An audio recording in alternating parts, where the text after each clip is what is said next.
Good evening, creeps. Tonight, your Mystery Playhouse invites you to listen to Inner Sanctum Mysteries. Come on out, Mr. Host.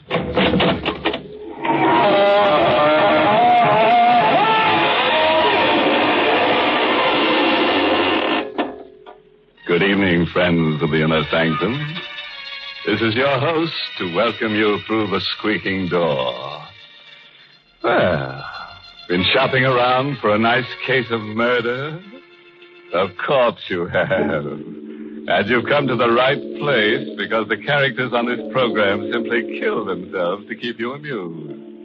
Why, only the other day we were accused of making murder our business. But we wouldn't do that, friend. Oh, no. Because that would be mixing business with pleasure. And we consider it a pleasure to give some stiff the business.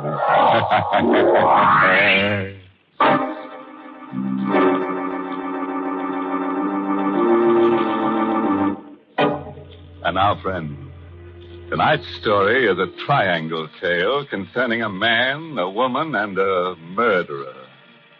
You've heard it said that those who laugh last laugh best. But we're going to prove that it never pays to get into a laughing contest with a ghost. Because ghosts always get the last laugh.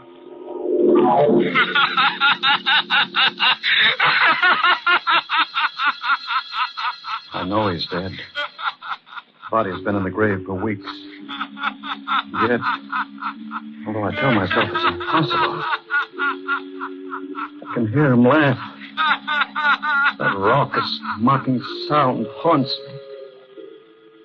Same laughter I heard for the first time in the courtroom. He had never laughed during all the weeks of the trial.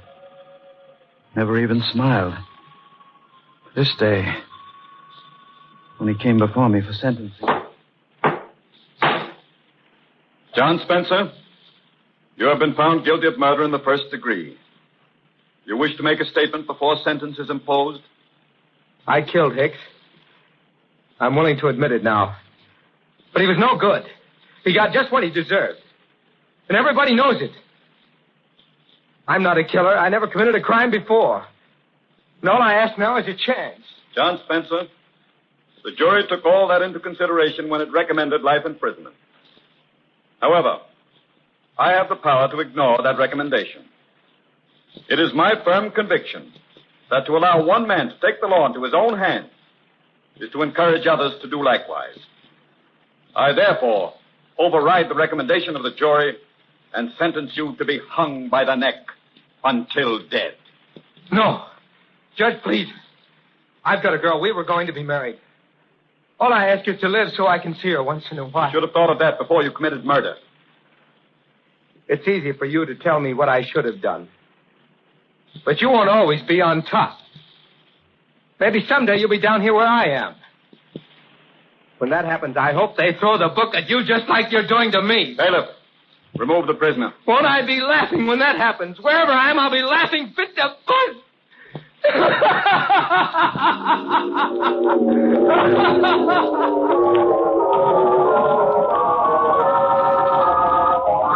Same old story.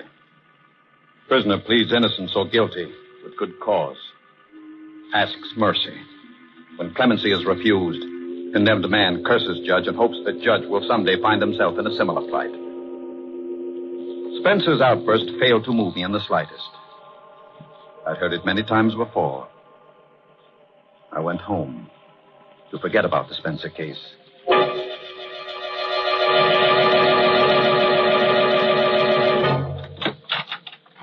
Richard? Is that you, Richard? Yes, dear. I'll come in as soon as I've freshened up. Come right now. I've been waiting here all day. Surely it's not too much to ask. All right, Laura. I'm coming. Richard, I want you to meet my new nurse, Margaret Cummings. This is Judge Thornton, Miss Cummings. How do you do?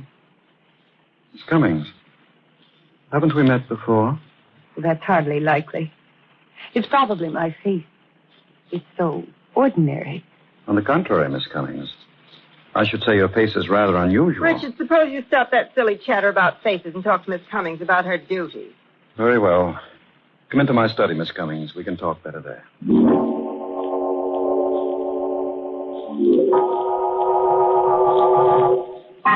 Now, sit down, please.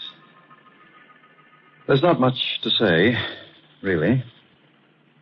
In the first place, my wife's heart condition isn't really dangerous. Yes, I gathered that from Dr. Fletcher. Oh, he told you about my wife, eh? Oh, yes. You're a professional person, nurse, and I believe in frankness. It makes things easier. My wife is 11 years my senior, getting on past middle age. She, is a bit worried. Not that I give her any grounds for it. Jealous. You understand? Perfectly. She's not an easy person to get along with. You'll have to humor her. I'll do my best. And, Miss Cummings. Yes.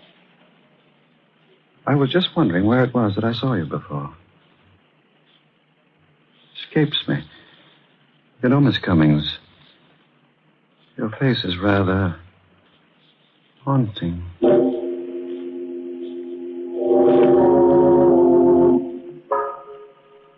That was how it began. We played a game during those first few weeks. I would ask, Miss Cummings, where was it that I first saw you? Don't you remember yet? No, I don't. Well, I do. And someday, if you're nice, I'll tell you. We would laugh together. Having the girl in the house made me feel young again. But it didn't last. It ended one evening in Laura's room. Richard, Yes, dear. put down that newspaper. I want to talk to you. I'm listening. Don't you think you're going a bit too far, Richard? Too far. What do you mean? I mean Miss Cummings. Oh. I won't stand for it. I won't allow you to disgrace me in my own home with a woman who's little more than a servant. Oh, Laura, for heaven's sake. I may be a bedridden invalid, but there is a limit. You're jumping to ridiculous conclusions, Laura. Ridiculous, am I? I suppose you'll deny you're in love with Miss Cummings, that you've been carrying on with her right under my nose. Certainly I'll deny it. I've got eyes, Richard. I've seen you two whispering together. I've watched how you look at Oh, you're her. talking utter nonsense. There's nothing between me and Miss Cummings. Nothing? Nothing. Absolutely nothing. Well, then, I'll give you a chance to prove what you say. I don't want Miss Cummings here. Dismiss her. You want me to dismiss her? Yes, Richard. I do.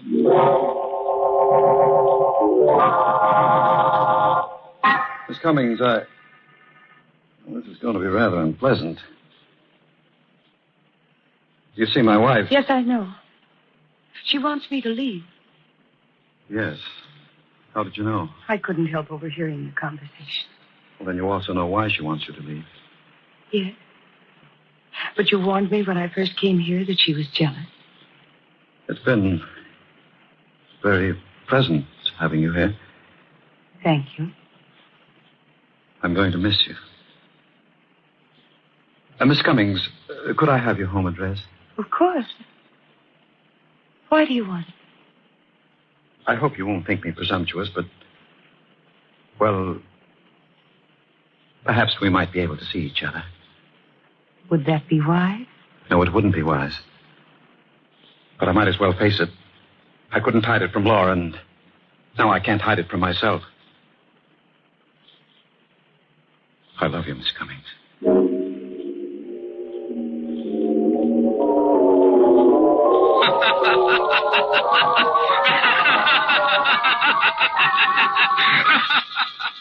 That matter heard Spencer's laugh for the first time since the day in the courtroom. I set it down as a figment of the imagination born out of a feeling of guilt due to my disloyalty to Laura. I put it out of my mind. I had other things to think about. The slip of paper with Margaret Cummings' address on it was in my pocket.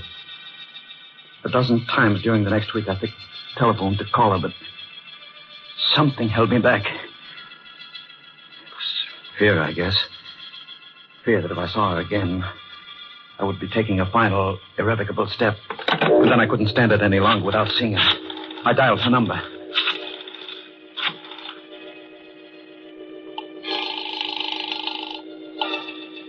Hello?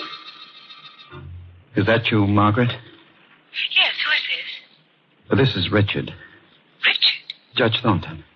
Oh, hello. How are you? It's been so long I thought you'd forgotten me. There's little chance of that. Could I see you tonight, Margaret? Why, yes, of course. Come over as soon as you like.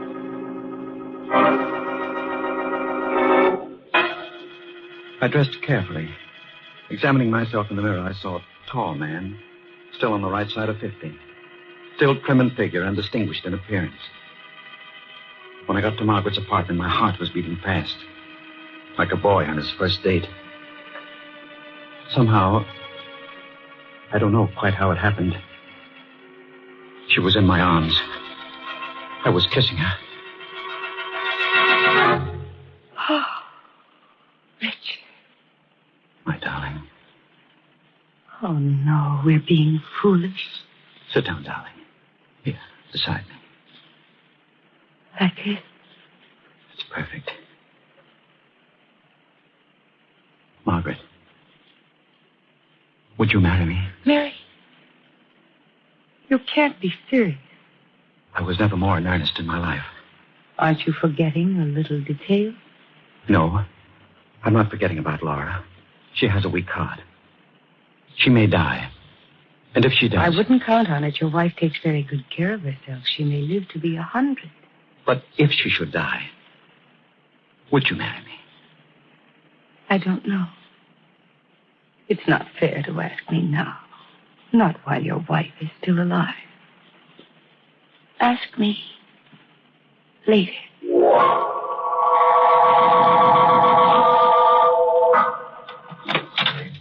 Oh, Richard. You have a pleasant evening at the club? I didn't go to the club, Laura. No. No. I lied to you. I spent the evening with Margaret Cummings. Richard. You were right. I'm in love with her. I never knew what love meant before. I can't live without her. You're mad. You don't know what you're saying. I want a divorce, Laura. Divorce? No. I want it immediately. You can't do this to me. Oh, my heart. What? Now see what you've done. Laura. Oh, shock. My pills, Richard. Give them to me. Hurry. Hurry, Richard. I knew she was pretending the heart attack, Oh, Richard. hoping to play on my sympathy. That was Laura's favorite trick. It always worked before. Not this time. This time I was pretend until I was ready to act. I gave her the pills, watched her take them and sink back in the pillow. Oh. Thank you, Richard. Feel better now? Yes, dear, much better. I don't know what I'd have done without you here. I would have died. Oh, Richard, say you didn't mean what you said before. Don't you see I couldn't go on living without you? You won't have to, Laura. Then you won't leave me for that girl. I'll take care of you. Here. Let me make you more comfortable. The pillow needs rearranging. Yes, it does. Richard, what are you doing? I'm fixing the pillow. I don't say. Lie still. Stop twisting around. This isn't much different from a heart attack.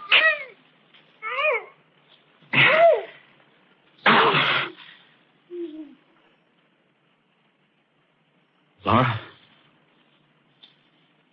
She's dead.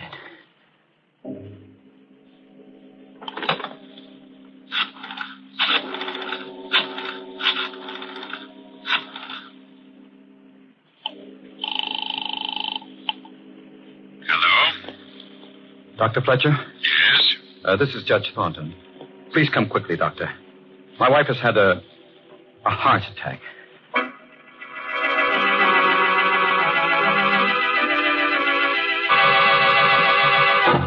It happened during an argument. It was nothing important, Doctor. Just a domestic quarrel. And suddenly she had the attack. I gave her the pills, but by that time it was too late. It's too bad. I'd only known that a condition had become so dangerous. Oh, Judge, you've nothing to reproach yourself for. These things happen. Will you take care of the formalities, Doctor? Oh, yes, of course. The death certificate? I'll list the cause as failure of the heart. There was no need to act the part of the stricken husband after Dr. Fletcher left. I stood looking down at Laura's body. She was dead. And Dr. Fletcher's certificate would clear me of any suspicion of murder. I was free. Free to marry Margaret.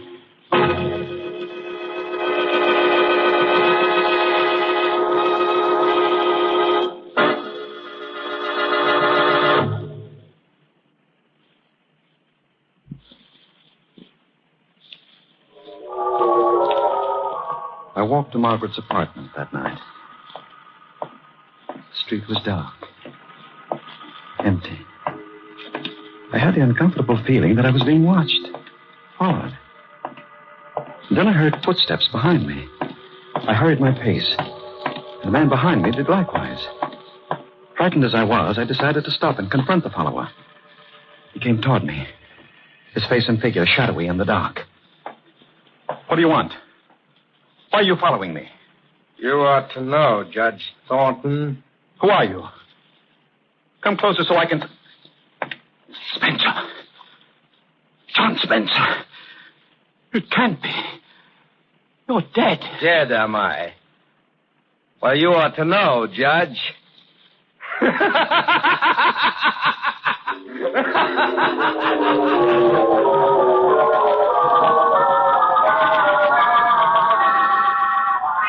Now, take it easy, mister. Take it easy. Now, just tell me what happened. I was being followed, officer. So I turned around to see who it was. And did you see who it was? Yes. And that's why I fainted. The man following me was a dead man. He was, what's that? The man following me is dead. I know he's dead, officer. I ought to run you in. You're crazy.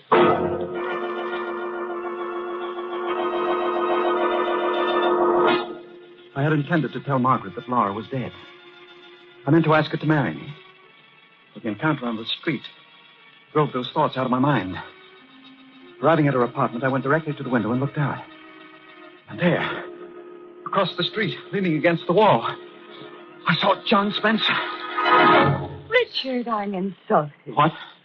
You didn't kiss me. You haven't even said hello. Oh, I'm sorry, dear. That man across the street, he can't be real.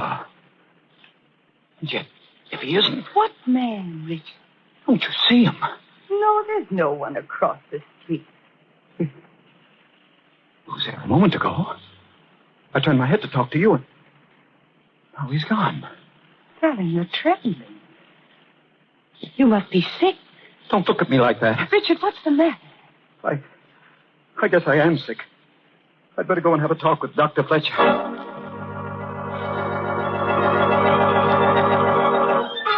Yes, I remember the Spencer case very well, Judge Thornton. You could have spared Spencer's life, but didn't.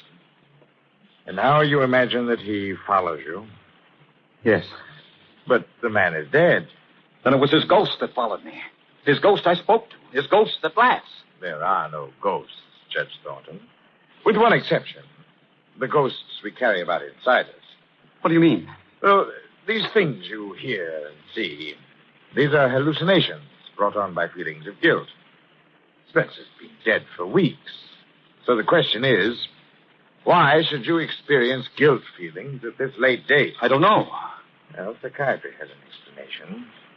Quite often in such cases, one refuses to face the guilt object and transfers his guilt feeling to some other person. What are you driving at? I'm suggesting that your guilt feelings are not caused by the Spencer incident. And I'm going to ask you a blunt question. Did you murder your wife? Fireball, the idiot. Now, just a moment, Judge. Just a moment. I've been rather uneasy about the circumstances of Mrs. Thornton's death. But you yourself diagnosed it as a heart attack. I accepted what you told me that night. A superficial examination of the body did indicate such a conclusion, yes, but your wife's cardiac condition was mild.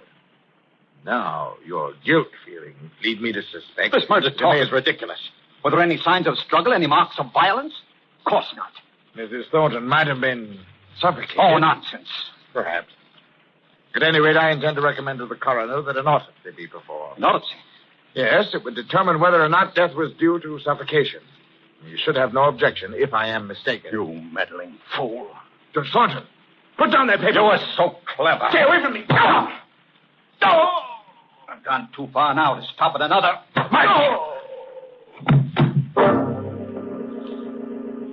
I lost my head. I should have agreed to the autopsy. That would have given me a day or two in which to plan my escape. But now, as things were, it would be only a matter of hours before Fletcher's body was discovered. My thoughts twisted and turned in panic. Maybe someday you'll be down here where I am. Won't I be laughing when that happens? Wherever I am, I'll be laughing fit to bust.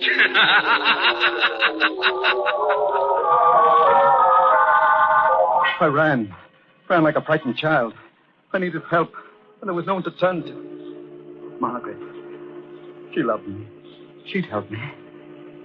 I went to Margaret and told her what had happened. You killed your wife. For you. So we could be married. And then Dr. Fletcher. I had to kill him, Margaret.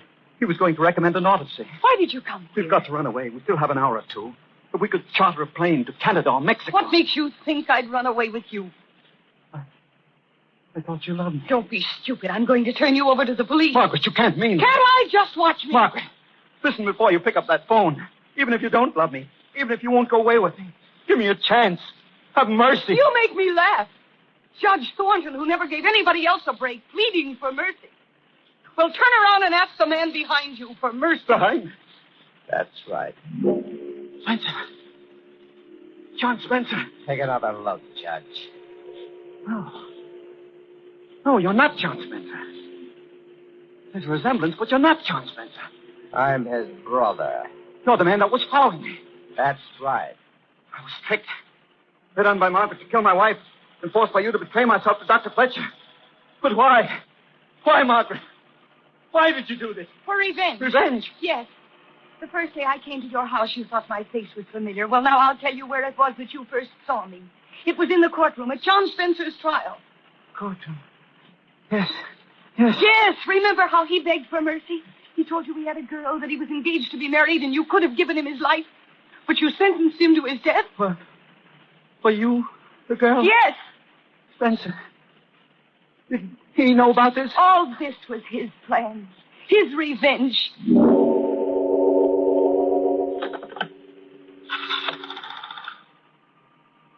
Hello, operator. Give me police headquarters. I want to report a murder. Yes, that's right, a murder. Tell them it's very important to get here as soon as they can. I'm waiting now for the police to come. For the trial. For the sentence, which I know will be death. As I wait, my thoughts go back to the courtroom. You won't always be on top. Maybe someday you'll be down here where I am. And when that happens, I'll be laughing.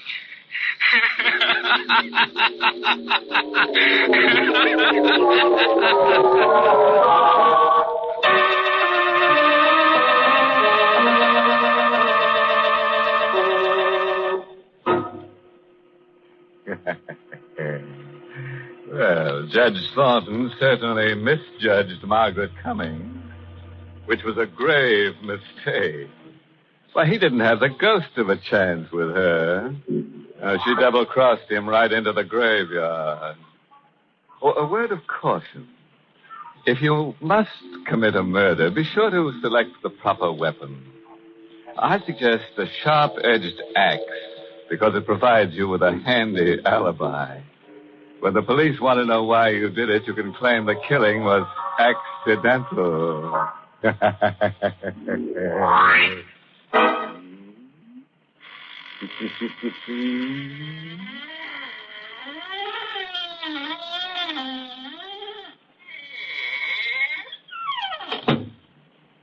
Well, good night, and thank you, Poison Puss, for your Inner Sanctum story, tonight's performance in the Mystery Playhouse. Until next time, Creep. Good night. Sleep tight.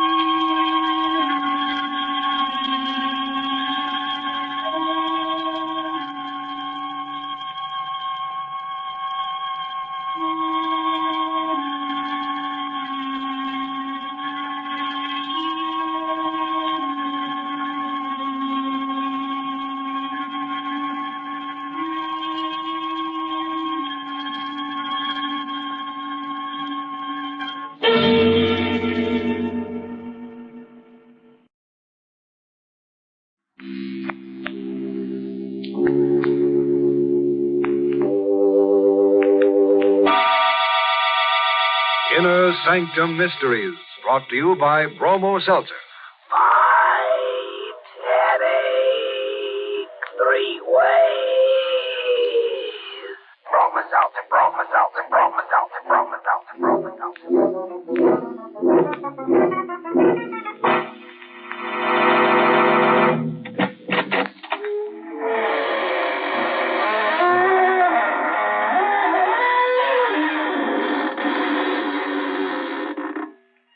Good evening, friends of the Inner Sanctum. This is your host to welcome you in through the creaking door. Now, come in. Don't be shy. Just put your best foot forward and be sure nobody bites you. After all, as one werewolf said to the other, we'll have a howling good time. The trick is to keep your spirits up. Or maybe in the Inner Sanctum to keep them down.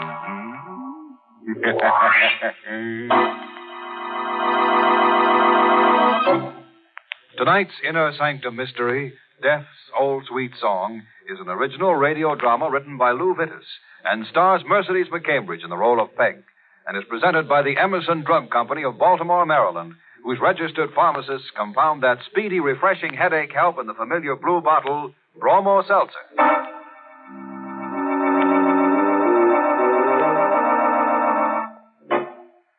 And now for our little slice of life. Nothing fancy, just a couple of murders and a few pints of blood. It's an old house on a side street. All the rooms are dark except one where an old man sits writing. Here I am, an old man in a dark house. An old man almost ready to die. Not yet. Not yet. I'm safe. Outside in the street, an organ is playing. Love's old sweet song. The windows are shuttered and locked. The door is heavy and bolted from the inside. I'm safe. There are 3 of them who want my money. They're young. I'm old. They want me to die. They cannot wait, they think. But I'm clever, and they will have to wait. You. Don't come closer. Don't. What are you going to do? That poker, no. I'm very old. I shall die very soon anyway. Put that poker down. I don't want to die this way. I don't want to... Oh.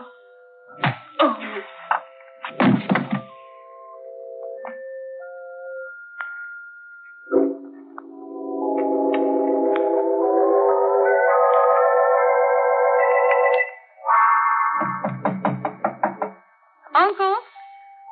Uncle Pete? Uncle Pete, it's me, Peg. Uncle Pete? Oh.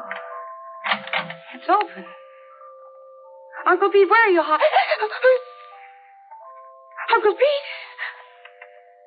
Oh, no. No!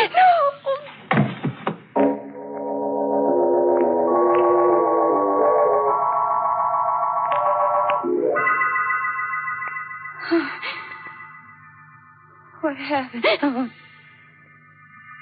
Uncle Pete. Who is it? Mrs. Sorensen. Oh, don't come in. What on earth is the matter, Peg? What are you doing with that poker? Poker? In your hand. Oh. I don't know. I don't know how it got there. Where is Mr. Peter? I thought... Get out of the way, Peg. Good Lord.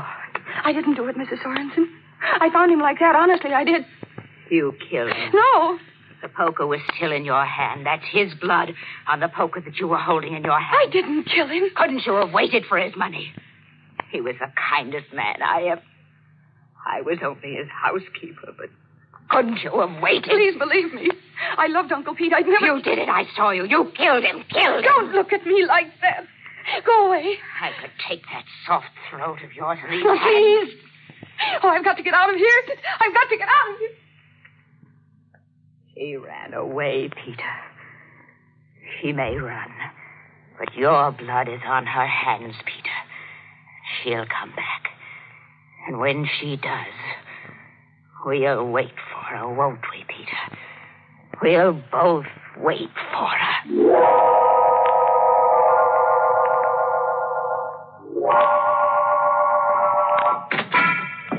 Yes, ma'am? Oh, the phone, please. Phone booth over at the other end. Oh, thanks.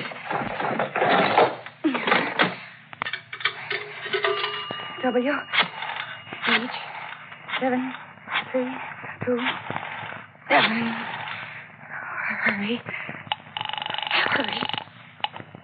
Hello? John? Yes, who? This is Peg. Oh, hello, Peg.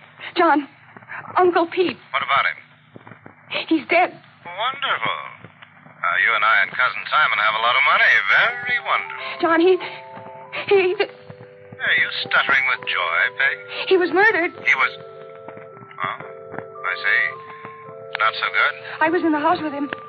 Mrs. Sorensen thinks I killed him. Well, I admit the temptation may have been strong, but you really shouldn't have. You'd better get in touch with dear Simon. He's a lawyer, you know. I didn't kill Uncle Pete, but the police might think... I haven't said a thing. Music. I've got... Hello. Peg. What can I do for you, ma'am? A back door. Is there a back door out? Yeah. Leads to the alley over there. Thank you. But... Thank you. Well...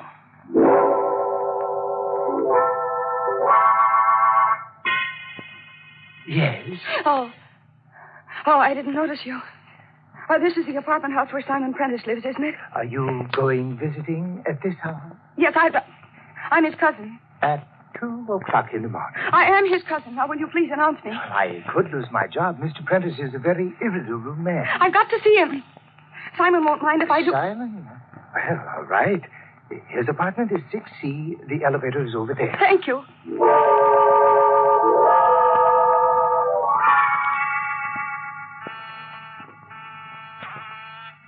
Oh, Simon. You've got to be in, Simon. You've got to be in. Simon? The door. Open. I'd better go. Simon? The living room, maybe. Oh, Simon, you're here. I thought you... Why didn't you answer the door? My dear, if I got out of this chair, I'd be dead before I walked 2 steps. Simon. What's the matter? Matter is a thin knife between my ribs. Oh, Don't touch it. But I have... Take it out of my life and pour out after it. Oh, Simon, we've got to do something. Yes, I have to die. And you? A doctor. It's too late. Simon, what are you saying? Try to tell me. Listen. Street organ man. He's the one.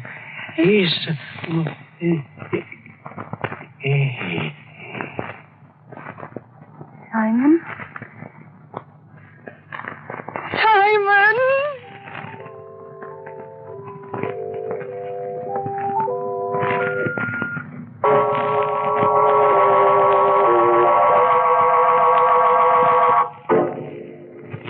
You are listening to Inner Sanctum, brought to you by Bromo Seltzer.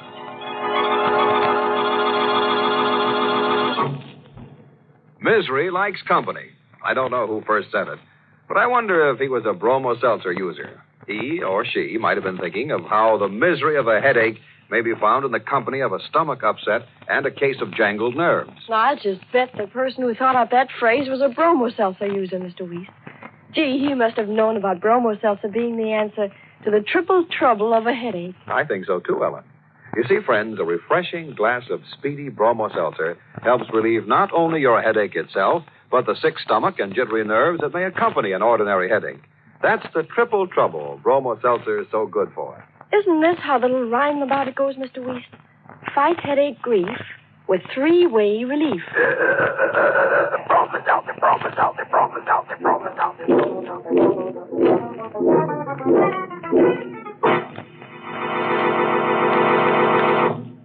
Now, let's see. Where were we the last time Peg screamed? Oh, yes, up in Simon Prentice's apartment, discovering that Simon would never renew his lease. You see, he'd shortly be moving into a rather smaller place, approximately 6 feet long. Yeah, somebody had cut his requirements down with a long, thin knife in the back. And Peg, staring at his corpse, heard. Whereupon, being rather an active girl on this particular night, she grabbed the nearest exit and started down the street. But a cop at the corner suggested a detour into a handy lunchroom. Now, what'll it be, sister? Oh, could I have a sandwich? And coffee, please. What kind of sandwich? Any kind. I mean, How about turkey? Yes, of course. Good. Want to hunk off this end? Yes, please. Coming up. Thank you. There you are. Now, get your coffee. You just heard Slim Savoy pounding those ivories. Just one moment. We've got a special police flash here. And Miss Margaret Flanders is wanted by the police. Oh, no. Your coffee, questioning in connection with the murder of Simon Prentice, whose body was discovered shortly after midnight at 49 Oak Grove Avenue. Yeah, you know, that's right near here. Is it?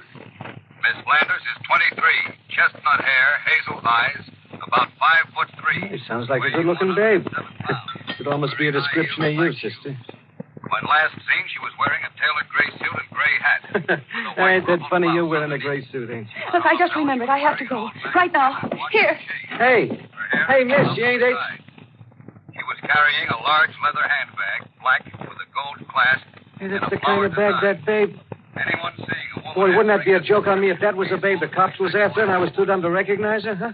Now No, wait a minute. Maybe I was too dumb. Where's that phone?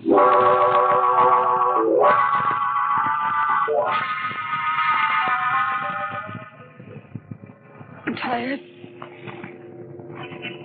I'm so tired. I've got to go home. Go home.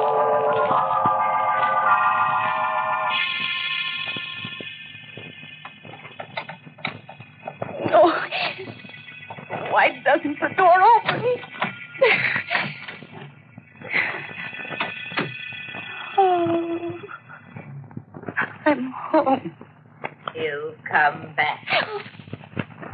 Oh, Mrs. Sorensen, I didn't think you'd be here. I knew you'd come back. I've got to rest. I've got to sleep, please, Mrs. Sorensen. You've come back because his blood called you back. No. Then why are you here? The police are after me. There are police here. But at the front. I sneaked in through the back door, the one that no one knows about, the one we used as children. The Alabama door, we called it. And it isn't only the police. No. No. The murderer is after me, too. I know it. Who is? I don't know his name. I don't even know what he looks like, but... This doesn't sound very convincing. It does. He killed Cousin Simon, too. Did he? No, won't you let me sleep here without telling anybody? Come. Oh, thank you. I'll be so grateful. Be still. Come with me. We'll go here. Oh, but this is the room. Get in. All right. So dark. The dead need no light. You mean... Come here. No. Come here. All right. Don't touch me. They left him here for the night.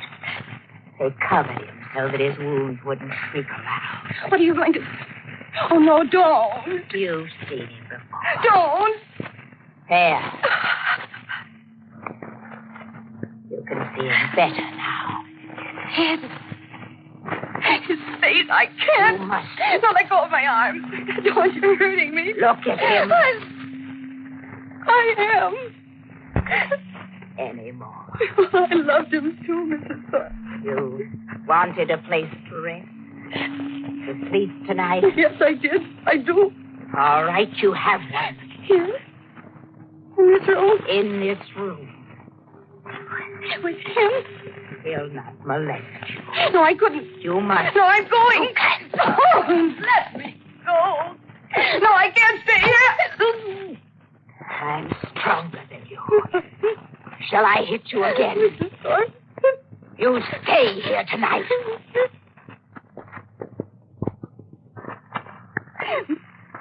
When I was a child, my mother told me of a way they caught murderers years ago in the old country.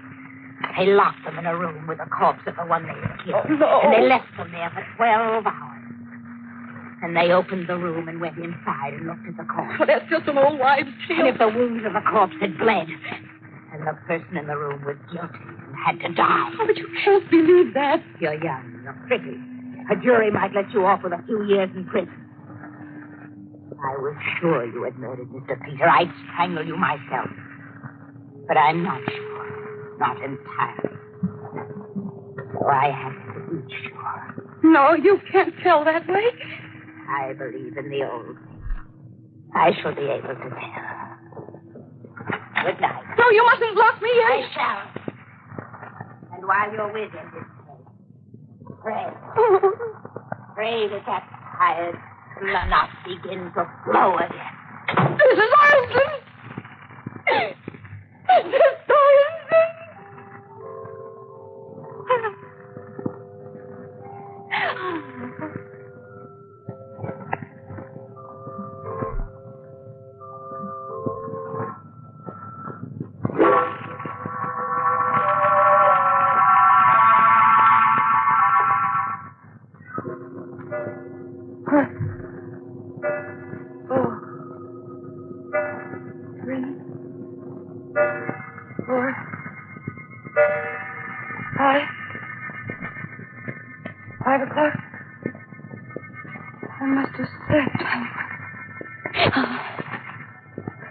Body. Uncle P. Oh, no, I'm getting out. Mrs. Sorensen! Mrs. Sorensen! Mrs. Sorensen, please let me out. I don't care. Call the police or anything, only let me out. The door. It's not locked. It's not locked. I'm free. I'm free. Just down the hall to the front door and something on the floor. What? What are you doing? Why are you lying there? Why are you lying? It's wet. Your body is wet. Light. I'll get a light. There. My hand is wet, Mrs. Sorensen. I have to see. blood. Blood on my hands, Mrs. Sorensen. But it's not Uncle Pete's blood. It's your blood, Mrs. Sorensen. Your blood!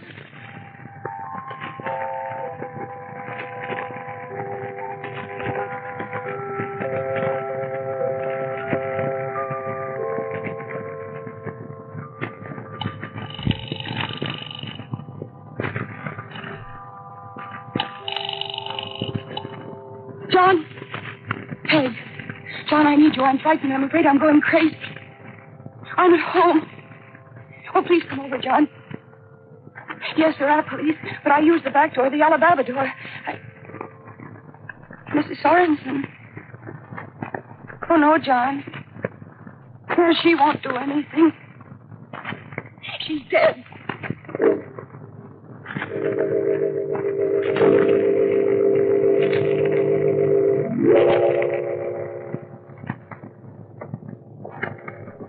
John. It must be John. John? No. It's a man carrying a hand organ. He's coming here. I must... Yes, that lamp. Come in. No! I've got to get him inside the room.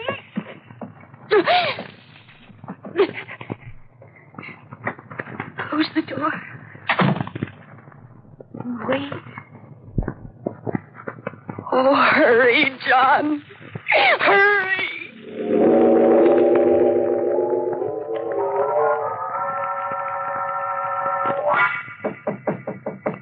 Peg, it's John. John. Oh, John, it's so good to see you, John. Easy, Oh, but it's been Peg. so long waiting. Good Lord, who's that? The organ grinder. Oh, I can see he's carrying one, but... When I found Uncle Pete's body, he was playing outside. And outside of Simon's apartment, too. He's been following me all night, John. He caught up with me. But I broke the lamp over his head. Good heavens, you may have killed him. He's alive. John, take me away from here. No, if he's the killer... John, I can't stay here any longer. Please take me away. Please take me away. All right, darling, all right. And better straighten your things. Clothes look like they've been slept in. They were. Never mind that. Just take me away. Come on. Oh, and John, the back way. I don't want the police. Well, all right. Sneak out, but you can't go on hiding forever. I know that, John, but I've got to rest for a little while. I've got to rest. Then you can take me to the police. I'll tell them everything. But first, John, I've got to rest. Rest.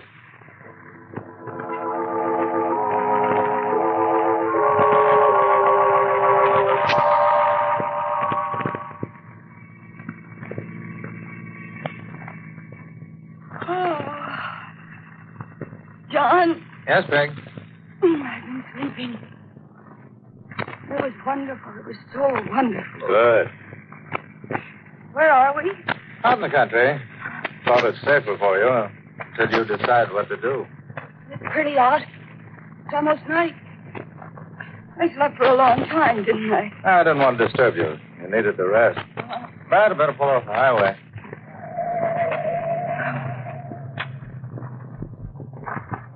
Now, Peg, you'll have to give yourself up to the police.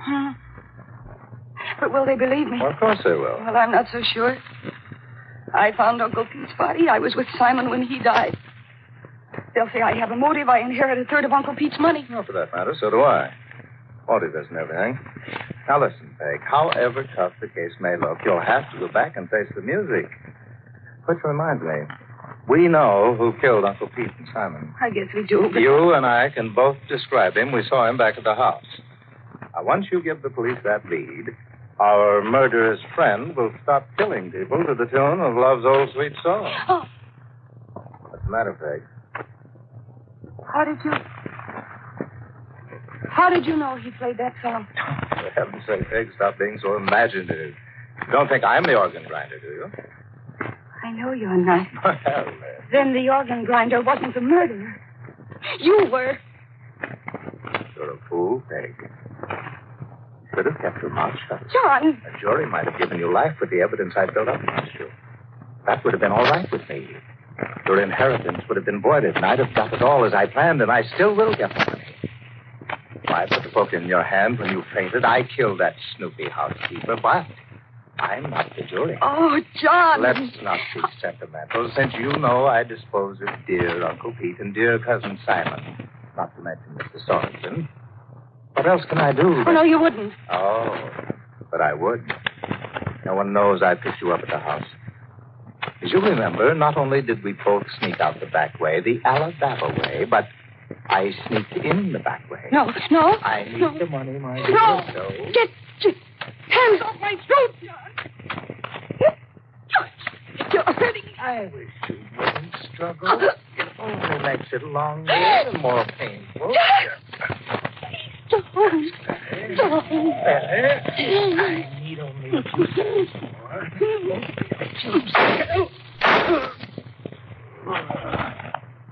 Lucky Peg, who gets all the money. John. Who did... Oh, the organ grinder. I had to shoot her. You all right, Miss Flanders? My throat hurts. You are the organ grinder. Well, in a manner of speaking, actually, I'm a detective. I was hired because your uncle was afraid he might be murdered, as he was. But he hired me too late. John already had laid his plans and was putting them into operation before I barely got started. And I didn't help, did I? Well, for a while back there, when you caught me with that lamp, but it worked out all right. We needed the proof against John, and, well, we got it. So all the time I was trying to run away from you, I was really running towards death. You could say it that way. Death, alias Cousin John. Not an alias for him. Not anymore.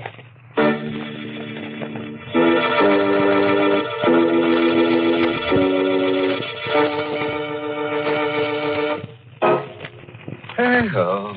That Cousin John certainly was a card, wasn't he? Well, at least he had a very good poker hand. Ask Uncle Pete. Mm-hmm. Which reminds me, there's a question I want to ask Cousin John before they deposit him in that safest of all safe deposit vaults, the cemetery. Oh, the question? Well, if you remember, Uncle Pete was in a room whose windows were locked and shuttered and whose door was high. How did Cousin John get in? Oh, sure. I can think of a few explanations. There was a secret passageway, or John was already hiding in the room when Uncle Pete locked himself in. But just suppose the answer might be Cousin John just walked through the door.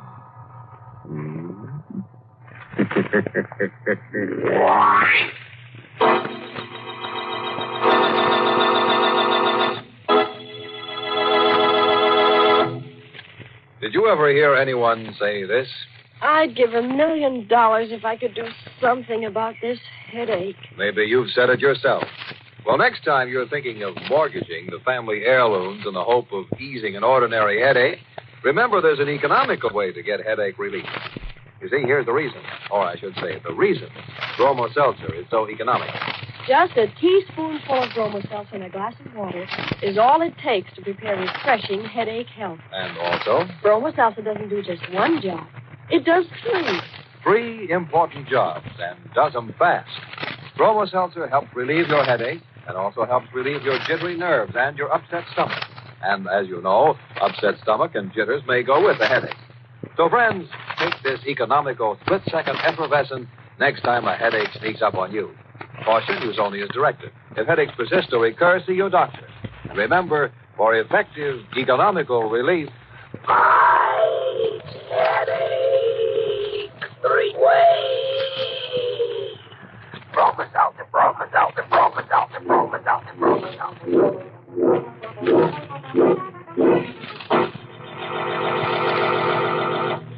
Oh, by the way, this month's Inner Sanctum mystery novel is Widowmakers by Michael Blankford. Now it's time to close the squeaking door until next week at this same time, when Bromo Seltzer brings you another Inner Sanctum mystery directed by Hyman Brown. Next week's Now, some people can take their dreams or leave them, but John Lane is stuck with it because he dreams about a knife. A sharp knife. Then some other people get stuck with the same knife, and the well-done mummy turns up in a limestone pit, and another... Does all this begin to sound like a nightmare? Well, that's as it should be. Because the name of next week's Inner Sanctum Mystery is Nightmare. You'll be sure to listen, won't you? Until next Monday, then. Good night. Pleasant dreams.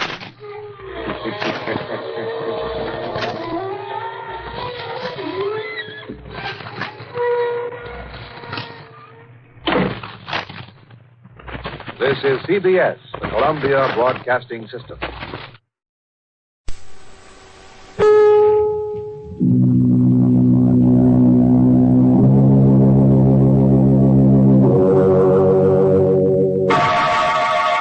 Inner Sanctum Mysteries, brought to you by Bromo Seltzer.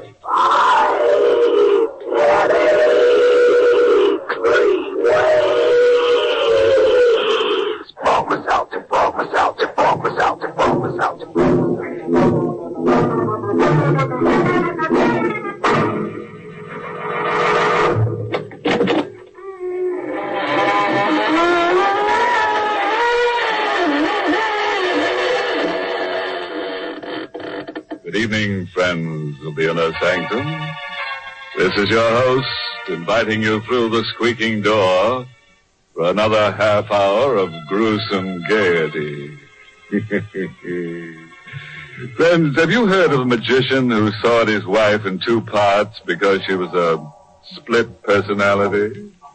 Or the wife who slit her husband's throat and asked the court for clemency on the grounds that she was a widow? Mm-hmm. Well, that's the kind of personalities we feature on this program. So listen closely and be sure not miss one drop of blood.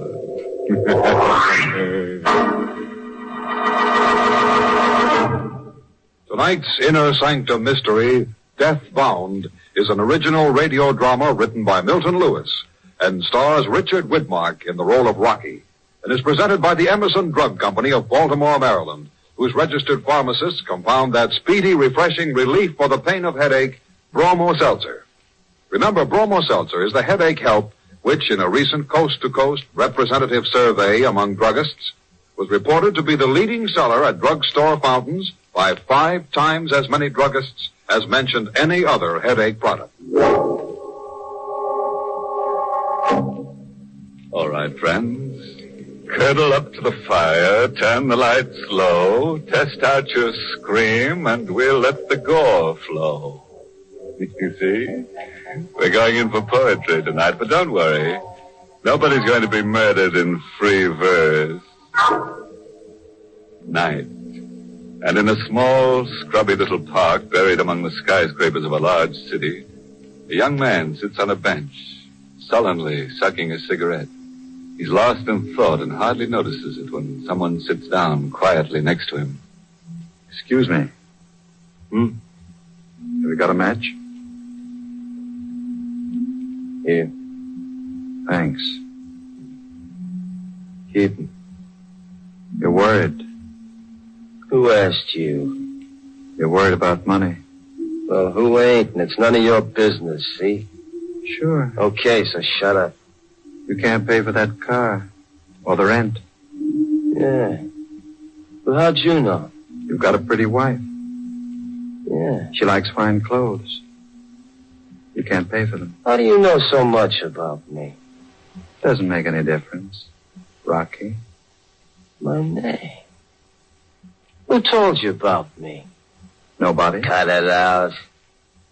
Getting chilly tonight, isn't it, Rocky? Who are you? Don't try to understand it. Why not? Hey, what are you up to? Nothing. How do you know my name? What do you want with me?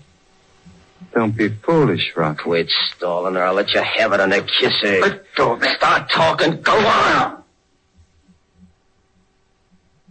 You're pretty tough. Aren't you, Rocky? I'm tough and I'm hep and I want to know your angle. Start spilling.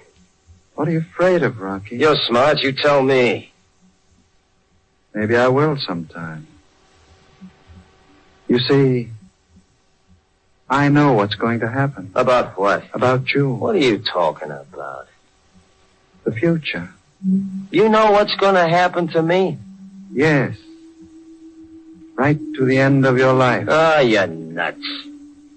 You can stop worrying about money. Thanks. It's nice of you to say so. Before tonight's over, you'll have $10,000 in cash. You're loony.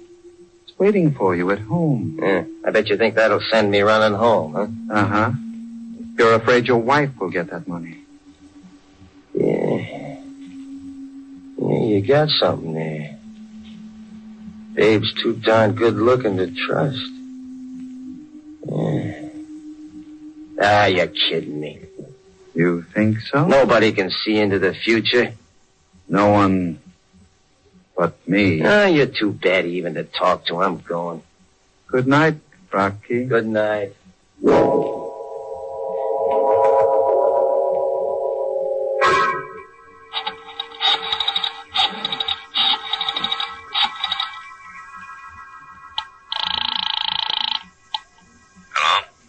Hello, Slim. This is Babe.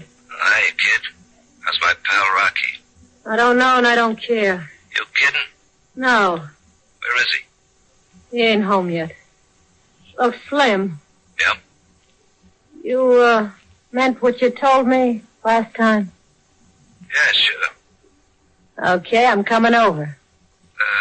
You sure you know what you're doing, babe? Yeah. I'm fed up with Rocky. I'm fed up with this dump. I'm through. Him and his big talk, well, he can listen to himself now and see how he likes it. Okay, babe. I'll be waiting. I gotta hang up now. I think he's coming in. Goodbye, Slim. Hi. Hi, Rocky. Was anybody to see me? No. Who'd you expect? Nobody. Anyone call? No. Any packages come? Anything like that? No. What are you all dressed up for? I'm going to my mother. Why? Well, she's sick. You look like you was going to a ball. What do you need the suitcase for? I told you, my mother's dying, maybe. I gotta stay with her, maybe. Always you're asking a million questions like you didn't trust me to walk around the corner. If you think you're walking out on me, I'll... What would I want to walk out on you for? You treat me like the Queen of Sheba. You give me a different mink coat to wear every day in the week. Can't even lift my hands because my fingers are so heavy with diamonds. Shut up! All you can do, stop me. After the wife I've been to a no-good skunk like you. Me that could have had any guy. I could have been rich. We're gonna be. I'm gonna get $10,000. You? $10,000? Sure. You haven't got a dime a week. Where you gonna get it? I don't know. You don't know? But a guy in a park told me, a queer guy. He says he can see into the future. He told me. He told you? Yeah. You crazy dumb heel. You're going off. What are you looking at? That package. What package? This one right here. Huh? You said nothing came for me. I didn't know about that. No? Oh, the janitor must have brung it while I was out. He did?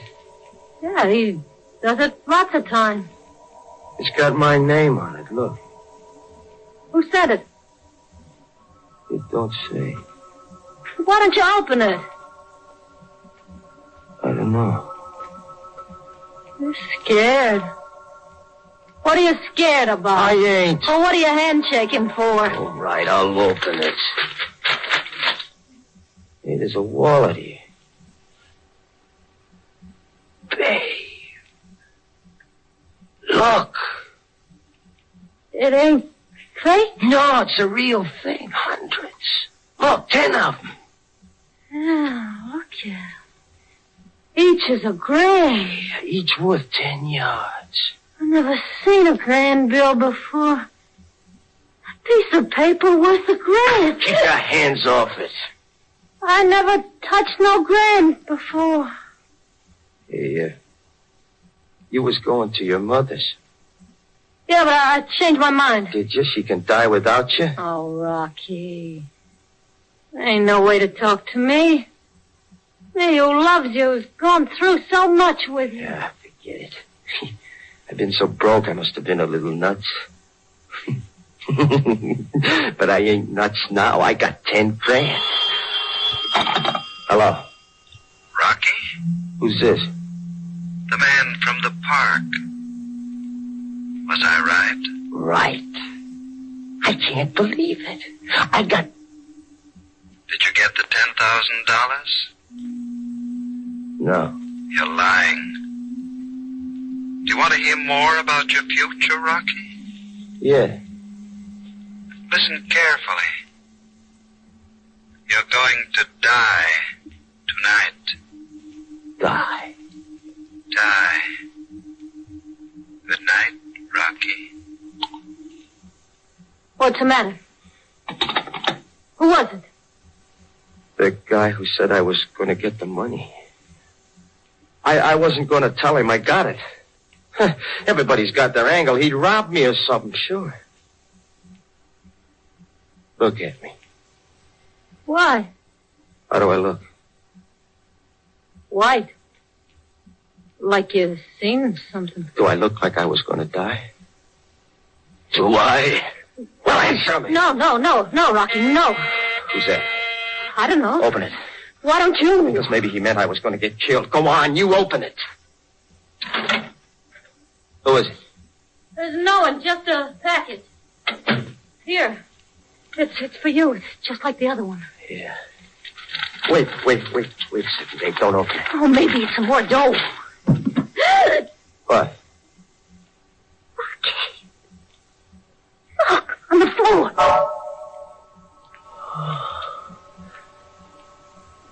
A hand. All withered like. Who sent it? What's going on here? I don't know. I don't get it. This is something I can't figure out so easy. What's the matter? The middle finger. The tip's gone. I'm going to get the car and I'm going to leave. I'm going with you. Why? Because I got the 10 grand? Rocky, how can you say that? Something queer's going on here tonight. You need me. Okay, let me get my gun first.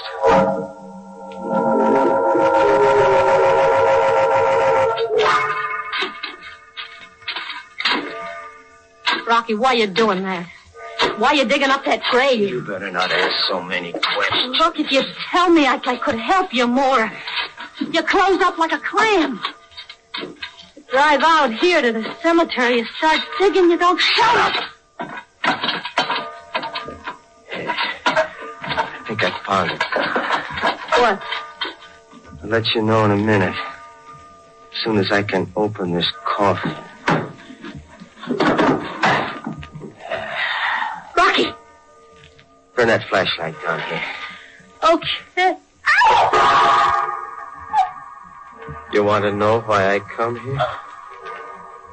Take a look in there.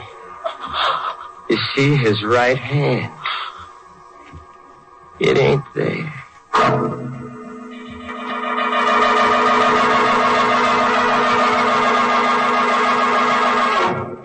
You are listening to Inner Sanctum, brought to you by Bromo Seltzer.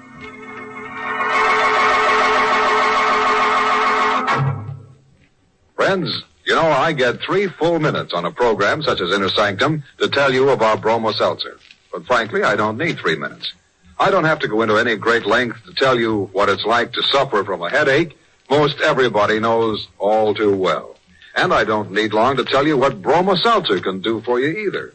In fact, Bromo Seltzer's action can be summed up in just 5 words. Relieves pain of headache fast. That's it, friends. Bromo Seltzer fights the misery of your headache speedily. And not only that, Bromo Seltzer helps relieve the jangled nerves and upset stomach, which, as you know, can team up with an ordinary headache. Oh, and Mr. Wiest, I think you should also mention how pleasant Bromo Seltzer is to take. You see, a lot of people are sissies like I am about taking things. And, gee, bromo seltzer is really refreshing. There's nothing bulky to chew or dry to swallow. Right, Vivian. Which only leaves me to say, folks, next time a headache strikes you, ask at your druggist, fountain, or counter for speedy, refreshing... Bromo seltzer, bromo seltzer, bromo seltzer, bromo seltzer, bromo seltzer.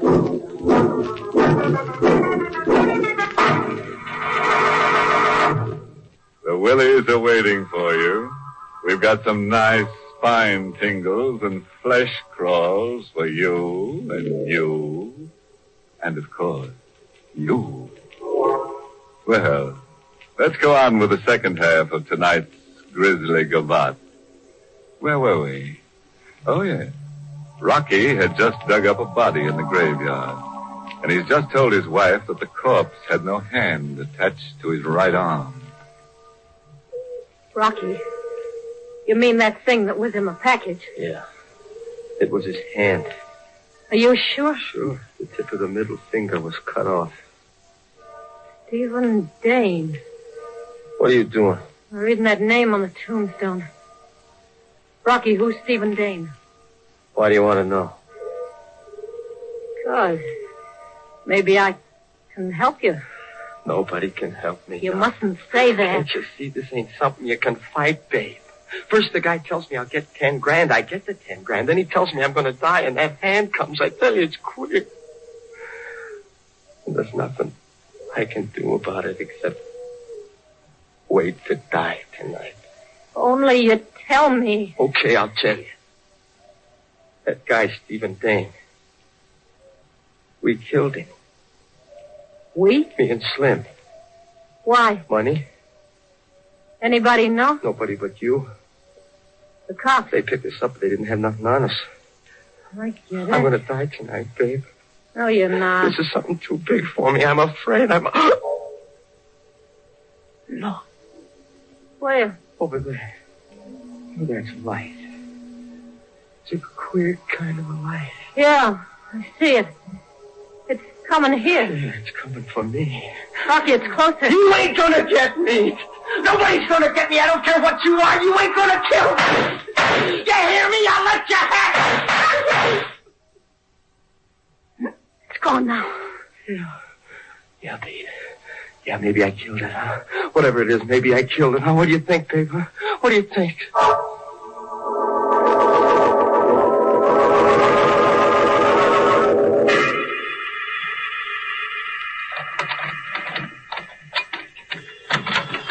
The phone's ringing.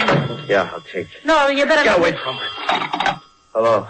Hello, Rocky. You. Yes.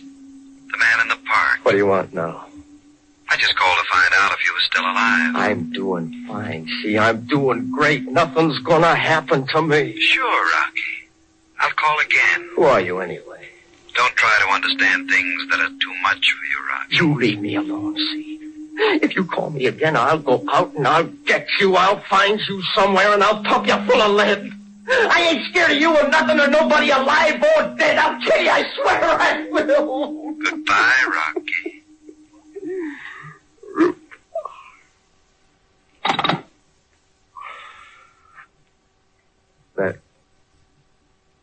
That was him again. Yeah.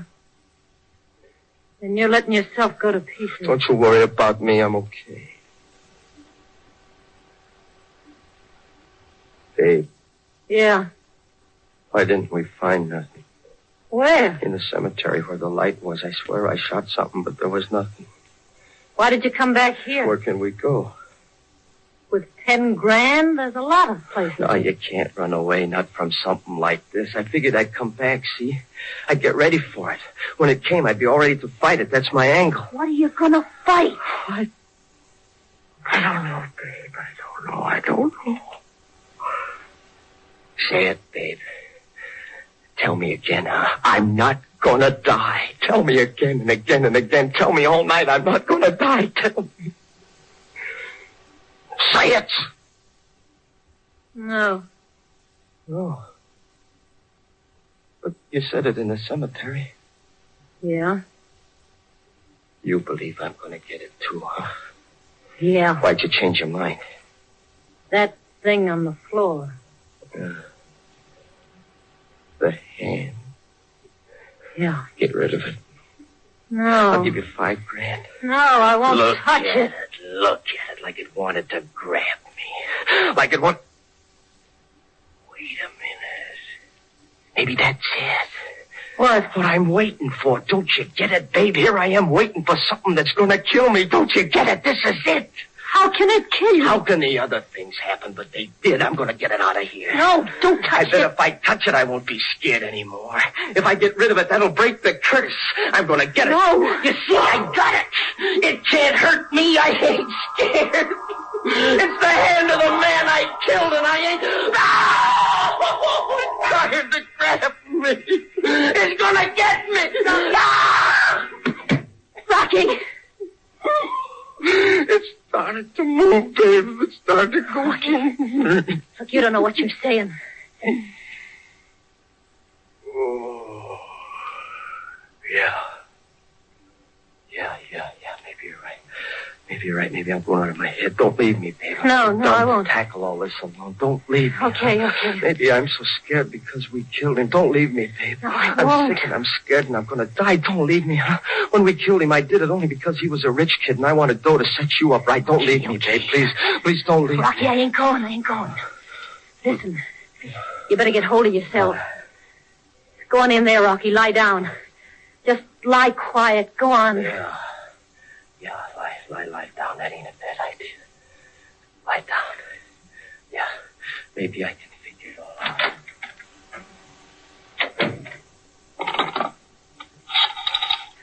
7, 8, 4, 5.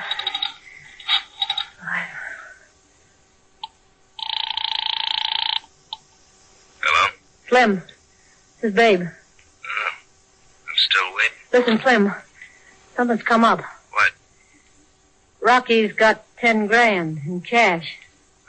That's why you didn't come in. Now, look, you don't understand. He's blowing his top. He's gone crazy. So what? So you better get over here. Why? I want that $10,000. I want you to get it. Get it yourself. No.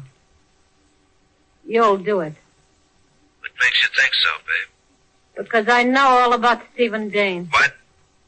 Rocky told me. I'm coming over. And bring your gun. I want to get rid of Rocky. I'll bring it. Goodbye. Bye. So that's the angle. Rocky! I heard you, babe. You did? Every word. Put the gun away, Rocky. No, You're making a mistake. I don't think so. Look, I had an angle. I was doing it to help you. Sure, Dave, sure. Let me explain why I called You Slim. explained fine, I heard you. Rocky, don't. You're behind don't the do it. whole thing. I don't know how you worked it, babe, but you were after that Rocky. $10,000. Did Slim help you? Rocky. You're no good. You never was any Rocky, good.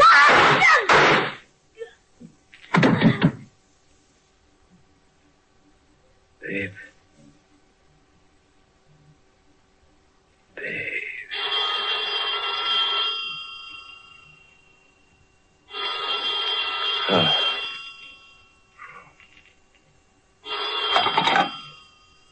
Yeah.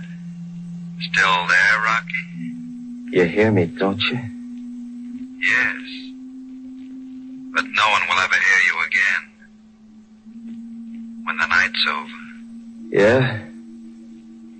Look, why do you always keep calling up? Why don't you come up yourself?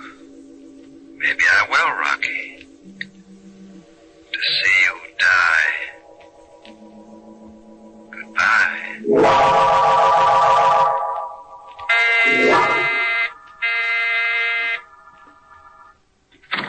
What? Rocky. So you got $10,000. Yeah, keep 'em up, Slim. Why, you must be nuts. I wouldn't do nothing to you. Maybe. Rocky, after what we've been through together. But you remember that Dane business? I didn't rat on you then. Why should I rat on you now? Because I got $10,000 because somebody's gonna kill me. Maybe it's you. What are you talking about? I ain't taking any chances, Slim. You got reason to kill me. He said it'd happen. I ain't gonna let it happen. I ain't gonna die. She was right. Your bats, you're red. Shut up. No. Don't reach. I ain't taking any chances. Wait.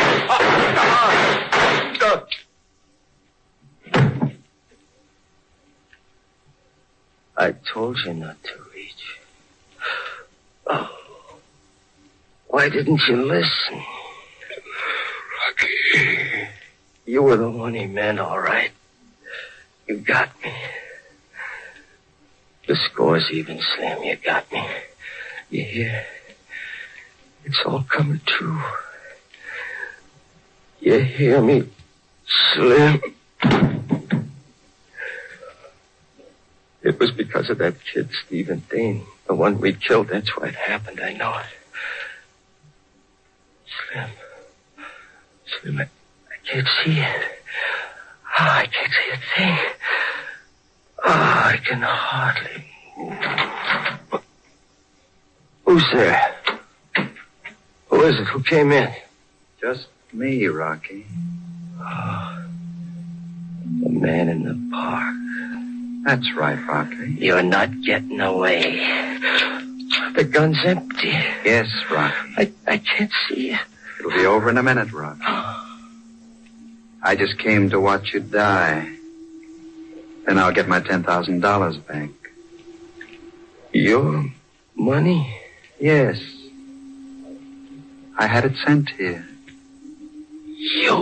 You poor, stupid fool. I stood in the apartment next door. I made a little peephole. I watched your little rat mind collapse. I watched you run to the cemetery. I watched you kill your wife and then him. I knew I'd be right in my plans. Like all criminals, you're cowardly, superstitious, vicious. But mostly stupid.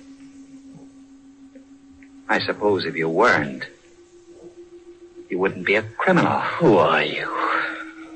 The name is William Dane. The brother of the man you murdered. The police couldn't get you. I did. No, you didn't. I'm still alive. Rocky? Goodbye, Rocky.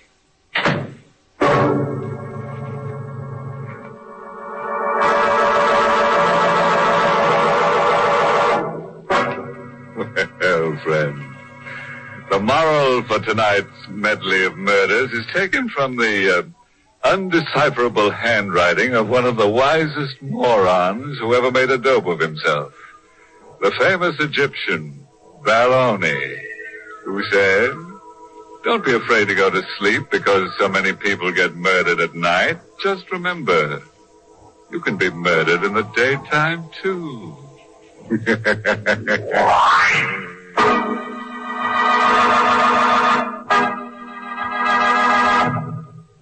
Friends, if you're sniffling and sneezing because of a cold, that can make you miserable enough. But when you have a headache at the same time, you'll feel even more miserable. yes, when a cold and a headache team up, that's the time to reach for the familiar blue bottle of fast-acting Bromo Seltzer. Of course, Bromo Seltzer does not claim to help the cold itself. You should go to bed and follow your doctor's advice.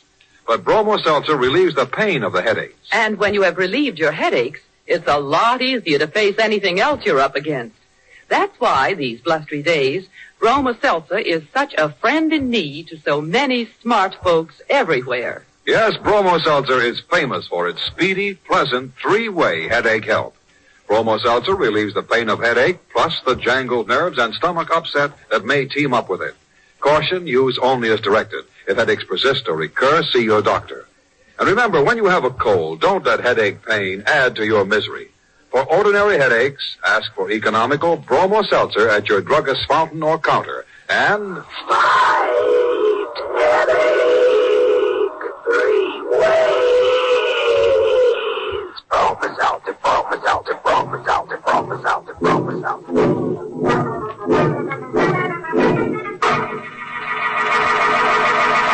Well, it's time to close that squeaking door for another 7-day rest until next week at the same time when Bromo Seltzer brings you another Inner Sanctum mystery directed by Hyman Brown. Oh, by the way, this month's Inner Sanctum mystery novel is A Halo for Nobody by Henry Kane. Next week's little horror deals with a gal who planted her uncle in the rose bushes and then was terribly surprised at what came up. It's called The Ghost in the Garden. You'll be sure to listen, won't you? Until next Monday, then, good night. Pleasant dreams.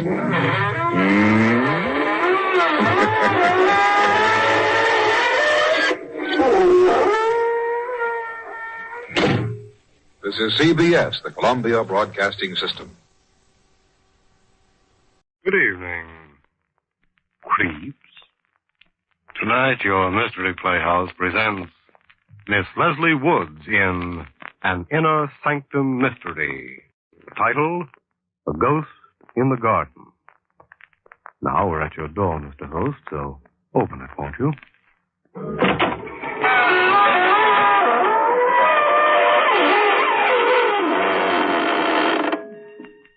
Good evening, friends of the Inner Sanctum. This is your host, inviting you in through the squeaking door. Come on in. Come in, join our happy little community. And if you're not very careful, maybe you can stay. It's happened to some of our nicest people, and believe me, they've never regretted it. As they always say, it's a place to rest your bones.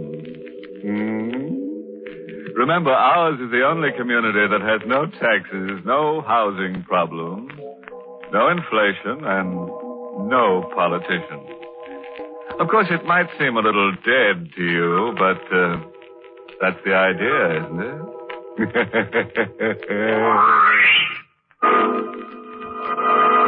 Suppose we get down to brass tacks. And I do mean the ones that go around the edge of a coffin.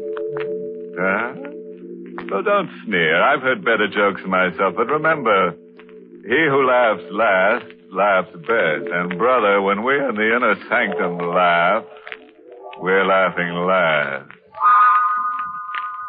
Meet Laura, a nice girl in her 30s who had an uncle and worried about it. It was a pleasant life at Green Tower. It was pleasant being mistress of the huge, time-worn house and the fertile acres that surrounded it, and the money that came in regularly. Always. It was pleasant being married to Tony, who was very handsome and very gay, and who, they said, had married me for my money. Well, perhaps he had, but he was fond of me anyway. I'm sure he was, even though he was younger than I. But only a very little younger. It was a pleasant life. Until Uncle Edward came home. Tony had gone out to the village, I think, to pick up something or other. I was alone. Tony, the door's open, darling. You know I never lock it. Do you have a nice time buying things, Tony? And who, my dear Laura? It's Tony. Oh, Uncle Edward. Yes. But I haven't returned from the grave, my sweet. I didn't think you had. Hello, Uncle. That welcome could very easily be warmer and still not be overwhelming. I've been away a long time. And for a change, Green Tower seems attractive. Does it? Which is rather a pity. What do you mean? Selling it. You're not going to sell Green Tower? Oh, yes. Yes, I need the money. Uncle, you can't sell Green Tower. Well, it's mine. Of course I can sell it. But... And who is this Tony? Tony is my husband. Oh, really? Well, my congratulations. And I take it he thinks you own Green Tower? Yes. And thinks you have money as well? Yes. Uncle, I thought I saw someone in the garden. Uncle, please. Still. It's so infernally dark out there, I can't see. Might be some burglar fellow. He was standing with his back to the room, peering out into the garden. Uncle Edward, who had been away a long time and who had come back at last to shatter my life.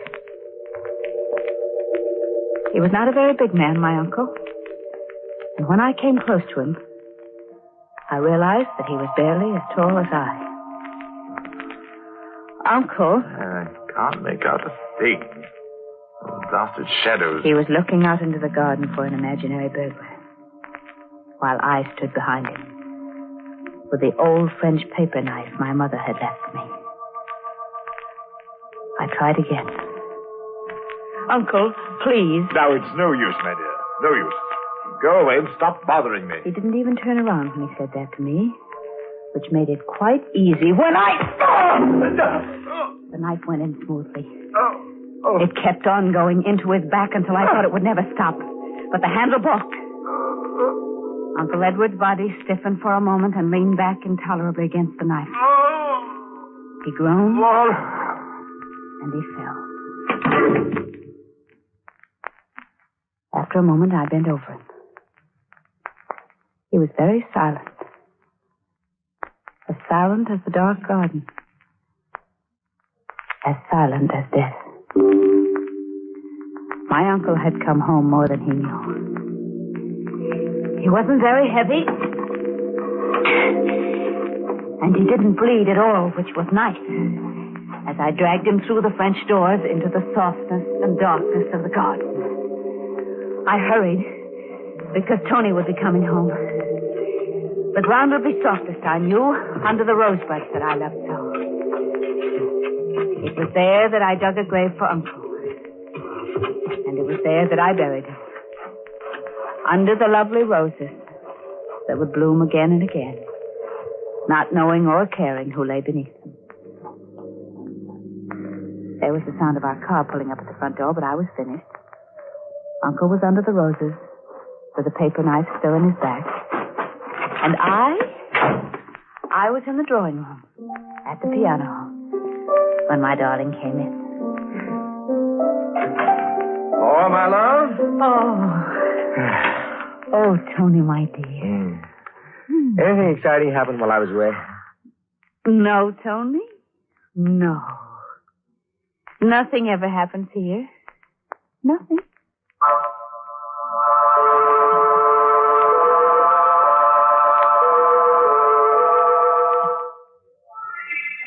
Oh, it's pleasant having breakfast in the garden, isn't it, Tony? Mm-hmm.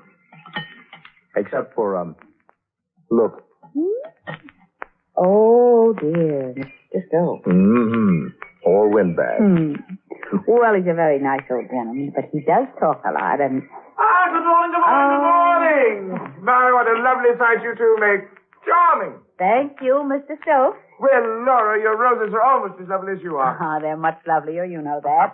And where is your Uncle Edward this fine morning? My Uncle Edward? Oh, Laura, you upset your coffee. Oh, yes, I did, didn't I? That was very careless of me. Well, Mr. Stokes, I suppose Uncle Edward is still abroad. Oh, my dear, my dear, I saw him last night here. Here? Well, on his way here, at any rate. I was driving. It was quite late. I saw him coming down the road. Oh, it wasn't Uncle Edward.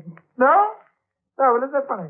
Well, I thought I could have recognized him anywhere. It wasn't Uncle Edward. Well, yes, of course. You know better than I, of course. Well, I must be getting old, eh? Well, that reminds me. Mrs. Stokes will have my head if I don't hurry back home. Goodbye, goodbye, goodbye. Goodbye.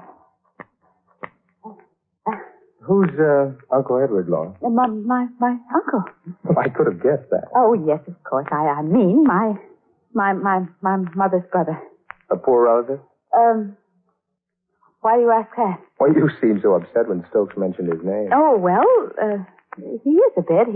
He sponges. I wouldn't have liked him. No, I don't think you would. So, isn't it lucky it wasn't Uncle Edward?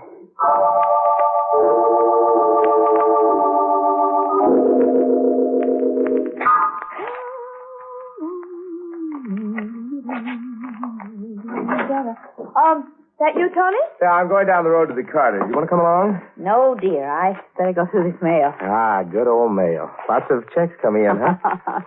Lots of them, darling. Say, Laura. Yes? Well, why aren't you using your paper knife? My it needed cleaning, and I sent it away to have it cleaned. Oh, it was a pretty thing. Yeah. Glad you haven't lost it. But I thought I noticed it around last night. No, I sent it away a few days ago, when I went into town. Uh-huh. Well, I'll see you later. Bye. Bye, until later. And please, Tony, please forget about my paper knife. Please, Tony, forget about it.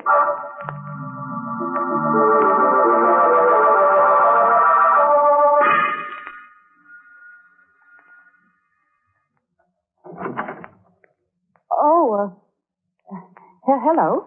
Hello. You'd be the niece, huh? The niece? Mind if I come in? Well, no, not at all. Very nice. Very nice. We like it. Bet you do. Now, where's Ed Cheney? Ed Cheney. You can tell him his old pal Trail is here and waiting. Oh, well, I'm afraid you've made a mistake. What kind of mistake? There's no Mr. Cheney here. Look here, my girl. This is Green Towers, isn't it? You're Laura? Yes? And tell your Uncle Ed I'm here and waiting. Well, he isn't here. He got here sometime yesterday. Asked me to come here today. But I'm here. I'm terribly sorry, but he's away. He's abroad. He is not here. Oh. Owes me some money. Oh, he does. Yes, 5,000. I see. I don't care whether I say him or not. All I care about is the money. But I'll wait for him. Well, you You can't. told me he was coming here yesterday. Today hasn't come. All right, I'll wait. Oh, well, it might be very awkward.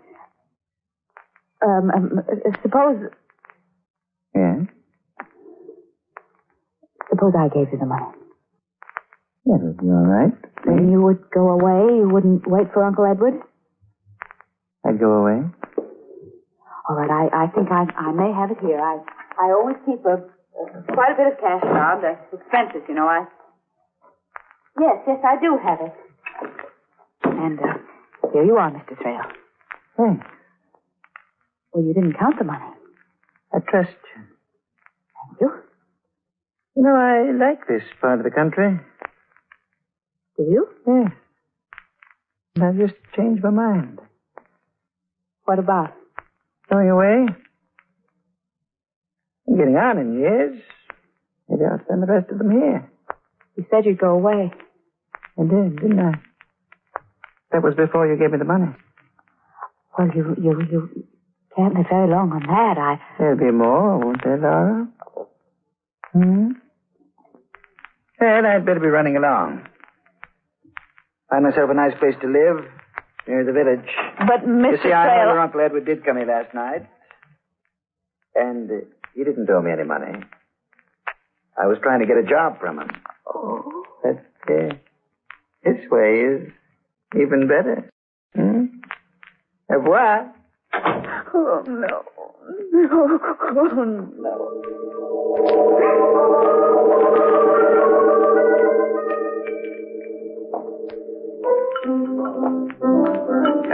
Gents, it's getting late. I'll be going to my new little gray home in the west, That is nice. Good night. Old man Trail will be back, though. Buy all the drinks you can stand.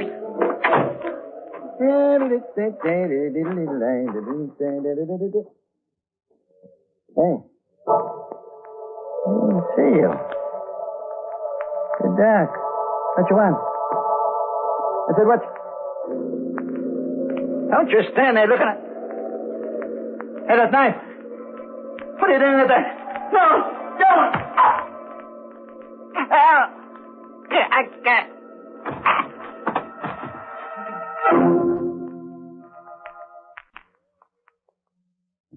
Well, you're all here waiting, eh? What's the matter? You brave or something? Oh, you are. Then suppose you crawl out from under that sofa and listen to the tale of Laura, who planted her Uncle Edward under the rose bushes in the garden with her favorite paper knife in his back. A Mr. Thrale tried to blackmail her, but one dark night, Mr. Thrale lost interest in worldly matters, lying down in the street with a knife in his heart. The next morning at Green Towers. Good morning, Laura. Good morning, darling. Started breakfast already? Too hungry to wait. Pull up a chair and go to work. All right, I will. What's the matter, Laura? You're a bit pale. I'm all right. Tony, who put those roses on the table? I did. They're blooming. I know how you love them. Well, thank you, darling. Hey, terrible thing in the papers this morning. Oh? What? Man stabbed to death in the village. Really? Mm-hmm. Stranger hereabouts. He was at the village bar, throwing a lot of money around. Walked out. Somebody evidently wanted the rest of his money, so he got a knife stuck into him. Oh, how dreadful. What was his name, Tony? It was a funny name. Hard to remember. Oh, yeah. Yeah, Thrail. Yeah, that's what it was. Laura, what's wrong? Oh, no, nothing. I do think, though, that those roses have given me a headache. Their odor's so strong. Oh, that's a shame. Well, I'll get rid of them. Will you? Thank you. I'll go and lie down for a while. Maybe my head will feel better. Yeah, you do that. Yes, I may even be able to sleep again.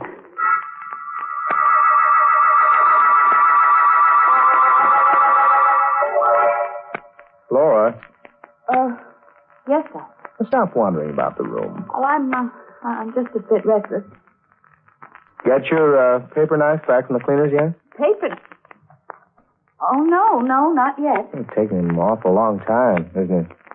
Hope they haven't lost it. I hope not. Tony, What? there are no roses in this room, are there? Nope. Well, then why is the odor of roses so strong? Laura, I'm worried. Why? Because there is no odor of roses in this room.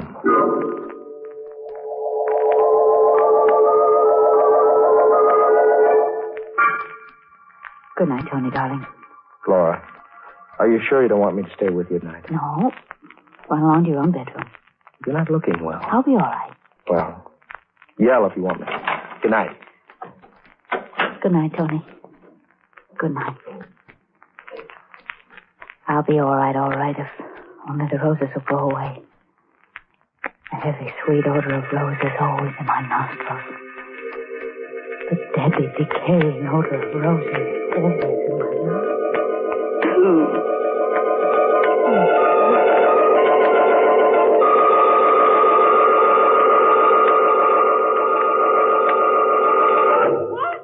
What? Oh, for goodness sake, I was asleep. And it was nothing. No. Oh, no, I don't hear anything.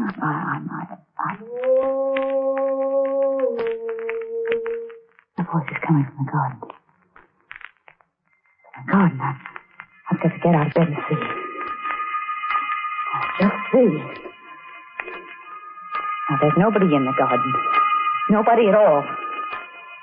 There's the plum tree, just as it always is. And the vegetable patch. And the lawn where we play croquet. And there are the rose bushes, too. The rose bushes. And out of the rose bushes, a man is standing up, and it's my uncle! No!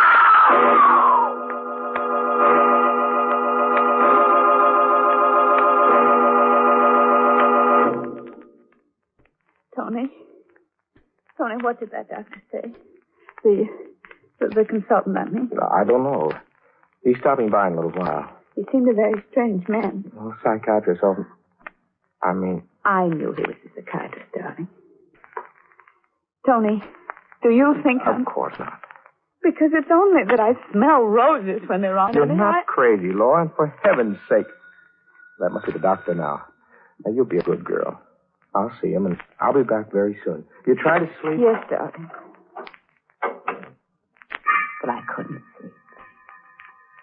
The odor of roses was so terribly strong. I thought, perhaps if I got out of bed and lay down on the floor where the fresh air in the air conditioning machine was strong, perhaps there I'd be more comfortable.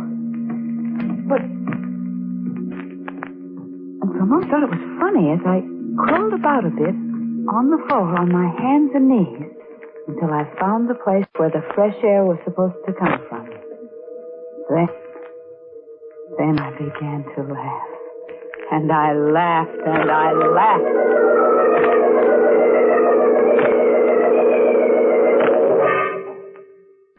That night I waited till he slept. And I went downstairs into the cellar. And straight to the air conditioning machine which kept the house so fresh. And there, in front of the blower which drove the air through the pipes into my bedroom, I found a little bottle. It was a lovely little bottle, with a crest on its little fat belly, and the words, Attar of Roses, on it. The bottle, you see, was open. And then I knew that I wasn't mad. And I also knew that the time had come for me to find my paper knife again.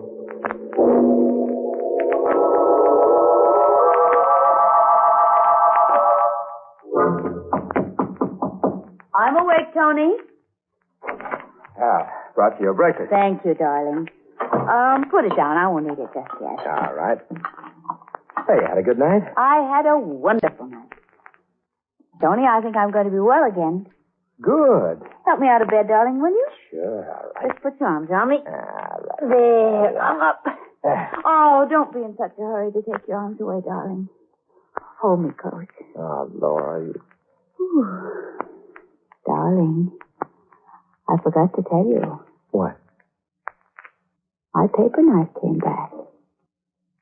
If what? Yes, I have it now in my hand. The hand that's behind your back, Tony. Laura. Yes, Tony, here is my paper knife.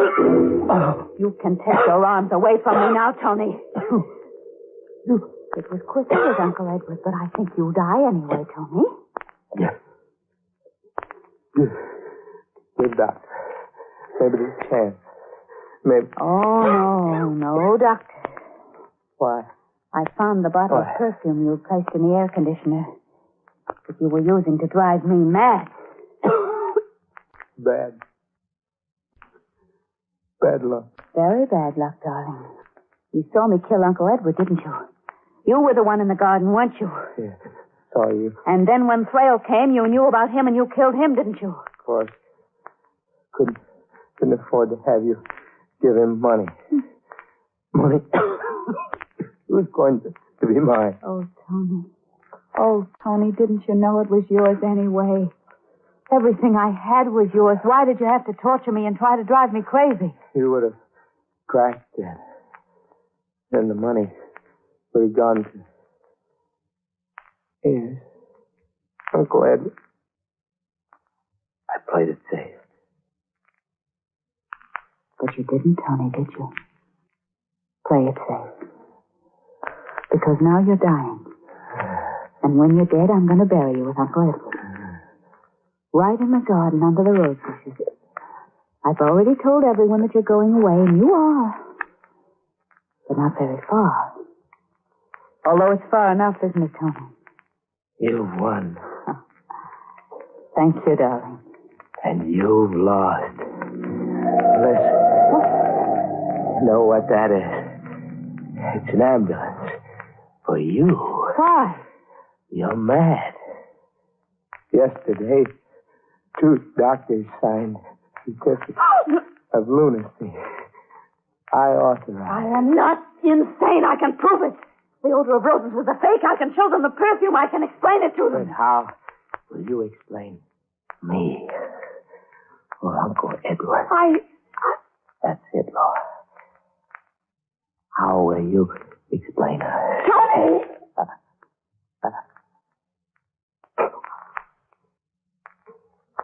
Tony. Tony! Wait! Wait! What am I going to do? If I prove I'm sane, they'll hang me. And I don't want to be hanged.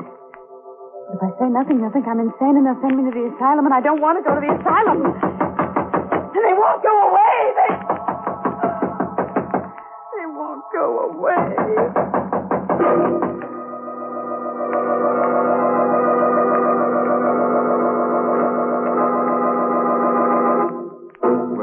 Well, that's the end of poor Laura, who was a handy girl with a paper knife, but who didn't do so well with her spring planting. Oh, and while I amble down to Green Towers to find out whether Laura's spending the winter in a padded cell or at the morgue, let me give you a bit of earnest advice. Never plant your uncle in the rose bushes if you're allergic to pollen. You might get a bad case of sleigh fever.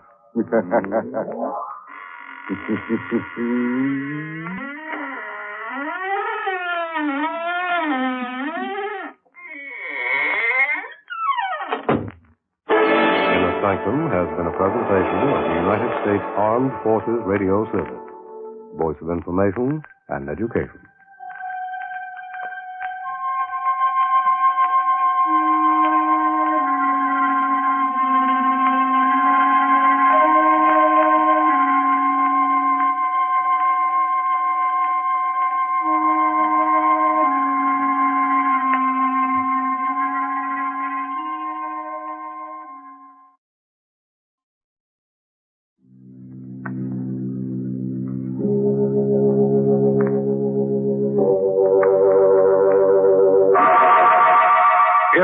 Sanctum Mysteries, brought to you by Bromo Seltzer.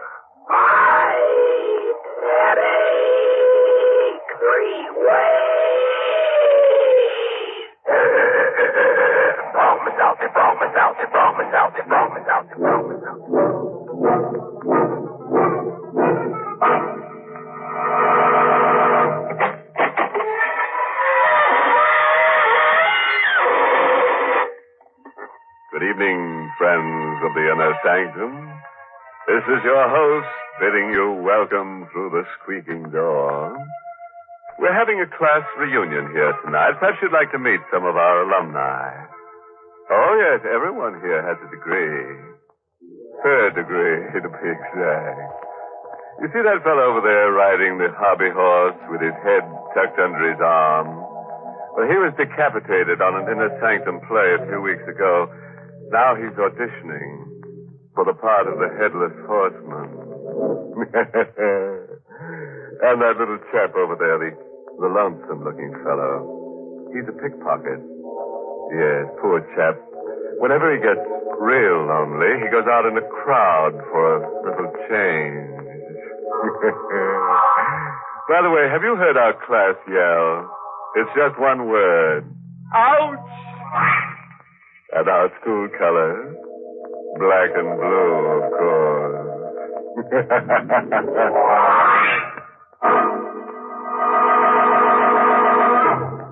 Tonight's Inner Sanctum Mystery, Till Death Do Us Part, was written by Emil Tepperman and stars Everett Sloan in the role of Joe, with Mercedes McCambridge as Nancy, and is presented by the Emerson Drug Company of Baltimore, Maryland, whose registered pharmacist compound Bromo Seltzer, the headache product that's both fast-acting and pleasant-tasting.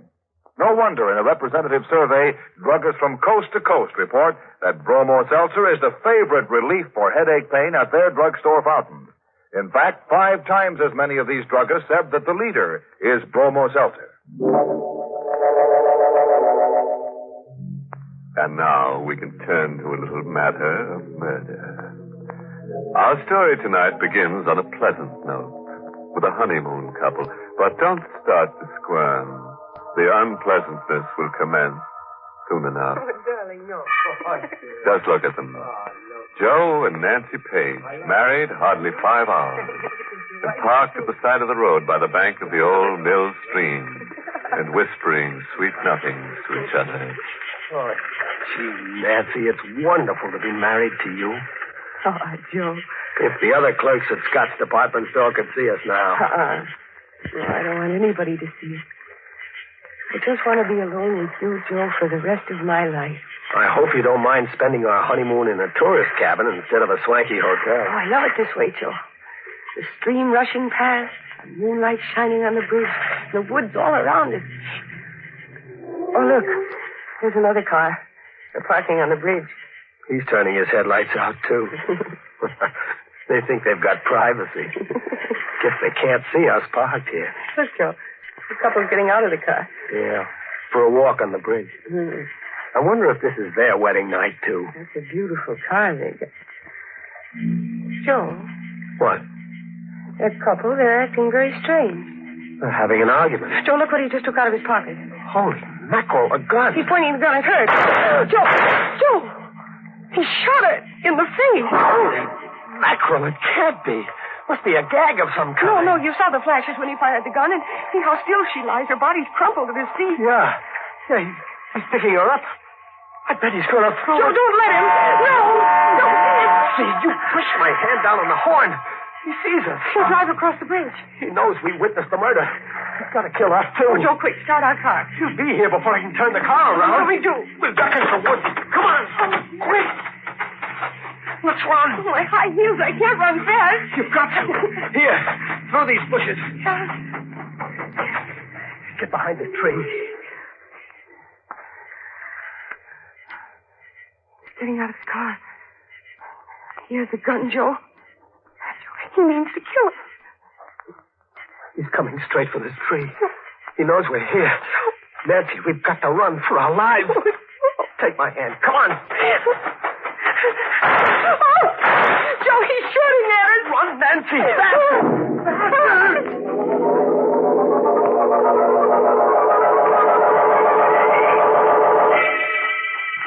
I'm tired, Joe. I can't go much further. We can't stop. He's close behind us. Is he gaining on us? No, but he's still after us. Oh, please, let's stop and rest. Not yet. I saw headlights up ahead. Maybe there's a road. If we can only make it. Joe, I'm through. I can't go anymore. Nancy, look. Through the trees. The road. Come on. One last sprint.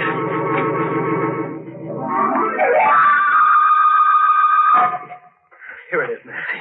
The road. Oh, thank heaven. I never thought we'd make it. Is he still after us? He's still coming through the woods? I don't know. We'll stop the first car that comes along. No. Oh, now take it easy, baby. I was thinking of that poor girl lying dead on the bridge. And on our wedding night, too. Oh, here comes the car. I'll stop it. It isn't stopping. He went right by. Joe. What? I think I hear something behind us in the woods. Only the wind in the trees. Suppose he should suddenly step out of those woods with his gun. Maybe he gave up. Maybe he went back to take care of that body. Our car is there, Joe. With our marriage license in the glove compartment and the receipt Mrs. Swenson gave us for the cabin. Yeah, he'll know all about us.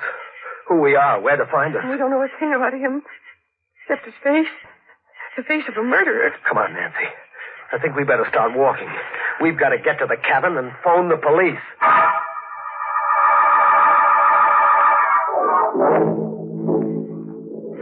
How much further, Joe? It's just around the bend. Johnny, I'd like to lie down and sleep right here on the road.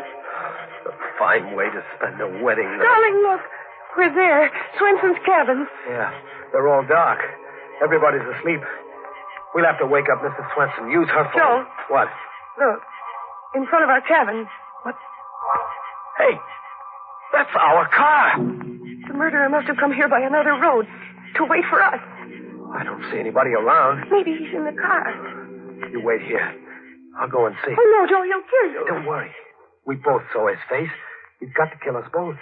If I go over there alone, he won't shoot until he knows where you are. But Now, take it easy. Stay back here in the shadows. It'll be all right.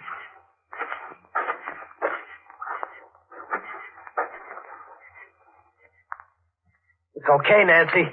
The car is empty.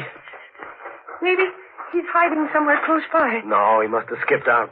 Why would he bring our car back? He wanted to get it away from the bridge.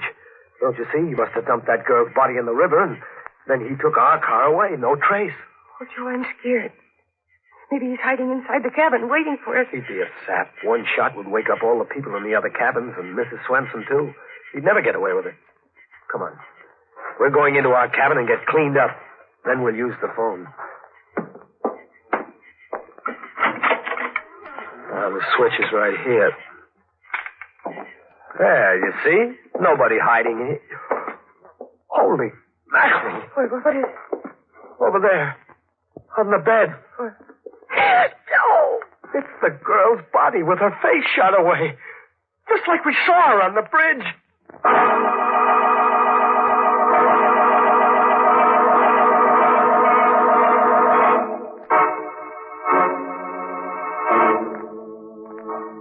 You are listening to Inner Sanctum, brought to you by...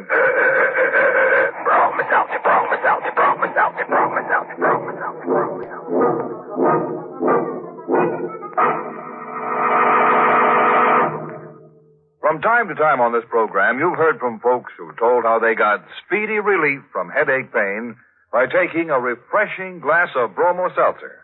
These people write in on their own initiative to say that they appreciate the quick and pleasant headache help that Bromo Seltzer brings. Recently, we received such a letter from Mrs. Katharina Eckerline of Schenectady, New York. Mrs. Eckerline said, One Sunday afternoon, as a young bride of 24, I went for a walk with my husband. On our return home, I developed a headache. My husband went into a nearby drugstore for Bromo Seltzer, which a friend had suggested. And Bromo Seltzer brought me quick relief from my pain. Many years have passed, and ever since that day, I've made sure I had Bromo Seltzer on hand at all the time. Thank you, Mrs. Eckerline. It's no wonder that you and thousands of others always turn to Bromo Seltzer for headache help. For Bromo Seltzer not only relieves headache pain, but also helps the stomach upset and jittery nerves that may go with an ordinary headache. So remember that, friends, and... Fight headache 3 ways. Bromo Seltzer, Bromo Seltzer, Bromo Seltzer, Bromo Seltzer, Bromo Seltzer.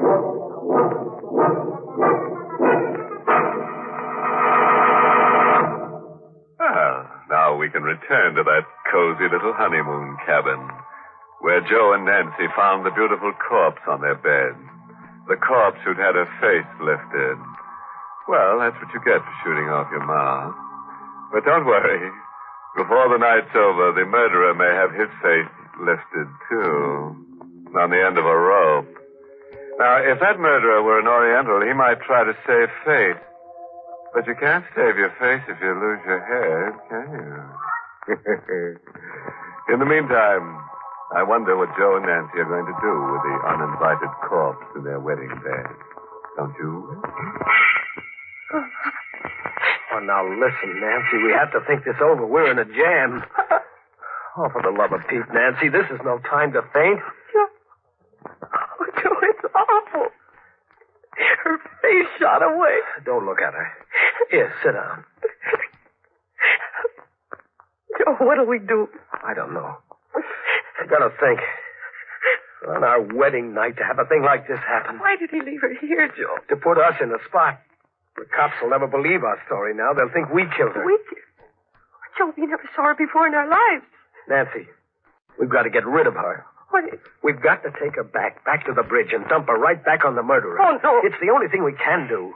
Suppose the cops come here and find her. They'll grill us for hours. They'll hold us for the inquest. It might take a week, 2 weeks. A fine way to spend a honeymoon in jail. Oh, I never thought of that. We've got to do it. We've got to take her back. That means we have to lift her up and carry her. I'll carry her, but you'll have to help. Oh, I couldn't. You've got to, honey. I couldn't. Oh, what must I do? You go out and get the back door of the car open, and then I'll bring her out. Joe, they'll find us here with the body. Quick. Throw the blanket over her. I'll see who it is. Oh, no, I can't go near her. Do as I say, quick. Try. Give me a minute. Who is it? It's I, Mrs. Swenson. This blanket is too short. Just a minute, Mrs. Swenson. Her feet are sticking out. Get those clothes out of the valise. Throw them on top of her. It's the best I can do. All right. Sit on the bed in front of her feet. Please hurry, Mr. Stone. Coming, Mrs. Swenson. Everything okay, Nancy? Yes. I feel faint. Bite your lip. Do anything, but don't faint now. Good evening, Mrs. Swenson. Good evening, Mr. Stone. I hope I'm not intruding. I saw your light, so I knew you weren't asleep yet. We were just going to sleep, weren't we, Nancy? Oh, yes. I should have thought you'd been asleep long ago. See, I brought you a jug of my own homemade apple cider. I'll put it right here in some glasses, too. Oh, thank you, Mrs. Swenson. It's awfully nice of you. Oh, not at all. It's so nice to have a honeymoon couple. I wanted to do it earlier, but my heart was bothering me.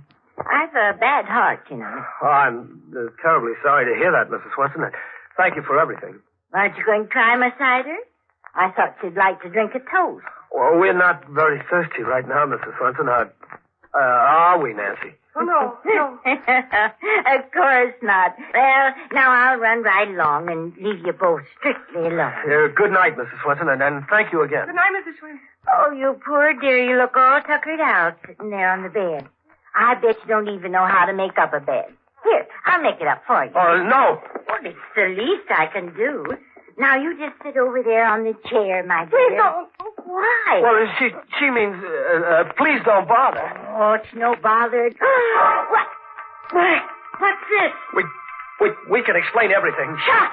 She's been shot in the face. Murdered. Oh, please, Mrs. Swenson, it isn't what you think. Murdered. You're no honeymooners. You're murderers. Oh, my. Stop that. Let me go. Shut up. Stop that.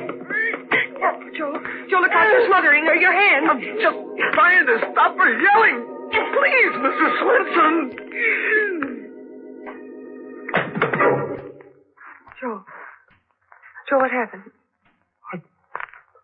I don't know. She just went limp and slid down on the floor. Mr. Swenson? Mr. Swenson, are you all right? Joe, what is... She's dead. Joe, you killed her. Smothered her to death. I'm a murderer. Me, Joe Stone. A killer. We started out on our honeymoon. And now I'm a murderer. Oh, dizzy for a second. Joe, Ghost, you're trembling. Nancy. Why, look at her face. She's dead. And that one on the bed. We're in a jam, Nancy, in a jam. Oh, Joe, I wish I were dead. They'll hold us for murder, Nancy. It was an accident. You didn't mean to kill Mrs. Swenson. Yeah, but how will we ever prove that we didn't kill the other one, too? We'll never be able to find that guy with the black roadster. The cops will pin the rap on us. Oh, take me out of here. I can't stand it. Her on the bed and Mrs. Swenson on the floor. Please, let's go away. Let's go far away. You mean run away? Anything, Joe, anything. But let's not stay here. I won't go to jail, Joe. I won't. Please take me away. Yeah, we'll get out. We'll keep going. Nobody knows our names. They can't trace us. Come on. Get the clothes packed.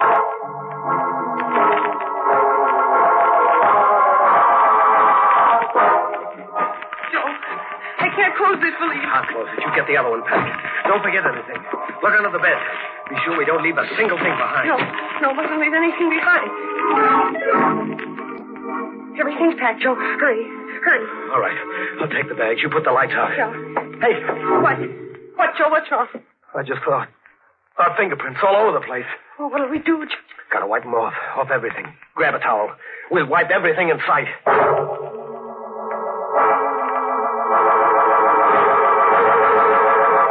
We wiped everything, Joe, I think. The bedstead. Yeah. Bathroom. Faucet. Yes. Doorknobs, dresser. Yes. Water pitcher. Yes. All right, that's all. Let's go. No, Joe, no. The cider jug. We didn't wipe that. We didn't touch it. I'll wipe it anyhow. Well, snap it up. All right. Come on, then. I'll feel better in the car. Out on the road.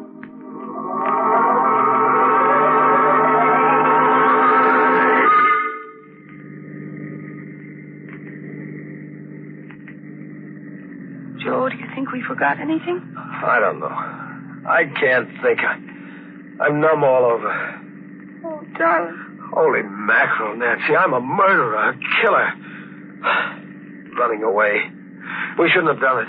We shouldn't have run away. Joe, it's not as if you killed her on purpose. It was an accident. Nancy, do you realize you're married to a murderer? I wasn't murdered. It was so easy. So easy to kill. I never thought it could be so easy. All I did was to hold my hand over her face. Joe, please, Joe. What time is it? It's almost 2:00. We've been driving for an hour. Got a cigarette? I think there's some in the glove compartment. I'll get him. Joe. What? Our marriage license is gone. What? Are you sure? It's gone, Joe. It was right here. The murderer. He took it. Why would he take our marriage license? I don't know. I can't think straight anymore. Joe, he knows our names. He knows everything about us. Oh, Joe, there's no use our running away. He knows who we are. We'll always be at his mercy. Gosh, I feel all in. I can't drive anymore. I gotta rest and think. We'll pull up at the side of the road. Look, up ahead, there's the gas station. Closed for the night. We can park there. Yeah.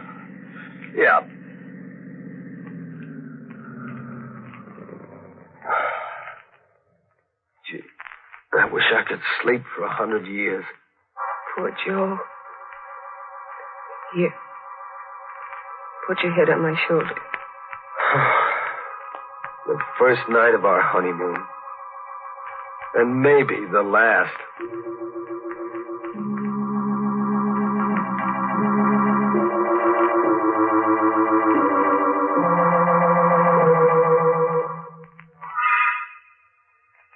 Joe. Huh? Joe, it's 6 o'clock. Hey, it's daylight. I slept all through the night. I guess I fell asleep, too. It's chilly. Yeah. We should have closed the windows. Mm-mm. Gee, honey, you look pretty with your hair mussed up. Gosh, your hands are cold. Here, let me warm them. This is our first morning together, Joe. Yeah. Yeah. Our first morning together. But this isn't the way I used to dream about it. Oh, baby. How did we ever get into a mess like this? We're back where we were last night, in the same jam. Nothing's changed. Those 2 corpses still in the cabin. What'll we do? Joe, let's not think about it for a while yet. Let's go and find a place for breakfast. Our first breakfast together. And after that, we can go back thinking about it. But at least let's have those few minutes. A sort of stay of execution. Yeah. Okay.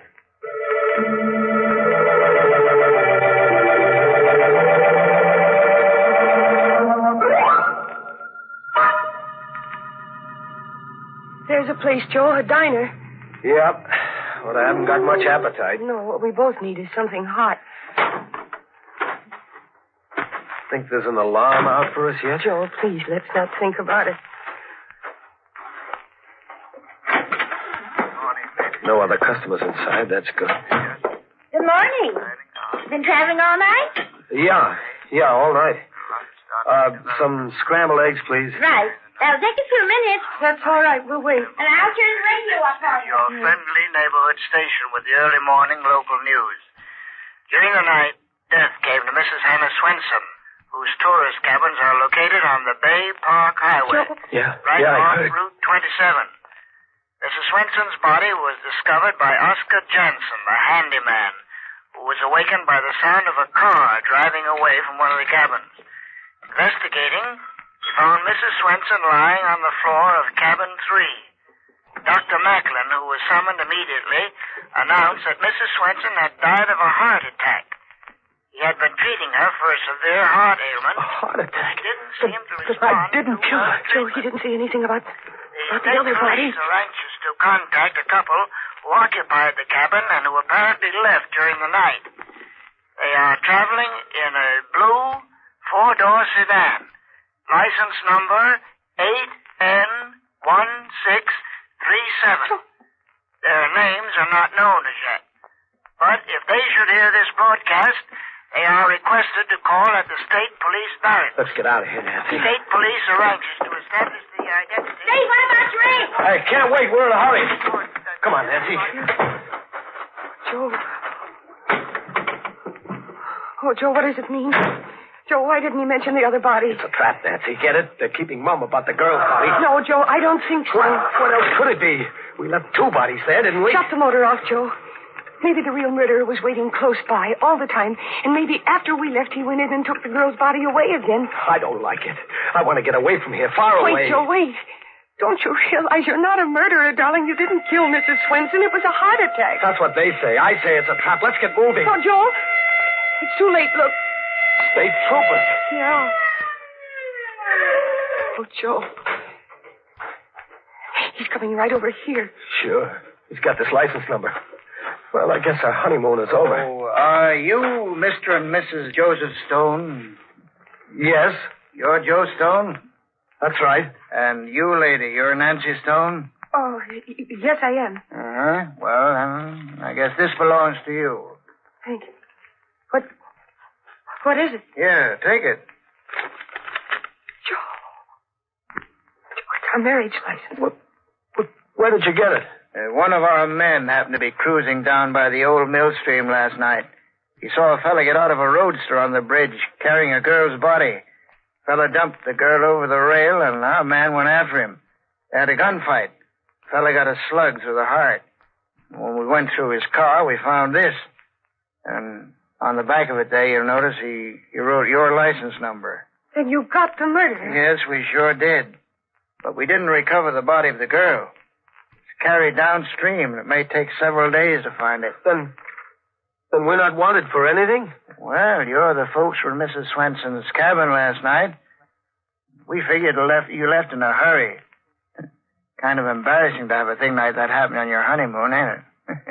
Well, I can't blame you. Well, then we're free to go on our honeymoon. Yeah, you just come on down to the barracks and sign a statement. And then you can be on your way. Well, would you mind, officer, just a few minutes? We want to go back in the diner for our honeymoon breakfast.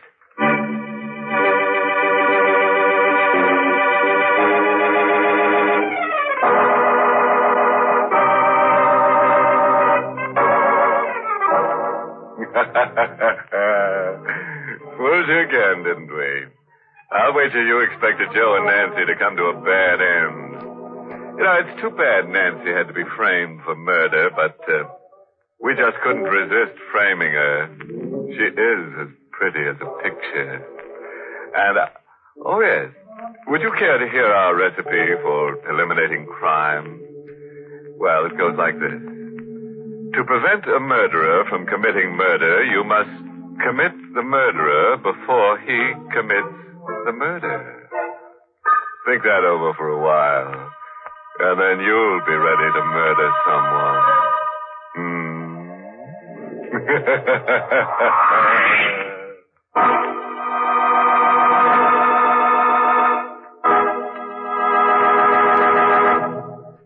If you're at work or out shopping during the day and suddenly a headache hits you, it's no trouble at all to step up to a drugstore fountain and ask for Bromo Seltzer. But if you get a headache while you're at home, for example, late at night or first thing in the morning, now that's another thing altogether. You need and want headache help in a hurry. And that's when it pays to have Bromo Seltzer in the medicine cabinet, ready to bring you the fast headache help you need when you need it. Thousands of people keep Bromo Seltzer in their medicine cabinets because they find it relieves headache pain quickly and pleasantly and helps the jangled nerves and stomach upset that may team up with an ordinary headache.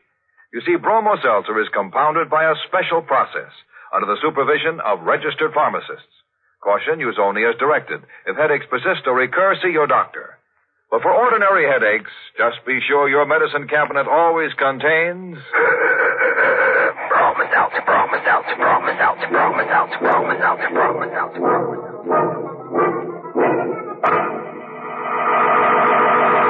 Well, it's time to close that squeaking door for another 7-day rest. Until next week at this time, when Bromo Seltzer brings you another Inner Sanctum mystery directed by Hyman Brown. Oh, by the way, this month's Inner Sanctum mystery novel is The Blank Wall by Elizabeth Fancy Holding. Next week, a grisly little tale titled Carnival of Death. It's about Joe Backus, who was fat, enormously fat. But that's not what made him different from all the other people in the carnival he traveled with. On one night each month, a strange thing, a frightening thing happened to Joe. Want to know more about it? Be sure to listen next Monday. Until then, good night. Pleasant dreams.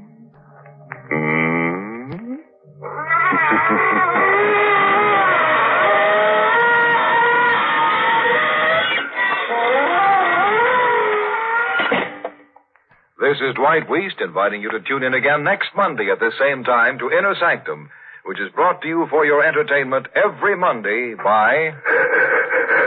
Bromo Seltzer, Bromo Seltzer, Bromo Seltzer, Bromo Seltzer, Bromo Seltzer, Bromo Seltzer, Bromo Seltzer. Friends, today is Navy Day. We salute the United States Navy and pause to remind America's young men that the Navy offers great opportunities for career advancement. Find out about the special benefits of a Navy career at your nearest recruiting office.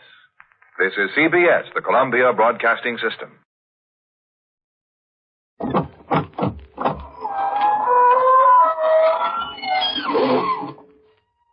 Good evening, friends of the Inner Sanctum.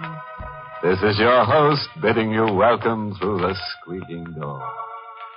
Well, we're overcome with Yuletide spirits this evening. Parties everywhere. Ah, what fun. One fellow was lit up like a torch. His wife had struck a match to him. Big shindig at the city morgue. Everybody was a little stiff. Out in Hollywood, Frankenstein, Dracula, and the Wolfman threw a monster jamboree. The guests had a screaming good time. And the punch bowl, just right. Chilled to body temperature. Sub-zero. Everybody's blood ran cold.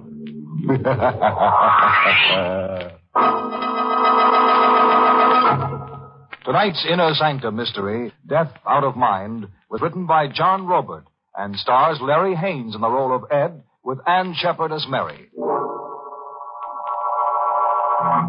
And now, gentle people, now for the soothing nuances of shrieks in the night. Say, ever see the little man who wasn't there? No. Carefully, right behind you. We're in apartment 2A of a cheaply furnished flat in Chelsea facing the street. The room is pitch dark. A patch of moonlight is crusted on the window as if it can't get through the grime. Ed Tate is crouched at the window watching the street. His face... Mary? Ed, there's nobody downstairs. Oh, there must be. I've seen him. Here from the window. See? See, Santo? There, leaning against the lamppost, smoking a cigarette. I've been watching him, Mary. I can't take my eyes off him. Ed, you've got to take hold of yourself. Leave this room. He'll be waiting for me wherever I go. He'll be everywhere waiting for me. Turn a corner and run into him. Catch a train and he's sitting beside you. Run away and meet him in Boston, Frisco, Hong Kong. Don't, please. He's Fate. Fate dressed in a black suit. Please, no more wild talk. I'm crazy. Is that what you mean? Ed, darling. Think. We're just married. I'm a bride. We were going to be something wonderful. You married a guy with whams in his head. Marriage never had a chance. You got a stacked deal, Mary. I'll get help. Operator, I want the police. Operator. There's no buzz. The line's dead. He cut the wires. I told you he was downstairs. I can't stand any more of this. Oh, Mary. Mary, don't cry over me. Forget me. Just turn time back 24 hours and forget you ever married me. But you've done nothing. It's just in your mind. This is a payoff for other things. There's always a payoff waiting somewhere. There's always retribution. Now, you get away, Mary. This door. No. I'll wait for Santa alone. I don't want him coming to And you. he doesn't Take exist. the back staircase and hurry. I'll get a doctor. You're sick. Beat it.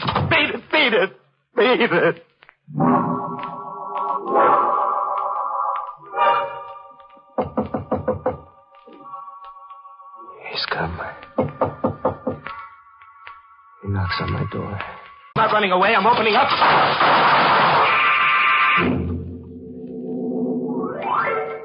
Sergeant, I'm Ed Tate. I just killed a man. Here's a gun. Hey, this guy's sick. Crazy, call an ambulance.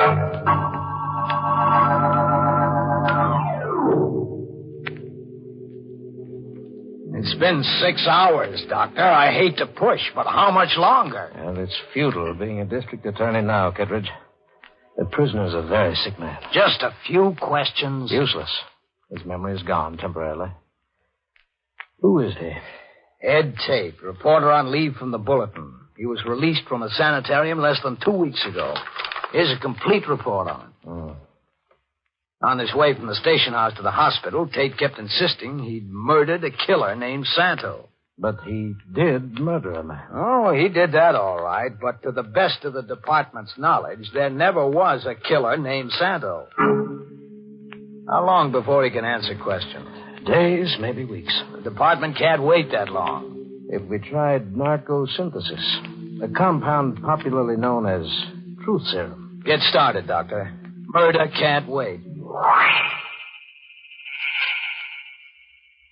Kate. Yes. Count backwards. Starting at 100.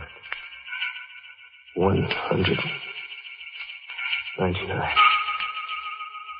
98.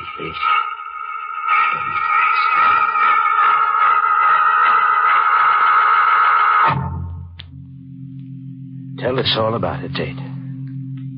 All about it. The sanitarium? Yes, about the sanitarium. You were there in Harbor Hospital. You were released 2 weeks ago. You went there from your newspaper. Why did you go to the sanitarium, Tate? Stella Andrews killed herself. I couldn't get her out of my thinking, get her out of my head. Who was Stella Andrews? She figured in an unsolved murder mystery 20 years ago. I dug the story up and put it back on the front page. Yes, I remember the case, Tate. Stella Andrews was tried for murder and acquitted. They set her free. You uncovered new evidence? No. I did it as a circulation stunt to sell papers. I didn't think of Stella Andrews. I didn't think. Go on, Tate. I never even met her until that last day. What happened that last day? Stella Andrews confronted me in my office. A gray, tragic woman. She told me that she'd long ago changed her name. That she'd made a new life for herself. Until this notoriety started suspicions in the minds of her neighbors. She said she was too old to make a new life for herself all over again. And then... Yes, Dave. I turned away.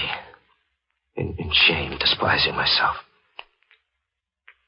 And she was gone. 20 stories to the sidewalk.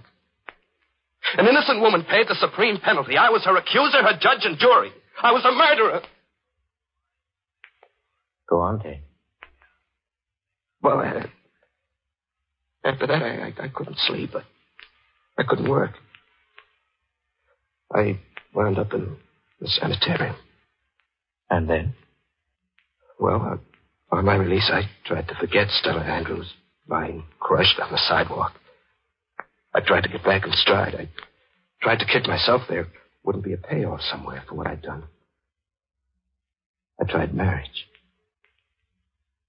I dragged a sweet kid into partnership in the accounting I owed fate. What did you do, Tate? I eloped with Mary Connor, a public librarian. For me, Mary had the kind of magic that makes pain disappear. I'd only known her for a whirlwind week, but long enough to know she was gold through and through. We were motoring back from Elkton, just married. Happy. What time is it, Ed? Minute past midnight. I've been Mrs. Edward Tate for 4 hours. I'm hungry. Oh, coffee do me fine, too. Keep lookout for a road stand, huh? There's one right ahead. Oh. Funny looking joint.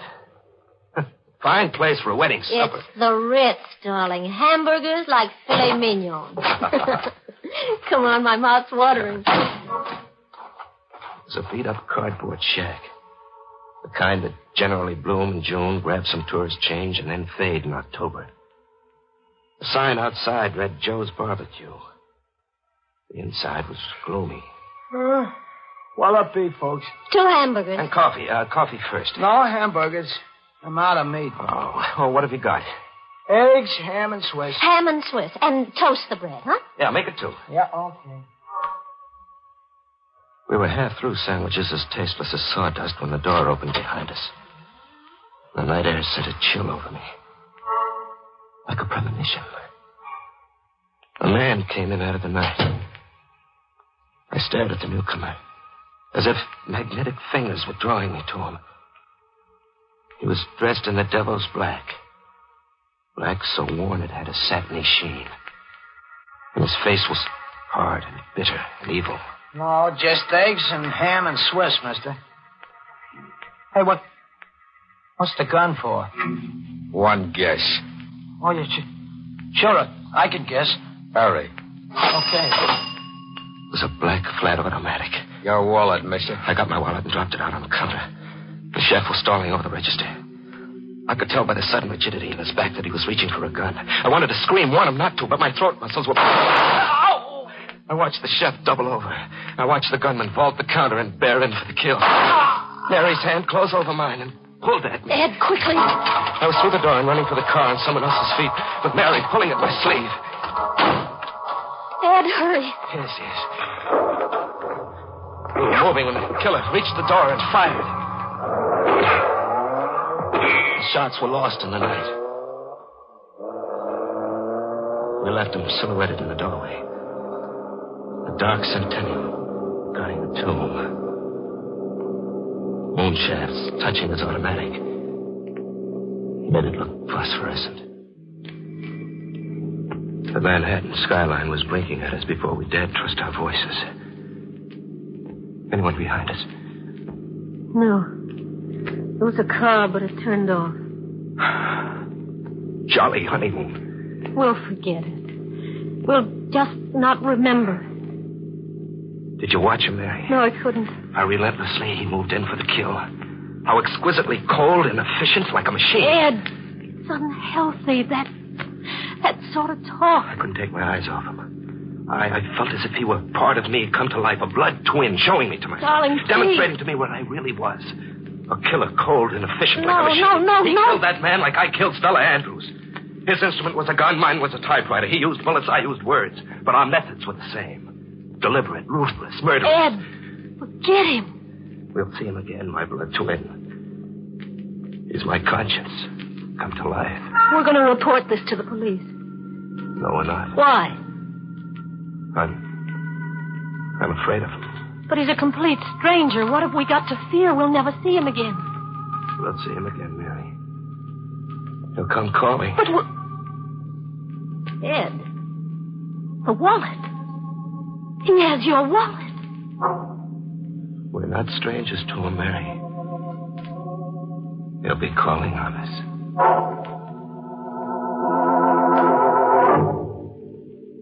He had my wallet, my name, my whereabouts. But the wallet was only an incidental thing. I knew he'd call. Our lives were intertwined.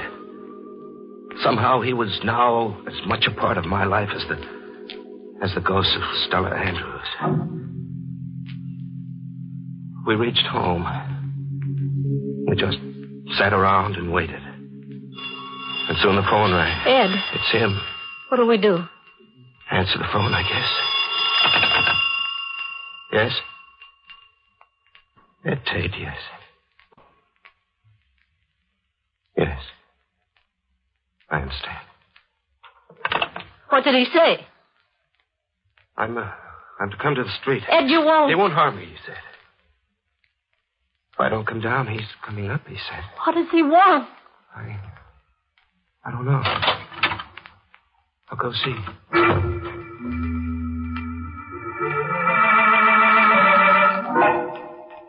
He was waiting for me in a big car that looked like a hearse. As I came out of the hall, he motioned me to come sit beside him.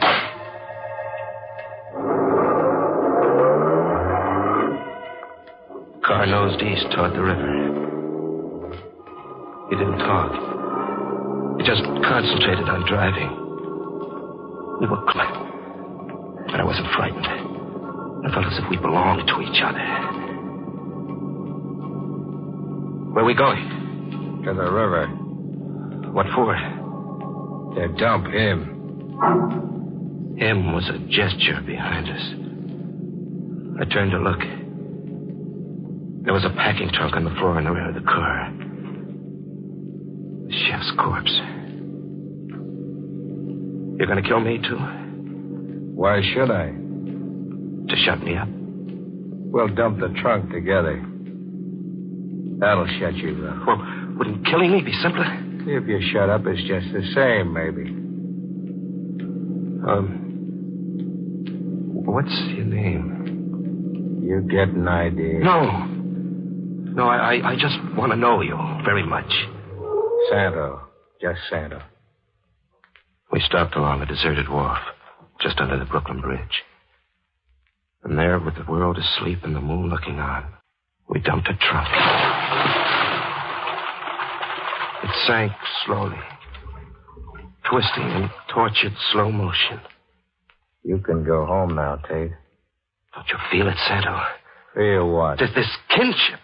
We're the same person, Santo. You're crazy. No, I mean it. Look at me. See our resemblance? We didn't just happen together. You're something out of me. You are me.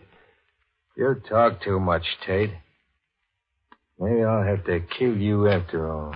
Oh, you'll kill me, Santo, soon enough. You'll have to kill me. You're my conscience.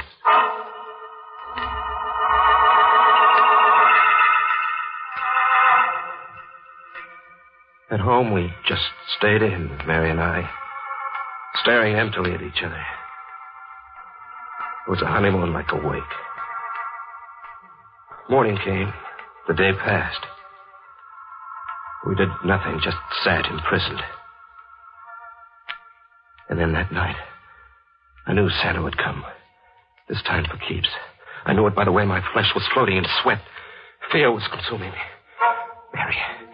Mary, Santo's downstairs. It's all in your mind. He's downstairs. He'll be coming up. Mary, where are you going? To see. Ed, I can't stand much more of this. Yeah, you go see. And when you come back, signal, like this. Do it twice. Mary went down to check, but I knew the answer. I got my gun and went to the window to watch and wait. Santo was downstairs.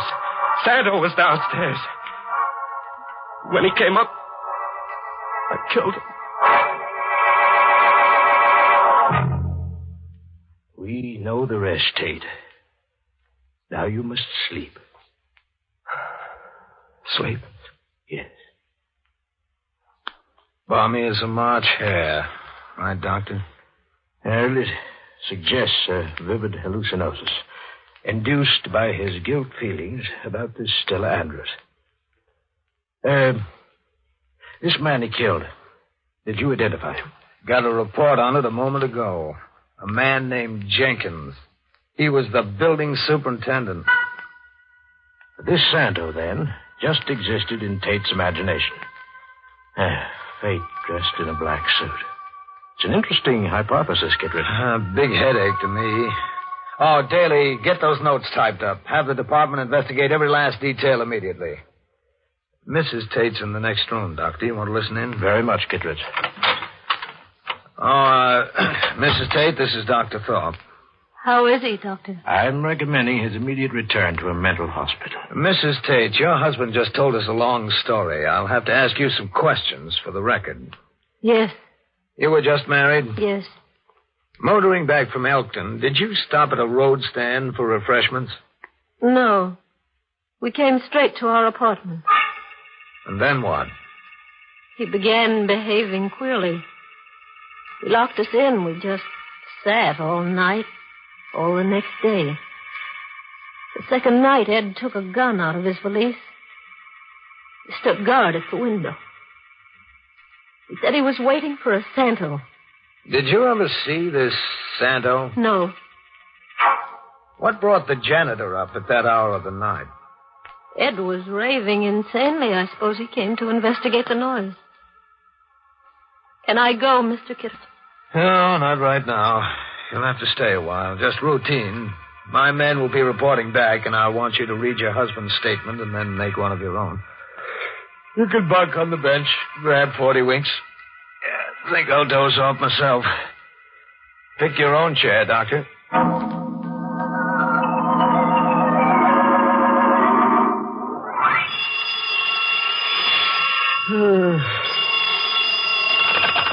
Oh, Kittredge speaking. Yeah, wait till I get a pencil.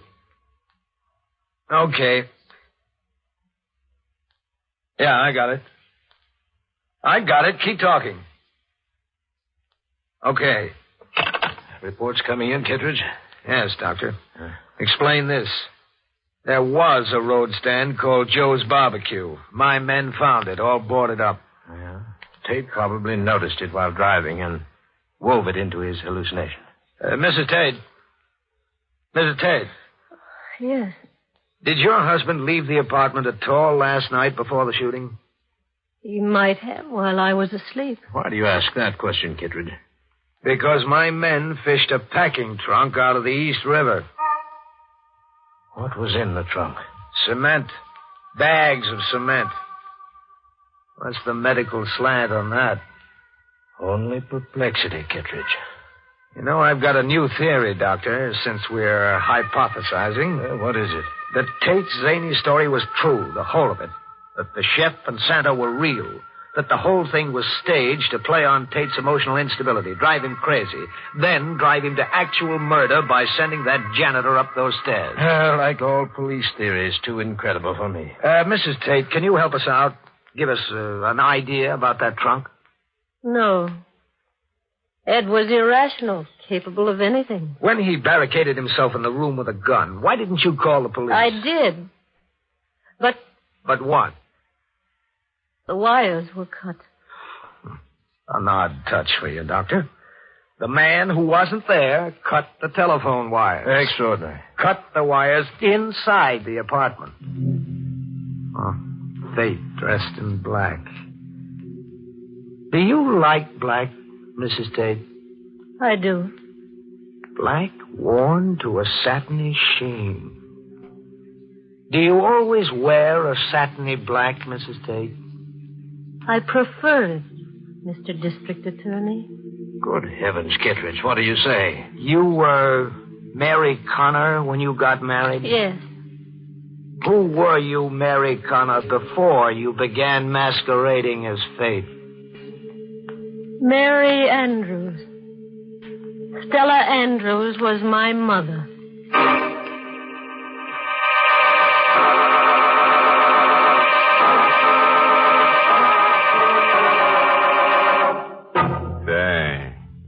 Want to get married?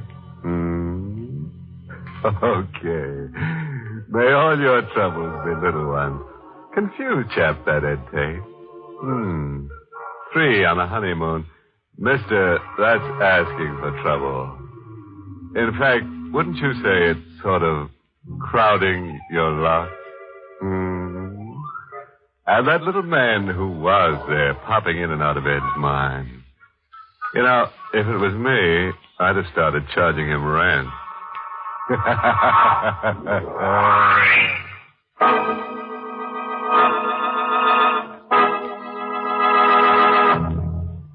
Good night. Pleasant dreams.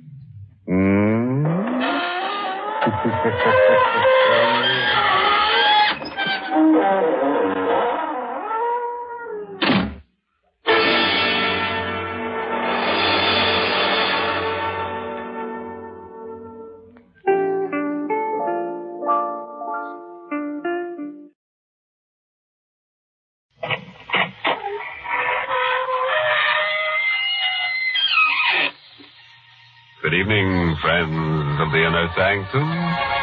This is your host inviting you through the squeaking door for another episode in the Eerie.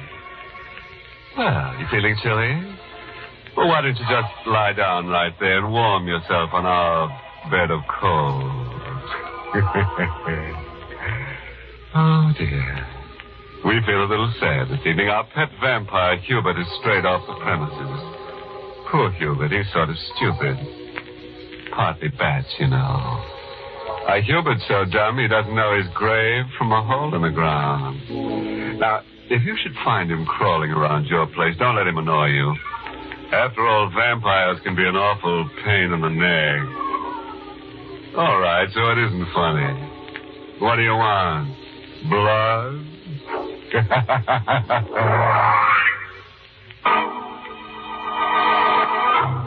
Tonight's Inner Sanctum mystery, Tempo in Blood, was written by Ed Adamson and stars Mason Adams in the role of Chick with Everett Sloan as Sanders.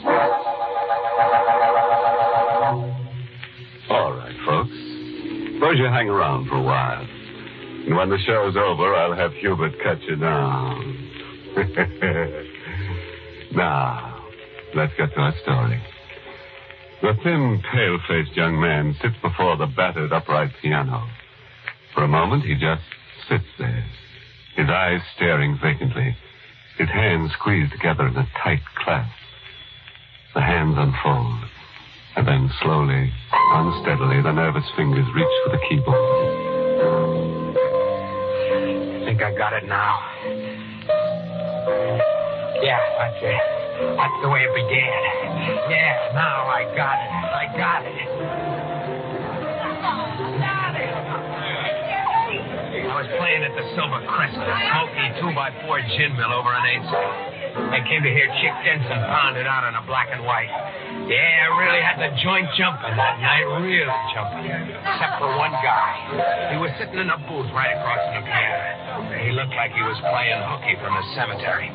That guy, the one I'm telling you about, he just sat there looking, doing nothing but just looking at me. Figured at first he was just a square, a long Why did he keep looking at me that way, that creepy way? It started to get under my skin like the itch. The itch was so much I stopped pounding. I stopped right in the middle and I walked over to him. What's the matter, mister? Don't you like my music making? Does it make any difference? Yeah, sort of. Didn't I appear appreciative? Sorry, I should have. You see, I've been following your career very closely for the past few months. Why? To learn all I can about you, study you. Sit down, Chick. I didn't like the way he was looking at me. All the time he was talking, he kept looking at me like he was burning a hole through my head. My name is Eric Sanders. So what's that to me? I find your music far more stimulating than I appear to. The mad tempo is extremely compatible with my thinking. Yeah? What kind of thinking? Thoughts on murder. What? You see, Chick, murder is my profession. I'm a criminologist of sorts, a student of murder. You know, there's a striking similarity between your music and murder. Yeah. The way I kill Beethoven and Bach. Underlying the mad scramble of notes, there's a definite plan. A plot that builds and builds to a wild climax. Most people can't see the reason to it, but I can, Chick. And that's the way it should be with the perfect murder. A crime with no apparent reason. There must be no relationship whatsoever between the murderer and the murderee. Murderee? I don't dig you. There's a theory that the human race is divided into two classes. The murderers, those bent on killing, and the murderees, those bent on being killed. Fortunately, I find myself among the first class. You're a killer, huh? Yes, but a special and unique kind. You see, I intend to commit the perfect murder. Is that right? Who are you going to knock off? Oh, but that's a secret, isn't it? No, not to you, Chick. Because you're the one I'm going to murder. I figured the guy was a screwball, had holes in his head. I brushed him off. I forgot about him. I'm back at the Silver Crescent the next night, hammering it out for the beer and pretzel crowd. I'm going like 60. And then... That's the tempo, Chick. That's the tempo for murder. What are you doing here? I just stopped in to remind you. It can happen any time. Any time.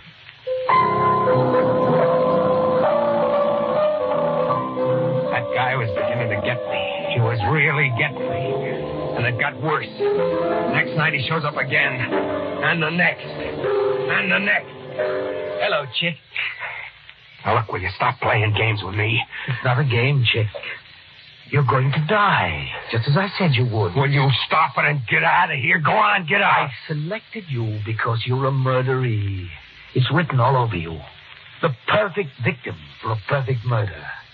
There's nothing you can do to prevent it. Oh, you'll see what I can do. You can't run away from me. I'll find you wherever you go. I'll go to the cops. I'll tell them about you. They'll take care of you. That's what cops are for. They'll take care of you good. The police. Go ahead, Chick. You go to the police. They'll think you're crazy.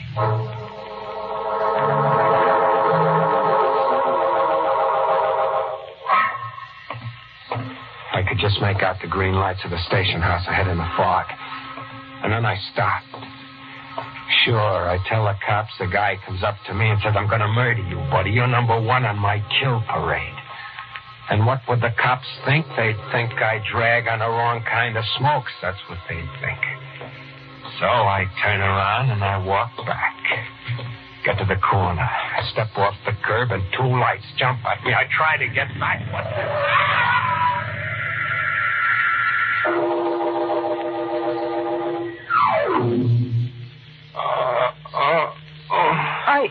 Are you all right? What is this? Who are you? My name's Rita Corday. You're in my apartment. You were struck by my car. I'm awfully sorry. Where is he?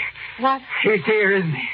Oh, I don't know what you're talking about. You're lying. You tried to kill me. What? He had you do it. It didn't work, so you brought me here to finish it off. Well, you're not going to do it. I'm not going to You die. mustn't try to get up. You're not going to kill me. You're not going. Please, lie back. I'm getting out of here. You're not going to do that to me. Listen to me, please. I want to help you, Chick. Say, you know my name. You were lying, just like I said. You're in with him. You're going to kill me. Wait. Of course I know your name, Chick Denson. I looked through the papers in your pocket. Now, you listen to me and try to understand. You weren't hurt badly, but you've had a shock, and you're imagining things. I brought you here to help you. No one is going to do you any harm. You're safe. Do you understand that? Safe? Perfectly. He isn't he? You're not helping us? I haven't the slightest idea what you mean. I told you I'm going to help you. I'm going to take care of you, Chick. You're going to stay here until everything is all right.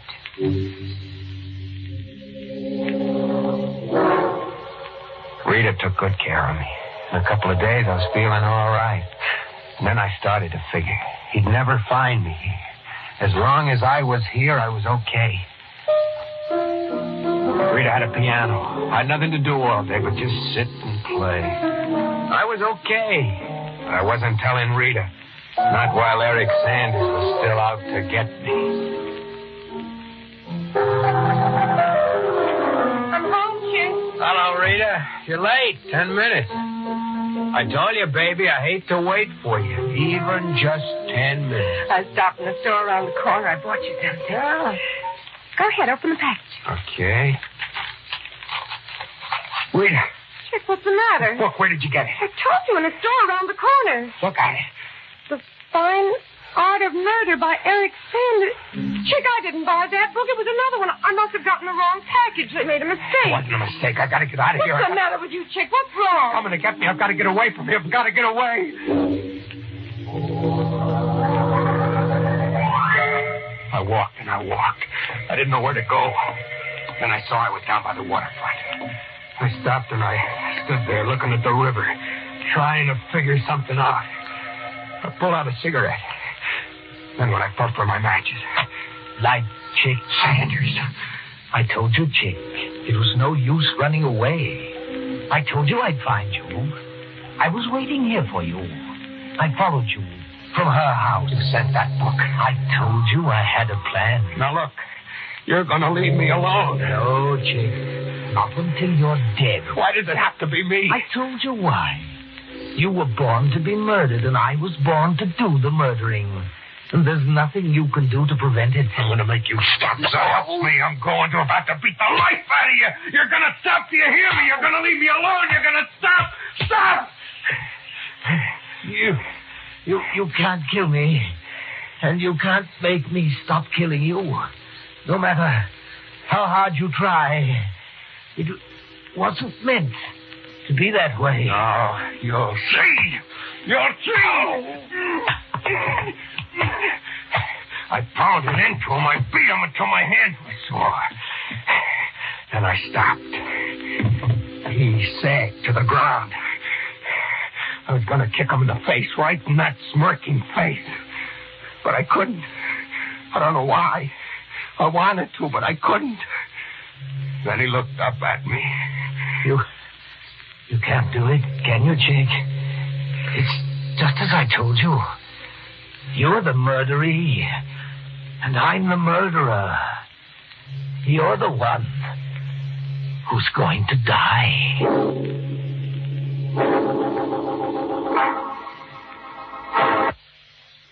You know, I'd like to feel sorry for our hip pianist friend Chick, but I just can't. Why, surely his music teacher must have warned him that the boogie woogie would get him if he didn't watch out.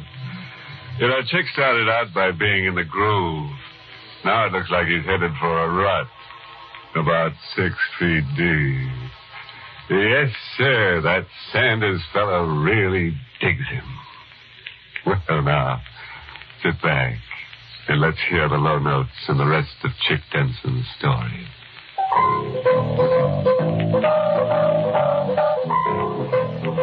I keep playing this number over and over again. I don't know why. I thought maybe it'd help me forget. But it doesn't. Nothing helps me to forget. I had to make up my mind to do it. I had to kill Eric Sanders.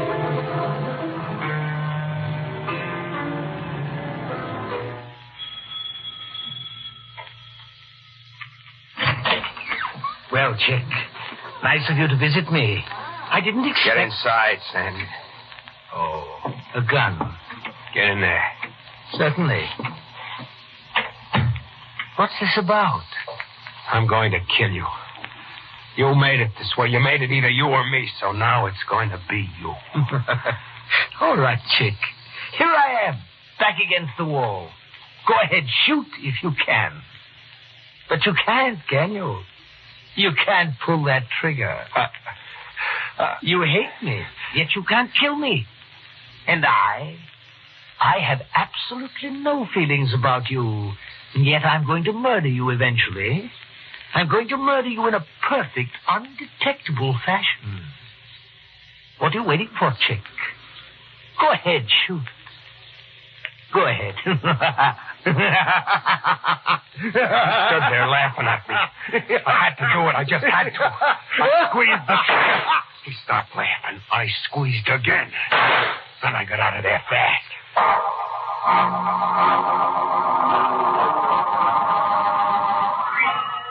I went back to Rita's place. She was out. I sat down at the piano. I banged on the ivory. I wanted to forget everything and just keep playing. I killed the guy. All right, so I killed him. But I had to do it. You can see that, can't you? Can't you? I kept punching away at the keys. Then all of a sudden, I feel something in the room, like a cold wind coming in when you open the door. Hello, Chick. It was him. Sanders. He was standing in the doorway. He was standing there as big as life. You thought you could kill me, but you couldn't, could you? You're dead. I shot you. You're dead. Oh, no, you couldn't kill me, Chick. You couldn't really kill anybody.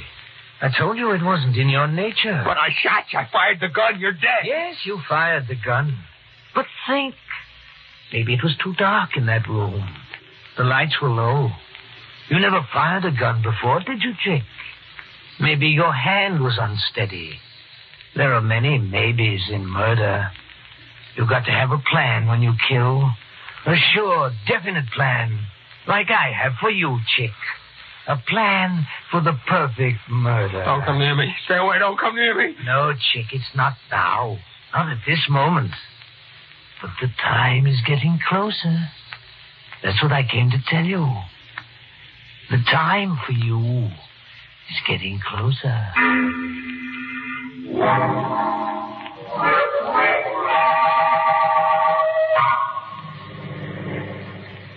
Maybe I could have helped you before, Chick, if you'd only told me about him. I don't know why I didn't tell you, Rita. Maybe I didn't trust you. You do now, don't you? Oh, sure, babe. All right, then listen to me. We'll drive back to town and you'll go to the police. Oh, no. You can't keep running away. I can't go to the police, don't you see? It's too late for that. I tried to kill Sanders. They'll grab me for that right off. It's got to be this way. We'll hide up in the woods. I know a little place, a hotel. He won't find me there.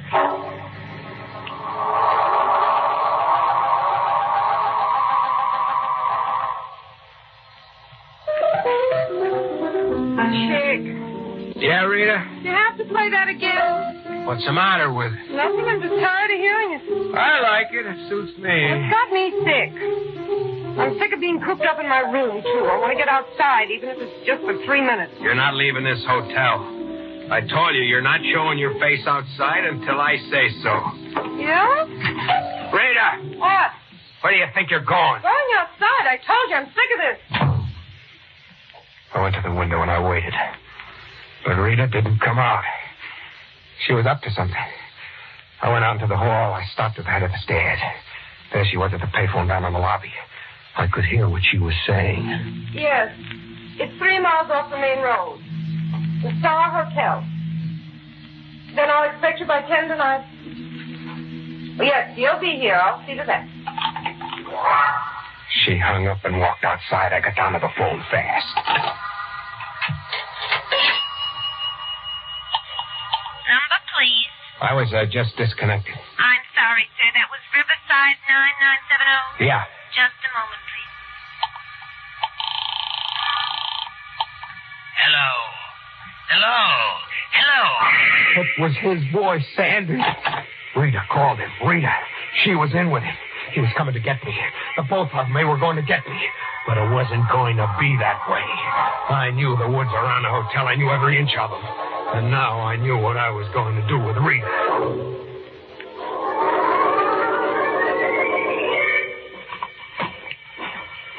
Where are we going, Chick? What's the difference? You wanted to get outside, now we're out. It's so dark in these woods. The moon's out. There's a clearing a few yards ahead. See? Plenty of light. It's getting late. We ought to get back, don't you think? You know something, Rita? What? You act like you had an appointment back at the hotel. Appointment? Yeah. You act like you expected somebody. Here's what I wanted to show you. I dropped this rock in that pool of mud.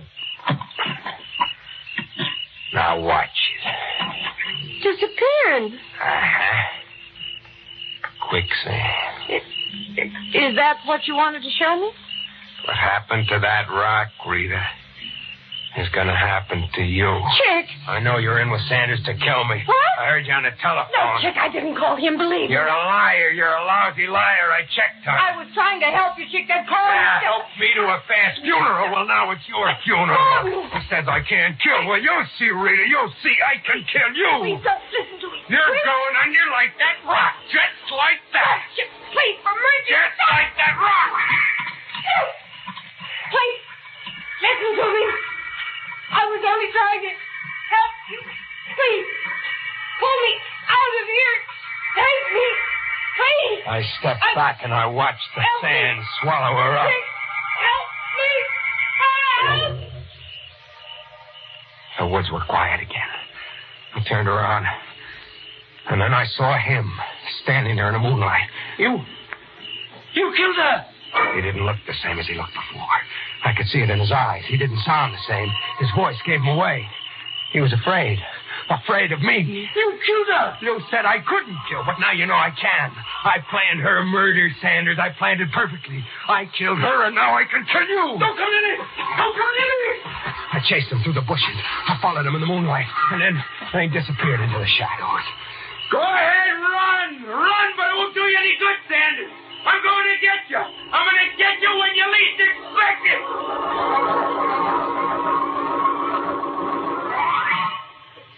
I headed back to town to his house. There were no lights on, but I knew he was in there, hiding in the dark. I got in through a window, went upstairs, and opened the door to his bedroom. The moonlight was coming in. It was shining on the bed, right on the bed where he was sitting. I told you, Sanders, you couldn't get away from me. No, don't come near me, please. You're going to die, and no one will ever find out who did it. A perfect murder. No, don't I? A perfectly planned murder, Sanders. My hands closed around his throat, tighter. And then the life dropped out of him. I let him fall back on the bed. And when I looked at him, something funny happened. He wasn't there. I felt dizzy. I rubbed my eyes. I looked again. Then something came from behind me. An arm swung around my neck. All right, you. Don't move. I tried to get out of the grip. The arm tightened. I said, don't try to... Don't go. Something hard and heavy pounded on my head and slammed up against my brain. And then I faded. When I came out of it, I heard a voice above me. I was keeping a watch on the house like you told me, Inspector. I saw this character sneak in through a side window. He was choking the devil out of that pillow there on the bed. And like I told you on the phone, he was talking to himself a mile a minute. That crazy kind of talk. Well, Robinson, he's our man, all right. Sure, Inspector, but what bothers me is if he did knock Eric Sanders off 3 days ago, why in the deuce did he come back here again? I don't know, you got me. But it's a good thing for us he did. We were up a blind alley in this case. From the way things looked, Sanders' death was a perfect murder.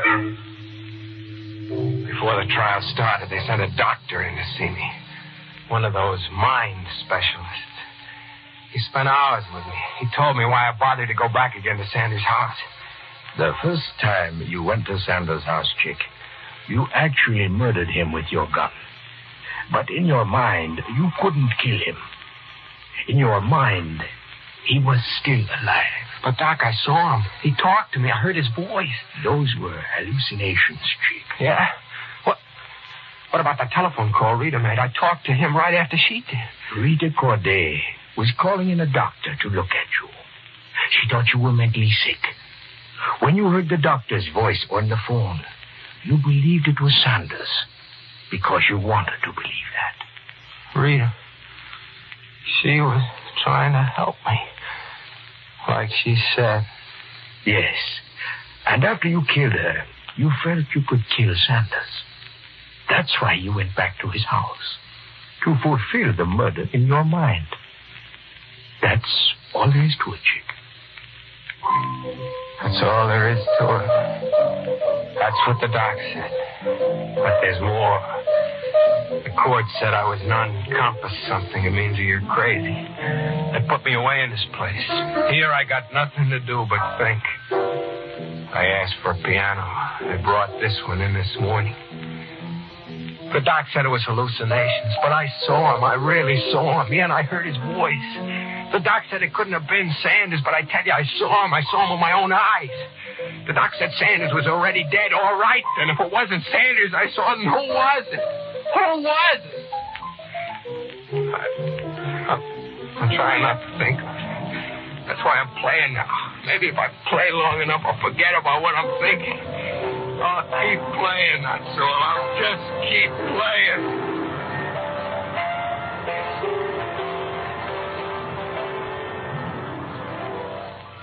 Good night. Pleasant dreams.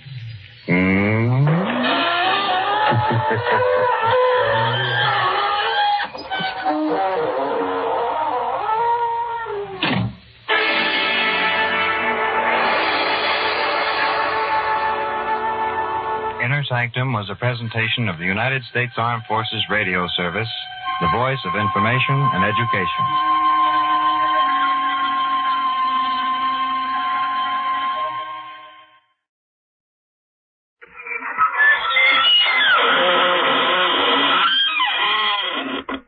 Good evening, friends of the Inner Sanctum.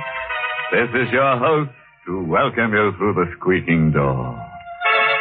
Say, do you ever find that you can't get a certain face out of your mind? Until you do, you're out of your mind. Like me and a guy named Joe, for instance.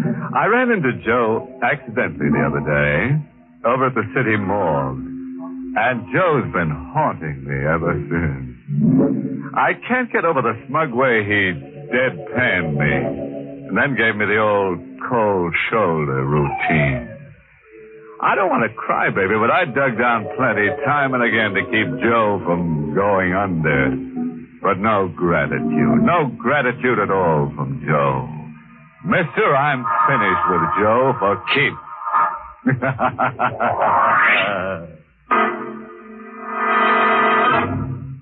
Tonight's Inner Sanctum mystery, Murder Takes a Honeymoon, was written by John Robert and stars Everett Sloane in the role of George, with Ann Shepard as Mary. And now for tonight's free lesson in how to improve your scream. Ever get that folksy, woodsy feeling until you're in an absolute frenzy to get away from it all and go native? Well, our honeymooning couple tonight got the urge until they found that living in the country was simply murder. To rhyme it, our twosome found it positively gruesome. Stand by and we'll demonstrate. We're on a milk train somewhere in the east, puffing through the rock and rubble of desolated whistle-stop country. The yellow train lights blink eerily. The hour is sometime between night and morning.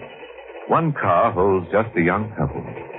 They huddle closely, half asleep, as the train groans into another of its interminable stops. Ravenwood! Entering Ravenwood! That's South Lewiston!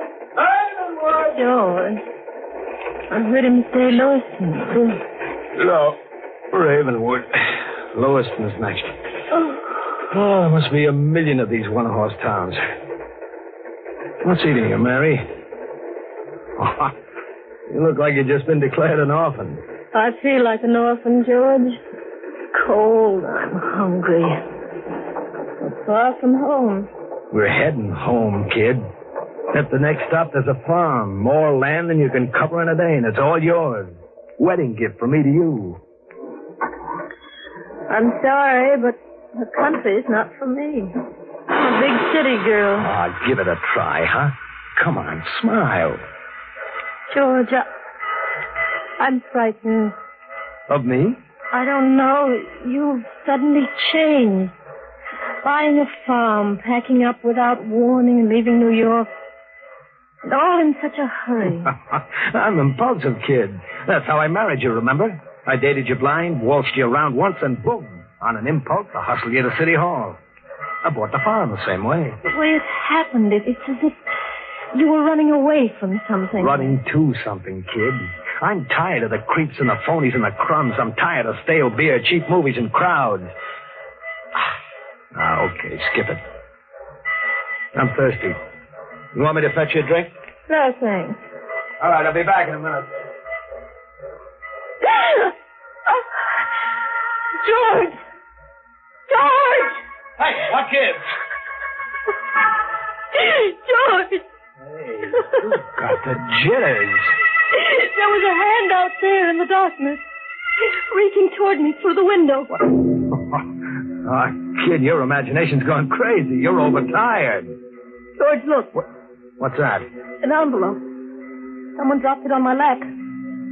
Fell to the floor. Give it to me. What does it say? A crank note. Some country idiot's playing black hand. Let me read it. We don't like strangers in Lewiston, especially New Yorkers. Better be smart and read the train schedule back. There's a return train schedule attached to it. Oh, you look as if you were already on that train back. You scare easy, huh? How did anyone know we were coming? Well, that's easy. The real estate man who sold me Raintree Farms no doubt stuck the item in the local papers. Ah, come on. Shrug it off as a crackpot practical joke. A joke? You really want me to believe that someone drove 10 miles in the middle of the night to warn us off? Just to be funny? I'm laughing.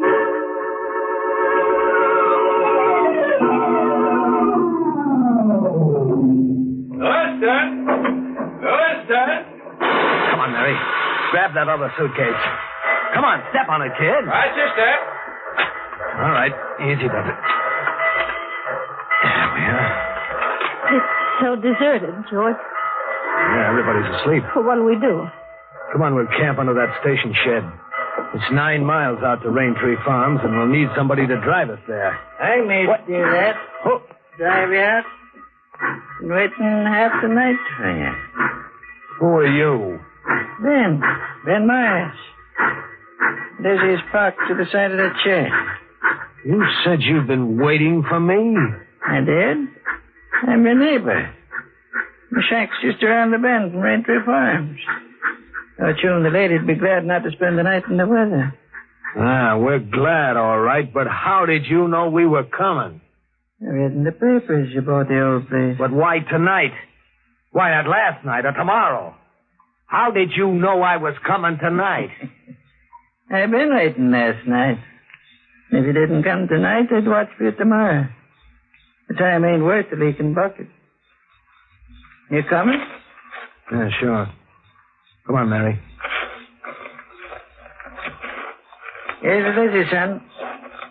Try to light my pipe and we'll be going. Bring your face to the light, son. I've seen you before, ain't I? I don't think so. You never been around Raintree Farms? No, I've never seen the place. Funny, you should buy it, then.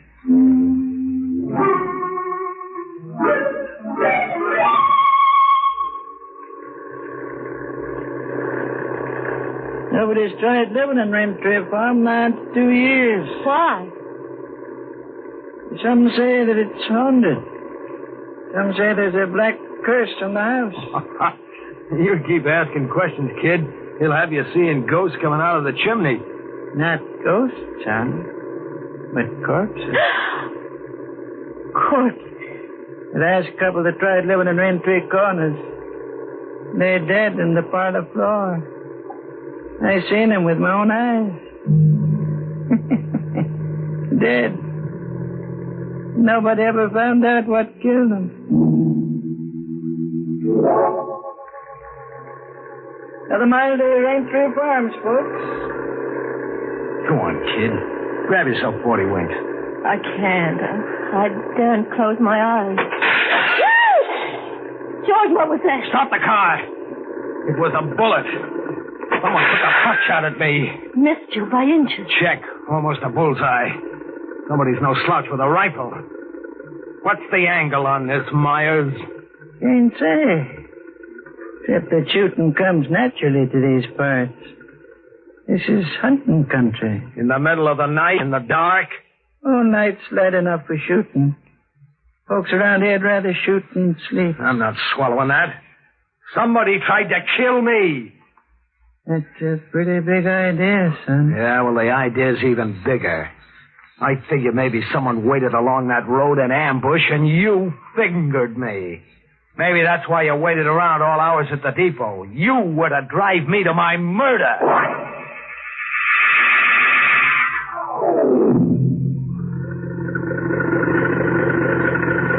Yeah, folks.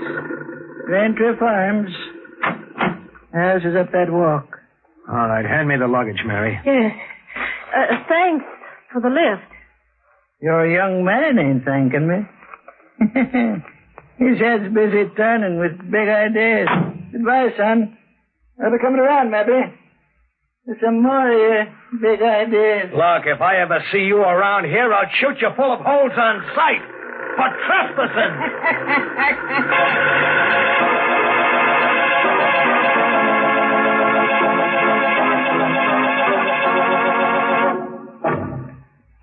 George.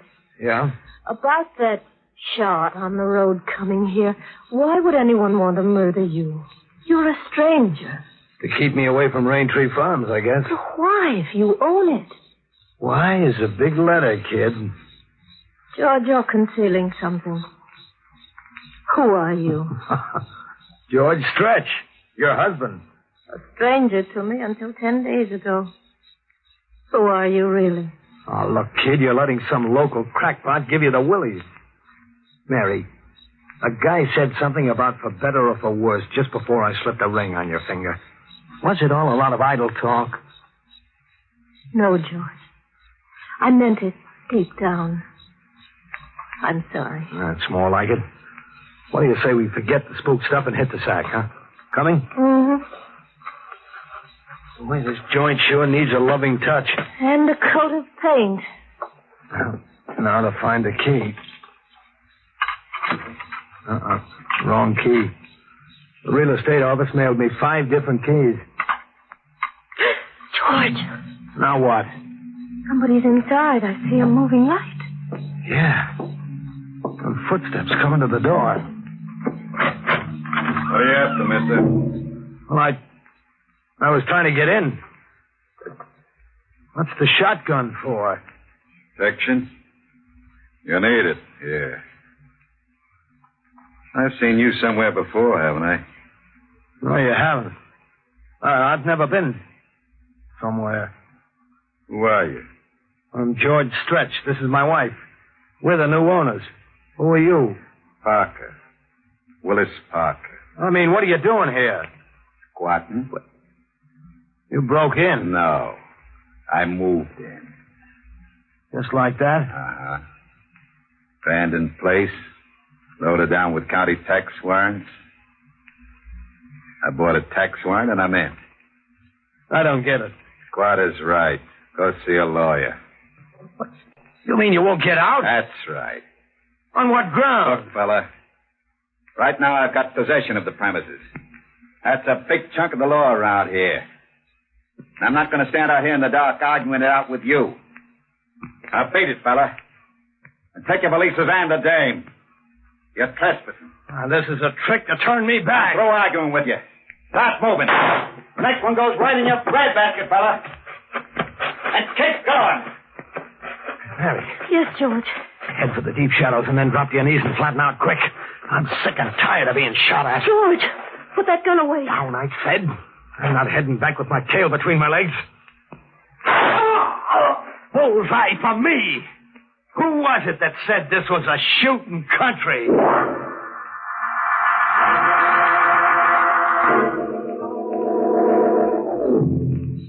He's dead. Oh, gee, I just meant to nick him. You killed him in cold blood. In self-defense. He was planning to tail us down the road and blow us to kingdom come. George, you're making that up. Just as an afterthought. Am I, kid?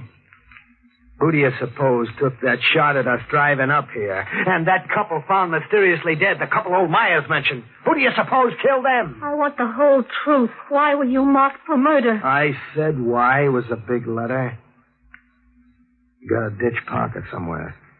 Ditch him? Hide him to protect ourselves, then forget that it ever happened and go about our business. You're not going to the police? No, I'm going about my business, I said. George, what are you afraid of? You got me confused with the answer, man. I've got to know or I'll lose my mind. Both Ben Myers and Parker thought they recognized you. You have been here before. Never, I swear, never. They had me confused with somebody else. I'll play along my way for a while. My way is the only way, Mary. Any other way is no good. I'll get that kerosene lamp and follow along. I'm giving Parker's squatters rights to the first big ditch I find.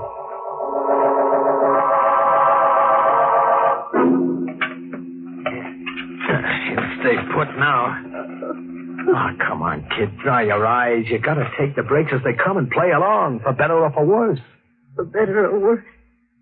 Murder and burial. How far can we get together now? As far as the house, anyhow. That's as far as I want to get. And I don't care how stiff the price is.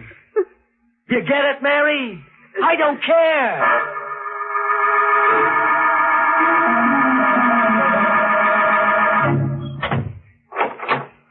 All right, now set the lamp on that table, Mary. And stop staring at me as if I was some kind of a man-eating monster. You're getting on my nerves. I'm sorry, George. All right, that's better. Look around you. What do you see?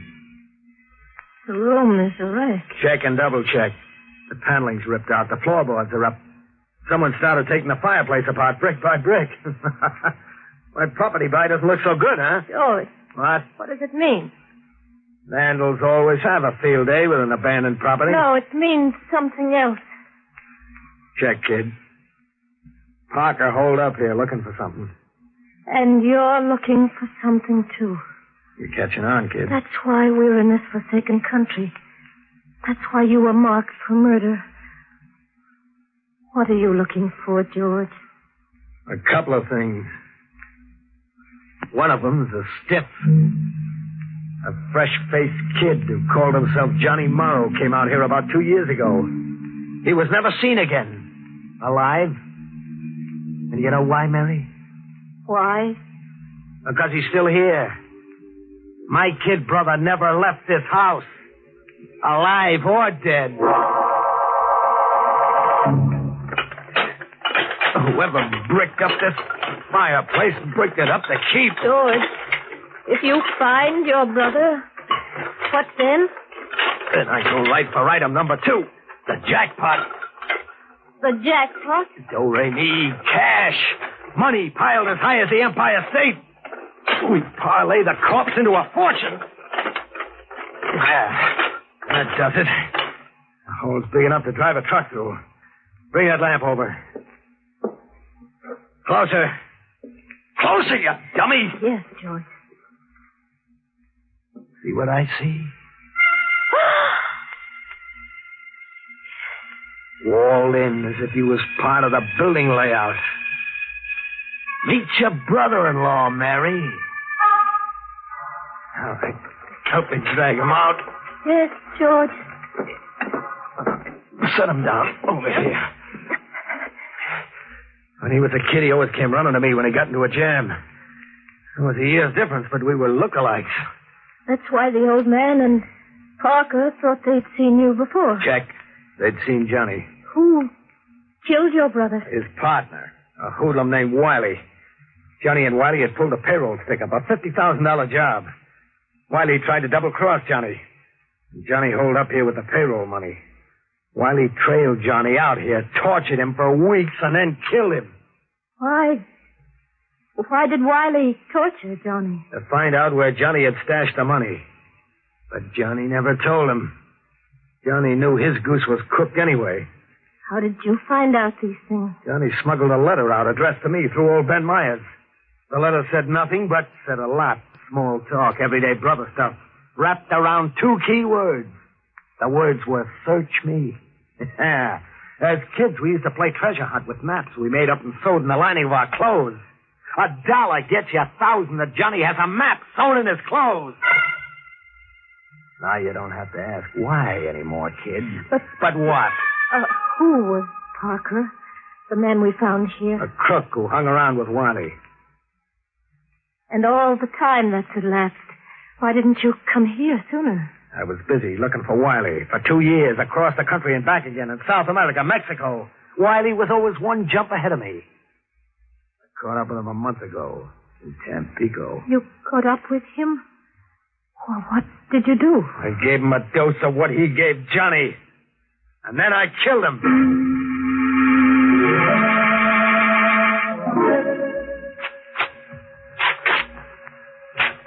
You'd have lost that $1 bet, kid. Same trick we had as kids. Yeah, a map inside his coat lining. You can read it? Sure, like the ABC. The dough is buried in a can 5 steps from the back door to the barn. The dough is practically in my hand. George, you'll have to give the money back. Back? Huh?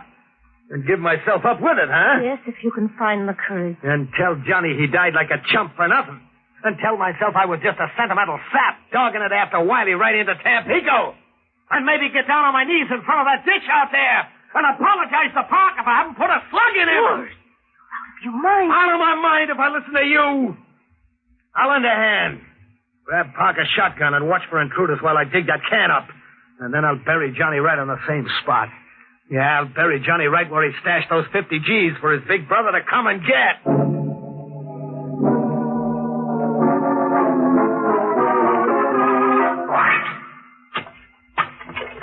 That clink is the jackpot.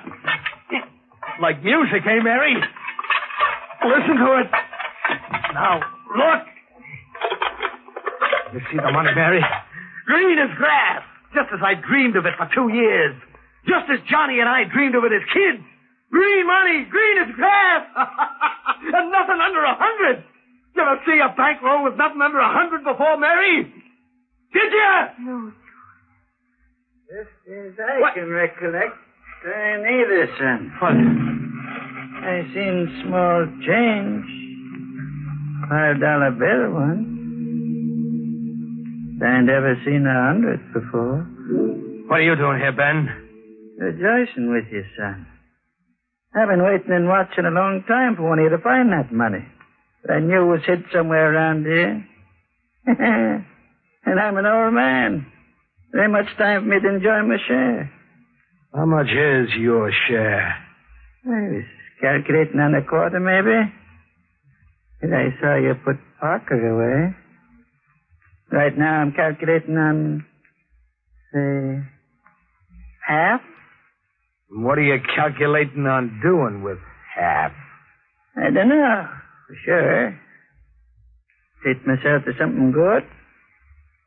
Maybe buy myself some more land. What do you say, son? You made yourself a deal, Pop. I'm going to give you all the land you need. You're aiming to kill me. George, no! I got to, Mary. I'm not killing you, old man. When you came visiting just now, you committed suicide. Get up against that tree and turn around. Maybe if I go back to calculating the quarter? I said you committed suicide.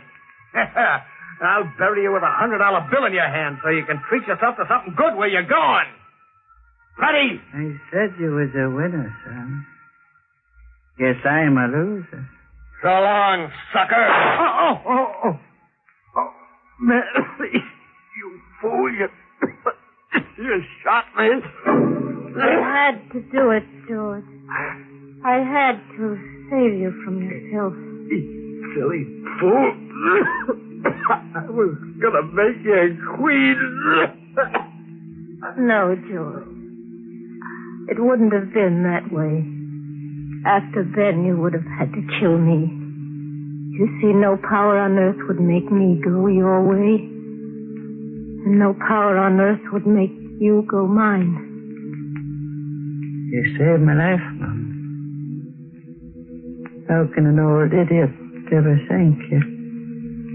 By going to the police.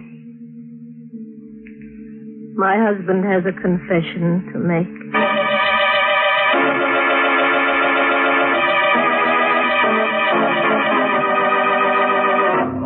Poor Mary. It got so she couldn't see the trees for the bodies. You know, until tonight I thought only Santa Claus came through the fireplace. Well, I guess everybody's doubling up everywhere nowadays. Like George. Mary's bullet left him doubled up. Still, that was a good choice of location. The fireplace for a corpse. Sort of, how to keep from growing cold.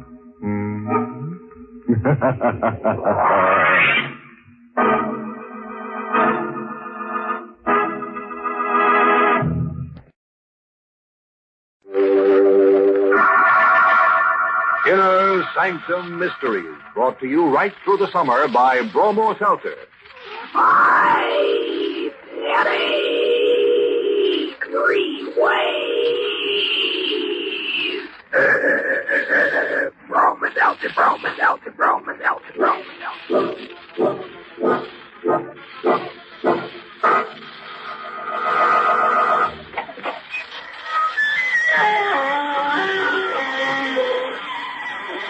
Good evening, friends of the Inner Sanctum. This is your host to welcome you through the squeaking door. Tell me, fellow ghouls, did you ever take in the frights after dark? I did the other night. Found an odd little street called Nightmare Alley. Just 2 blocks long and a screen wide. Begins with a small cemetery and ends with a bigger one. There's a freakish sort of shop in the alley. Ideal for those of you with a buying fever. Its sign reads, Gadgets, Ghosts, and Graveyard Gigos. It is deep night on the raging ocean. The fog is a thick gray wall and the wind is sharp. A boat tosses drunkenly in the deep, at the mercy of the storm. It's unlighted except for a sputtering naphtha flare. We're aboard the Gypsy Princess. Beside its captain, the notorious Captain Henty. A few feet away, worming deeper as the shelter of the fog, backing away from Captain Henty's gun, is another man. A younger man wearing a first-mate cap. Chambers! I order you to come out of that blasted box! You hear me? You murdered what was left of the crew! Corky, McDonald, Pope, Willoughby, Menaker! 5 men, 5 bullet. The sixth bullet is for you, Chambers. And if you murder me, then what? You alone, a madman without food or drink, haunting his own ship. Then what? I'll find Bellows and strangle him. And then claim the princess.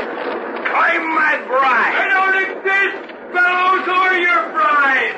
They just live in your mind. Liar! The princess is real. You know the princess is real. You saw with your own eyes. Did I, Captain? Or was it just a mist? An illusion? You heard her speak. I heard a voice. But it could have been the wind. It was the princess as real as you and me. Listen. Listen. It's her, my bride. Princess, you've come back. Where are you, princess?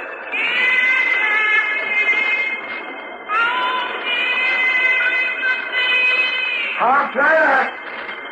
In the storm. What's the matter, Captain? Afraid? Afraid to go over the side, even into the arms of the princess?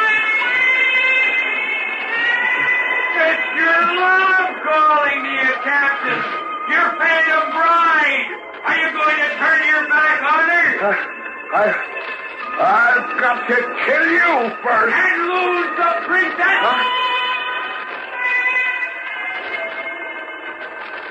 I'm coming! I'm coming!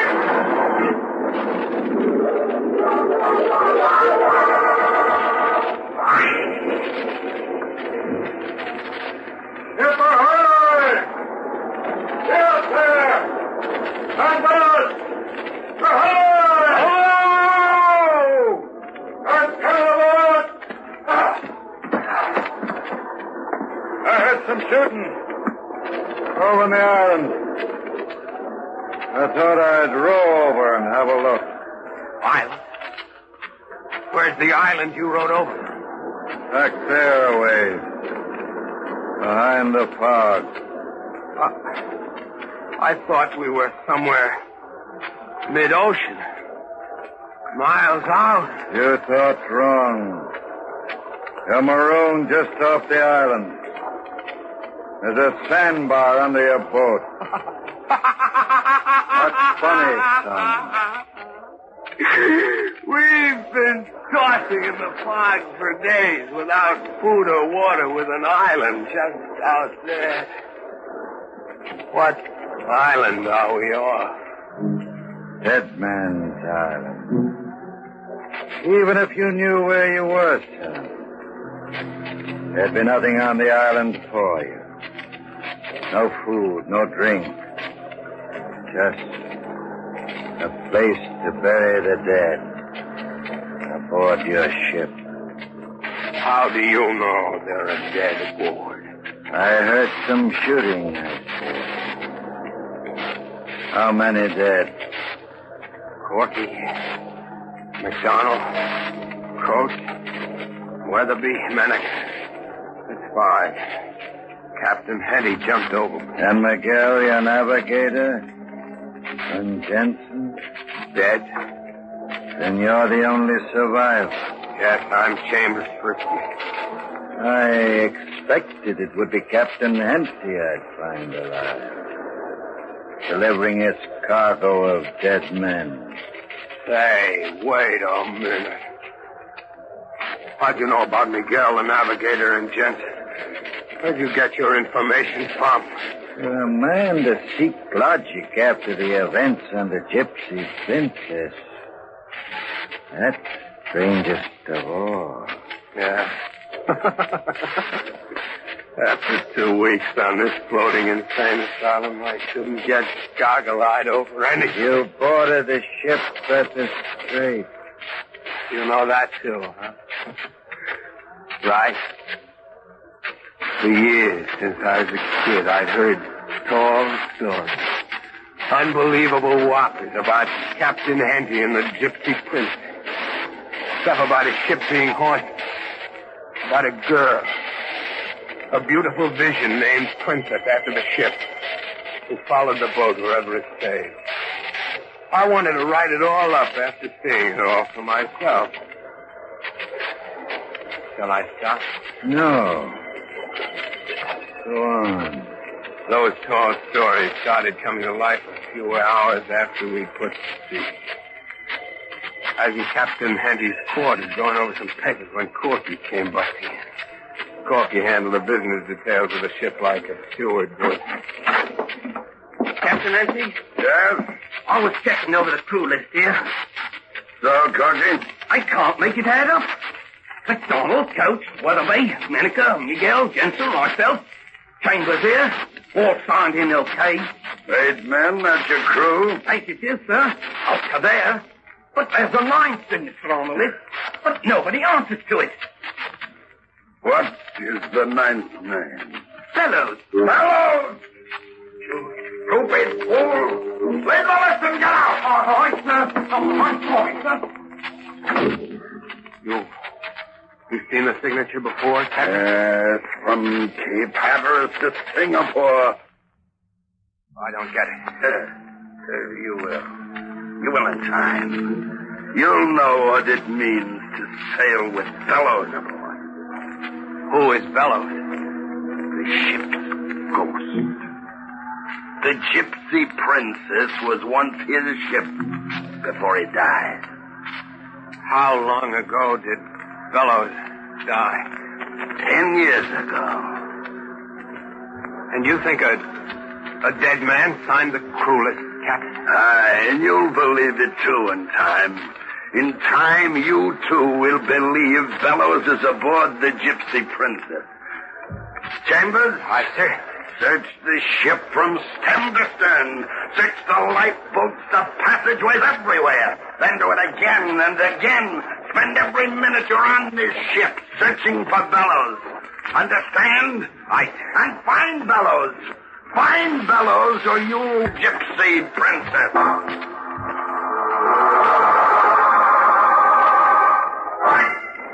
That was my first brush with the crazy legend of the Gypsy Princess. I was to spend the whole voyage looking for a dead man who'd signed the crew register. Bellows was master of this ship once. Everything was fine until they both went daft over a dream lady who was supposed to be following the ship.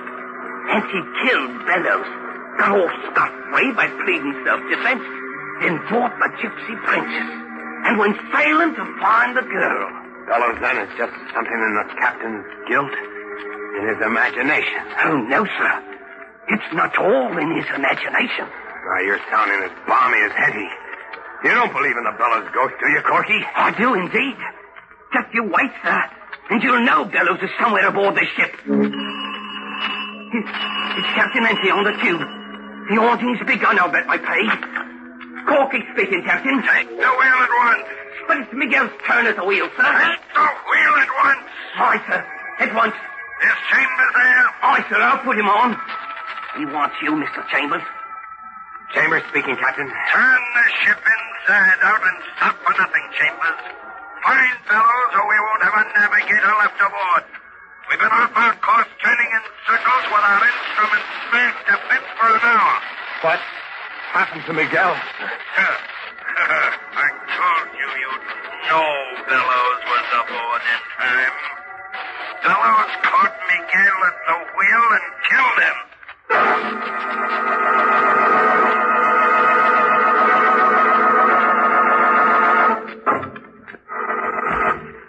A creep who's been asleep in the deep says the Gypsy Princess is a gyp. What started as a pleasant ocean junket is becoming a nightmare. A ghost book package. The captain goes white as a sheet, and poor Chambers is handed the odd job of trailing the little man who isn't there to his home. Let's see, where did we stream off, huh? Oh, yes. Miguel, the navigator, had just gone the way of all fish. Miguel was at the boat's wheel, clutching it, and staring out into the ocean with dead eyes. A dead man had been steering our course. How was the fool killed? I can't say, sir. His face looks as if he had seen the devil himself. But there isn't a mark on him. Bellows killed him.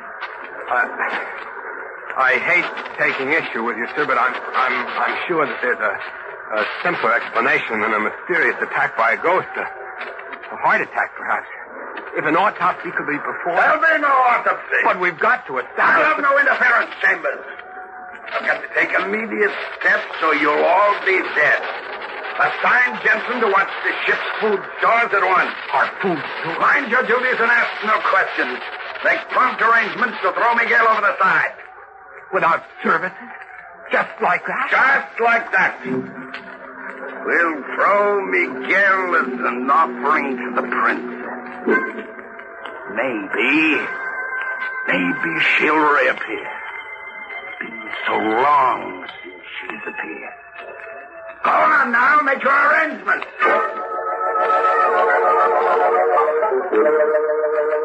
We were a grim lot gathered starboard to watch the dead Miguel dropped over the side.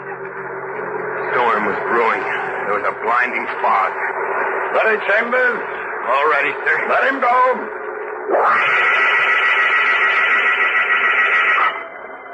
Princess Jim, I gave you Miguel. Now come, wash the blood off his curse-ridden ship. The crew backed away like men frightened by the face of insanity. And then, over the sound of the ocean, we heard her.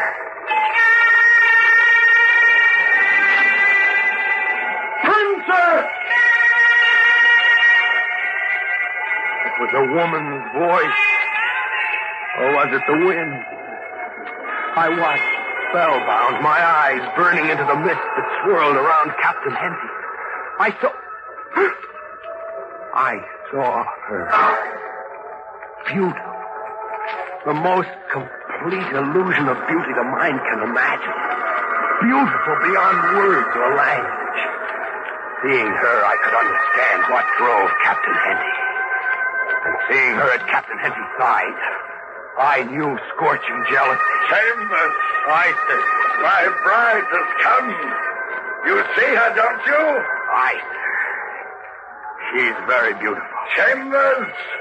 Marry us here, now. But do I have such authority? As captain of the ship, I give you the authority. You'll find my service book in my quarters. Aye, sir. Corky? Aye, Mr. Chambers. Oh, fetch the book of services from the captain's quarters so we can get on with the ceremony.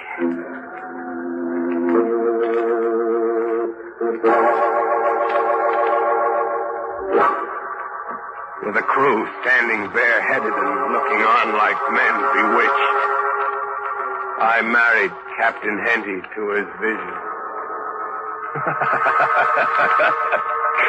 I quoted such lines as, "Let no man put asunder, and until death do you parted, a madman standing alone with a mist curling around him." The captain said, "I do." And the wind answered for her. The captain had his bride at last, but not for long. After that brief visit, we no longer saw her, even fancied we saw her. The captain sat looking out to sea for hours, days, like a man whose bride had forsaken him right after the wedding. Days passed. And then bellows struck again. I was with the captain going over some charts when the door opened. It was Corky. His face was strained and frightened. Captain Henty. What is it, Corky? The food stores. What about them? They're gone. Our food and our water. It's all disappeared. Jensen was assigned to watch the food stores. Send the fool to me. I can't. Jensen got what Miguel got. We can put into the nearest port. If you look at the charts, we're just a 2-day sail from Windcast. It's the only thing to do. Without food or drink, how can we go on? And without fuel? Fuel? Without coal? How can we go anywhere? I don't get it. Then go down to the engine room and see for yourself. Our coal. Every blasted scrap of it was pirated by fellows last night. The men lay in the hatch dying of thirst and no food. Captain Henty was a complete madman now, with every pretense of sanity fallen. He prowled through them like a wild animal, with me behind him watching. Then last night in the pitch dark, I watched him climb to the lookout tower. Corky was up there waving a naphtha flare in a last desperate SOS. I watched the captain come up behind Corky and circle his arms around Corky's neck.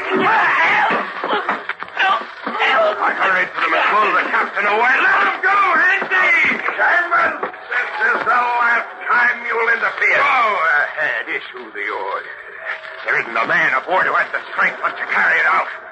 I know you exactly for what you are now, Captain. I know about those murders and the disappeared stores. You did all of it. You're the ghost haunting your own ship. You think I did it all? I'm sure of it. You're a madman with your guilt about killing Bellows. Your hallucinations about a woman following your ship.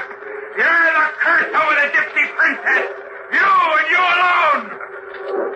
So that's what you've come to believe. You fool. That's what Bellows wants you and everybody to believe. I saw you try to kill Corky just now. No, Ghost. You in the flesh. I had to kill Corky. I have to kill you all. Those are my sailing orders. What crazy talk is that now? I am to deliver a cargo of dead men. I mustn't fail or I'll lose the princess, fella. Stand back, Chambers. Don't move.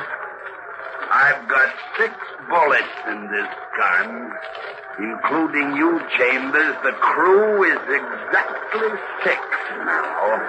You see, I mustn't waste a single bullet. You're going to shoot us in cold blood just because of some insane obsession. I must.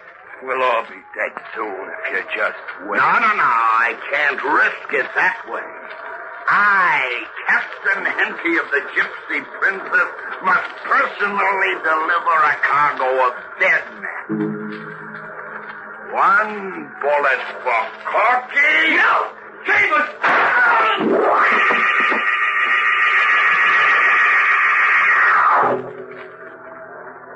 Henty shot the other 4. Then came after me with his last bullet. He went over the side when his phantom bride called. I've blabbed about everything. Just about. I knew the story. All of the story. What? You said you'd heard shots and rode over here when you came aboard. I did say that. But I don't see your rowboat. And your clothes aren't even damp. You were never out there in a small boat for a minute. Wasn't there? No. Mister, open up and talk. Who are you? She'll tell you who I am. She? The princess. See her? No. Look again. With your heart. See her now? Yes. She's beautiful. Princess!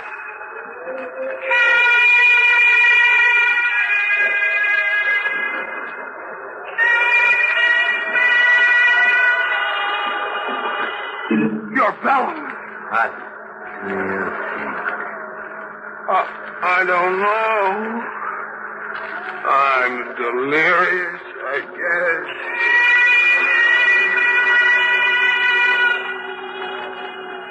You belong to me now, princess. Henty lost you back to me.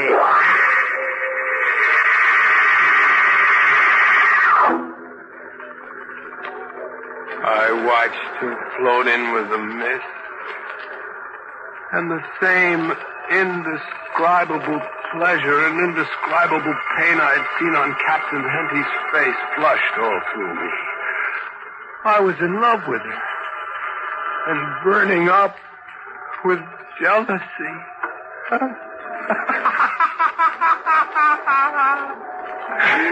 I was dying of thirst, dying of hunger, 2 weeks to even raise a finger, but I went for Bellows.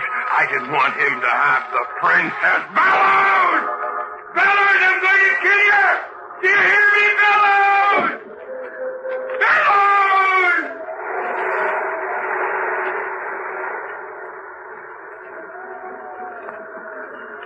There's no one here. Just me and the cargo of death in the middle of nowhere. I imagine them. How much of it all did I imagine?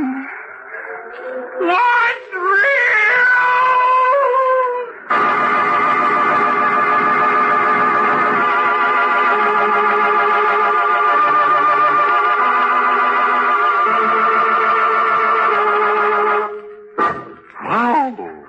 What a fish story.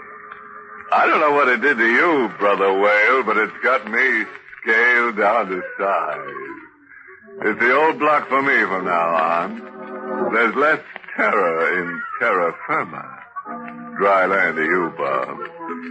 I'd say, if you must get the nautical urge, compromise by diving into the bathtub, huh? And if a strange hand passes you the wash rag and soap, don't take it. Ignore it. Stay underwater and play. Well,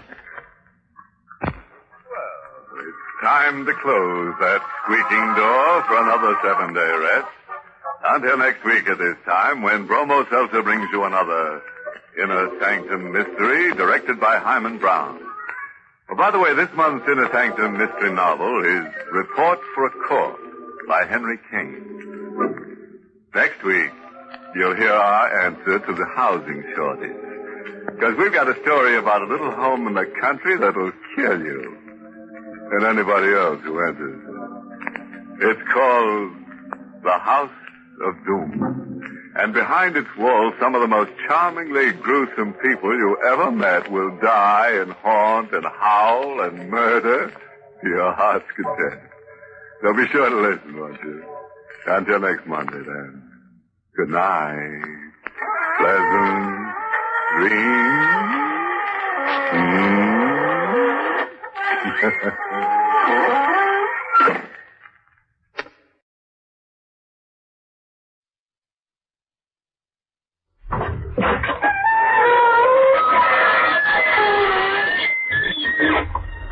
Good evening, you on the other side of the creaking door. This is your host to welcome you into the Inner Sanctum. Well, you may as well relax. Wipe the perspiration off your brow and listen. As the lads who dumped their victim into his own icebox remark, we'll chill you.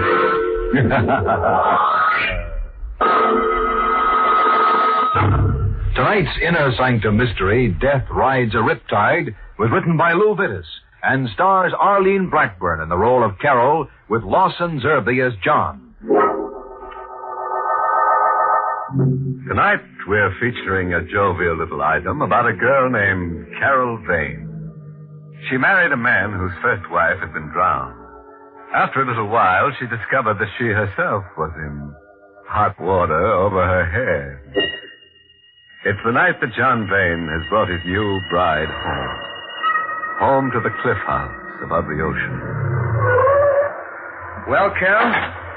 Cliff House is very beautiful, John. Yes, it is. A bit lonely, perhaps. I could never be lonely with you. Oh, darling. Let's go in. All right, dear. A bit musty. We'll get the place aired, though, first thing in the morning. How does it get this way after they've been shut up for a while? Of course they do. Oh, the place hasn't been open since... Since Margaret died, John? Yes. John, you mustn't be self-conscious about it. Well, it wasn't very tactful, my mentioning her. John, I love you. Tact doesn't belong. I'm sorry. Darling, the hour's late and your husband... John! It's all right.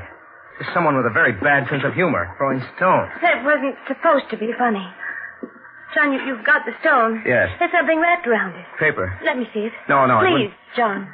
Well, I don't imagine I could keep it from you indefinitely. Keep what from me? Here's the stone. The paper. It's a note addressed to me, John. It would be.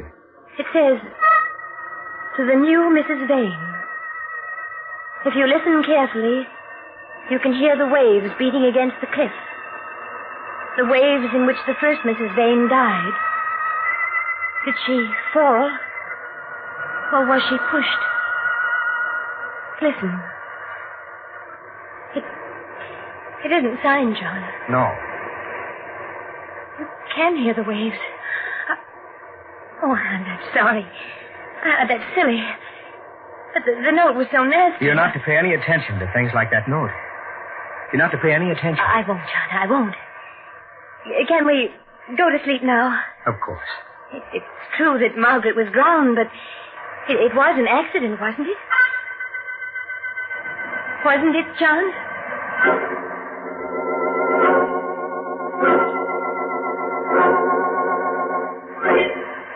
John fell asleep after a while, and the waves kept pounding against the rocks.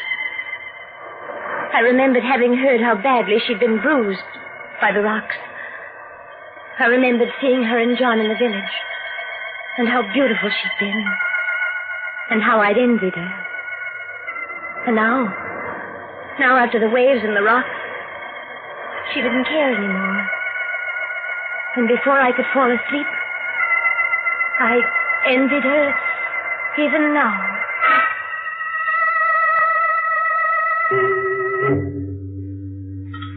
Well, that was a very fine dinner, darling. John, Yes? exactly how did Margaret die? Carol, there's no I point. want to know. She was drowned. She was a good swimmer. Even good swimmers get drowned. What happened, John? I think it'd be wiser if you'd forget about Mark. All right. There's a beach below Cliff House. It's there at low tide only. A beach and a ledge. Nice place to swim from, the ledge, at low tide. But when the tide comes in, beach and ledge are covered. The tide's strong then, and there are rocks around. Margaret got caught by high tide. That's all.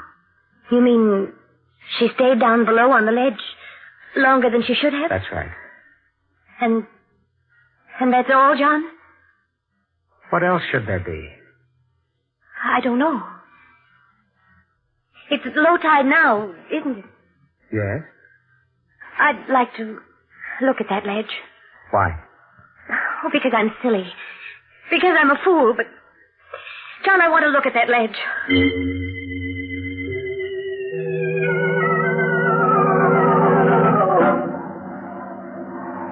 There are steps leading down, aren't there? Yes, I had them built some years ago. Carol, we should go back to the house. This business is idiotic, morbid. But we're at the ledge now. The tide's down.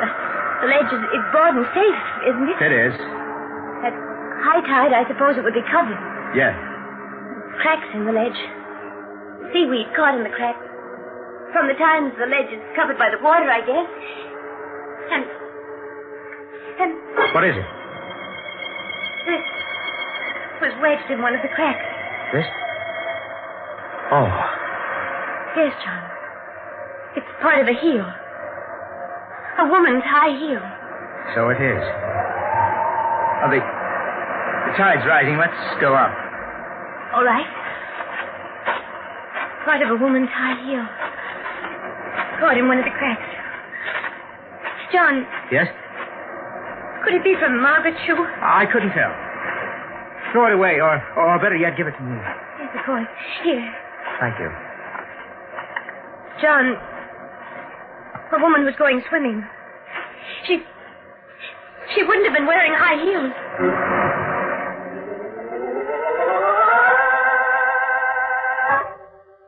We didn't speak on the way back from the ledge. And once back at the house, John found it stuffy or something, I suppose. He muttered at me and went out into the night. The night that had become so suddenly, of so intense a darkness. John? Oh, wait, I'm coming. Who is it? You startled me, my dear. Peering there in the doorway, for a moment I thought you were my niece. Your niece? Yes. You're not, of course. My niece is dead. Who are you? Jeremy Mangan, my dear. Mangan? Mangan? Your predecessor, my dear, was named Margaret. Her father? Uncle. May I come in? For an elderly gentleman like myself, the night is cold.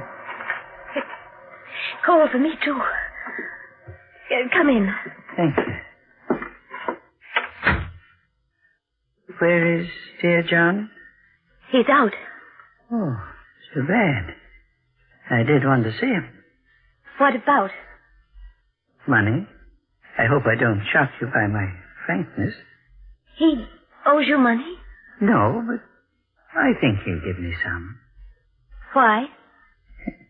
You're a prying little creature, aren't you? Why do you think John will give you money? My dear, I intend to sell John a letter. Sell him a letter? A letter written to me by my dearly beloved niece. Margaret. But why should John want to buy it? Let me read you a bit of it, shall I? All right. She says in the letter, among other things... yes. Uncle, come for me. At once. I must get away from Cliff House. Because if I don't, I'm going to die. I'm afraid. Please don't think I'm making this up, but I'm going to die. I'm going to be killed. There, I rather think that's enough, don't you? Why didn't you come in answer to a letter? She sent the letter out 2 months ago. 2 months ago, I happened to be detained elsewhere. To be precise, I was momentarily in jail. I didn't get the letter which had been sent to my lodgings until this week. Tragic, John has nothing to be afraid of, whatever the letter says. My dear, I never suggested he had. But I still feel he'll buy my letter from me. For old time's sake. How much? A couple of $1,000 will be enough. I'm not a grasping man. If you saw John, spoke to him as you've spoken to me, he'd kill you. A habit of his? I'll get you the $2,000. Give me the letter. Hardly, my dear. Not that I don't trust you.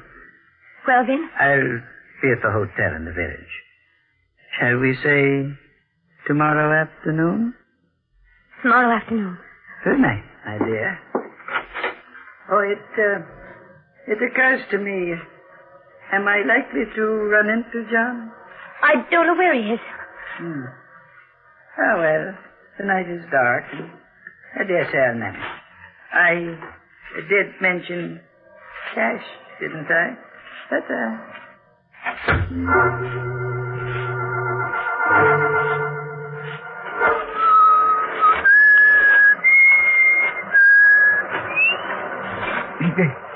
Bless my soul. You startled me. Standing there at the edge of the cliff. Now be careful. I'm armed. You devil. I won't go over the cliff. No.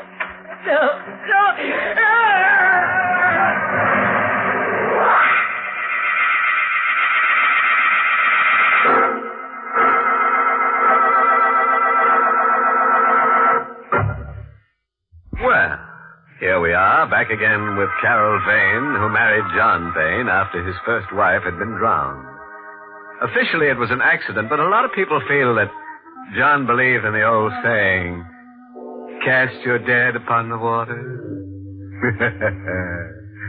At any rate, late one night, the drowned woman's uncle, a man named Mangan, visited Carol.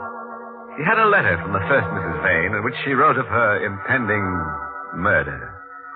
Carol agreed to meet Mr. Mangan the next afternoon with some money. But long before then, somebody heaved Mr. Mangan over the edge of a cliff. Maybe for exercise? At any rate, it's the next morning at breakfast. Carol, Yes, John? you're upset about something. No, I'm not. Not really. John, when you went out last night, where did you go? For a walk. Why? Nothing. What's in the papers this morning? Oh, same old stuff. International crises. John? Look at something else. Mangan, Margaret's uncle, Carol. Yes? What about him? It seems he fell off a cliff last night. Oh, John. He was wandering about in the dark. Was it near here? Oddly enough, yes. And they found his body this morning. John, did you see him last night? No, I haven't seen him for months. Why do you suppose he came here? I've no idea. Where is he now? Probably at the morgue, what they call the morgue. Fenny's drugstore in the village. I think we should go down there. Why? Well, you knew him. He was your wife's uncle. I never liked him. Still, it would look better. Carol, what are you thinking? How his death, his accidental death, fits.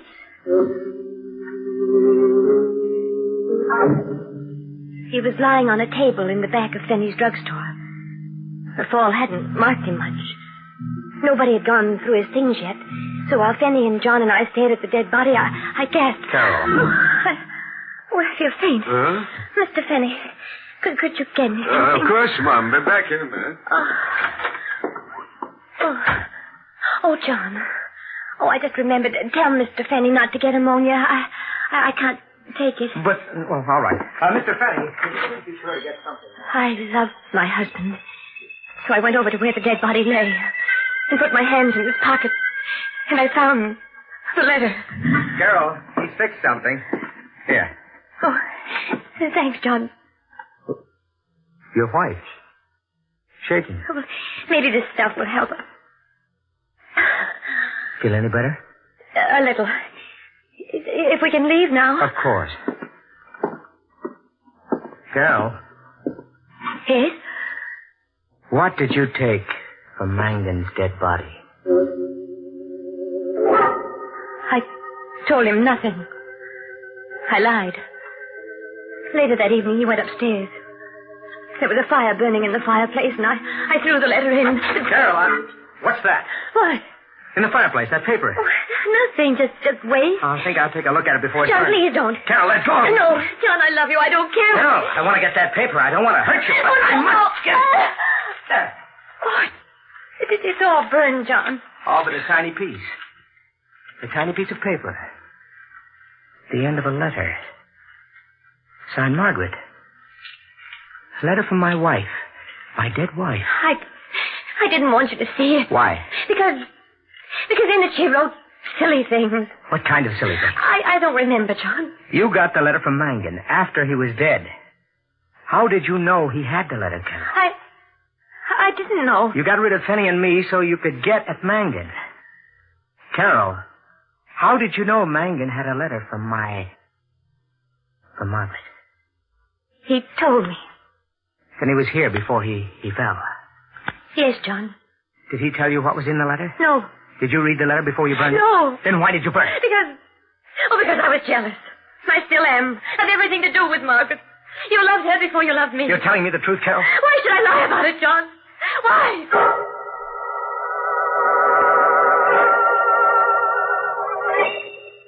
It wasn't very good after that.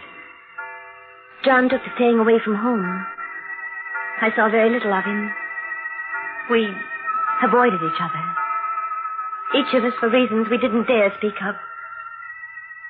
It wasn't very good there in the cliff house above the ocean. The ocean where Margaret Vane had died, and where Mangan had fallen to his death. I might have gone away. That would have been the safest thing of all for me, but I loved John. I hoped. And in hoping, I was betrayed. John? Yes, my beloved, John. Oh, I'm glad you're home, even though... Even though the hour is too late to be respectable? Oh, I don't care. There's a lot you don't care about, isn't there? I don't know what You put on quite an act, don't you? About not knowing. But you do know, don't you? I do know what? That my wife, my first wife, was murdered. John. Yes, it's out now. It's been said now. Margaret was murdered. They don't have to whisper about it in the village anymore. I'll shout it at I won't them. listen to you. You think that'll make it right, huh? It won't, my love. Because you see, the fishing boat Evangeline is back. Fishing boat? It's been away for 3 months. The men on board didn't know about Margaret's death. They know now, and a couple of them remember something. What do they remember? Seeing Margaret on the ledge just before the tide turned. But The trouble is, they're prepared to swear that Margaret wasn't alone. John, that doesn't have to mean anything. Look at me, John. It doesn't mean anything. Carol, what was in that letter you burned? I didn't read it. John, you're hurting me. What was in that letter you burned? Oh, let me go. I'll tell you. Thank you. Margaret was afraid she was going to be murdered. Yes. I rather thought so. That was why Mangan had to die. John, I'm leaving. No, you're staying. Here with me. You're the only wife I have left now. You're insane. Am I? That's a thought. Hadn't occurred to me before. I'll think about it. I won't stay. Why not? I'm afraid. Are you? Get away from my desk. No, you keep a gun here. Yes, I have it now. You wouldn't shoot me. You love me. I do, John. But it's no good anymore. I'm going away. You're mistaken. Don't come any closer to me. You're not going away. You're never going away, Carol. John, if you take another step, I'll... You what, my precious? Oh. You did shoot after all. Somehow. I didn't think you would.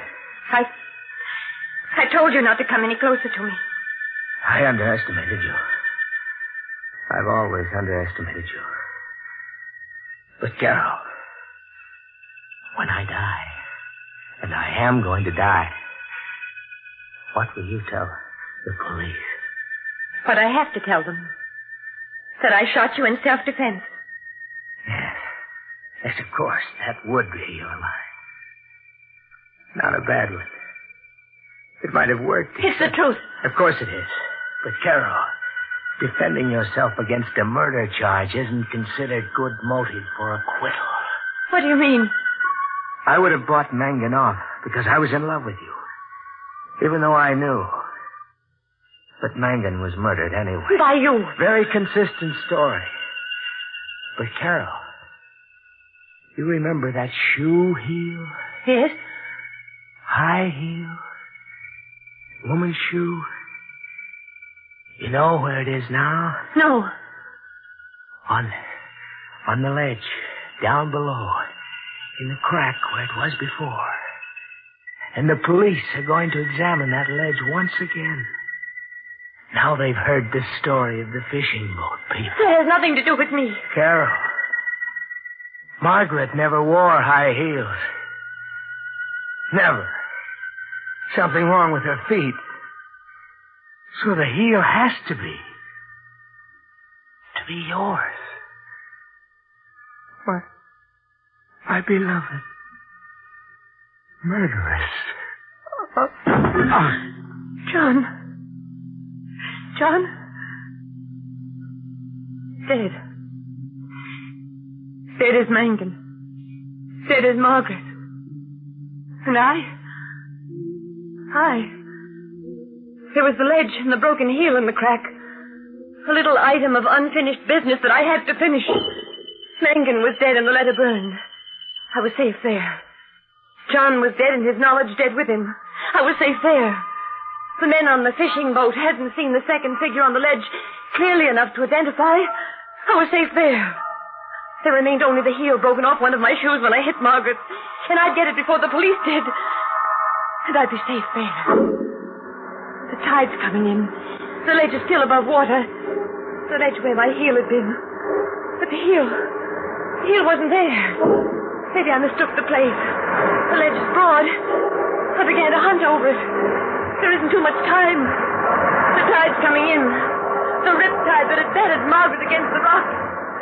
The heel was down there someplace, and I had to find it. To find it, I couldn't. And the waves began breaking over the ledge. The water began creeping over its surface. And the shoe heel that would hang me. That would hang me wasn't there. But then I realized. Son had lied. The heel wasn't on the ledge at all. I must run. Escape. Run. But the waves are higher now. The ledge is covered with water. I turned to run and I fell. I fell.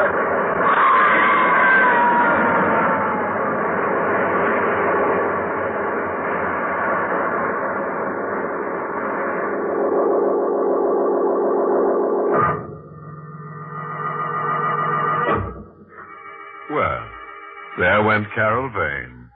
Fundamentally a nice girl with a slight character defect. She killed people. Of course, her reasons were the finest. She only wanted to get married. Unfortunately, she never learned the old proverb. As you make your dead, so you must lie about it. She tried, but she was tripped by a heel. Incidentally, if you happen to be out fishing one of these fine evenings, and the tide's going out, say hello to Carol.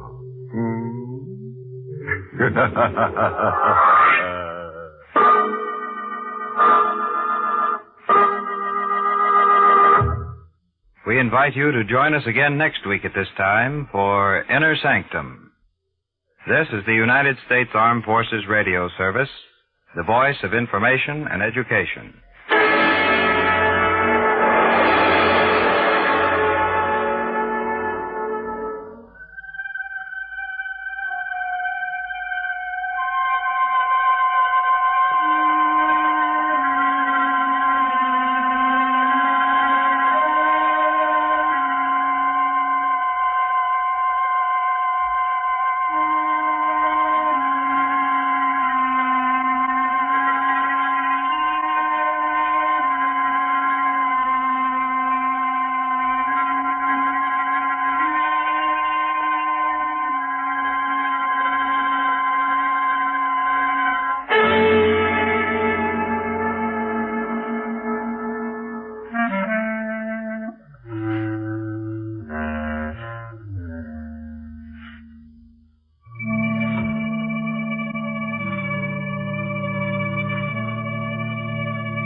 Good evening, friends of the Inner Sanctum. This is your host to welcome you through the squeaking door. Our cast assembled here in a highly unique manner tonight. The ingenue flew in the window. Did anyone whisper, which window? Another nimble member of the cast crawled out of the studio woodwork. This creep said that he simply loved popping up where least suspected. Oh, unforgettable characters. Meet them once, they'll haunt you right to your grave. But seriously, every last one of them is really and truly wrapped up in his work. Like shall we say, a scorpion.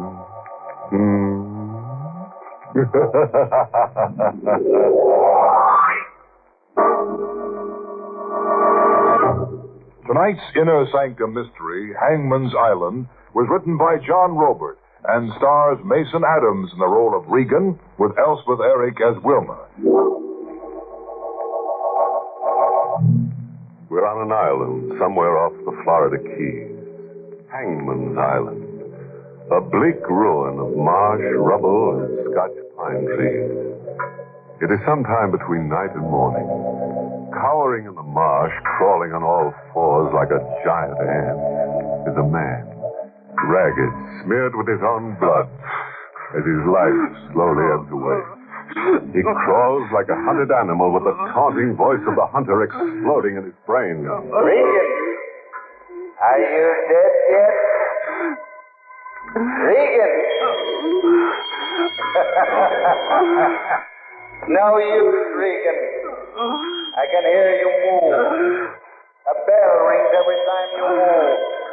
I know exactly where you are. And I watches you, Regan. And I as big as this island.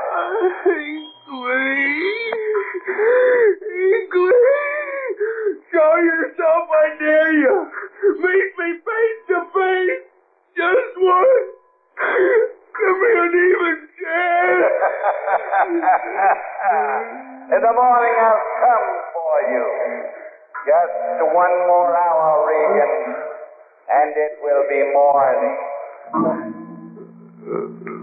Morning. 1 more hour. Up there in the sky, I can see a gold ball. The sun burning up the night. A gold ball in the sky. All the gold I'm gonna get. It all began the day I got the feeling that Fats was about to dust me off. Part company. Fats had that little greedy gleam in his eye that spelled a secret bankroll. I could tell he didn't want me around to help him count it. Fats? Yeah? I could use 5. Who couldn't, kid? Hey, you're not hinting you think I've got 5. You got that well-fed look the last couple days. Lobster dinner look. You're talking from hunger, kid. I've been bumming coffee and just like you. Hand me that necktie. Stepping out? Yeah. Regan. Why? I've been thinking. We haven't done so good, teamed up. Our luck's been all bad. So? So, we ought to face up to it. And part company, huh? Yeah. I was thinking that starting in the morning, one of us ought to shove off. Go it alone. Sure. No hard feeling. Sure. No hard feeling. Fats had some swindle cooking, and he wanted to hog it. I followed right behind him to a shack on the wharf that furnished cheap piano music and a heaping plate of fish and chips. I was right behind a paper-thin partition, watching Fats and a blonde doll sitting over a lobster dinner. The doll had hair as golden as anything in the mint. She was the last dame in the world you'd expect to make a pitch for roly-poly Fatso Crocker. I didn't catch your name the other day, Goldilocks. Wilma. Your mind made up? Half. What's the other half of you holding out for? More on the line. How much more? The same slice. In advance.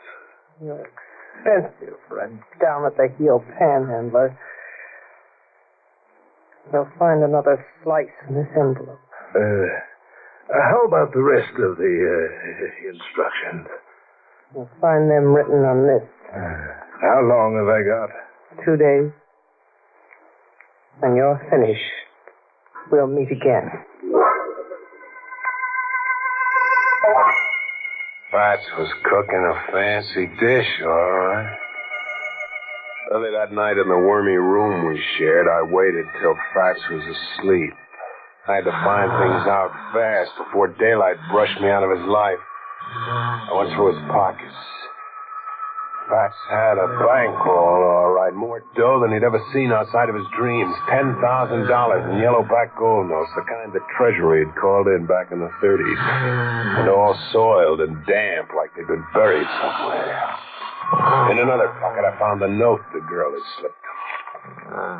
It was a map of an island, drawn by hand like a treasure map with arrows leading in from a beach and pointing to what looked like a cave somewhere in the middle of the island.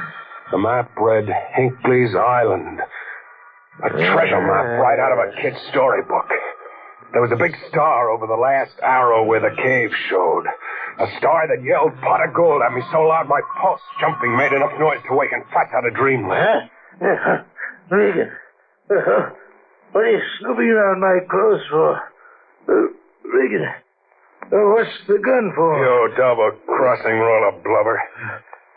So you were thinking one of us ought to shove off in the morning? I was joking, kid. One of us will shove off. Just one of us. Oh, kid, don't be a fool. You don't know what it's about. I can read maps, too. And I can count off gold back. Regan, it's not your kind of a pitch. This isn't petty larceny. Something small time. What's the pillow for? What are you going to do? Guess. Regan, don't. We'll go together. I'll split the roll with you. Now go, Fats. I couldn't trust you alive anymore. So long, Fats. See ya in the next world. I could feel the warmth blow out of him like escaping steam. And then he grew cold. I dragged him out the back door, then rode across Crocodile Creek into the Everglades. I dumped him. I didn't have to weight him down or worry that he might float to the mainland and be discovered. Not a chance. Not in Crocodile Creek. I read the map again. Hinckley's Island, 4 miles out in the ocean. Made my way to a boat landing. I wanted to go after the money at once. It had to be hidden treasure. What else? I wasn't beating my brains out figuring what were the exact terms of Crocker's deal with the blonde. Or what else lay behind it. I was too hopped up. At the boat landing, the ocean was acting up. The sign read Peterson's boats for hire, day or week. I knocked for Peterson. Yes? Want to rent a motorboat. Tonight? Tonight. Kind of rough out, son. My skin. I'll cover the liability. Where are you figuring on heading? Hinckley's Island. Hangman's Island? I said Hinckley's Island. What made you say Hangman's Island? Because that's its name as we know it. What would a young fellow like yourself be wanting with Hinckley? Why, is he poisoned? You got the brand of the devil, Hinckley. Now you got me interested. Exactly who is Hinckley? Hinckley used to be a public executioner, a hangman, somewhere in the islands. 5,000 in gold every time Hinckley threw the trap and sent a man swinging to eternity. How'd he come to settle on the island? He bought it and retired to it 20 years ago. Brought a young bride from the islands to settle there with him. Nobody's seen hide or hair of the bride ever since that first day, 20 years ago. Has anybody around here ever seen Hangman's Island? Not the easiest. It's worth your life to try. Hinckley's got barbed wire all around it. Electric voltage that'd burn you to a crisp if you touched it. A crackpot hermit, huh? You can have your money back. Land's drier and safer. I said I wanted to rent a boat.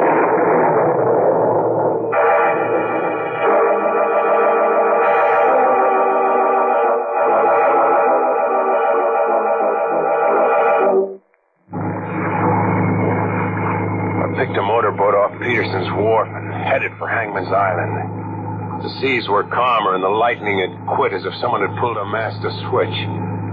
A midnight moon was peeping through. I covered the 4 miles to the island straight as an arrow and ran the motorboat up on a sandbar that opened into a short, rocky beach. I had company on the sandbar. Another boat. I got the map out to figure my course when a sound like the death cry of an animal broke the air. It was a human cry, a man. I looked, following the direction of the scream. And then, in the distance, outlined high against the sky, a man was hanging from a tree with a crossbar that looked like a gallows. He was hanging by one foot, face down. I started forward toward him before I could stop to think. Sporting idea, friend. You haven't a chance in the world of reaching him. Who are you? Burnside? Lieutenant Burnside of the Coast Guard. Is that a uniform? It's still Lieutenant Burnside of the Coast Guard. What do you mean I haven't got a chance of reaching him? The island is a big booby trap. You've got to get through electrified barbed wire to get anywhere. Get through the barbed wire, and you still got to get by delayed action bombs that'll blow you to smithereens. And quicksands cleverly covered over and camouflaged. And lime pits that would eat you alive if you dropped into one. McAvoy there walked into one of the simpler devices. Steel-jawed animal trap that swung him into midair, hanging by one heel. Who is McAvoy? He's my sidekick. Was. You get stranded on that sandbar? Yeah, I lost my bearings and ran up on it. Well, that map you were reading a minute ago, let's see it. Maybe I can set you back on your course. How do you know it was a map? I guessed. Oh, you're shaking your head. I'm doing more than shaking my head. I see. You mean to shoot that gun? If I don't get some straight talk and fast. Okay, straight talk. That map you're carrying, what if I told you the map is the biggest booby trap of all? I'd laugh out loud. The girl palmed off a similar map on a couple of characters a month ago in Key West. They rented a boat and scooted for Hangman's Island and... And what? Huh? That's all. They never came back. You'll probably run into them in one of the lime pits. Or under the quicksand, Tucker. Don't believe me, huh? Still shaking your head. I've got gold packs, mister. A pocket full of them that says you're just trying to scare me off. The gold backs are the bait. The girl snitched them from Hinckley's savings. Why would she bother just to give them away? Some insanity of hers. Let's just say that the golden-haired siren baits men to their murder for reasons of her own.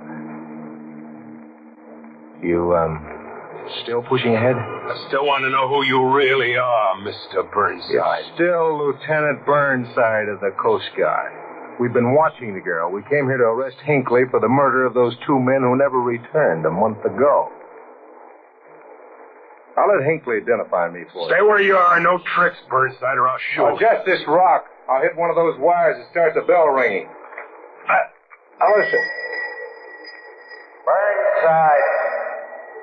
Lieutenant Burnside. This is Hinckley.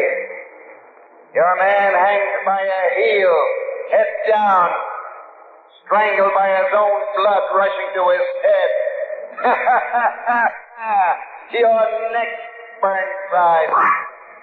Believe me now? Sure. It's crazy. But I believe it. Then give it up and don't hamper me. I've got enough to do. Have tangling with Hinckley. Put your gun down. No. I'm in it for the whole ride. How far can you get? Right to the star on that map. Okay, Burnside. Turn around. You'll regret it. I might regret giving you a break. Better turn around. Burnside fell like a slaughtered ox. Somehow I didn't have the heart to drill him. It was one murder I wasn't up to. He'd be out cold, stay put until I worked my way to the cave on the map. Luck. Lady Luck couldn't give me the horse laugh. Not after what I'd done chasing her. She couldn't. She stayed with me as if I was somebody special. I'd pass an arrowed marker on the map an inch closer to the cave, and a landmine would blow a shower of sand and rock into the air. Just 20 yards away, maybe 30, but I stayed alive and unhurt. My clothes brushed live wires that started bells ringing in a jangling chorus. but I pushed on like a foot soldier crossing no man's land. Inch, yard. Seemed hours, but I made it. I made it on my hands and knees. I made the cave. Only it wasn't a cave, really. It had a heavy door with polished brass fittings tooled into an opening. An eerie yellow light shone from a square little window. It looked like a mausoleum where the dead were put to rest. I went in with my gun drawn.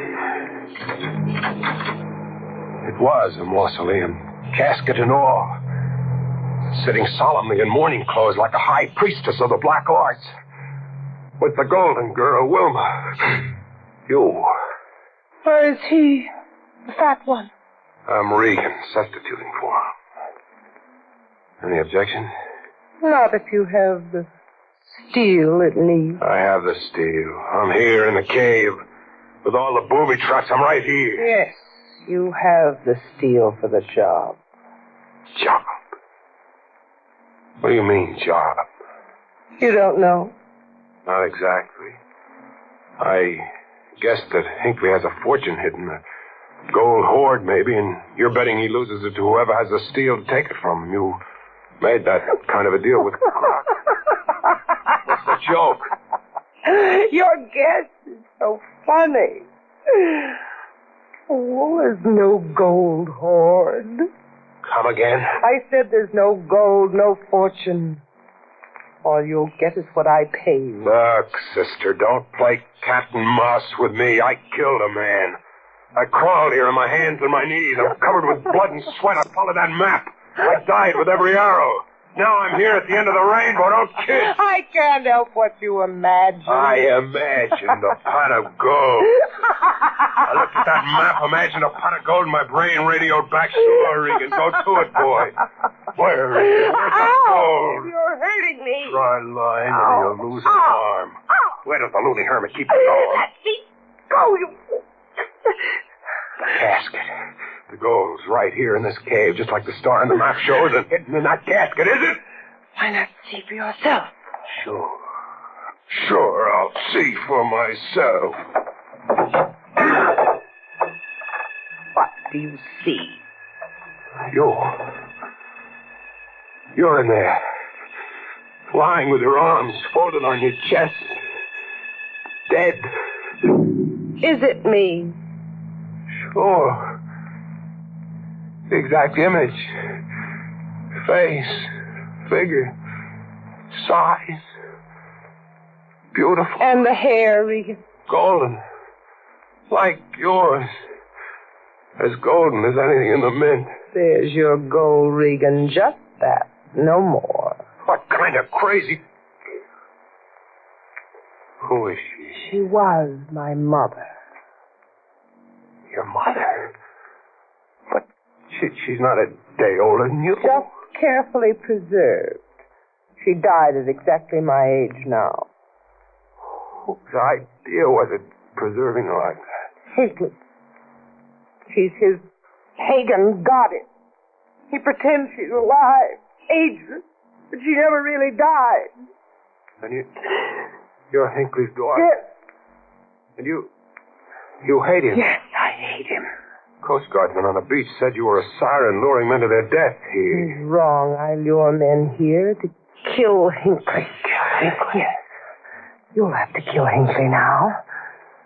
He knows you're here. He's overheard our whole talk. This cave is wired and Hinckley listens. So if you want to live, you want to escape Hangman's Island alive, you'll have to kill Hinckley. Where are you going? Wilma, come back. You can't go. Wilma, come back! She was gone. Right under my nose, she disappeared as if she'd floated through the walls. I'd have to kill Hinckley, she'd said. I didn't have any choice. If I wanted to escape, I'd have to kill Hinckley. Regan, I know exactly where you are. You dared open the casket. For that you will die. I was in the devil's backyard, all right, like old Peterson had said. I tried to crawl back to the beach, infantry style, on my hands and knees. It was up to Lady Luck once more. She couldn't desert me now, not now. Oh, the bullet got me right in the stomach. A rifle shot from somewhere. I couldn't fight back. The bullet got you. I heard you cry out, Regan. Crawl, Regan. Crawl into the darkness. I kept crawling. Inch. It seemed hours. I passed a hat sitting on the edge of a lime pit. Just a hat. Whoever owned it had tumbled in. There must be some place to escape, some place to die. The landmine went off not 30 yards away. The whirling dust caked my clothes. Chips of flying rock hit me in the face. Hinckley! Hinckley, hear me! Show yourself, I dare you! Meet me face to face! Just once! Give me an even chance! In the morning, I'll come for you, Regan. Just one more hour. One more hour. Something had happened to Hinckley. 2 shots and a scream, a death cry like McAvoy's scream when the trap swung him into the tree that looked like a gallows. I looked up over the island. There was an old man. Hinckley. He had to be Hinckley. Hanging by a heel, face downward. It was Hinckley. Caught in his own booby trap. Regan. Do you hear me, Regan? This is Burnside speaking. Hinckley just lost control of the situation while running for cover from gunfire. Stay exactly where you are. In 1 hour, it'll be morning. Then I'll come for you. 1 hour.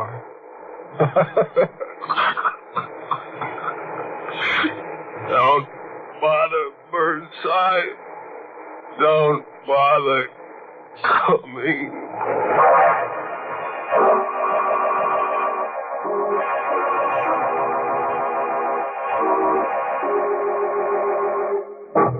Oh, alas, poor Regan.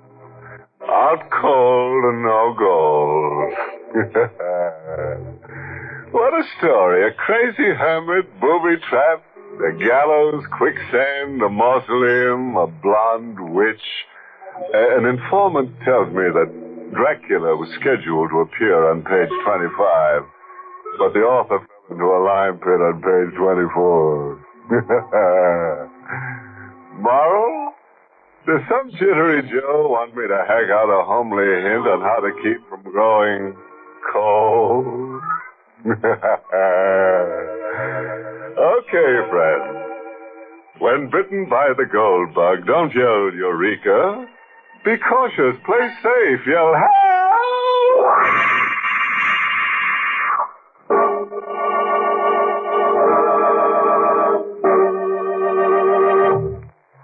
Good night. Pleasant dreams.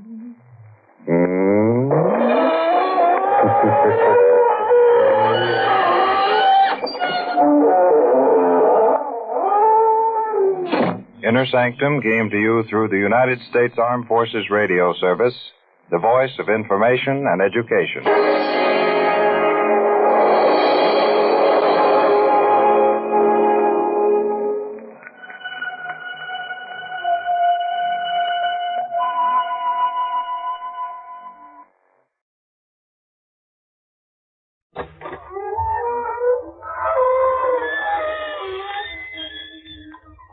Good evening, friends of the creaking door. This is your host bidding you enter the inner sanctum. Come in, come in. And now for tonight's tortured tantrum. Ever have an ancestor who's dead but won't lie down? Can't happen, huh? Okay, Bob, hang on and we'll demonstrate. We're in an ancient cemetery hidden in a lost valley somewhere outside an old New England town. The stone face of a mausoleum reads 1790.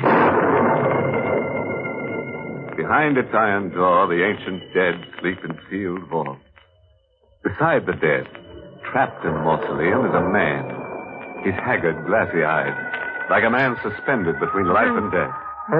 The man rallies his dying energies to tear at the door, to break his hand in a final desperate attempt at escape. Gotta get out! I gotta get out of the fortune's not good! It's not good! Let go! Let go! You can't let me die! Don't let me die! The ransom is yours! Go! Drink it all of it! Take it for yourself, only stop! So I was empty-handed, broke, without a dime in the world. Exactly the way I began. Exactly the way I began. 6 weeks ago, I came to this jerkwater town of Hillcrest to claim a worthless white elephant. A state called Highgate. It's been in my family since the Battle of Bunker Hill. I was the missing heir. Finding me cost the trustees more money than the estate was worth. That's the picture, Mr. Lyon. The big estate, but the land's been neglected too long, and the buildings are about ready to fall down. Now, if the inheritance raised your hopes any, I'm Well, what sorry. about cash, other property, stocks maybe? No, the tax collector sees what little there was for arrears. There isn't a cash penny in sight for you, young fella, unless you chance to run into your grandfather's boodle. My great-grandfather? Yep, your great-grandfather, Daniel Zenga. Folks around here say old Daniel salted a pile away and walks the halls of Highgate watching it and waiting for the right descendant to come along. Wait a minute, you're talking over my head. Well, I'm just repeating local bogeyman talk. See, according to old records here in Hillcrest, your great-grandfather was a man of fearful omens and prophecies. You're not saying he had supernatural powers. Well, the records hint he had. There's a paper in the files that accuses old Daniel Zenger of consorting with the devil. And there's another paper ordering his execution for the same thing. My great-grandfather was put to death? If we're to believe the records, yes. What did you mean by that remark? Waiting for the right descendant to come along. Oh, legend. The old Daniel Zenger swore his money would keep until an avenging descendant came along. But don't you go get no ideas, young fella. Now, if there's anything I can do for you... Yeah, there is. Fund the missing heir $20, huh? I'll need train fare out of here. The train out of Hillcrest would have been the smart play. But curiosity got the better of me. I wanted to see Highgate once. I'm just out of town. I hitchhiked part of the way, and I hooked it the rest of the way with the storm threatening. Highgate was more run down than words could describe. I stood outside, watching the shadows pile around that big heap of junk. It had a look about it, as if once it pulled you in, you were shut away forever. Before I knew it, I was heading inside, as if I couldn't help myself. But it wasn't pulling. I was being pushed in, as if there were someone at my back.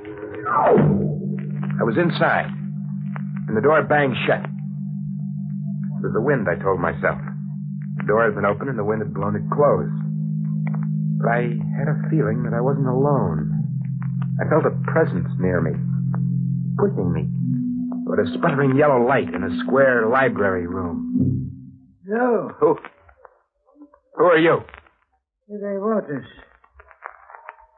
You wouldn't be Theodore Zenger Lyon. I'm Ted Lyon. What are you doing here? At the moment, making notes. I'm the town librarian. What are those books you got there? The remnants of Daniel Zenger's personal library. There are many fascinating writings here. My great-grandfather's writings, you said? Yes. In addition to his other Reputed talents. Daniel Zenga was a prolific penman. What do the manuscripts say? I can't tell as yet. The language is English, but much of it is in an old, obscure dialect. I would need to examine and interpret them. That is, if you have no objection. No, I haven't. You can make a bundle of the stuff, take it along with you, and dope out what it says on one condition. One condition? Uh-huh. That you tell me what it says first. I dropped around to see the old librarian the next night. Shades were down. Library hours were over. Old Hillary Waters let me in. His face seemed to be burning with excitement. I've made an amazing discovery. A most amazing discovery. Your great-grandfather was put to death. Oh, that's no discovery. Don't interrupt, please. I have documentary proof that Daniel Zenga was a man of extraordinary vision and prophecy. Can I present my proof? First tell me, was he rich? From all indications, fabulously rich. He accumulated a princely fortune. And he did what with it? I cannot say. But that is of minor importance. It is the remarkable scope of his prophecies I am principally interested in. Okay, spill it. What did he prophesy? In these manuscripts, written in the 18th century, in about the year 1790, Daniel Zenga predicted Napoleon's defeat at Waterloo, our civil war between the states, and the rise of Abraham Lincoln, and the First and Second World Wars. You're kidding. I'm in earnest. There were other remarkable predictions. Your name is Data Zenga Lion. 4 generations removed from Daniel Zenga. Yeah? What about it? This obscure passage I came across in his book of predictions. In the 4th generation, a lion will come to the crest of the hill. And then, over Highgate. What are you eyeing me for? Me? You're thinking the reference is to me? Yes.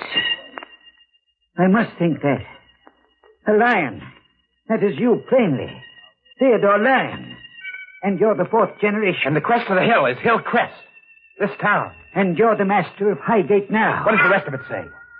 He will first silence the waters. Then capture the jewel from the king.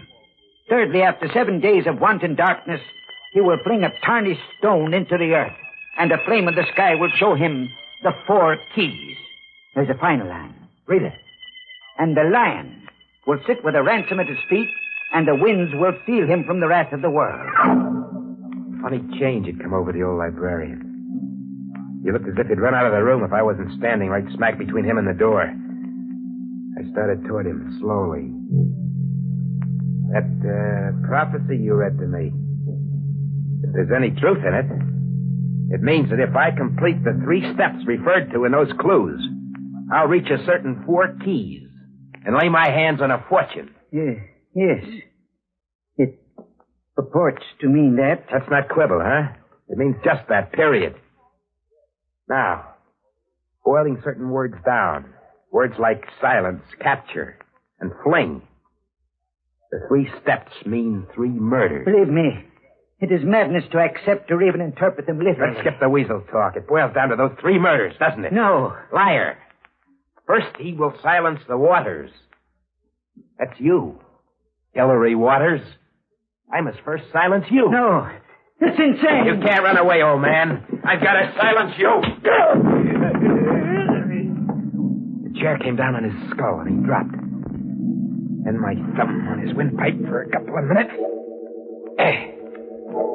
And I'd satisfied the first clue to a princely ransom. I'd silenced the waters.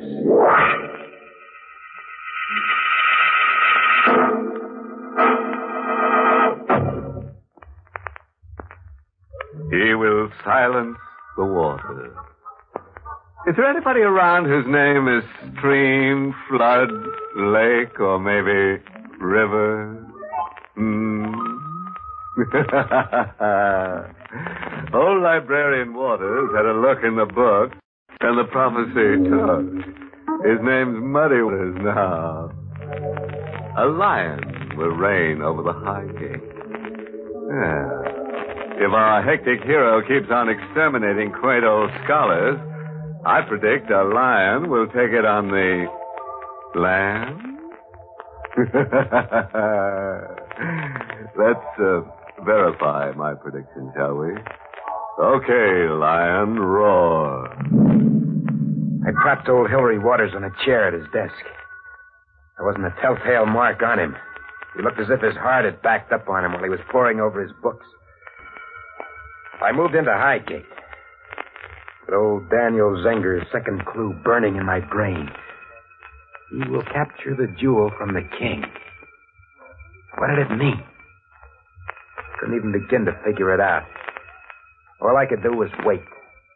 And watch. A month dragged by. And one night at the railroad depot, I watched the signal flag go up. Watching the trains roar by and sometimes stop was a way of getting a peek at the world outside of Hillcrest. I watched a girl get off. Young. Made up and dolled up in a style that yelled for a second look. She looked like my world. A big town, bright lights, fast talk.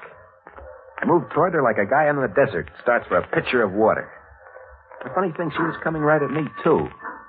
Could you direct me to the nearest hotel, handsome? I could even carry your bags there. For a price. A local wolf, What's the price? Smile.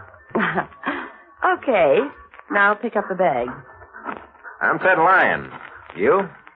Ruby Myers. Your business in Hillcrest? What are you, the local DA? No, I'm just a guy with time on his hands. I'm an advance agent. Advance agent? Ballyhoo. I nail up posters, hire a local hall, and I start the promotion and publicity going. It's really a man's job, but we women do it better. Who are you publicizing? Slugger Conlon, the middleweight prize fighter. Conlon's barnstorming, putting on exhibition bouts. He'll be here Friday night. Well, what are you doing after working hours? Between now and Friday night. Oh, I haven't thought about it yet.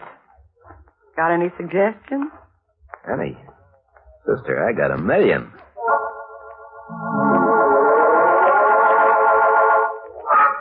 Before the end of the week, we knew each other a whole lot better. Walks, dances, the movies. There was someone behind me, pushing me, as close to her as I could get. You're as nervous as a cat tonight. What's eating you? Nothing. What are you doodling? Doodling? Yeah, you've been scribbling absent-mindedly for an hour. Well, let's see it. He will capture the jewel from the king. That's a funny doodle. What does it mean? Oh, nothing. A line I read from a poem somewhere, maybe. Ted. What?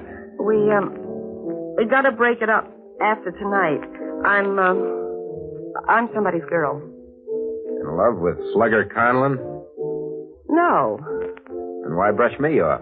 Well, I've got to. The king's crazy jealous of me. If he saw you around, there'd be murder. Did you say the king? Did you call Slugger Conlon the king? That's his nickname. Well, what's wrong? Nothing. Just the idea of losing you, that's all. Ruby. Yeah? Just came to me. Ruby is a precious jewel. Oh, now you're making with the sweet talk again. Come on, Jewel. Let's have a last dance before the king claims you. Capture the jewel from the king. Second clue in the prophecy had been right under my nose for a week, but I hadn't seen it. When Conlon came in one day ahead of his party, I was right there at the depot waiting for him. Ruby was back at the hotel, freshening up for her boyfriend. Slugger Conlon? That's me, kid. I'm Ted Lyon.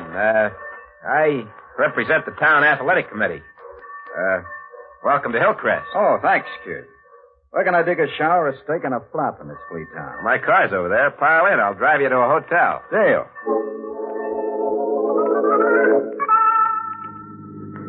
The town's all head up about the exhibition bout, King. You know my nickname, huh? I've put on a show. Just everybody turn out $1.65 a head. Hey, how far to town is it? Another half mile. What are you stopping? Flat tire. There's a break for you. I'm going to love this town. Well, where do you keep your jack? Don't bother worrying about the jack, Conlon. Hey, I don't see no flat. Say, what gives? What's the gun for? You, King.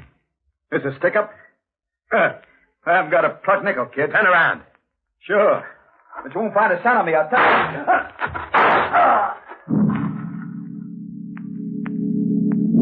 The King was dead. I buried him in an abandoned quarry, baggage and all. His party arrived the next day. They stewed over why Slugger Conlon hadn't showed up, and then they left the following Monday. Nobody thought of making a search for him, checking with the railroad.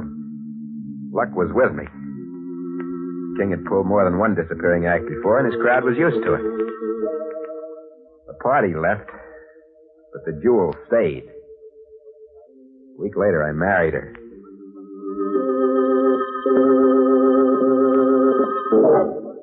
Where are we? Honeymoon, handsome.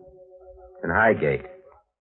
We'll spend 7 days there, alone.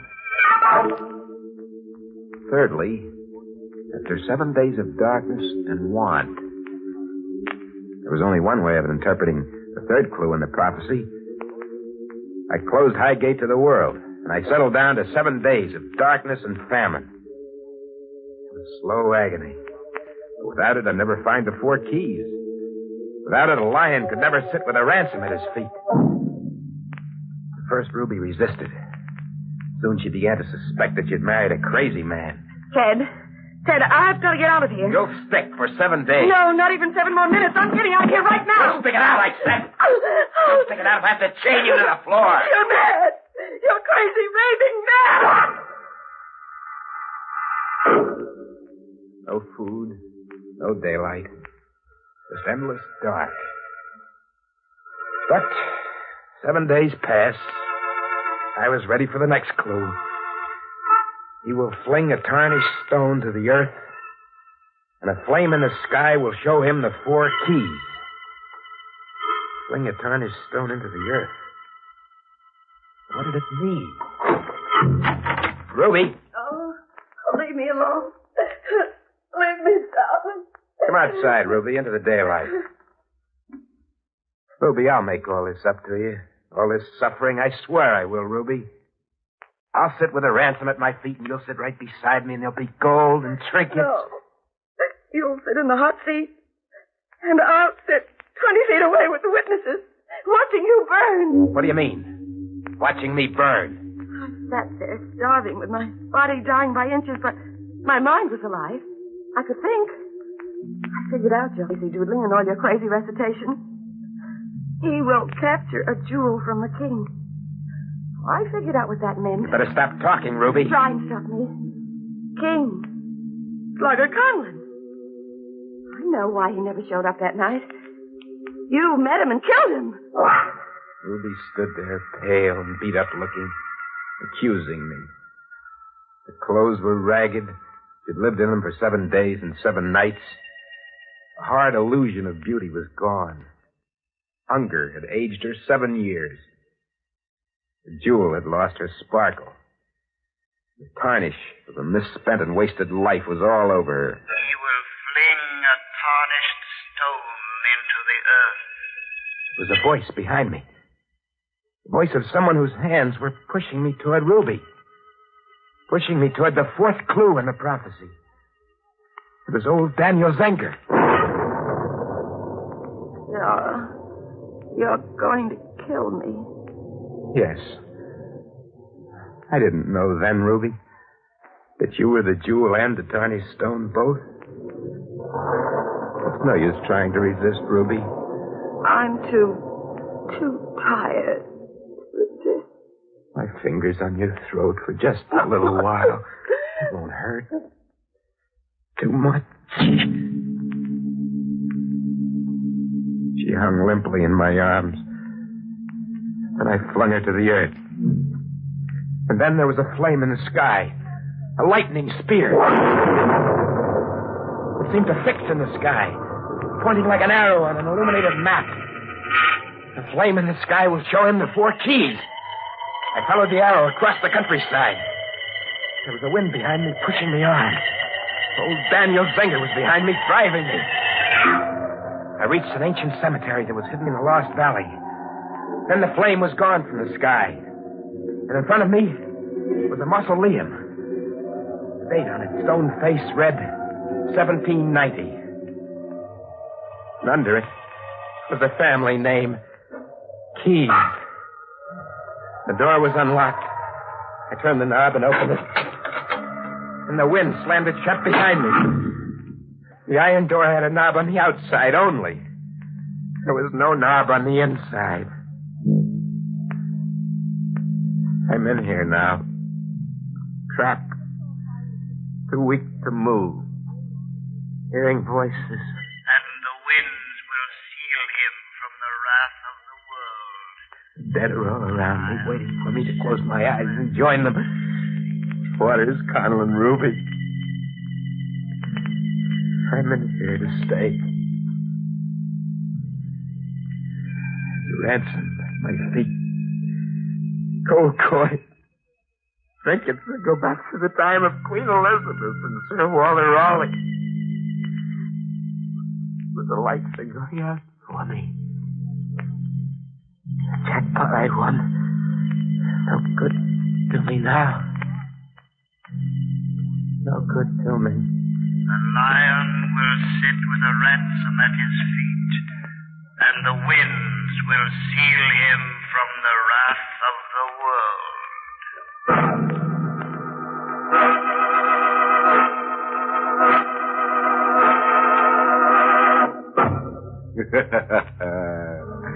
Now there's an industrious lion for you. He built his own cage. A pifflicated prophet named Pennypacker once said, lions in stone cages shouldn't throw predictions. What some fellas won't do for a buck. Kind of brings a moral popping out of a wide crack in my brain. If a dead ancestor cozies up to you, start traveling, Bob. Fan out on a horizontal line before all you can get is vertical transportation.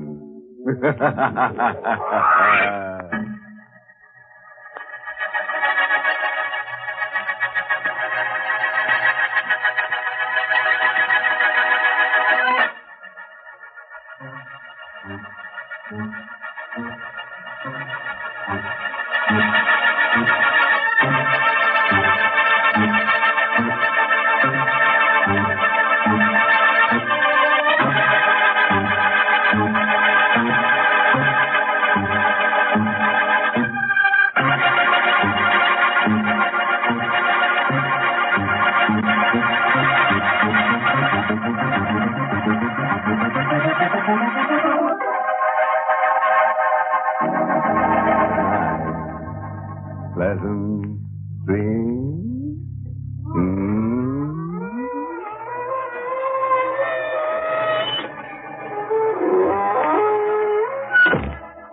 Inner Sanctum has been brought to you through the facilities of the United States Armed Forces Radio Service, the voice of information and education.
Good evening, friends. This is your host to welcome you through the creaking door into the inner sanctum. Slither in, won't you? Sorry the place is such a mess. I'll sweep it up later. Those are just chips off the old block. Been doing my bone work. Oh, didn't I tell you? sure. I'm going back to Skull this term. All cozy now. Ready to string along with us for a while. Good. After all, this is a newspaper story. If you feel a little cold as we go on, it's only because we have a story to tell you.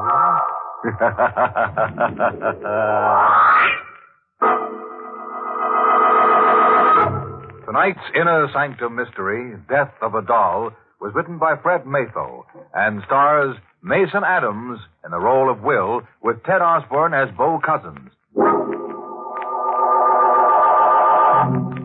This is the story of Willie Harper and the devil.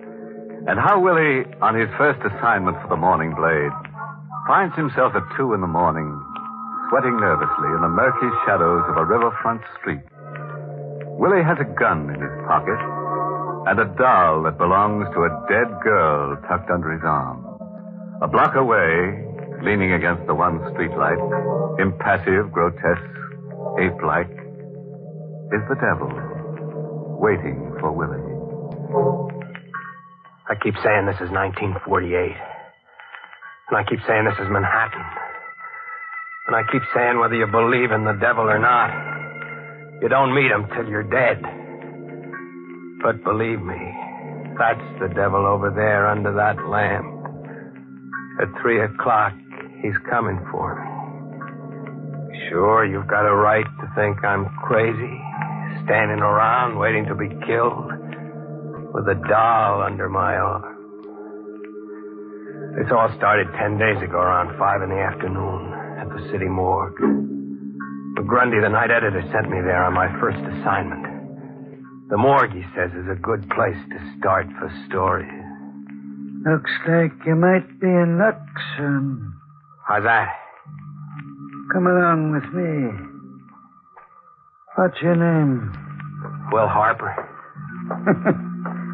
All right, Willie. Come down to the coolers with me. Yes, I'm very wrong. I've got a story in there for you. The girl in locker number 7. She's been here 4 days. Tomorrow we close the case on her. What does that mean, Mr. Jackson? Means, in spite of everything the police have been able to do, we can't find out her name, where she lived, or anyone who knew her. How was she found? Tugboat crew fished her up the river. Tomorrow, she goes to the city burial grounds in a plain box marked Jane Doe. That's horrible. Just dying and nobody... Do you think she was murdered? There's not a mark on her. Police say she wasn't. But I want you to look at her face and tell me what you think. This is Jane Doe of number 7, son. Jane, this is Willie Harper. I want you to see her face, Willie. Tell me what you see in it. A strange emotion shook me. She didn't seem dead to me. Her skin was perfect ivory. Her hair was fine spun copper. Her lips twisted slightly. I blushed and turned away, catching myself imagining what those lips must have looked like with life's color in them.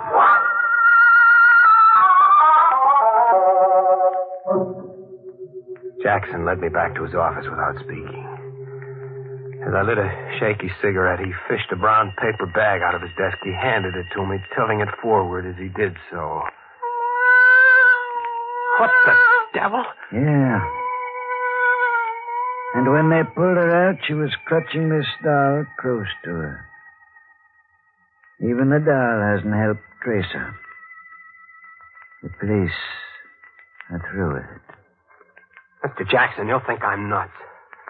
But I suddenly feel sore, boiling mad. I don't know why, but I think she was murdered. The look on her face. Kind of ask your help? Yes. Dead girl nobody wants. And a doll. Here's your story, Willie. Too bad you didn't know her before. Yeah. Well, thanks. Here. Take the doll along, Willie.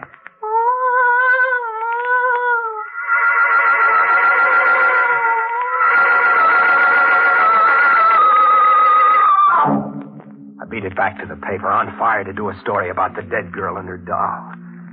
As I gave McGrundy my report, he stared at me. When I got through, he had a sort of twisted grin on his face, sort of know-it-all.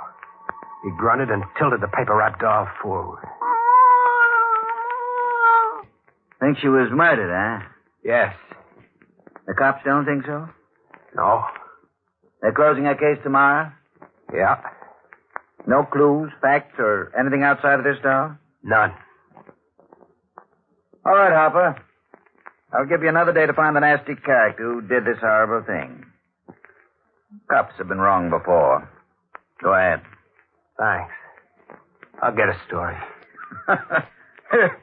Take your dolly along. And keep falling for the dead ones, Hopper. You're better off.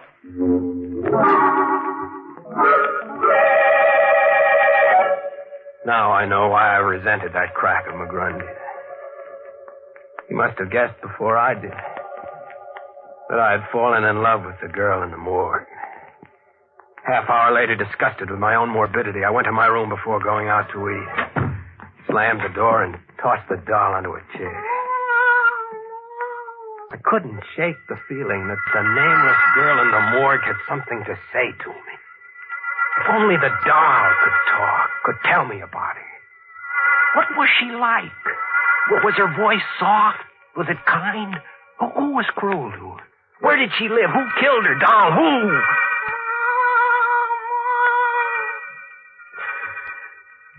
I grinned sheepishly at myself in the mirror. And with that gesture, this story really begins. The next few moments remain electrifyingly vivid. I had set the doll down on the bureau. I didn't touch it. Wasn't even looking at it when a new sound came from it.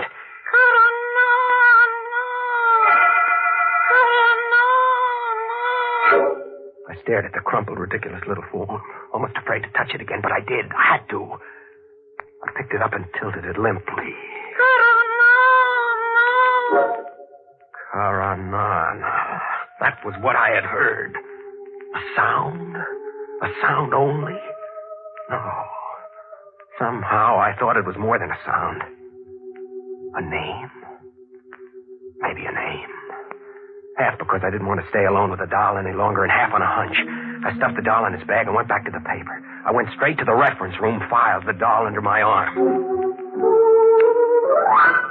What are you looking for? I want to know if you've got anything in the files on someone named Karanana, spelled with a K or a C. Huh? It's funny, you seem amused. Don't tell me he's around again. If you've got a lead on Karanana, you've got some story. Oh, will you get me the clips on him? I'll get you Myers' Anthropology of Asia. He's in there. Anthropology?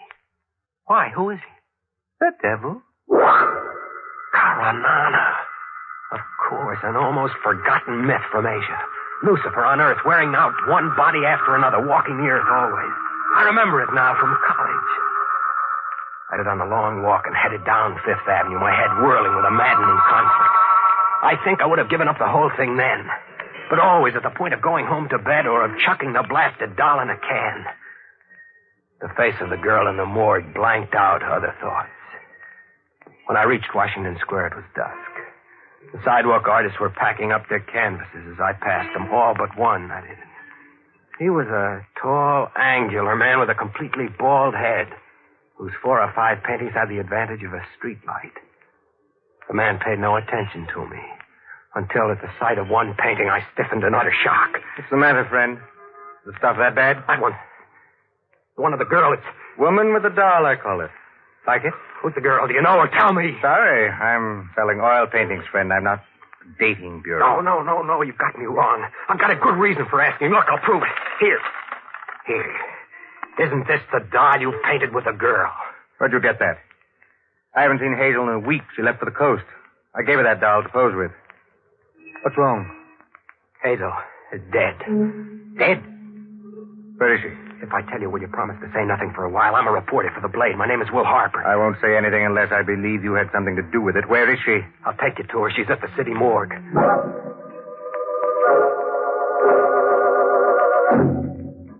An hour later, we had come out of the morgue. Bo Cousins had simply nodded at my questioning look. Seeing the girl again, knowing her name now, added to the emotions I already felt for her. I had a sudden impulse and handed the artist Hazel's doll. Are you giving me the doll? No, I want it back. But I want you to tilt it. Make it cry. What did that sound like to you? What did you hear? The doll said, Karanana. You heard it, too. Again, say that name again. What did you hear the doll say? I distinctly heard it say, Karanana. Then I'm not crazy. And do you know who Karanana is, Mr. Cutton? I'm afraid I do.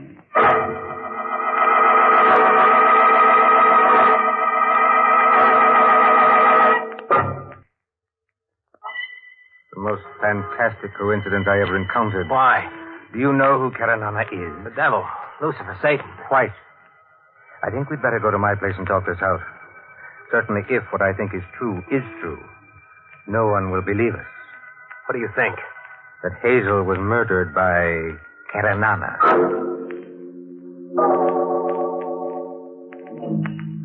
I followed Bo Cousins silently along the dark streets of the lower city.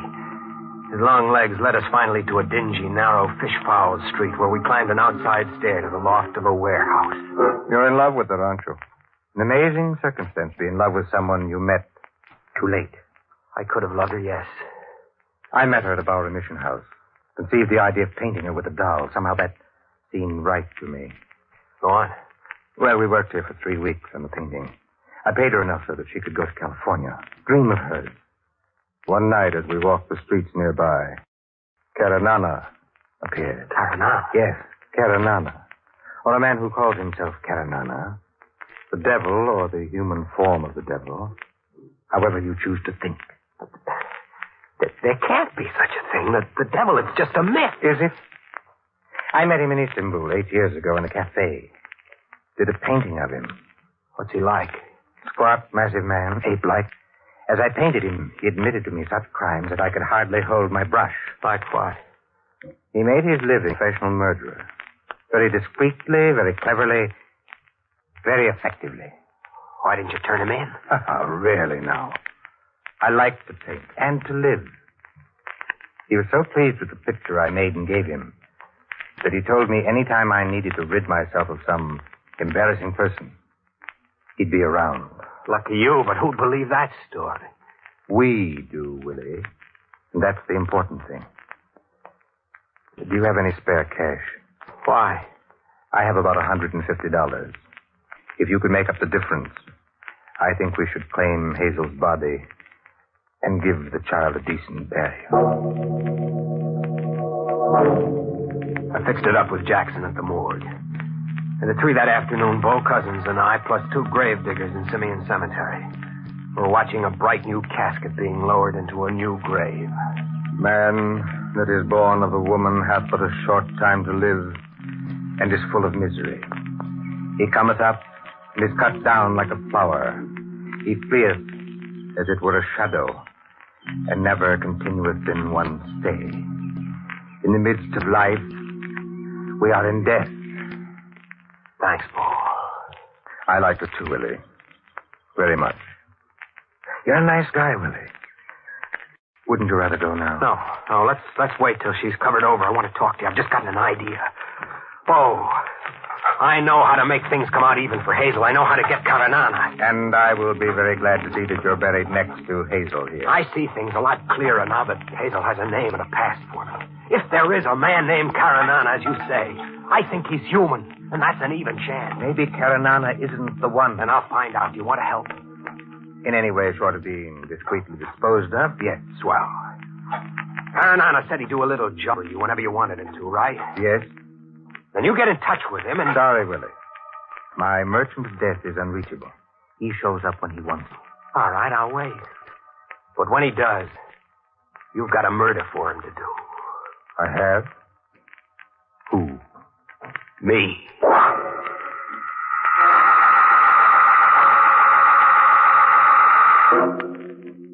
That was a week ago. An exciting week for me, covering all sorts of stuff in the paper. I'd begun to think Bo Cousins was an imaginative phony. Even my editor, McGrundy, had stopped kidding me about Hazel's doll perched on my desk. Then this morning at 9:30, I got a call. Morning, Blade, Willie Harper. Greetings and farewell, Willie. This is Bo Cousins. Oh. What's up? The devil is in town, Willie. He wants to see you. Caranana? Yes, I saw him last night. He was delighted to help me get rid of you. I see. I told him you were a reporter who was planning a story about art which tore my work to pieces. What's the matter, Willie? Change your mind? No. Did he say where? He never lets his clients in on the details. But he did say I'd be rid of you by 3 o'clock tomorrow morning. Thanks, Bo. I'll be seeing you. Quite seriously, Willie. I hope so. Be careful. Remember, bullets don't work on some things. Bye. So long. By 3 this morning, he said. I didn't know where, exactly when, or even if I could get the drop on the devil and force the truth about Hazel out of him. I stuffed the doll into a bag and started out, but McGrundy caught me. Harper! Yeah? Woman shot through the back of the head. Link solitaire, 147 Parkway North. Husband with her. Gone out on it and phoned it in. Right. When I hit the lobby downstairs, an unaccountable chill got me in the small of the back. Something made me stop short and turn around. It was my first look at Caranana.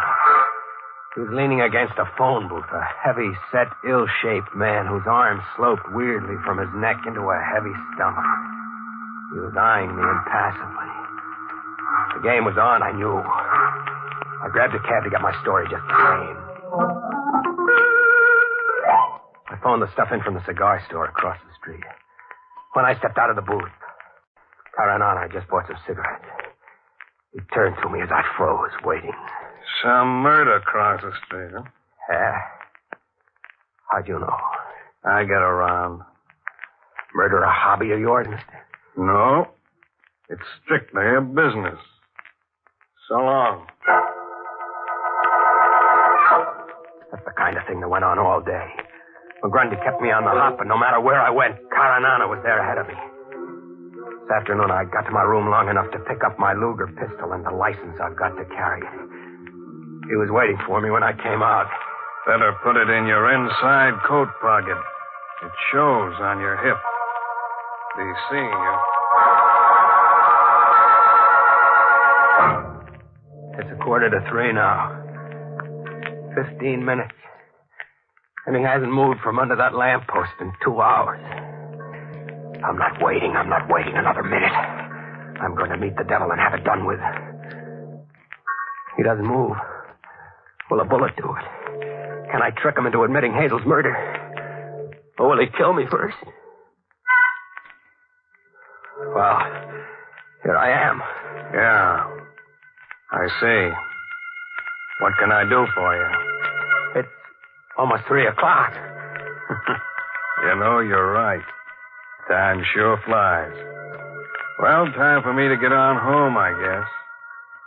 So long, Willie. It's a trick. A fiend's trick. He's deliberately leaving me with only a few minutes to go. I've got to stop this. I can't go through it. I'll go to Bo's place. I'll tell him to call it off. I don't want to die. I don't want it.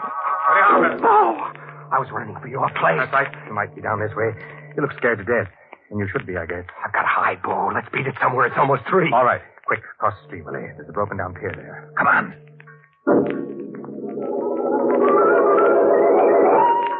Pretty dark here, Willie. But we're safe for a while. You certainly have worked yourself up. That's the doll you've got there. Yeah. I don't know why I carried it. Glad you did. Got a gun with you? Yeah, my Luger. Let me have it. You're too wrought up. Here. Good. Now be still a moment. 3 o'clock. Yes. 3 o'clock, Willie. Time for us to part. What do you mean? You are not a very astute person, are you, Willie? Why? Maybe Hazel's doll can tell you.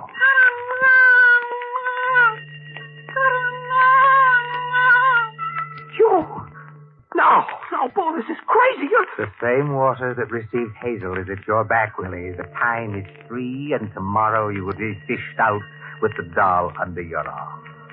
You're Karanana. White. Farewell, Willie. Hazel, poor sweet child, learned the same truth by accident. Dirty, filthy little... Farewell, Willie. And you shall take your... Stop him! Darling, with you. Stop him! Where? I said drop the kid, cousin. Stop! No, I will not. Nana never dies.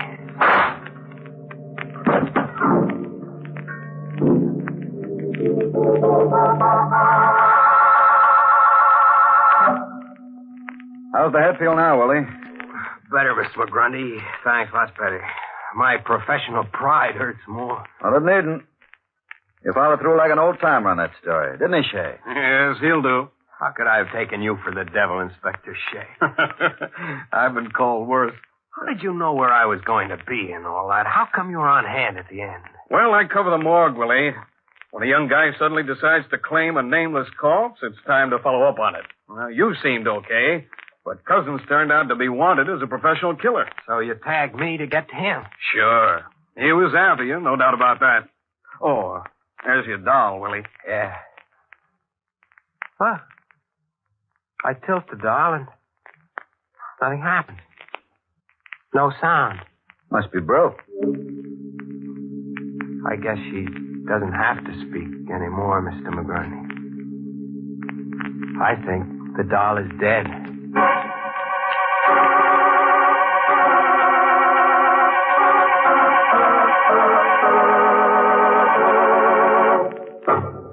Hey. Want to buy a doll? I'll sell it to you, but there'll be the devil to pay. Take a tip from Willie Hopper. There's no romance at the morgue. You'll find nothing there except cold, hard figures. Sorry I've got to skip along now, but I've got a date with Hazel's doll.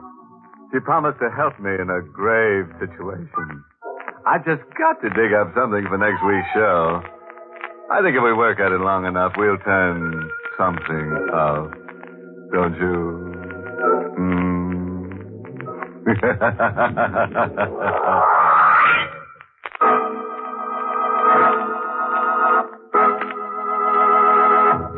Good night.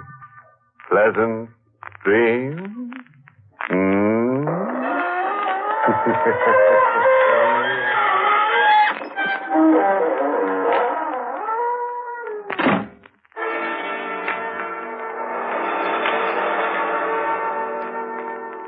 This is the United States Armed Forces Radio Service, the voice of information and education.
Good evening, friends. This is your host to welcome you through the creaking door into the inner sanctum. You'll have to be very quiet tonight because one of our guests is asleep in the deep, Poor chap. He was a sailor by trade, an old salt named Peter. He had a corpse in every port. But I'm afraid he went overboard. You see, people made him sad. And he had a nasty habit of drowning his sorrow. His last voyage was over a large body of water, the Dead Sea. And he was blown into it by a stiff wind. But it was too crowded down there. 5 fathoms deep.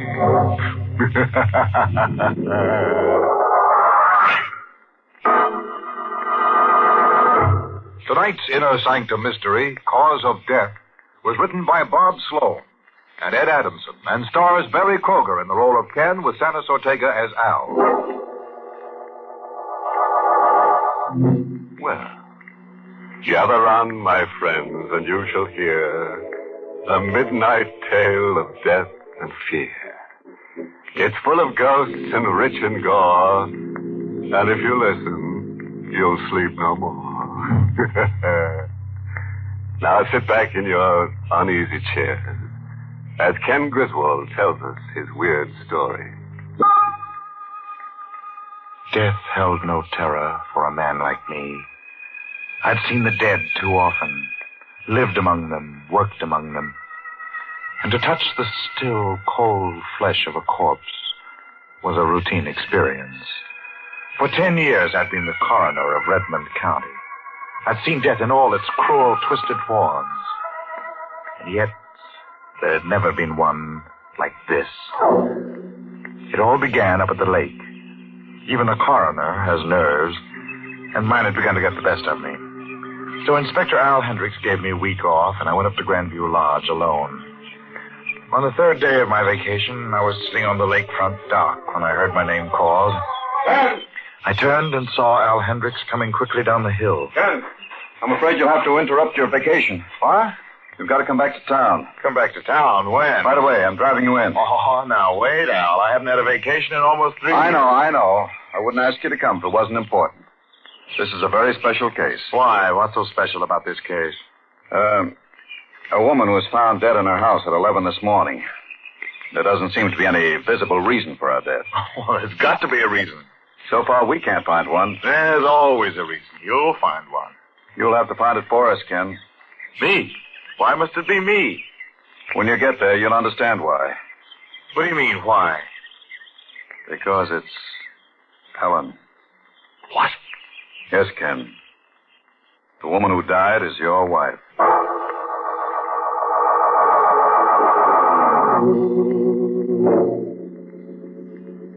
Here she is, Ken. Al Hendricks pulled back the sheet. And for the first time, I saw my wife, Ellen, in death. Her face was twisted into a strange smile. And her eyes seemed to stare at me through half-open lids. But somehow, the aura of the dead wasn't about her. It was as if she were only asleep. Dr. Vincent and I stayed there for 3 hours, testing, analyzing, checking back over every bit of evidence which might give us an inkling of the cause of death. And when we were finished, I asked Dr. Vincent to send Al in. Oh, Ken? What's the verdict? Al, there is no verdict. What? It doesn't seem possible, Al. I can't believe it. Yet it's true.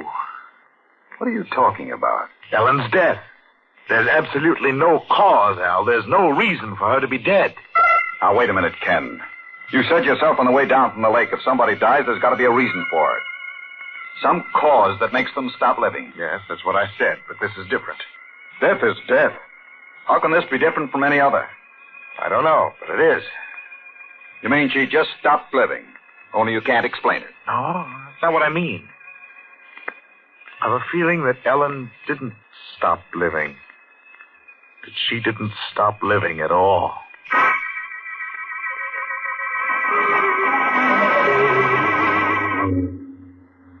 On the official certificate, the cause of death was listed as unknown. 2 days later, Ellen was buried. That night, I I sat in the half-dark living room. Outside, a howling wind slashed at the French windows that led to the lawn. I couldn't sleep. Couldn't get the thought out of my mind. The thought that I should never have allowed them to bury Ellen. I just sat there, the idea searing deeper and deeper into my mind. And suddenly, one of the French windows was flung open.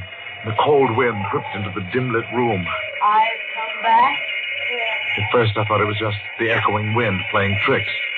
Then I heard it again, stronger. I'm here, Ken. It was her voice. Ellen.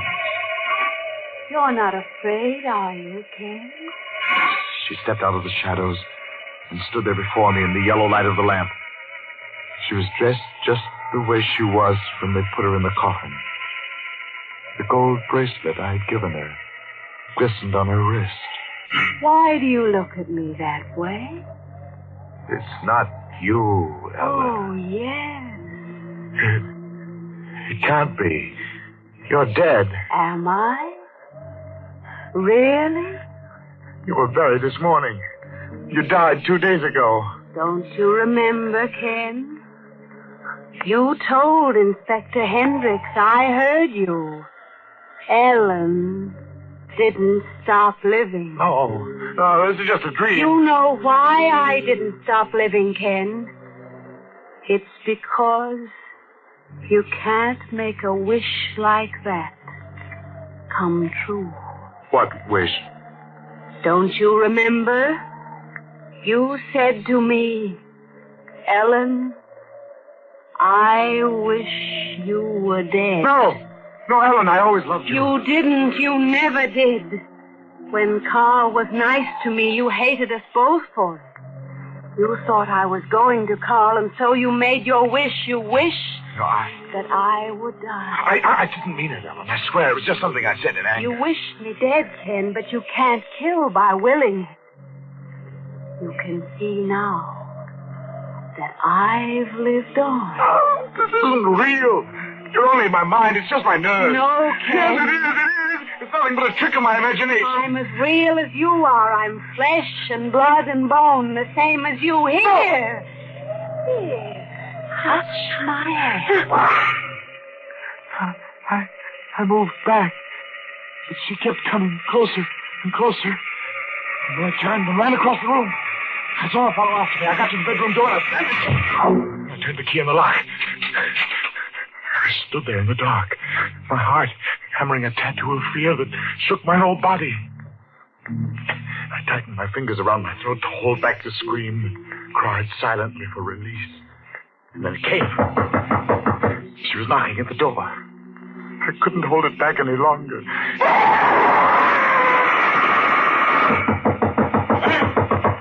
Can't open the door. Let me in. Can you hear me? Unlock this door.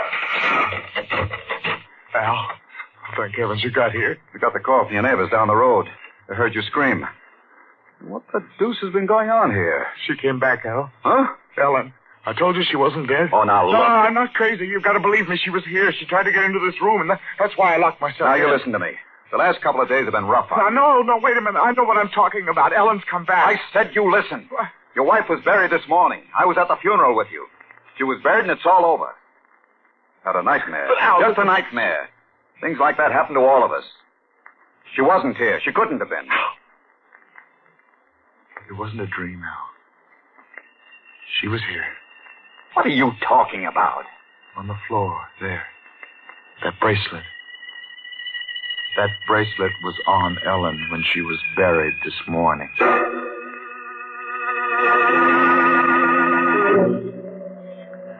After Al left, I went out to the cemetery.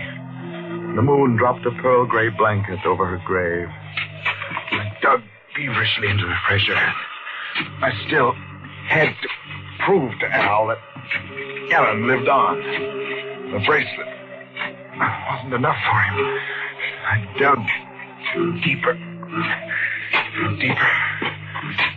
I just about removed all the dirt that covered the casket top when the shadow of a human form fell across the grave. Hello, Ken. Al. I went back to your house. You were gone. I figured this is where I'd find you. You're wasting your time, Ken. She's in there and dead. Before Al could stop me, I bent down and snapped open the coffin hinge. I pulled up the lid just as he jumped down beside me. Close that coffin! I told you not to. Ken! We stood there in the grave, our eyes fixed, staring into the empty coffin.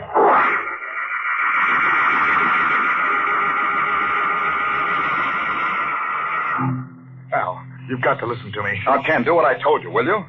Go into your room and get some sleep. We'll talk about it in the morning. No, Al, you've got to listen to me now. I can explain everything. I know what happened to Ellen. I know why she wasn't in her car. Someone's playing a trick on us. The dead don't rise from their graves. But she wasn't dead. Not really dead. She was here tonight in this room. That was a dream. No, she was real. She spoke to me. She was alive. And she'll be back again tonight. I know it. I can feel her coming closer. Al, she's coming back. She's going Stop to it, back. Ken. Stop talking like that. I can't face her again. I'm afraid. Don't make me stay here, Al. Please, you've got to help me. All right. You can come over to my place. Al, wait! Don't leave me. Now, take it easy. Just wanted to get some of your things out of this closet. Al! Look! In that closet. Ellen was in that closet. For a moment, she just stood there, rigid and white, her eyes burning into me, her lips twisted into the same strange smile. She seemed to want to come toward me, but she fell forward to the floor. She lay there, silent and motionless. This time I knew she was really dead. The knife in her back told me that Ellen would never return to me again.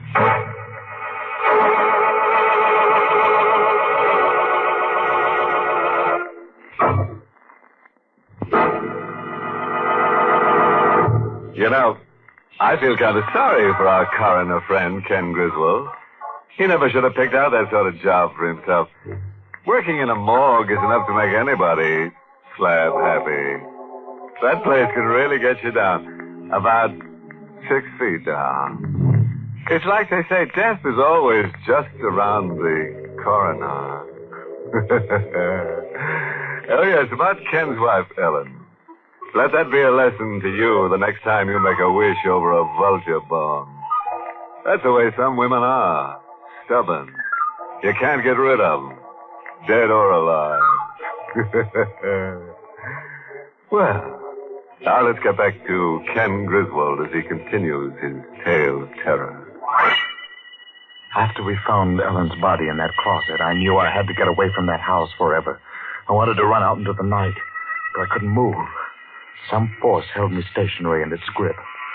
The room began to swim crazily. I saw Al Hendricks come towards me, but a black curtain fell between us, and I was lost in its deep fall.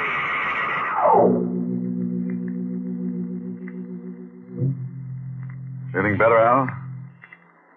Where am I? What is this place? County Hospital. You've been here 2 days. 2 days? Yeah. You blanked out. Ellen, she was murdered. Now, you've got to take it easy, Ken. We won't talk about that now. No, I have to talk about it, don't you see? I was right. Ellen had lived on. No, she was already dead. With that knife in her back. You only die once. What I said before still goes. Somebody's playing tricks. Al wouldn't listen to me. He told me to try and get some sleep. Then he pulled down the shades and walked out of the room. A little later, the door of my room opened. In the semi-dark, I could see that it was a woman dressed in white. She stood at the foot of my bed. Good evening. Who are you? Well, I'm your nurse, sir. Here, drink this. Ellen. My name isn't Ellen. I'm just the nurse. You're Ellen. You've come back again. Now, you mustn't excite yourself. Just No. please drink this. No. You'll sleep. No, don't. You'll feel much better after. You've come to take me with you. I know what's in that glass. You can trust me. It won't hurt. I won't die. Take it away. Take it away. Oh, no. I knocked the glass out of her hand, crashed to the floor. She just stood there looking down at me, that same twisted smile on her face. I slid out of the bed. Now, you mustn't get up, sir. You're not well. She came towards me, her hand outstretched, just like the other time. She came closer and closer. Let me help you back. No. I won't hurt you. I got to the door and opened it. I started to run down the corridor when something cut my arm. We tied to the spot. Now, let go, please. For heaven's sake, let go of me. Let go of me. Take it easy, Ken. Please. Take it easy. Ow. What's the matter with you? You're supposed to stay in bed. Now, let me go. I gotta get out of here. You're going back to your room. No, Al, I can't go back there. Don't make me. She's there. What? Ellen, she's come back again. Hey, now, look. You gotta believe me. She's in there waiting for me. No, Ken, it's just your nerves. I was outside the door. Oh, her voice and her face weren't the same, but I knew who she was. I could tell by that smile of hers. She's posing as my nurse. That's how she got in. But that can't be, Ken. You don't have a nurse.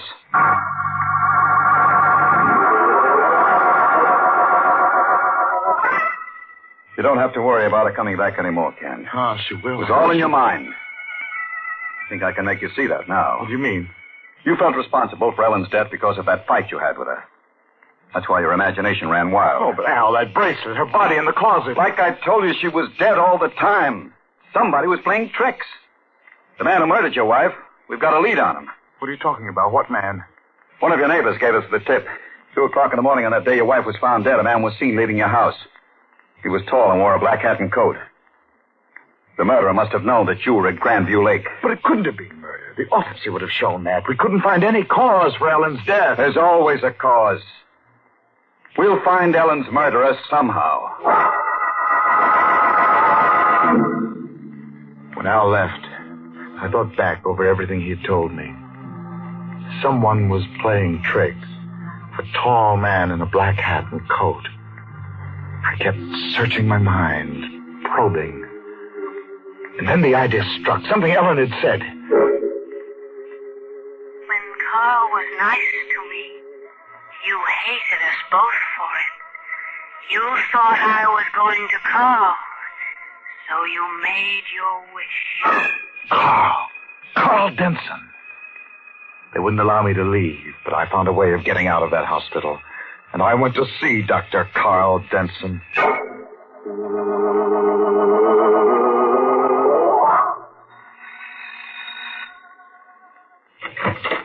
Yes, what is... Hello, Denson. Why, Ken Griswold. I want to talk to you. Yes, of course. Come in. I heard you were in the hospital. I got out of there tonight.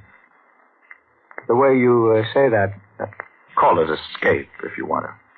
Look, Griswold, you're not well. That's what you want them to believe, that I'm crazy. I don't know what you're talking about. I'm talking about Ellen. You killed her, Denson. What? You murdered my wife. You couldn't have her for yourself, so you killed her. You're mad. I read the report. Ellen died of causes unknown. You killed her. And now I know how you did it. You're a doctor. You'd know about things like that. There's an artery in the neck, the carotid. If you apply pressure on it the right way, the victim dies. And there's no evidence of murder. You can't bluff me, Griswold. My throat! I came out here to kill you. Then to choke the life out of you. Like this. I changed my mind. You fool. You crazy fool, get out of here. Yes, Denton, I changed my mind. You're going to die in the electric chair. I told you to get out. I'm going to prove that you killed Ellen. You can't because I didn't. A man was seen leaving the house on the morning Ellen was murdered. You were that man, Denton. You knew I was up at Grandview Lake. You waited until I was away. You forgot something, Griswold. It couldn't have been me. I'll prove it. You forget. At the same time you were up at Grandview Lake, I was there too. I went back in my mind, and I remembered that Carl Denson had been at Grandview Lake while I was there. But I knew Denson was the murderer. He was the man in the black hat and coat. He had found some way to come back to town and kill Ellen. But I had to prove it. I started out to retrace his steps on the night of the murder.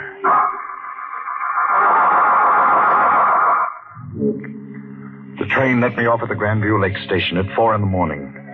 I phoned for the village taxi and ordered the sleepy driver to take me out to the lodge. I don't like to make trips this time of the night, mister. Don't worry, I'll pay you extra for it. Only hurry. I can't go much faster. Trouble with you city folks, always hurrying to get nowhere. Reminds me of the fellow I drove last week. City fella, too. Got off the 401 just like you. Says he's in a hurry. Wait a minute. Yes? You said he got off that same train? Yep, that's what he said. Same train as you. What day was that? Now, let's see. Was it Tuesday? Tuesday? Yes, it's Tuesday that. What did he look like?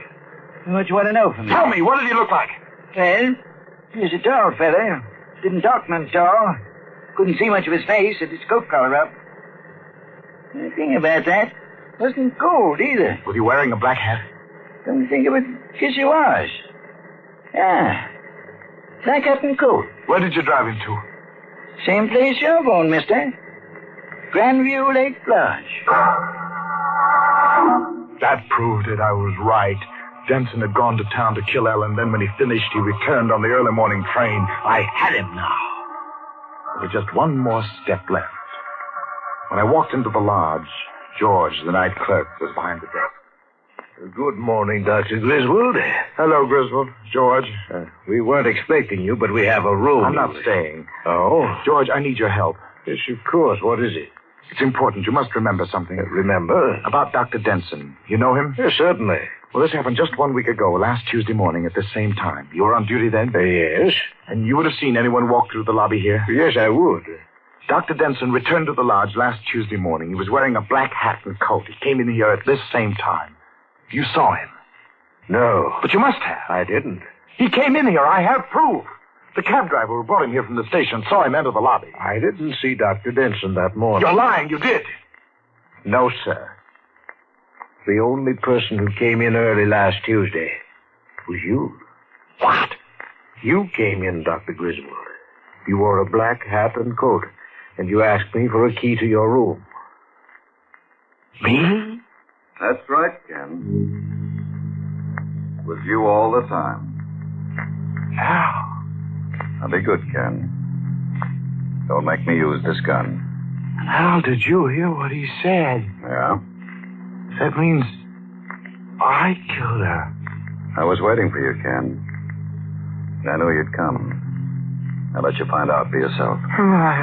I don't remember. You're a doctor. You know about those things, split personalities and stuff like that. You just can't see it in yourself, I guess. But her body in the closet. That was you, too. I followed you out to the cemetery. You thought she was still alive. That's why you put the knife in her bag. I'm no expert in those things, Ken, but that's the way it looks to me. Okay. Let's go. I couldn't go back with him, not that way. I ran across the lobby. Stop, Ben! Stop, I'll have to shoot! I got to the door and then... Oh! Bullet burned in my chest. Al turned me over on my back. I'm sorry, Ken. It's all right, Al. This is just the way I wanted it. Al's gone for a doctor. I haven't got much longer. No. I won't be here when Al comes back. I won't give them any trouble with this one. The cause of death. This one's easy to determine.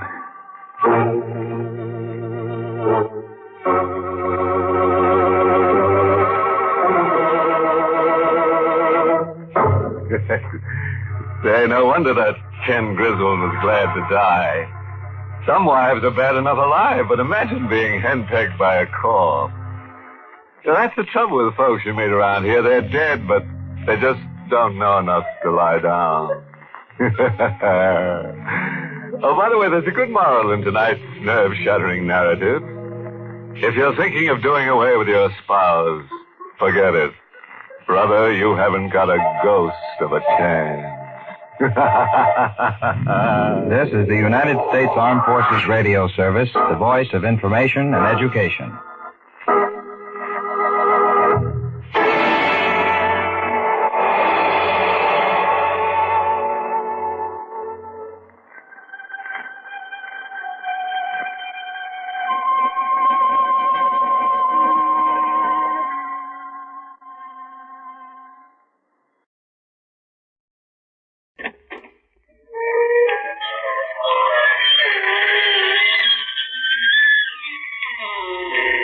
Good evening, friends. This is your host to welcome you through the creaking door into the inner sanctum for another gamble of ghoulish goings-on. Come in. We're celebrating an anniversary here tonight. Our pet vampires, Oscar and Bertha, have been dead just 100 years. They're such a devoted couple. With them, it was love at first sight. In all their years of unholy wedlock, they've argued only once, over the training of their backward son, Abner. Oscar blames the little vampire's shyness on Bertha. She kept insisting that Abner was much too young to be taught the facts of death. Say, you should see the new home that Oscar just dug for his family, complete with hot and cold running victims.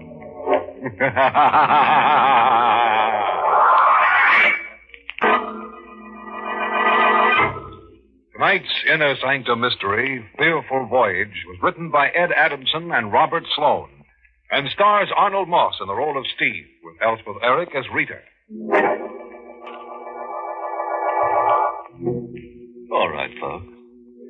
Set for another saga in the sanguinary. Well, make yourself comfortable.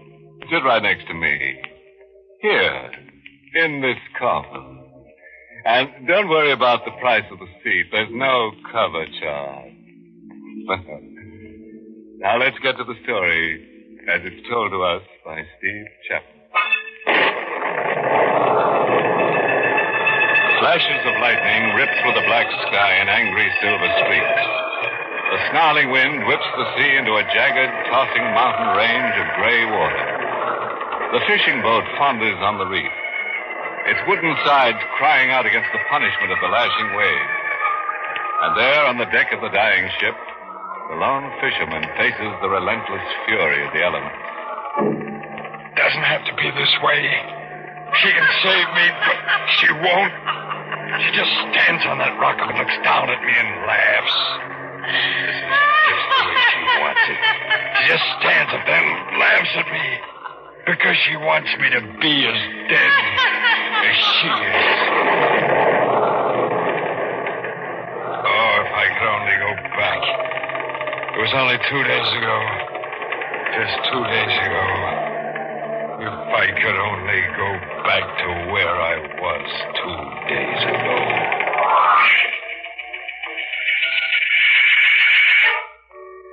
The tuna were running, and we were getting the boat ready to go out for the catch. I had 2 men in my crew, both good fishermen. Carlos was weaned on tackle, and he could smell out a school of fish 100 miles away. My other hand, Johnny Martin, could handle a line with the best. The engine's in good shape, Steve. All right, Johnny. Carlos, how about the supplies? All stored below, Steve. This time I bring extra bottle of wine. Import stuff. Yeah, it fetch me a girlfriend's cellar. No, Johnny. This real import stuff. Come from Lisbon. Cost me $8 this much fine wine. Yeah. I'll show you later. Okay, Carlos. Okay. Hey, look. Why don't you two go over to the cove for a drink? We won't be getting underway for an hour. Hour? But Steve, we are ready now. Rita's coming down. Oh. We're going up the coast to Goldwater before we head out to the banks. Steve, we'll lose 6 or 7 hours. Oh, we'll make it up, Johnny. I'm dropping Rita off at Goldwater. She's going to stay with her sister while we're out. No, Steve, you not do that. What are you talking about? A woman on board. It is bad luck. Yeah, but Rita's my wife. Make no difference. It's bad thing, Steve, to bring a woman on fishing boat. This I know. It bring much bad luck. Listen to him, will you, Johnny? Yeah, it's an old fishing superstition. Please, Steve, you hear what I say. Please. It is truth. Sure. Like breaking a mirror. 7 years back. Oh, you make fun, but it is truth, I say. Come on, Carlos, forget it. Let's get that drink now, huh? No drink, Johnny, yet. Steve. Yeah? You bring wife on boat? Sure I will. You don't think I fall for that hokum, do you? You bring wife? Then Carlos does not go. Now, wait a minute. Carlos does not go. Will be bad trip. He does not go if you bring woman on this boat. Carlos wasn't kidding. Carlos was too good a hand to lose. I quieted him down, and he and Johnny went over to the cove. I was down in the cabin when Rita came on board. Hello, Steve. She stood in the doorway holding a suitcase. Every time I looked at Rita, It's like I was seeing her for the first time. She was always new and more beautiful than ever. Young, alive. That's why I tried so hard to hold on to her. What are you looking at? You? Just you, Rita. Something wrong with it? Wrong? You're about perfect. Well, I'm just going to take my bag. Rita, Yeah? you can't come on the boat to Goldwater. Why not? Carlos. Carlos, what's he got to do with it? He won't sail with me if you come aboard. He says it's bad luck to have a woman aboard. Now, I know it sounds foolish, Okay, that's the way it is. but Rita, it isn't that I don't want you. All right, I said it's okay. Rita, What? you go to your sister in Goldwater like you promised? Sure. You promised? Oh, will you stop it? Will you let me alone with that promising business? Oh, Rita, it's only because I love you so Yeah. much. I just want to get you out of this town while I'm away. I know you're young. I know it's no fun waiting weeks while I'm away. I don't blame you for going to those dances. You don't blame me. That's nice of you, real nice. What do you expect me to do, sit home and knit? It's just that I don't want you to meet someone else who might Look, wait. Eve. About time I told you something. I did meet someone. I know, Rita. Huh? That's why I asked you to go to your sister's. Won't do any good. I wasn't going to stay in Goldwater anyway. I won't be around when you get back, Steve. Oh, Rita, Now don't, let go. Now, Rita, you gotta wait for me. You're knocking me all out. Now let No, go. not until you Get promise your hands me. off of me. I said I can't stand it when you touch me. Oh, Get your Rita. dirty hands off of me. Look at the way they smell of fish. Always pulling me, always grabbing. Makes my stomach turn. All right. I promise you I'll give up fishing. This will be my last trip. I promise. Only you gotta wait. Wait! I wouldn't wait another 2 minutes. I always hated you. And the first time you put those hands of yours on me, I only married you because I needed somebody to take care of me. Oh, no, don't What do you you say that. think I married you for? Because you're young and handsome? Stop Young and handsome. Oh, that's a laugh. Did you ever take a look at yourself in the mirror? A good look?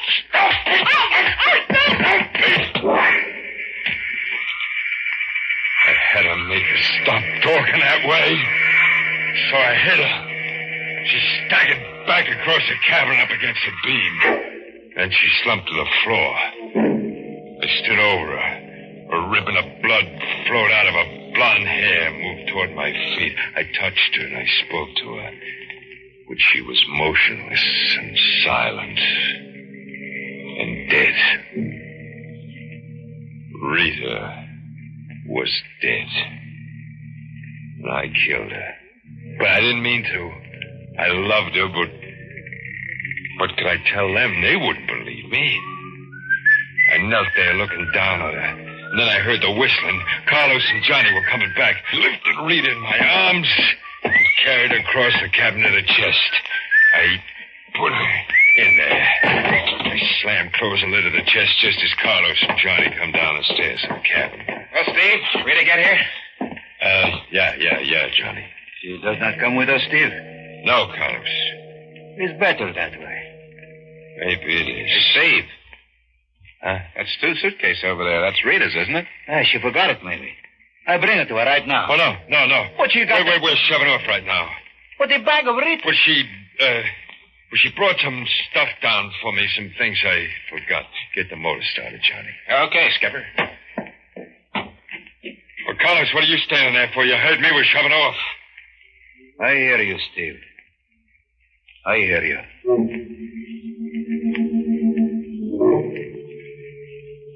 I didn't leave my cabin. I didn't sleep. I just sat there for hours, my eyes fixed on that chest. I wanted to open it and look at her again, but I couldn't. I just sat there. We were only out 10 hours when things began to happen. The radio's shot, Steve. Well, fix it, Johnny. I can't. The power supply's burned out. Funny thing about that, I just put a new condenser in day before yesterday, a brand new one. It's funny, for no reason it should burn out. I was never a superstitious man, but peculiar things like that. And that was only the first. What do you want, Carlos? Let me in, please. Steve, this compass. Johnny said I should show it to you. Why? Well, look at it. We are headed north. But the needle points this way. Oh, no. Now, you see? Give me that compass. Sure. Steve, what are you doing? This'll fix it good. Steve! You brakes, why? Get out of here. But you can't... Go on, do as I tell you. Get out. Go on, get out. I never was a superstitious man, but peculiar things like that. Carlos was right. But there was something Carlos didn't know. A woman can curse a ship even after she's dead. Rita's body was in that chest. And that's just where that compass needle pointed. Right straight to Rita.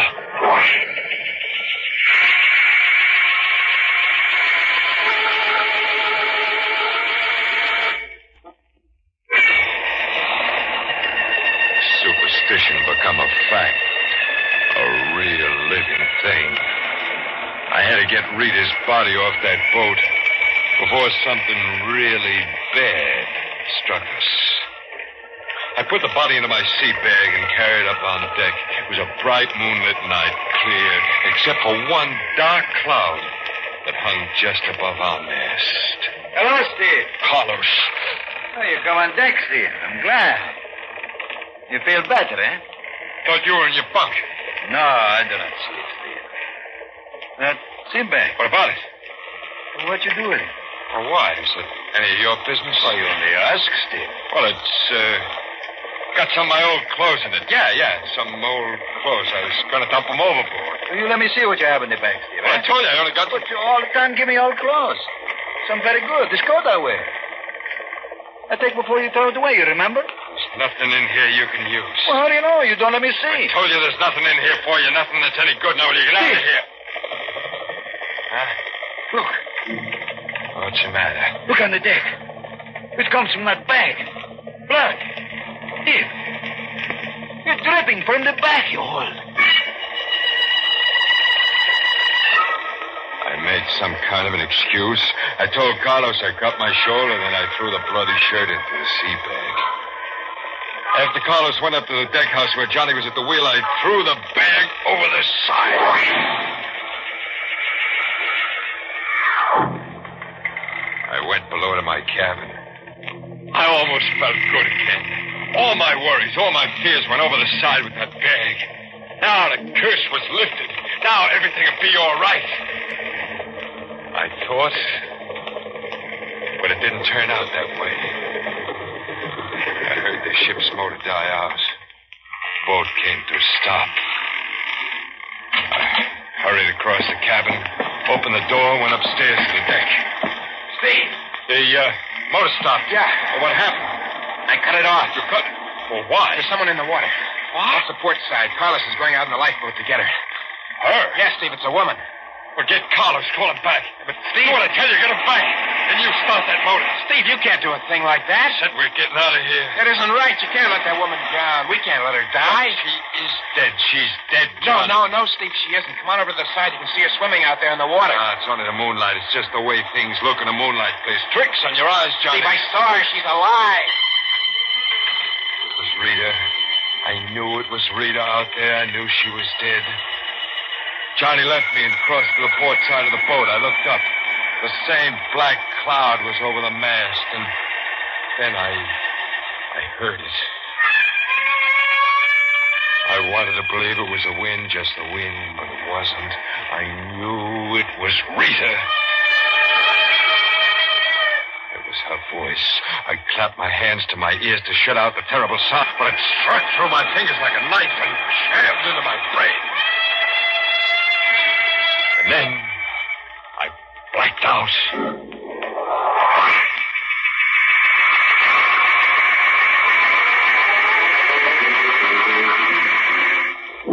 Oh. Here, Steve. You drink this one. Carlos. You fall downstairs. You get sick, eh, Steve? Yeah, Carlos. I get sick, I guess. We have woman. Huh? She's here. Woman? Oh, yeah. Now, I remember. Carlos. You brought her on board? Yeah. You know what that means, Carlos. You told me yourself it's bad luck. I know, but this we cannot tell. We cannot let the woman drown in the sea. Yeah, but she couldn't drown. She was dead already. I tell you, she was dead. I know her. You... Do I look dead to you? Carlos. Well, do I? I go to deck house with Johnny. No, Carlos, don't leave me here with her. You talk to her. No, Carlos, come back. You're afraid of something, Steve. Is it me? You're dead. Now, why do you keep saying? Well, because I know you're dead. I would have been, but Carlos and Johnny saved me. Well, you don't look the same, but that's a trick to fool them. I know who you are. No, you don't. Yes, I do. And I know why you come back, Rita. My name isn't Rita. It's Edith. Edith Lawson. I told the whole story to Johnny and Carlos. My plane crashed into the ocean. That's simple. They believed it. Because they don't know. You can trick them. Steve, you're sick. I know why you come back from the dead. You want to see me destroyed. You can't fool me because I know who you really are. You seem so sure of that. Sure. It's that dress you're wearing. I remember it, Rita. I gave you that dress for your birthday. I had to get her off the boat again, some way. Johnny, that fool Johnny, told her to rest in his bunk. If I could only made him understand somehow. I went up on deck. The superstition was being fulfilled right in front of my eyes. The black cloud above the mast spread itself out into a giant blanket, snuffing out the light of the moon and the stars. Cold wind came moaning out of nowhere. I had to do something before it was too late. I went forward to the deck house where Carlos was at the wheel. Carlos, yeah, he would understand. I don't understand, Steve. What did you try to say? That woman, Carlos, she's cursing this boat. Look how it's blowing up. Yes, Steve. Big storm coming. Well, she's doing it. It's because she's on this boat. We'll all be killed. Nothing we can do, Steve. Yes, there is. We can get rid of her. Steve! Don't you see we gotta? If we're gonna come out of this storm alive, we gotta get rid of her. Oh, not a thing like that, Steve. Carlos, listen to me. I'm gonna tell you something. That woman, she's not who you think she is. She's my wife, Rita. No, Steve. Yeah, she is. Rita, come on board before we left port. I lied to you. She didn't go back on shore. I killed her. And it's a trick. The dead who return can play tricks. But there's one sure thing I know her by. That dress she's wearing, I gave it to her as a birthday present. Steve, I gave the woman that dress. What? She was wet. I look in your closet and cabin for something for her to wear. I find the dress in Rita's suitcase. What? In the suitcase, you say, Rita, bring your things, Steve. Well, then... I knew when I see the blood fall on deck from that sea bag. But you never said anything. She was a bad woman, Steve. No good. But she's come back, Carlos. No, Steve. Rita's dead. She's come back. I tell you, she's down below in Johnny's bunk. She's bringing this storm on. She's going to have us all killed. I know what we'll do, Carlos. No, Steve. You want to die? This bad thing to kill. I have it all planned. You throw a blanket over her so Johnny won't hear us scream. Steve, please, I cannot do this. I have a piece of lead pipe in the cabin. I'll take care of the rest with that. No, Steve. I will not help you. No matter what storm brings, I will not help you kill. I had to do it myself. The passageway to Johnny's bunk was dark. As I got closer, I could hear her breathing. Then I threw the blanket over her. As I held the blanket down, she started to kick and struggle. Then I raised the pipe and...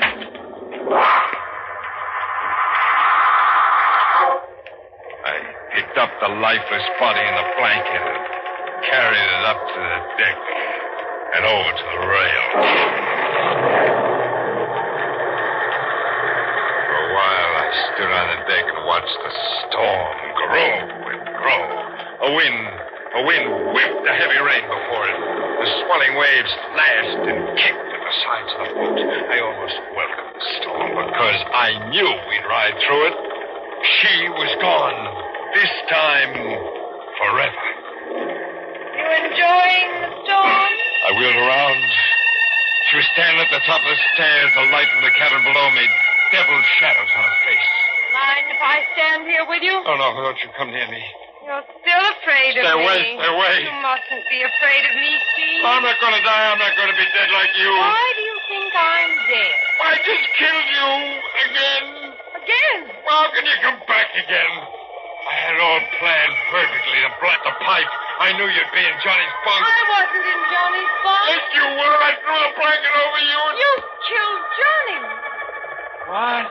Carlos told Johnny wanted me to come up to the deck house, and then Johnny went back to his bunk. It wasn't you. Johnny. I killed Johnny. Steve, we've got trouble. Carlos, Johnny, Real trouble, Steve. The wheel. It will not move. It stays one way. I can do nothing with it. Because the reef is ahead, we are coming to it soon. We will go up in the reef. You must get Johnny quick. He can fix the wheel. Johnny is the one who can save us. Johnny was the one who could save us, and Johnny was dead. I killed him. I went to the deck house. Carlos played the light beam on the darkness ahead. Well, I tried the wheel. It wouldn't budge. It was as if an invisible hand was holding the boat on a fixed course. Steve, up ahead. The reef. We've got to get out of here.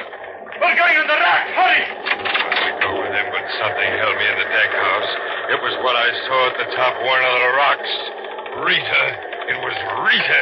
She was standing there waving to me. Steve, hurry. It will be too late. They're looking up at Rita as the rocks come closer and closer.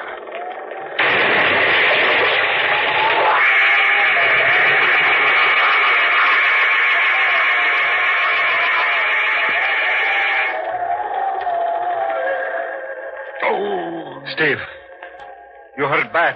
Yeah, pretty bad, Carlos. Gotta get me out of here. Quite right, Steve. I cannot move the beam. God, the boat's going under. You can't let me die like this. I'm sorry, Steve. I can do nothing. The woman, Edith Lawson. I must save her. She's hurt, too. I must get her in the lifeboat. Carlos, don't leave me. Goodbye, Steve. Goodbye. Carlos, please come back and help me.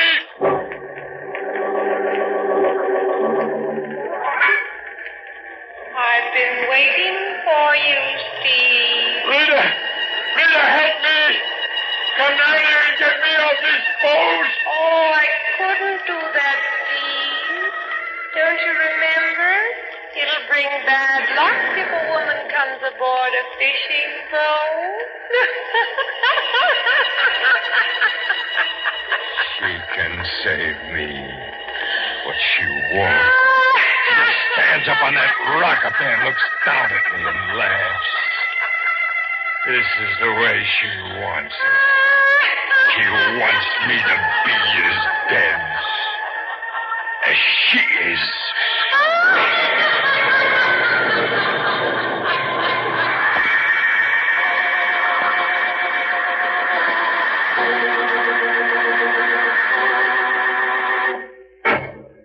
Well, that about packs in Steve Chapman, like a salted mackerel. Now you see what can happen when you let your wife go into a dive. Say, here's something for all you folks with troublesome spouses. Watered down theme song composed by the three ancient mariners. Hook, line, and sinker. Now, let's see. How's it go? Oh, yeah. Pack up your wives in your old sea bag and drown.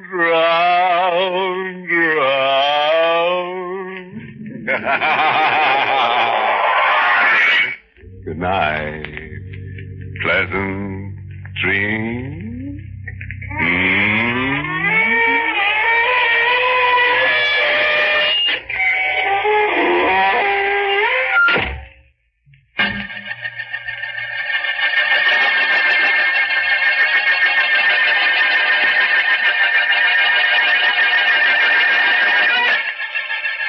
Inner Sanctum was heard in the United States over CBS, the Columbia Broadcasting System. Has been rebroadcast for servicemen and women overseas through the facilities of the United States Armed Forces Radio Service, the voice of information and education.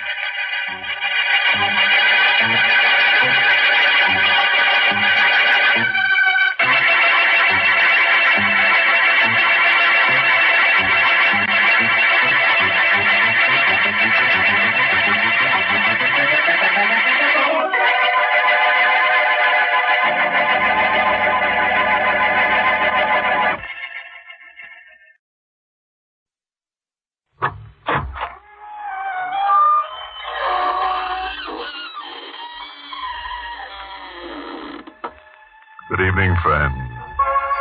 This is your host to welcome you through the creaking door into the inner sanctum. Come in, come in. Fell over a word this morning while cleaning the ghosts out of the attic. Longevity. Means living on and on without a stop. Just dug in for keeps. A century-old uncle of mine is still around, a regular hearty old perennial.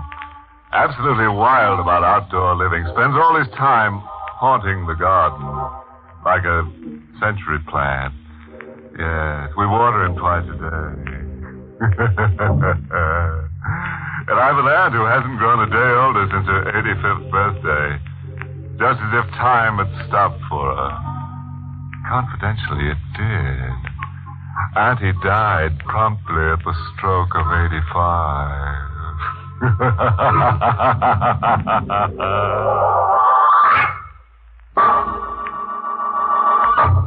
Tonight's Inner Sanctum mystery, Murder Comes to Life, was written by John Robert and stars Charles Irving in the role of Jean, with Santos Ortega as Sorrowful.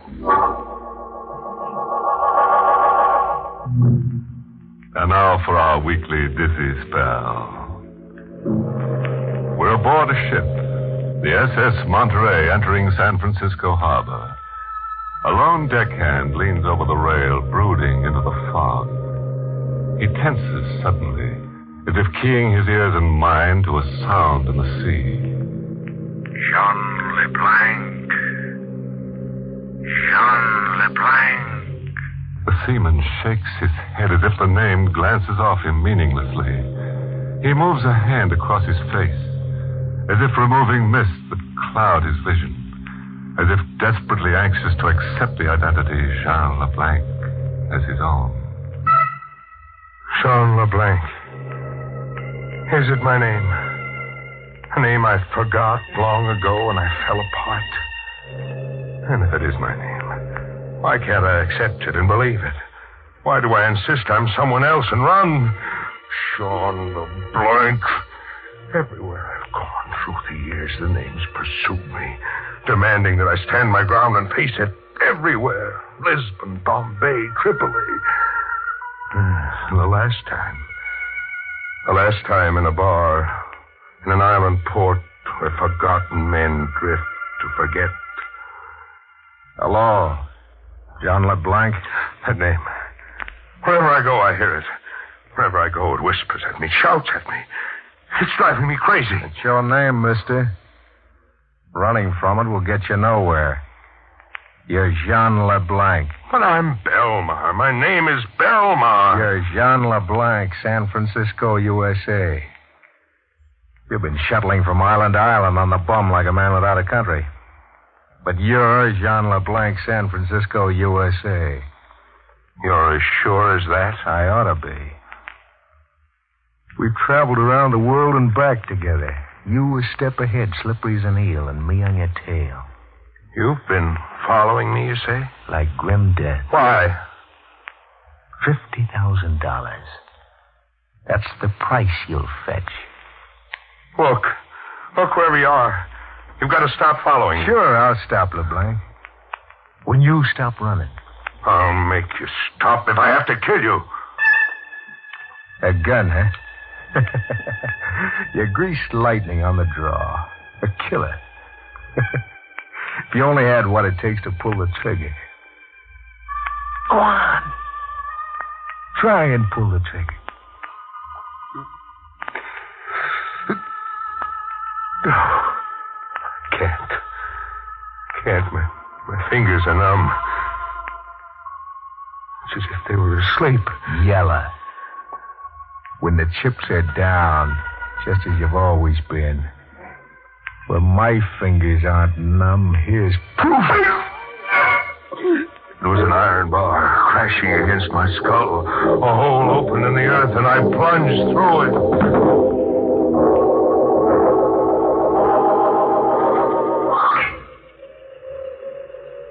I came to with the moon on my face and the wind in my ears. I was in an open field, in an abandoned quarry under a pile of rocks. It was like rising from the dead. A shadowy figure was standing over me. A sour little guy with a mournful look, as if he made a habit of crying. I watched him remove the rocks covering me, one by one, and tossed them into a pile. I'll have you out of there in a jiffy. A rat dumped you in the quarry like you were a load of junk. How do you feel? Weak in my pins. As if I was just born. As if I've come back from the dead. You're not kidding. You're about as dead as any guy could get. Who did it to me? I'll let you in on this much. It was a cop. A retired cop. Cop? Yeah. He said I was worth $50,000 to him. What did he mean? That's how much Jean LeBlanc is worth to a cop. Look, why don't you stop drifting from port to port and face up to yourself? Call yourself by your right name. But I'm Belmar. I'm known as Belmar. I ship as Belmar. Your mind's still in the rut. Well, it's like that. We're in a rut. We go together? Like ham and eggs.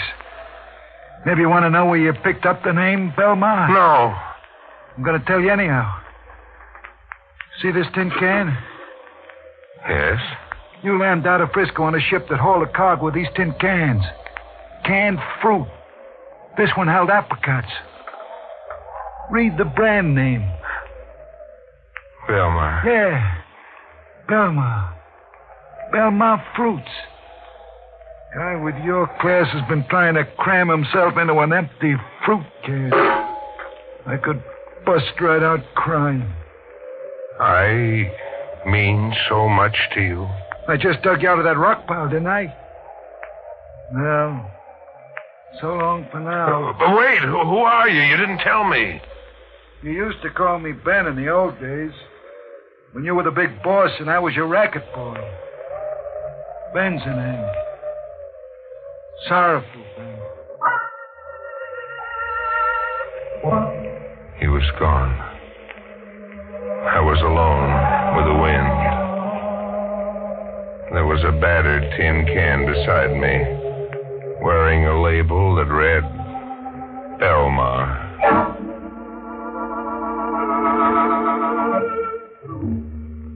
I went back to the club I'd blanked out in. There were questions I wanted answered. Want something, mister? What? You? Yes, me. Surprised? You were killed in here last night. Sure. But here I am, my own ghost. Yeah, I'm thin air. Reach out and feel. Go on, Popeye, feel. What, you were deader than a doornail. Oh, let's quit horsing around and get down to cases. Who gave me the business? Now, look, I don't want to get mixed up. I asked who gave me the business. Tramp, as far as I know. Calls himself Sanderson. Like you, a stranger on the island. And who pronounced me dead? Old Bailey. He serves a sort of unofficial coroner here on the island. And how is it I ended up in a stone quarry? And how come the island police weren't notified of my murder? Nobody goes to police on this island. When old Bailey pronounced you dead, everybody looked the other way while Sanderson carried you out the back door. You beats me. You were stone dead right where you're standing now. Sorry, pal. Sorry I had to come back and spoil it.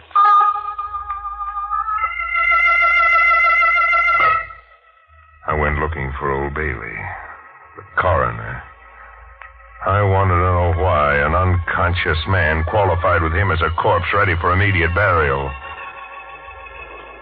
I found him along the edge of the beach, living in a shack built of packing cases and old strips of cardboard. When the tide came in, the ocean soaked through the sides and up through the floor. It was as if old Bailey wanted the shack to wash out to sea. The tide was in when I got there. Well, you're here, son. What brought you? You better talk fast. The way the waves are coming, we'll be washing out to sea. You want that to happen? Yes, of course. Precisely my idea in building here. What brought you? You're not surprised to see me? Why should I be? You pronounced me dead last night. A mistake. From the looks of you. A mistake that almost buried me for keeps. I'm ashamed of my incompetence, but I promise you the recall of your death certificate. The very next time I live. Look, Mr. Coroner, you know a dead man when you see one. My idea is that somebody hired you to pronounce me dead. Maybe, and maybe not. Quit wriggling. How much did you get to pronounce me dead? Barely enough to free myself of debt. I asked how much?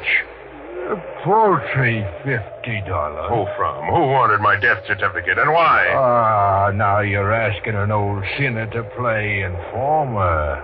I'm not asking, Bailey. You're demanding. On pain of death. You overestimate the price I put on my life. We'll see. We'll see if we can push the price up. You lose. Who bought that death certificate from you? The harder you squeeze, the lower the price goes. You're losing the life. Stop beating you.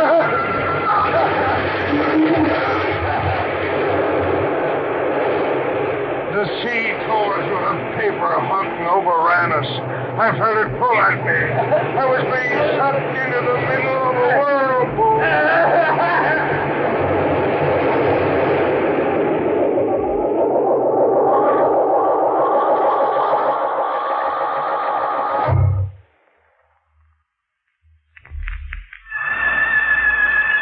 I came to, lying face up on the beach. The storm was over. The tide was out. Old Bailey was gone. And his paper hut, too. I could see the wreckage way in the distance, riding the ocean swell. I was half dead, but alive. A miracle. I gotta keep you alive and going, boss. The way it happened, I'm to blame for the condition you're in. You're to blame? How? It was me who beat you over the head and sent your mind wandering. You really want to know about it? Yes. It was your last day in Frisco. The cops were around our hideout, setting up machine guns, tossing tear gas bombs, all ready to close in for the pinch. The only way out was to shoot our way out. And? You can't remember anything by yourself, huh? No. Oh, I try, but something gets in my way. It's all a jumble in my mind. I was the only one doing any shooting on our side. You were blowing your top, screaming like a crazy man. Gunfight. Guns always gave you the willies. I slugged you to shut you up. Later I got you out and smuggled the two of us aboard a ship. It was a freighter carrying fruit cans with the name Belmar on them. And blank. Strictly a getaway. Might call it quits. Just get away and lay low. But you blanked out. Sorrowful. Yeah? Tell me, what was your Jean LeBlanc like before he began to scream that last day in Frisco? Oh, top man of the world. You had the world in your vest pocket, boss. You were the Jesse James I read about as a kid. Only better.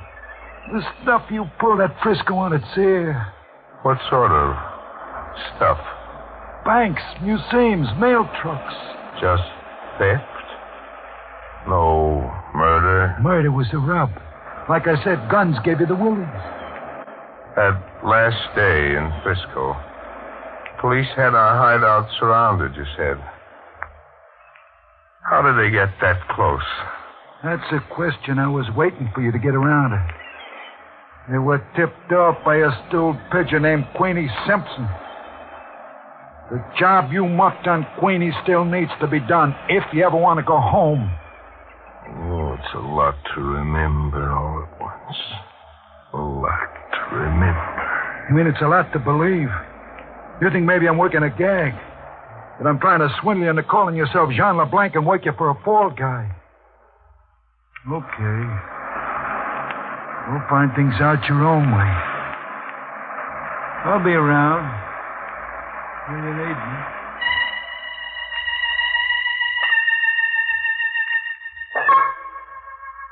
So, I went about finding things out my own way.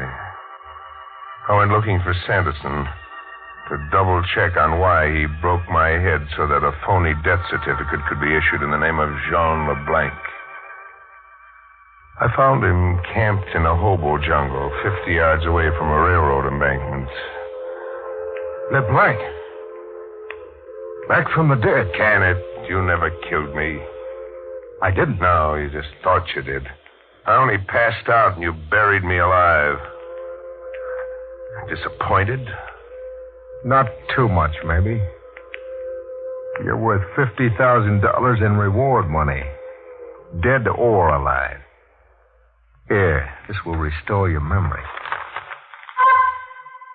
It was a police notice offering a $50,000 reward for the capture of Jean LeBlanc, dead or alive.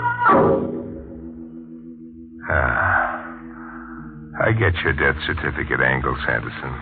With me dead, it would have been easier for you. No carting me back. Just show that death certificate Old Bailey issued and collect. I'll collect anyhow. If you live. That wouldn't be a threat, would it? A death notice. Who's going to die now? You. Of strangulation. I don't worry you, huh? Not a bit. I told you last night you weren't the killer type. You threaten, then you run. Yeah, but I've changed, Sanderson. I've stopped running, thanks to you. Thanks to me. Yeah, you opened my head last night and the fears ran out. I face up to myself now. I don't cry baby anymore. I'm not the killer type, but I'm going to kill you and laugh until I blow a fuse. I had the strength of 100 men in my hands. My fingers were steel claws. Sanderson didn't have a chance. In the struggle, the black patch he wore over one eye slipped. I was staring into an empty eye socket, looking for the last glimpse of myself that would finally stitch broken fragments together into a single piece. Who was I really, and what was I all about? I saw nothing in that empty eye socket.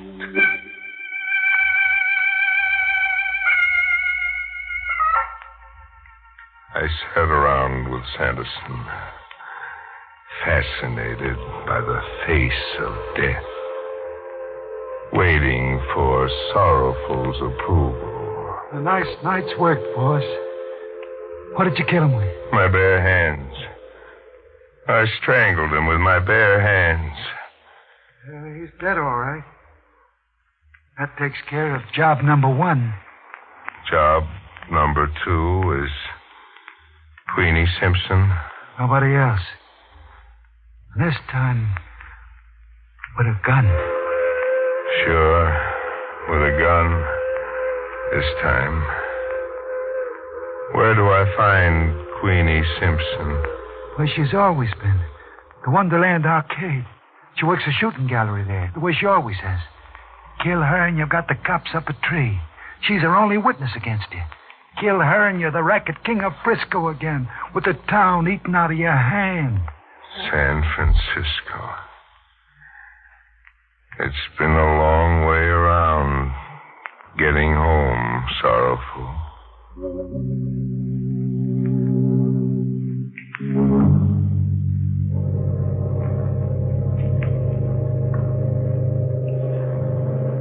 I've come back to a forgotten world. Halfway around the globe to murder a forgotten woman. The Wonderland Grand Arcade is a honky-tonk strip. It has a flea circus, a waxworks, a piano somewhere beating out ragtime, and Queenie Simpson's shooting gallery. I'm waiting, keeping out of sight, watching until Queenie Simpson is between customers. What's the tab for a rifle load, sister? 12 shots for a quarter. That's cheap enough. Watch me shoot. Bullseye. You're pretty good. Thanks. I'm even better with a revolver. What would it take to coax you to get up against that target? I'd say you got the coaxer right in your hand, Jean. Jean who? Jean LeBlanc. I've been expecting you to call sometime. You're sure I'm Jean LeBlanc? Must be Jean LeBlanc. Only Jean LeBlanc would come to kill me. Why? I tipped off the cops. Tell them all about you. Why? What game are we playing now? I double-crossed you and you're here to kill me. Now let's get it over with. You got 11 shots left, mister.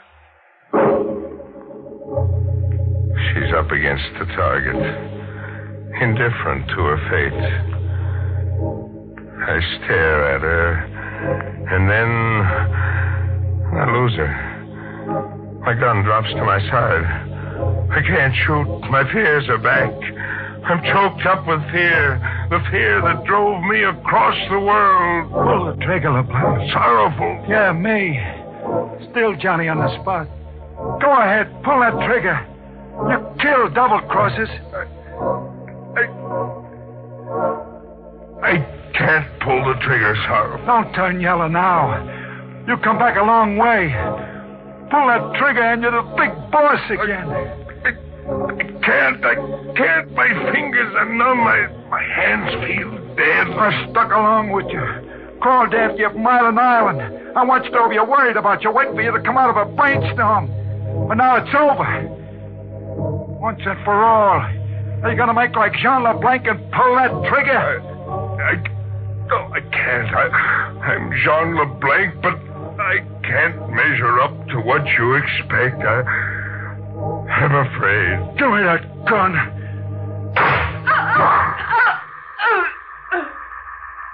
Sorrowful shot Queenie as surely as I couldn't. I watch her stiffen, while a red stain on her dress over her heart spins and spins into a wider and wider circle. You were somebody in my book once, LeBlanc. Don't blame me, Sorrowful. You built a statue in your mind. And now it turns out it's only a clay statue. Police cars. Hear the sirens. Take one more shot, Sorrowful. At me. Shoot your statue down before the police come. I can't. You must. Either way, I die, but I'd rather it was you. This way, I won't die screaming. Shoot, Sorrowful, please.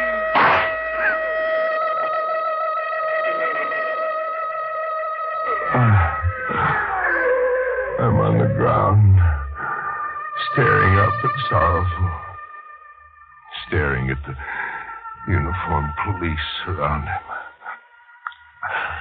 I see a tear in the corner of his eye, as if he's going on a crying jag he'll never come out of. Poor Sorrowful. He's shaking his head, bewildered. He still can't get it through his head that the statue he built of Jean LeBlanc never resembled the man, even a little bit.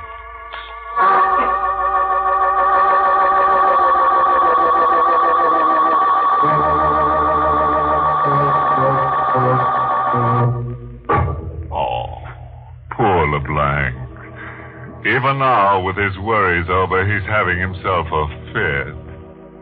Size 4x6, the casket-maker tells me. That old Bailey, $50 and he'll pronounce you dead any old time. Even if it kills you. I hear he's doing shady business as usual. His shingles hung on Davy Jones's locker. His engraved invitations to please call read, drop in any old crime.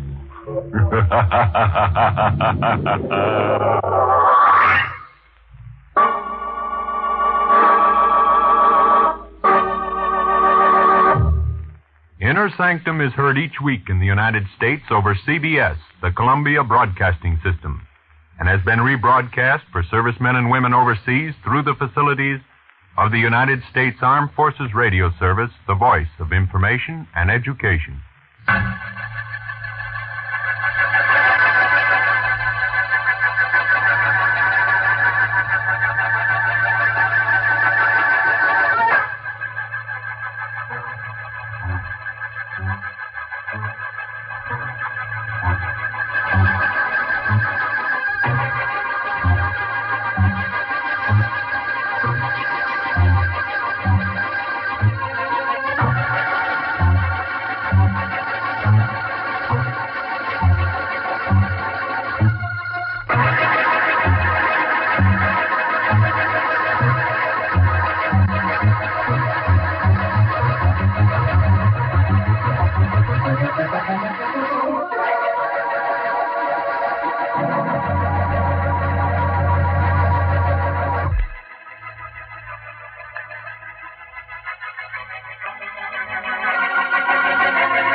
Good evening, friends.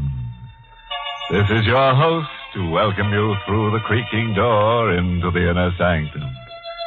Come on in. Say, getting worry wrinkles over inflation, anybody? A pale face here at my elbow just asked me to point out that where he comes from, nothing inflates, everything deflates. As a matter of fact, living down under is one way of trimming your clothing budget down to bare essentials. All you need for the longest while is one wooden shoe.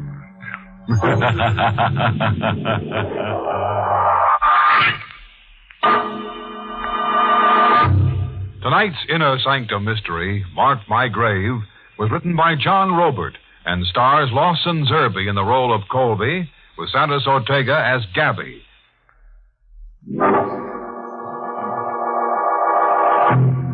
Tonight we intend to prove that when a live wire meets a dead head, not a spark of sanity remains.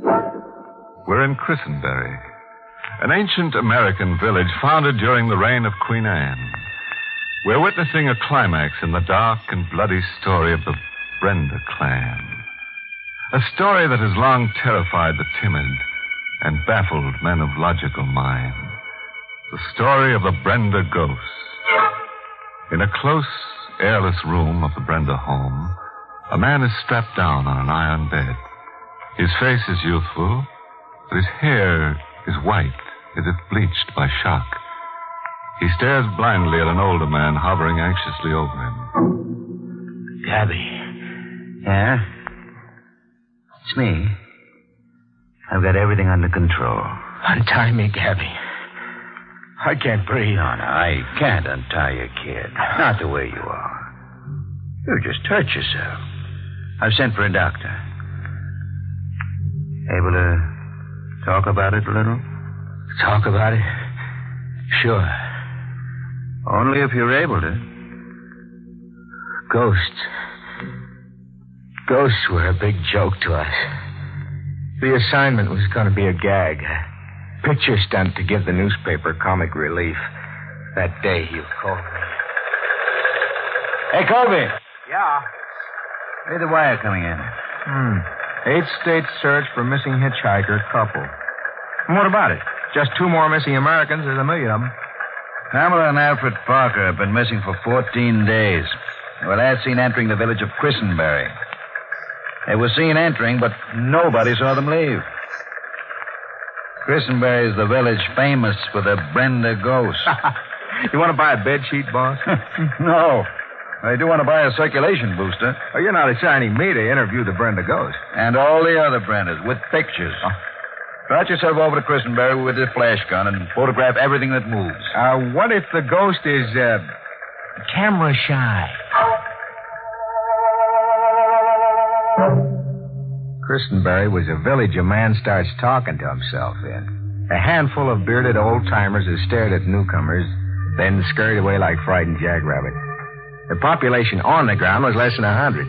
The population underground was an easy 20,000. Now, before tackling the Brendas, I did some reconnoitering. If you're a man of caution, Mr. Colby, you'll not go poking your nose. How did Luther Brenda die? He was found keeled over in his study one black night, murdered. Somebody took an axe to him. Just somebody, huh? The, hatchet man was never caught? No. Did the police ever figure out a motive for the murder? Robbery, they said. But it was hate that killed old Luther, if you ask me. Well, driving into town, I saw posters tacked onto telephone poles advertising a public auction of the Brenda house and grounds tomorrow at 10 a.m. What's it mean? County supervisor's orders. Ain't a penny in taxes been paid since old Luther Brenda died. Good riddance to Luther's brood, I say. If you're set to go into the devil's roost, you'll be wanting a powerful charm on your person. Wear this around your neck and you'll come to no harm. The old lady was peddling a bag containing a few strands of human hair, a strip of dried snake skin, and a cube of live lodestone. A luck charm to ward off demons. Now, you really sold yourself on the Brenda ghost story, huh? I've seen old Luther Brenda. Seen him with my own eyes. Where? Right where you're standing. Look. He called the devil and he's come. Come? What do you mean, come? Look to the window. I followed her pointing finger. There, staring at us through her window, was a face. It's old Luther Brenda. It glowed like a mask coated with phosphorus. In a moment, the face was gone. Vanished.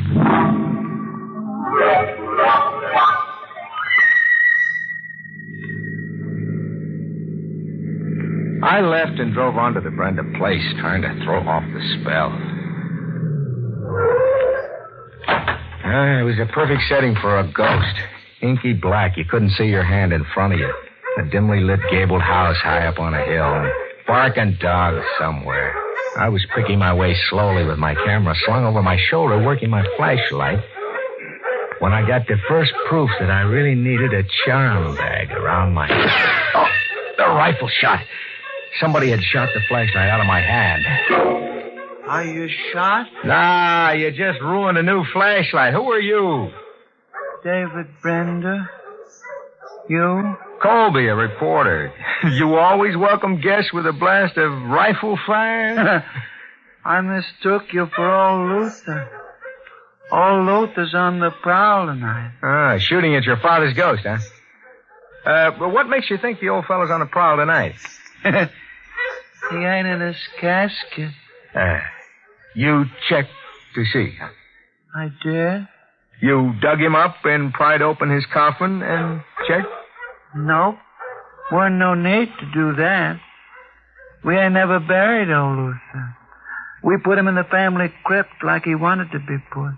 And you say he's not there now? Yep. Well, any objections to showing me? Nope. Come along. I followed David Brenda into a small fieldstone house set on the edge of a weed-choked meadow, less than 50 feet from the big gabled house, sort of a primitively built mausoleum. In the center of it was a heavy oak coffin tooled with steel fittings. Raising the lid was a job for Hercules. I watched David Brenda's face purple with the effort. I'm showing you. Now, look for yourself. I looked. The casket was empty. I said old Luther was on the prowl. A man who's been dead 10 years just got up to take a walk. Got up to keep his promise. What promise? To take the Brendas back to his keeping. First Walter, then Polly, then me, he said. Walter's first because he's the oldest. And you last because you're the youngest? Yep. And you believe it? Listen. Hear that? Organ music. Some cheerful Joe's playing an organ over at your house. It's the piece old Luther always played. Only Luther can play the organ. I still say, show me. Come on. I started for the main house to the accompaniment of a ghostly funeral march that seemed to hang in the night air like a weight. Halfway across the lawn, the organ stopped. A dead man was ready to take his eldest son back to his keeping. It's Walter. Upstairs in a little room, Walter was on the floor beside the organ, sitting rigidly with his hands clasped on his knees, like a child at his father's feet. First Walter because he was the oldest. And then me. I'm next. You're Polly Brenda? I'm Polly Brenda. Didn't Father play beautifully, Daisy? Polly fit her name to a T, a face like a parrot. Standing behind Polly, writing furiously into a palm-sized notebook, was another queer-looking duck. The kind of guy you imagine running through the fields with a butterfly net. Oh, who's the note-taker, David? Mr. Lawtrick. Yeah, he's a lord. Sir Oliver Lawtrick. And your name is what? Are we, rival reporters? Indeed not. Well, then what's all that note-taking about? My on-the-spot investigation into supernatural phenomena. The Brendas were kind enough to extend an invitation to me. For $500 for his keep. And a silk dress for me. What research society do you represent, Sir Oliver? My own. My independent research will become a book. A really revolutionary book, I would say. You've seen the Brenda ghost. I have. My findings here have been truly remarkable. You gotta show me. Bodies disappear, sure, but not under their own steam. Now, old Luther was missing from his casket. Sure, but where is he? Do you know where he is, Polly? Why, back in the coffin. He always goes back to rest after he's played the organ. We hiked back to the mausoleum, all of us, just against the window of old Lady Hawkins' house.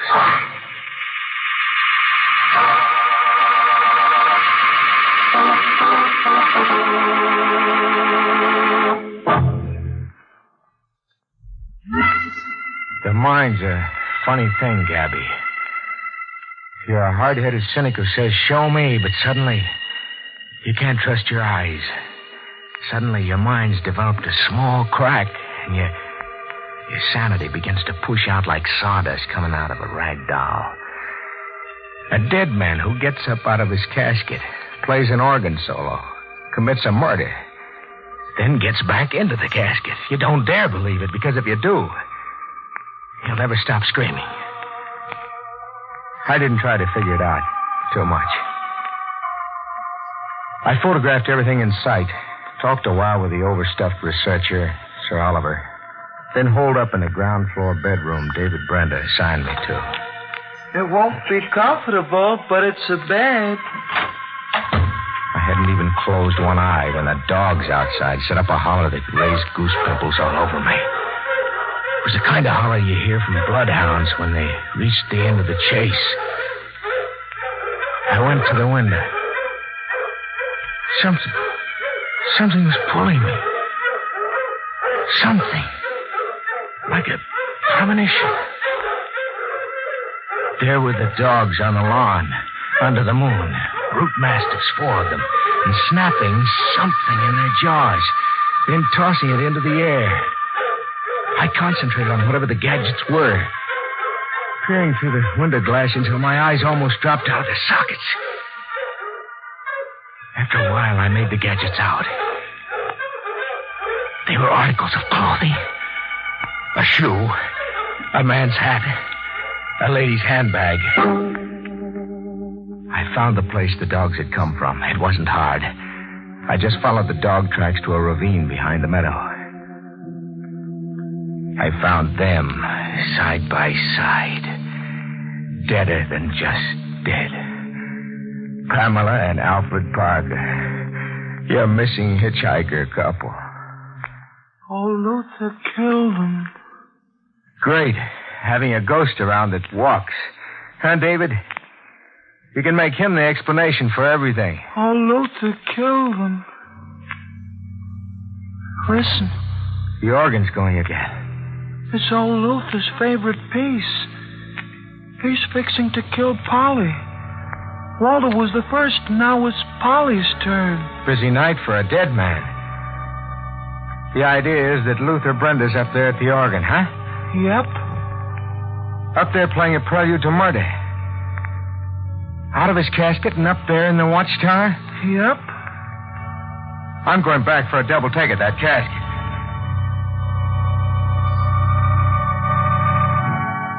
I played Hercules with the lid myself this time. I did a double take 20 times over. The casket was empty. I sprinted for the main house with David Brenda, puffing at my heels and a funeral march pacing me.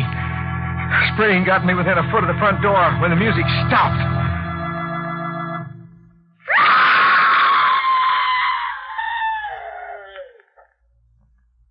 Polly was next, after Walter. Oh, Luther's keeping his promise. Shut up, shut up! It was Polly, same place. On the floor in the watchtower at the foot of the organ. Same kind of death. Like Walter, sitting rigidly with her hands clasped on her knees, like a child at her father's feet. First Walter, then Polly, he said. I'm the youngest. I'm last.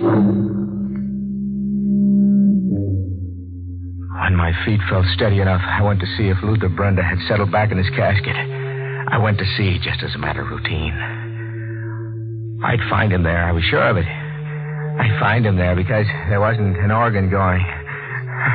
That's how I'd begun to think. I wasn't your boy anymore, Gabby.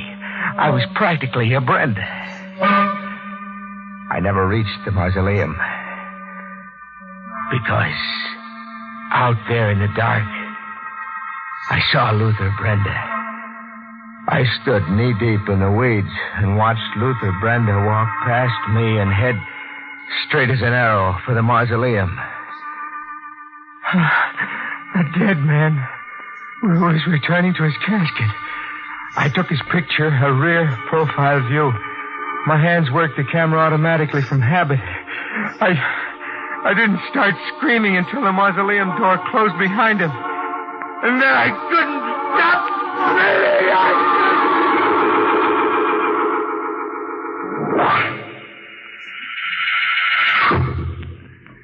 Feel better for the sleep, kid? Yeah. I feel okay. What time is it? 10 a.m. The doc gave you something to quiet you down. Able to get up? Sure. Did I make any sense to you early this morning? So. But we're not talking about it, Colby. Sergeant Conley's around the premises now figuring things out. That public auction's starting in a minute. They're going ahead with the sale of this place. If you want to climb any of duds, we can watch it.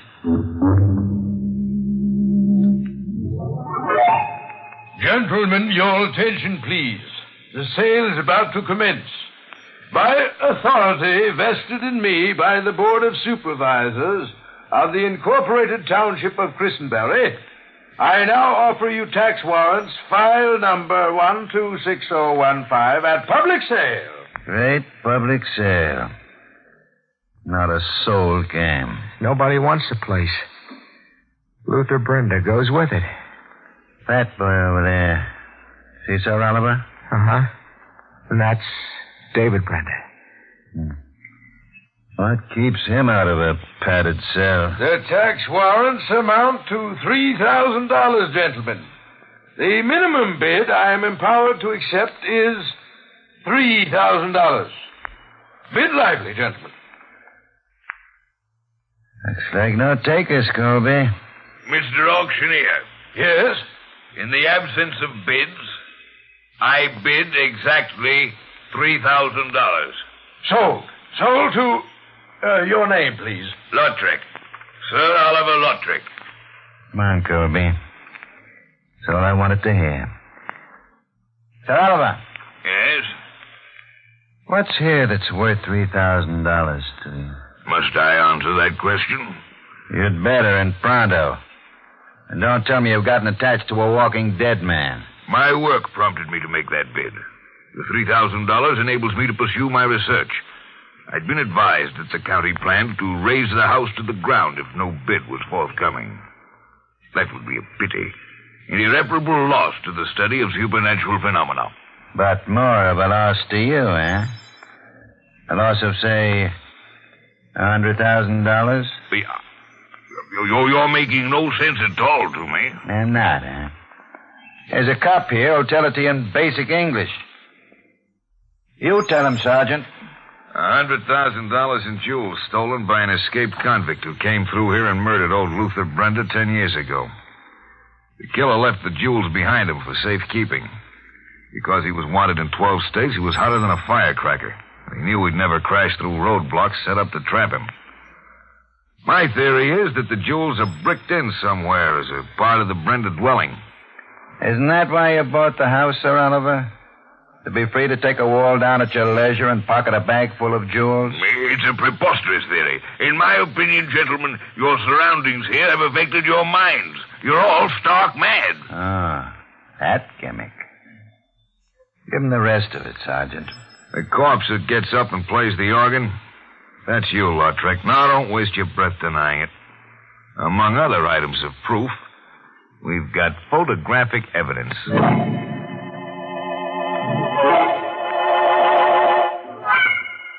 That wraps up the ghost story, Colby. Sir Oliver was caught in that roadblock 10 years ago. Served his time, then came right back to Christenbury in his jewel cache. Photographic evidence, Connolly said. What did he mean? That picture you took of Luther Brenda walking back into the mausoleum. We developed it and blew it up. It was Sir Oliver wearing a plastic mask. It was a close copy of Luther Brenda's features. We found the mask in his luggage. But the casket was actually empty. Twice. Another Lautrec operation. Bet on it. Stop picking your brains. It's all ABC, open and shut. Everything fits logically. Everything adds up. But they were sitting on the floor with their hands clasped around their knees. Walter and Polly, like children listening to music. Colby, I'm begging you. Get that malarkey out of your head. Dead men don't sit down and play the organ. Don't they, Gabby? Listen.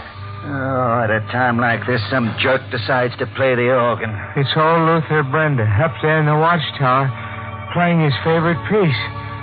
He's out of his casket and at the organ. And David's on the floor like a child, listening to his father play. Colby, quit it.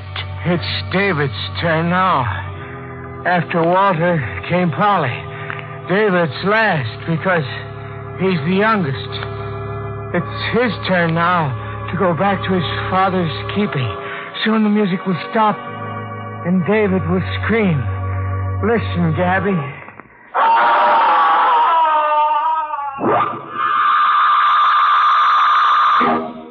See, Gabby?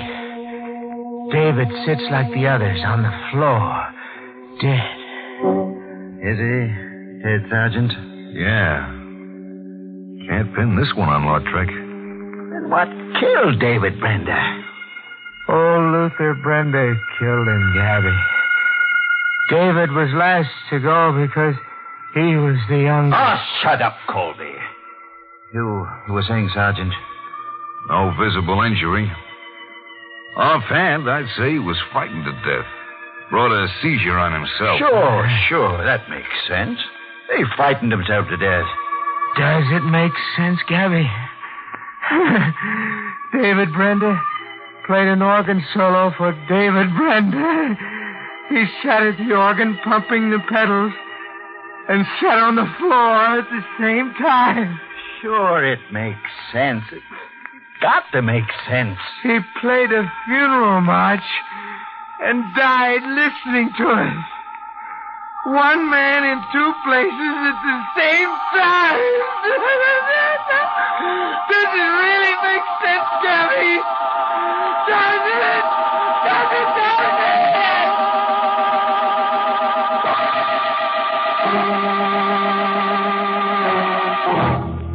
So the Brendas are back together again. Now, there's one gang that believes in the family ties that bind. Did some cynic whisper, straitjacket? That's Oliver. Nice guy to rent your attic to. I'm told he's using himself as a basis for research now. He's bringing his notebook and pencil into the hot seat with him. Expects to record impressions that will electrify nobody but himself. And say, if you ever run into a walking corpse, Mr. Blow the whistle on yourself. You're on a dead-end street.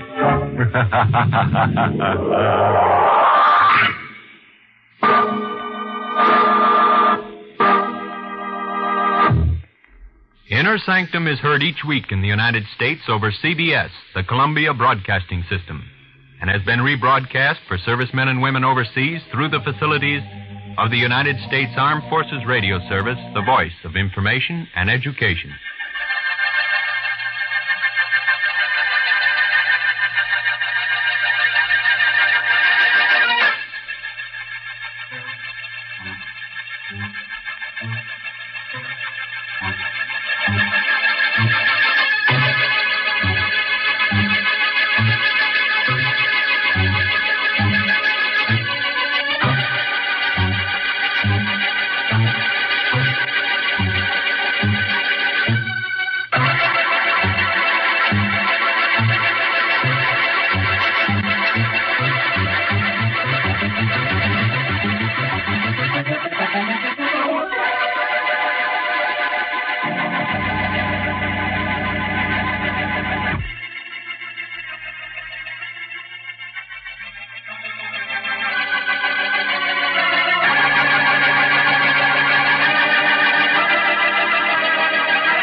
Good evening, friends. This is your host to welcome you through the creaking door into the inner sanctum. Come in. Tonight we're inaugurating a quiz. It's a cutthroat session called Take It or Drop Dead. To qualify, just tear off the top of your neighborhood mortician and send it to us by airmail. Now, listen to this. Here's our terror tune. If you could guess the correct title of our morbid mazurka in one scream or less, here are the prizes you'll win. A brand new 1949 stainless steel guillotine. Just the thing for whittling down your wife's overhead. And a handsome hand-tooled Florentine dagger. A knife without a conscience. And the Take It or Drop Dead grand prize. A free, all-expense murder trial in a court of your own choosing.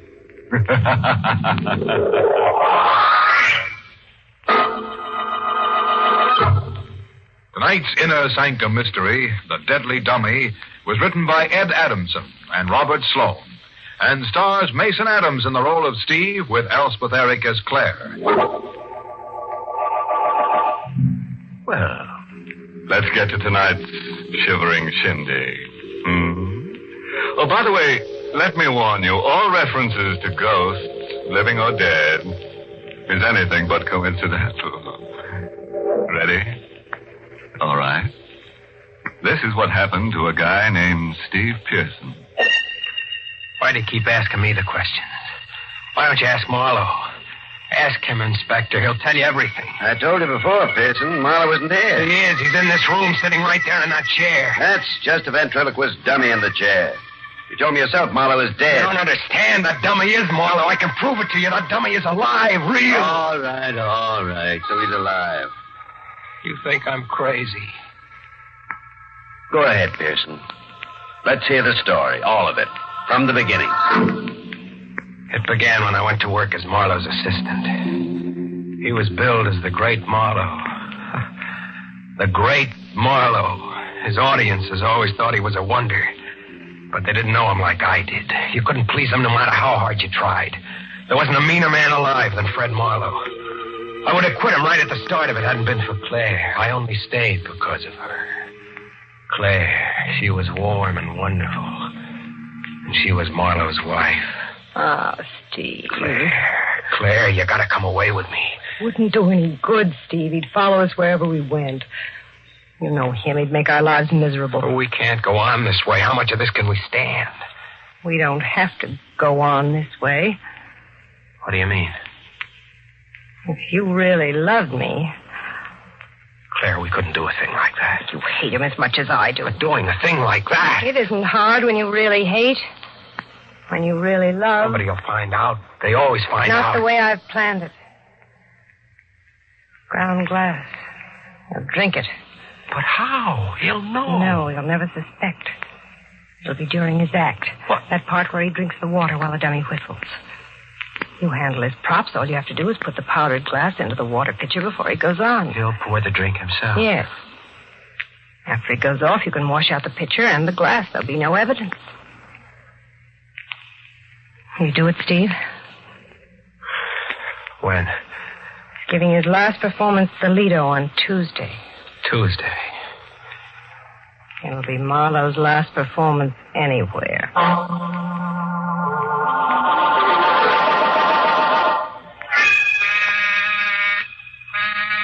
I'm on next. Everything set, Steve? Yes, Mr. Marlowe, everything is set. You made sure of the water in the pitcher. Last night you almost forgot about that. It's in there now. I made doubly sure this time. All right, Petey, let's go. You ready, Marlowe? Claire? Yes, Fred? My last performance here. Aren't you coming out to watch? I'll be along in a moment. I wouldn't want you to miss it. We're going to be really great tonight. Aren't we, Petey? You said it, Marlowe. Tonight we're gonna knock 'em dead.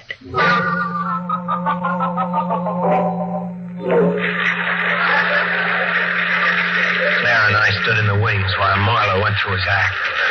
It seemed like ages, like he'd never get to the part we waited for. That's what I want to say to you. And then finally... Petey, talking about drinking, I'm a little thirsty myself. That was the cue. Now he was coming to it. So you won't join me? No, I never touch the stuff. You go right ahead, Marlowe. I'll entertain the folks with a number while you dampen your tonsils. Okay, Petey. Take over.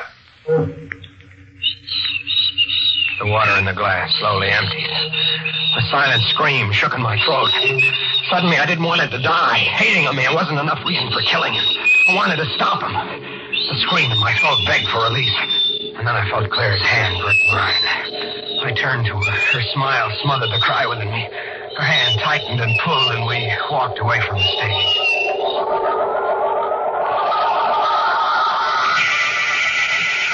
Pearson, the doctor. I sent your wife for one, Marlowe. The pain, it feels like there's a fire inside me. It won't bother you for long. Fire burning, cutting into me. Pearson, I'm dying. Yes, Marlowe, you're dying. Pearson, help me. Nothing can help you now. Don't die. The doctor will save me. He won't let me. There won't be any doctor. What? Claire didn't go for one. Claire, she wants me to die. She hates me. You and Claire, you both hate me. You did this to me. When you drank that water back at the Lido tonight, there was ground glass in it. Ground glass so finely powdered you couldn't see or feel it. Peachy. A dummy can't help you, Marlowe. Peachy, I'm dying. Help me. Oh, Marlowe, you're just a ham at heart. What? A real ham. Don't you think so, Steve? What is this? Oh, that deathbed scene of Marlowe's. Right off the cob. I thought it was quite good, Petey. Strictly amateur night. Strictly. Marlowe, you're all right. You see, Petey? I had Pearson believing. But it can't be. You drank that water. I saw you. Yes, I drank that water. But you're all right. It's not possible. Marlowe, you're killing our friend Steve with suspense. Come on, give him a break. Of course. Here you are, Pearson. Here's your ground glass. Marlowe had known we were up to something. Somehow he had switched the container of ground glass I had bought. He let me leave his hotel room without another word. I didn't know what to do, what to expect. I waited. 3 days went by. Then he sent for me. Sit down, Pearson. I'll be with you in a minute. Marlowe was busy packing a trunk. I sat there waiting. The dummy, Petey, was propped up on the table, his perpetual grin mocking my fear. Our friend looks kind of uncomfortable, Marlowe. Really, Petey?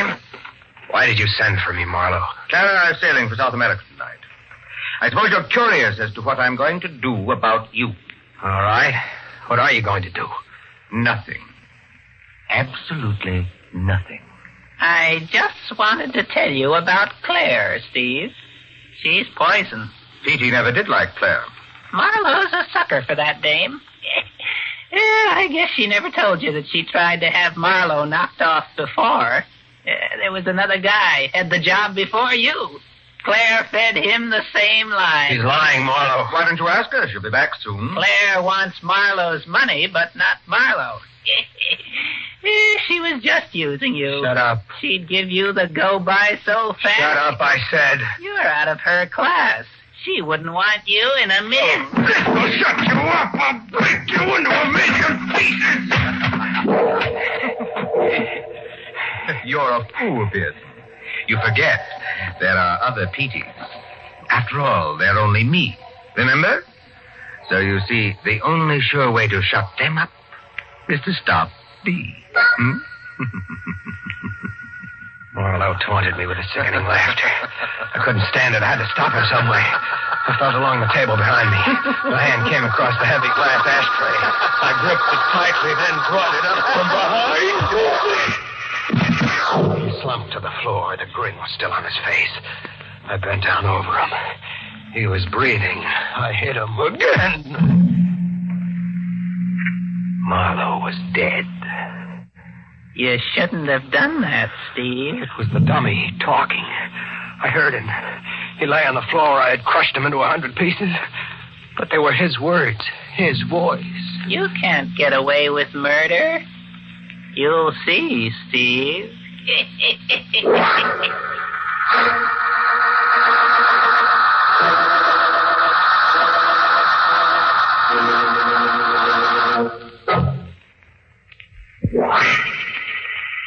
Claire, I tell you, that dummy did talk. Steve, it couldn't be. But I heard him. He talked to me, Claire. He talked Steve, to me. get hold of yourself. It was just in your mind, that's all. You shouldn't have done it. If you'd only waited, we would have found a safe way. Someone's at the door. We can't open it. We've got to. His body on the floor now. Here, help me. What are you going to do? Put him in the trunk. Come on, hurry. All right. Now close the top and lock it. You stay here. I'll go to the door. Marlowe's room? Yes? I come for the trunk, lady. Oh, there must be some mistake. Well, that's a trunk, ain't it? That's what I come for. Mrs. Marlowe said you're mistaken. Look, mister, I got an order here. See? One trunk, number 3468. That's the number on the tag of this here trunk. Now, listen. The order says this trunk goes to stateroom 3D on the Tregania. That's what it says. Tregania sails tonight. Now, do I take this here trunk or don't I? Yes. I'm sorry. That was our mistake. But, Claire. Please, take the trunk. Okay, lady. Hey, what do you got in this here trunk anyway? A dead body? What do you mean by that? Forget it, mister. It's just a keg. How about one of you two hold the door? Yes, I'll do it for you. Thanks, lady. Claire, what's wrong with you? Why did you let him take it? Don't you see, Steve? See what? This is a way out for us. His body won't be found here, and we're safe. Now he's gone forever. Nobody will ever know. Know what? What about me? Claire. Tell her about me, Steve. It's him. Now you can believe me. Steve, what's wrong? Dummy, you heard him. Just your nerves, No, darling. he spoke. That's right, Steve. You tell her. There he is again. Steve, where are you going? I've got to find that dummy. He's someplace in this room. Hello, Steve. Looking for me? The dummy was propped up against the closet wall. He looked at me with the same evil grin as the one I had crushed to pieces. Steve, please stop staring that way. I'll burn him, every rotten fiber of him. I'll burn him to an ash. Then they'll never talk again. Steve, believe me, he didn't talk. It's just your imagination. I'm not crazy. I heard him. So did you, only you're too afraid to admit it. He couldn't talk without Marlowe. Marlowe would have to be alive for that dummy to speak. What'd you say?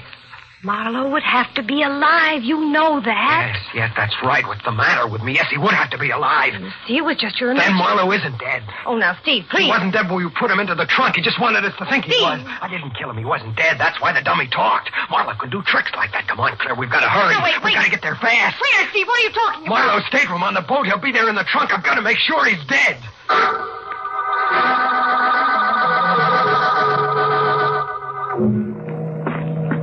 It's on this deck, Claire. 3D, there it is. There's the trunk in the corner over there. Give me the Oh, key. Steve, we shouldn't have come I here. said give me the key. No, Steve, please don't open it. He is dead in there. I know. Give it Yeah. to me. I grabbed a purse and took out the key. I unlocked the trunk. I pulled up the lid. Marlowe was in there, motionless. When I touched him, he was cold. Marlowe was dead, all right. But there was something else in the trunk with him, at his feet. And the same grin was on his wooden face. Hello, Steve. I knew you'd come. I was waiting for you.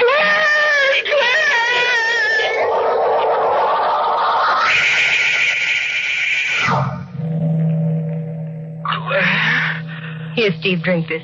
I don't know what happened to me. Everything went black. You fainted. You were right. Marlowe is dead. But that dummy, I heard him speak. No, Steve, it's just as I told you. You only heard it in your mind. He didn't really talk. Oh, Claire. Those things happened, and now it's over, and you'll never hear it again. Can you get out? I'm all right now. We've got to get off this boat before somebody sees us. I ruined everything. No, we're still safe. Nobody knows we came here. You go first. That'll be the best way. I'll follow in a moment. Yes, I'll meet you on the pier. All right. How do you do, ma'am? Oh, sorry to give you such a jolt.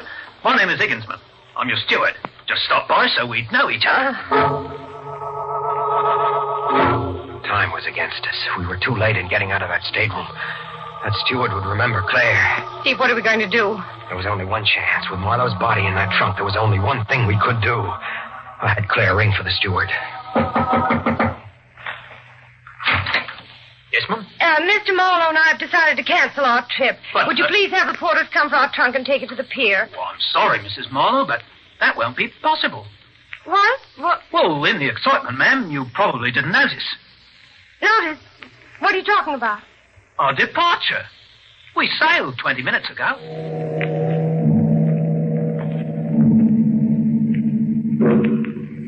We had walked into a trap of our own making. A trap that was snapped closed on us by a dead man. Marlowe was a cold corpse in that trunk, but we were held by his invisible grip. Steve, there's still a chance we can get out of this. You mean if his body isn't found in that trunk? We'll arrange it so his body will never be found. We'll do it tonight when the deck outside is dark and deserted. You'll see, Steve. We'll be really rid of Marlowe this time. You'll see.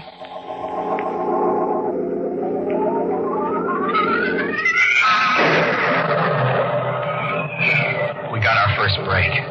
Early in the evening, a storm came up and grew worse with the passing hours. About 11 o'clock, I made a careful check of the promenade deck outside the stateroom. It was completely deserted.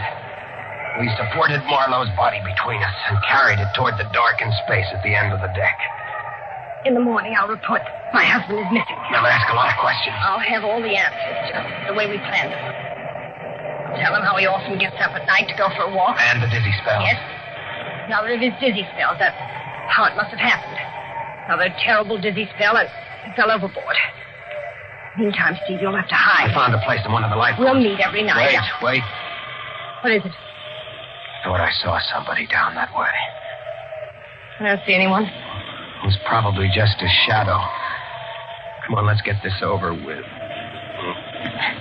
You can help me lift him to the rail. All right, now push.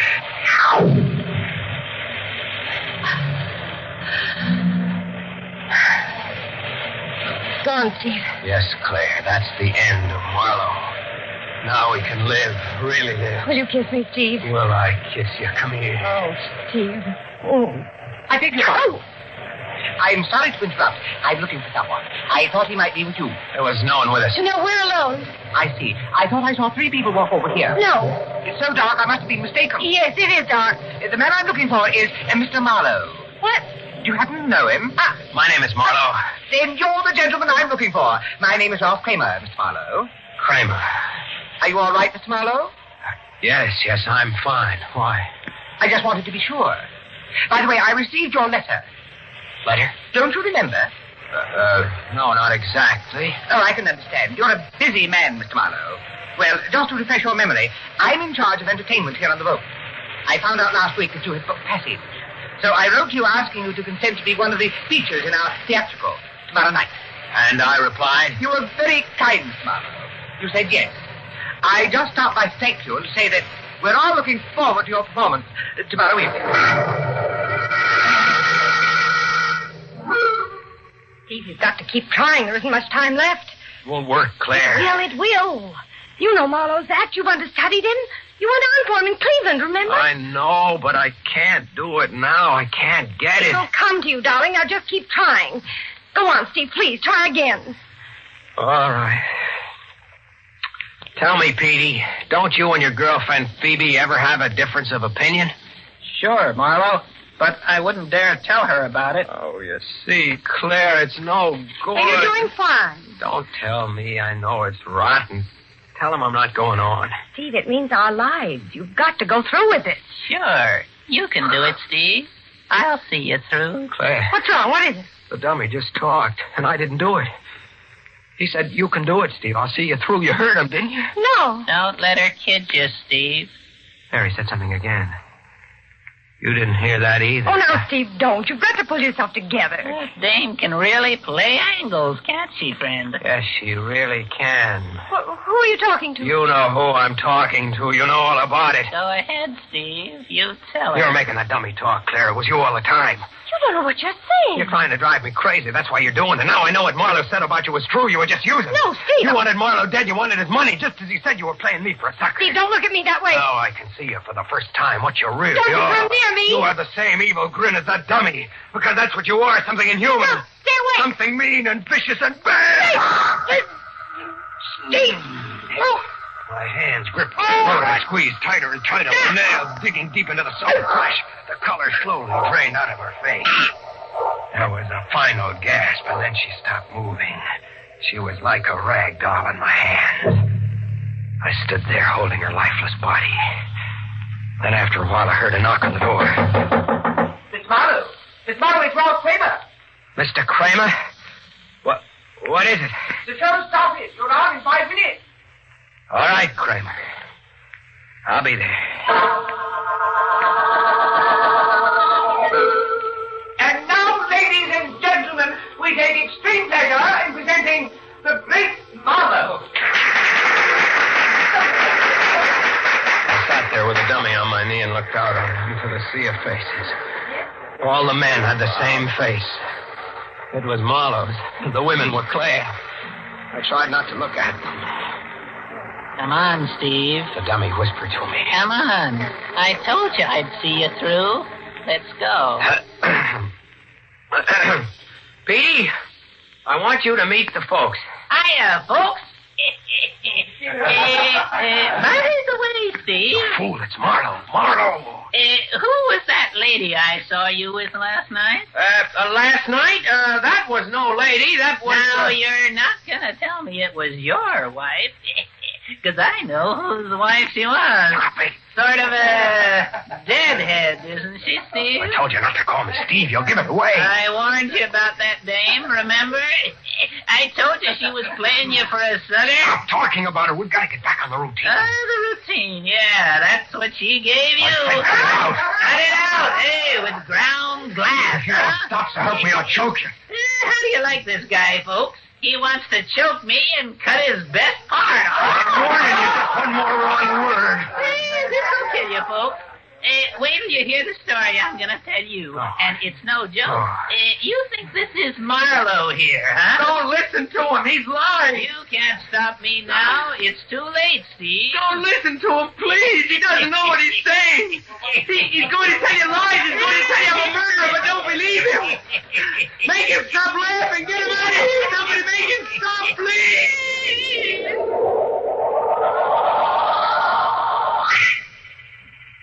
That's it, Inspector. That's the whole story of what happened. It was all because of the dummy on that chair there. You give us a lawyer's name and we'll call him. I don't think the lawyer would do me much good now. That's up to you, Pearson. I'll think it over. Okay, Roberts, take him downstairs. I don't suppose you'll need me any longer, Inspector? Just one question, Kramer. What's that? What did you hear the dummy say that night when Pearson tried to go through with Marlowe's act? Oh, the dummy didn't say a word. Pearson was up there on the stage, talking to himself.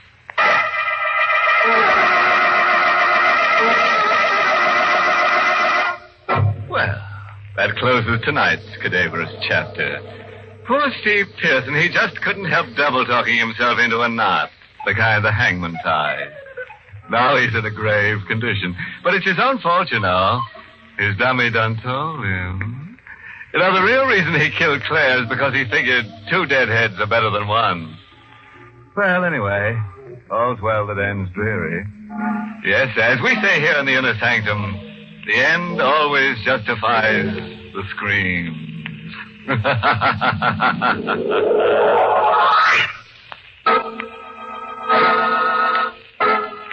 Inner Sanctum is heard each week in the United States over CBS, the Columbia Broadcasting System, and has been rebroadcast for servicemen and women overseas through the facilities of the United States Armed Forces Radio Service, the voice of information and education.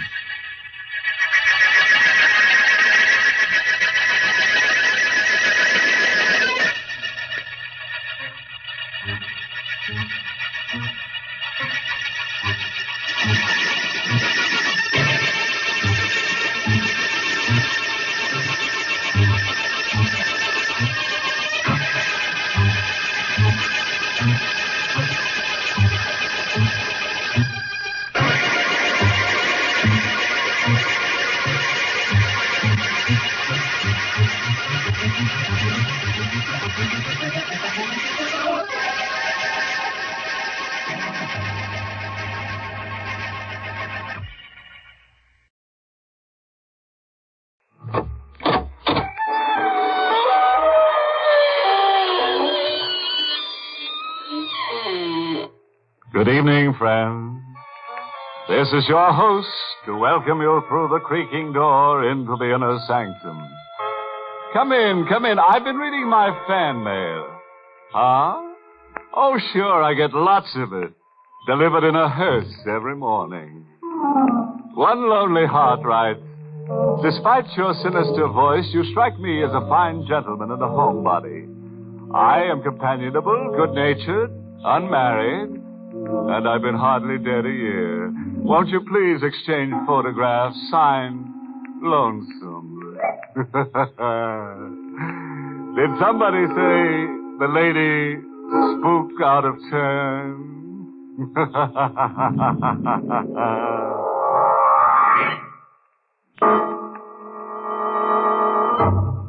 Tonight's Inner Sanctum mystery, The Devil's Fortune, was written by John Robert and stars Carl Swenson in the role of Tracy, with Charles Irving as McNamara.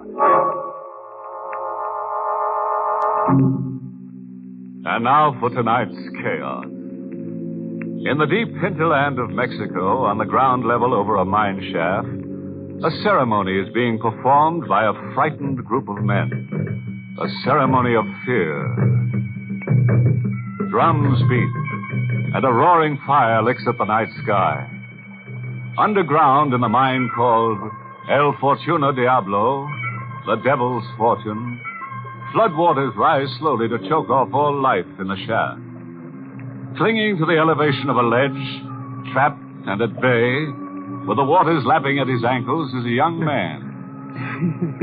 His expression is desperate as he fires a gun into the subterranean shadows at an unseen target.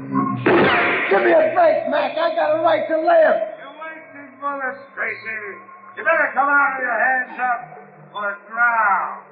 I'm waiting just around the hour. Yeah, with your gun cocked, ready to shoot me down. Just waiting. Take all the time you need making up your mind, Tracy. Choose the way you want to die. Choose the way I want to die. Mac will get me even if it costs him his own life. Mac happened to me in a furnished room across the border in El Paso. I came out of a stupor one morning, opened my eyes blearily, and there was Big Mac sitting on a chair. Hey, who are you, mister? Never mind, kid. Right now, you're more interested in the third man in the room. Third man? Over there, propped in the corner, with a knife stuck in his chest. What? Recognize him? Yeah, sure. Coombs. We were making the rounds together last night. Who killed him? You did. What? Check the knife. See if it's yours. I'll give you the details, kid. At about 2 a.m., you got into a quarrel with Coombs outside the Hotel Navajo. I happened to be around, taking it all in. You're a mining engineer, but you haven't worked in a year. You were stewing over your hard luck. You took it out on Coombs. It's hard to believe that... Take the corpse's pulse, and then believe it. You blacked out, and I hustled you both up here. Why? To give you a choice. Either I call the cops, or the three of us go for a ride. We'll dump Coombs somewhere, and then the two of us push on into the interior of Mexico. Is it a deal? Why are you helping me? What's in it for you, Mr. McNamara? You're a crack mine engineer. I need a crack mine engineer that I can trust. Your knife in Coombs means I can trust you anytime, anywhere. We dumped Coombs, and 2 days later we were 500 miles inside Mexico.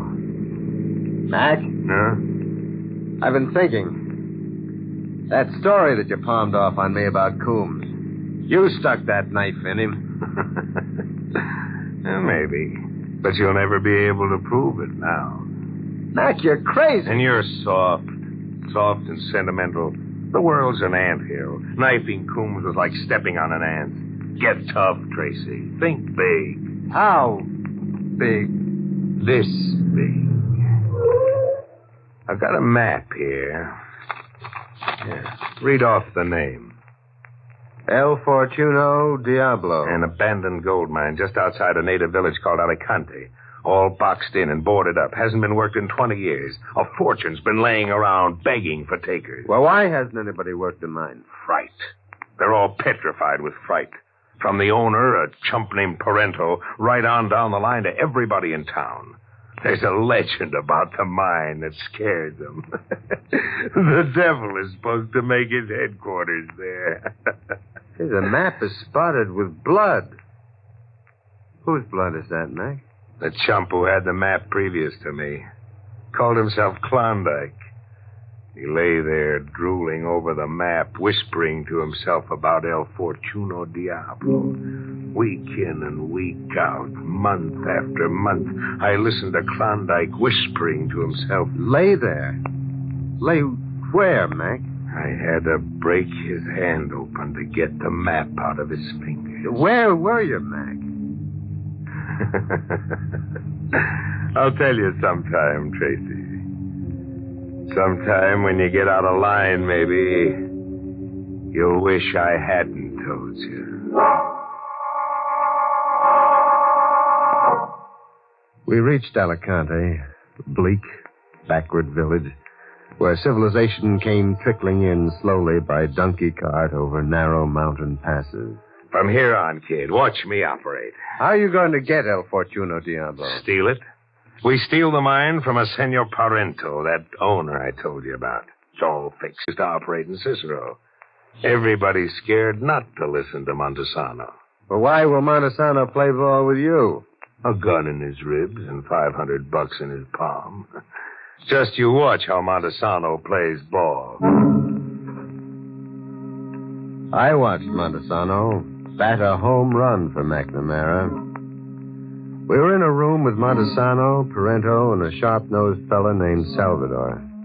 Salvador acted as a sort of bodyguard, advisor, and local technical expert to Parento.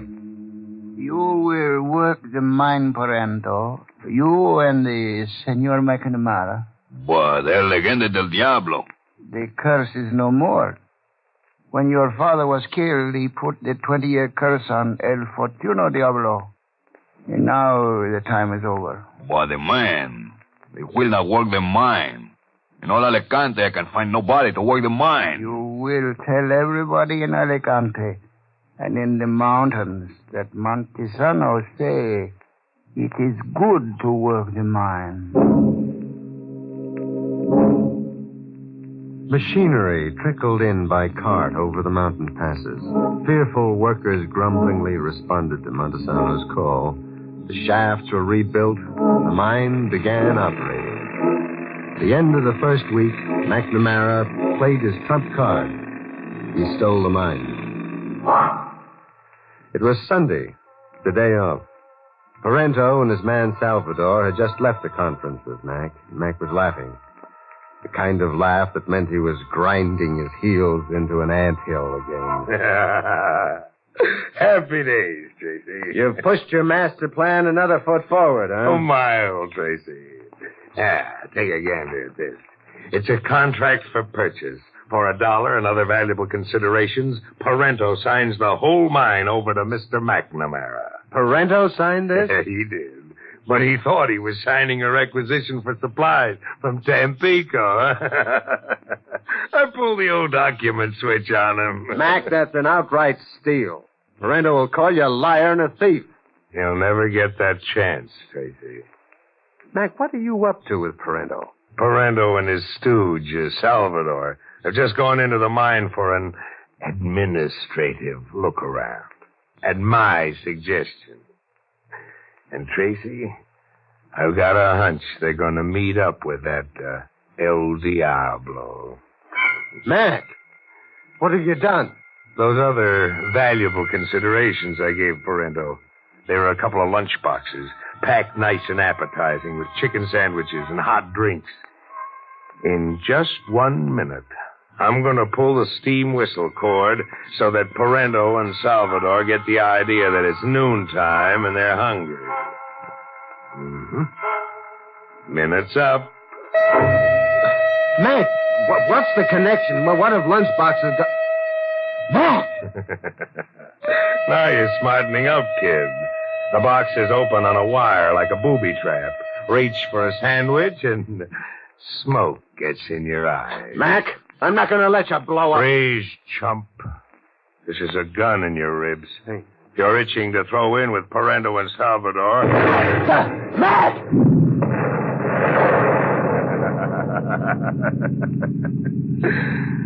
Parento and Salvador got hungry. Now we're really in the mining business, Tracy. Big.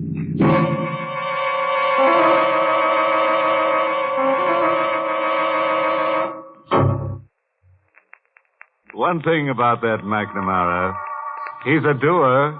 He follows through to the other guy's end. Quite a yarn heating up, hmm? We're 10 minutes out and 3 stiffs already. Now, there's a lopsided chemical formula for you. The more characters chilled, the hotter the story. Poor Tracy. What do you bet he wishes he never went to engineering college? He never dreamed his school diploma would be a certificate for burial. Well, let's get back to the devil's playground, shall we? When the bodies came out of El Fortuno Diablo, Mac and I were out walking. The idea was the Sunday explosions happened mysteriously while we were away. That night at the hospital, I talked to the local doc. Poor Parento. We didn't even find enough of him to make a decent burial. Oh. Blown to bits. And Salvador? Well, with Salvador, it was a miracle, Senor Tracy. Salvador lives, but not his face. Now, when the bandages come off one day, it will not be the face of the Salvador we knew. Just like his mind, poor Salvador left his face behind him in El Fortuno Diablo. Parento blown to bits and Salvador with his head swathed in bandages. McNamara's master plan was going great. Now the mine worked full blast, round the clock, day and night. Montesano was on hand when needed, telling everybody the hex was off, keeping the men in line for Mac. The men were working overtime, but so was the accident emergency bell connecting the shaft to the shack we supervised from. The bell meant an injury, or worse. Tracy, if it's another casualty, I'll fry somebody in oil. We're running a mining operation, not a hospital. It wasn't a hospital case this time. It was a case for the coroner. In the mine shaft, face upward, with his eyes fixed and unwinking, lay a miner, Miguelito. All of a sudden, señores, Miguelito, he let out a cry and dropped to the ground. I live 1,000 años and I never forget Miguelito's cry. What killed him, Tracy? Well, nothing apparent, Mac.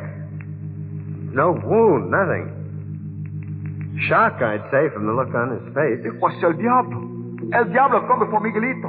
His face is black and standing from the side of his head, I see horns. Not that line of talk, Manuelo. You're scaring the men. Scared men don't mind gold. Senor McNamara, is it true? It was the devil who come before Miguelito.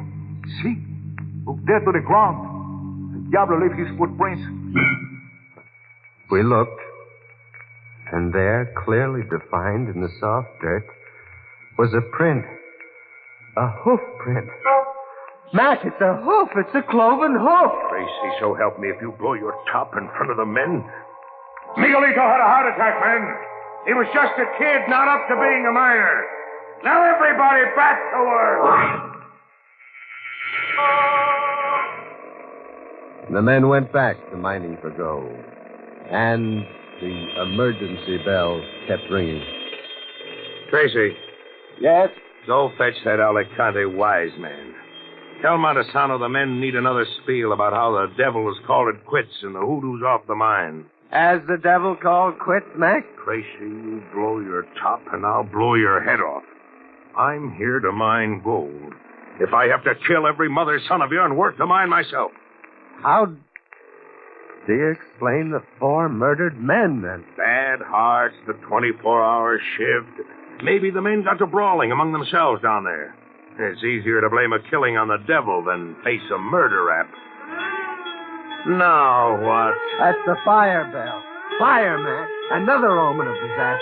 Your gold mine is going up in smoke.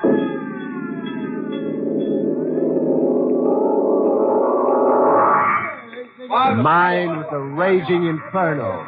Mac ran around like a wild man, barking orders, working with superhuman energy. General, get that equipment going. Beat the fireman and I'll double everybody's pay. Hey, Hackler, You let the fire get out of control and lose the mine, and I'll sing every living one of you a farewell lullaby with this. Mac was threatening them with a sample submachine gun spray. He meant mass murder, and the men knew it. Now you're slowing up, man. Maybe a little music will give you more inspiration. It was an impossible task, but the men got the fire out.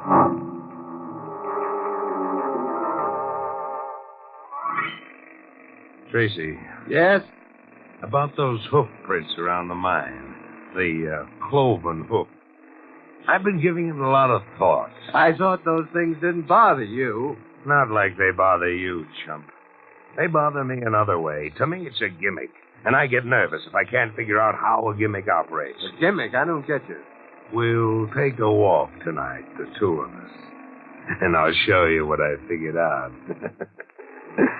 I've been playing timekeeper to the devil for a week now. Clocking him in and clocking him out. We took that walk with the wind at our back. We hauled up outside a deserted mud house, located halfway between El Fortuno Diablo and the town. According to my timepiece, the devil is 2 minutes late. Mac, you're not making sense. Now, have yourself a look at the devil, Tracy. The devil was walking stealthily toward the door of the mud house. He looked just like Manuelo had described him. Black from head to foot, horns rising from his skull, and feet formed into hooves.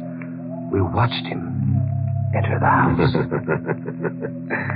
Tracy, you've seen the devil before your time. Now we scram as quiet as we can get. Mac, what does it mean? It's a gimmick, and a smart cookie's got a monopoly on it. Scare the bejabers out of everybody, knock heads together, knock a few guys off, and then sell protection. I watched Capone work that gimmick in Cicero once.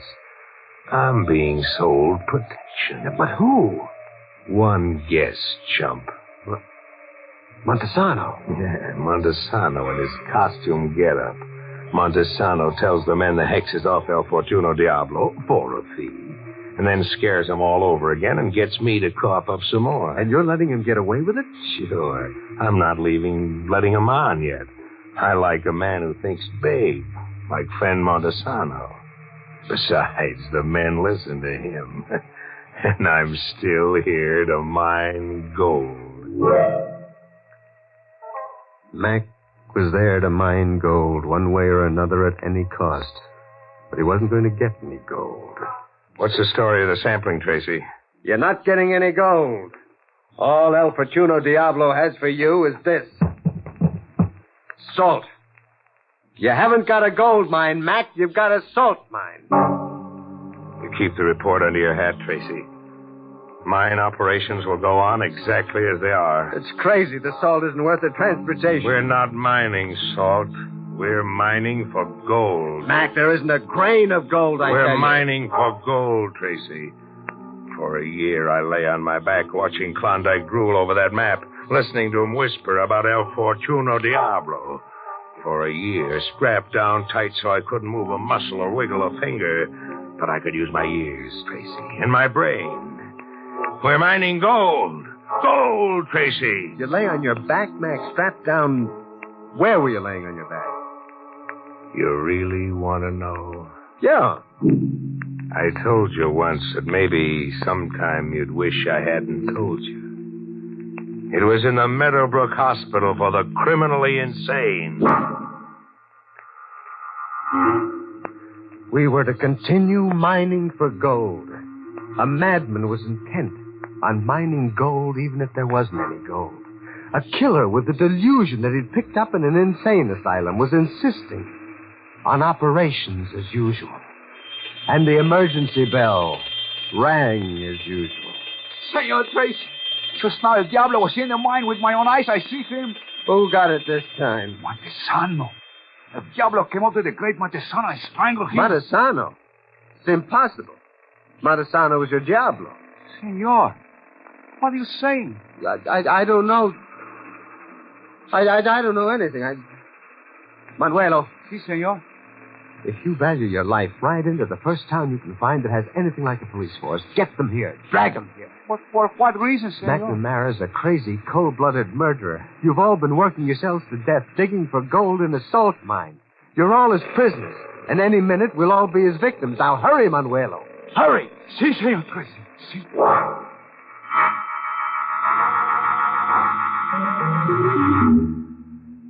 Manuelo didn't get far. Max stopped him outside. Then he came after me. I ran in panic into the mine. Here, in the trap. The waters are rising. Max around an L somewhere in the tunnel, waiting in ambush. And I have got a choice. Drown or meet Max bullets head on. Tracy, your time's running out. Max, I got a right to live. You blabbed to Manuelo, and he spread the word. I told you I came here to mine gold. You blabbed to Manuelo. There isn't any gold. I worked my scraps free of Meadowbrook and strangled Klondike to get that map. I shot up a Kansas bank to get the money to buy mining equipment. All that so I could mine gold. You hear, Tracy? Mine gold! Max! What happened, Max? Big, Tracy? You got me! Ah, liar! I didn't even fire! The trick. It's a trick to lure me out. Max shot into the air to confuse me. He's there behind an L where I can't see him in ambush. Max! Max! He cannot hear you, Senor Tracy. Mac, he's dead. El Diablo. It's the devil standing there. Like Manuelo described him, black from head to floor with horns rising from his skull. How many devils are there around here? First Montesano, now you. Montesano is a faker. To seize tribute, he do many things. Kill many men. I have come to know, senor, that there is no Diablo. No devil? You're not standing there, huh? But I am real, senor. Behind this face, I am Parento. Parento? They couldn't even find enough of you for a decent burial. For Salvador, they could not find. In the hospital, the doctor agreed that Parento will drive the devil from El Fortuno Diablo. And the police agree Parento will be their deputy. You killed Montesano and McNamara? Si, senor. What is so funny, senor? McNamara. I was thinking of Mac's master plan. He never figured that booby trap he planted in your lunchbox would blow up in his face.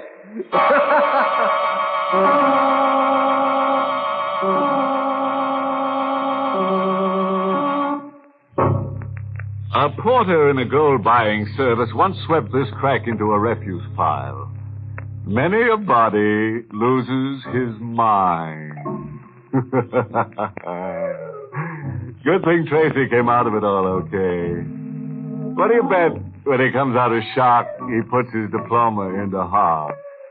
The way Mac framed him, I'd say Tracy was more engineered than engineer.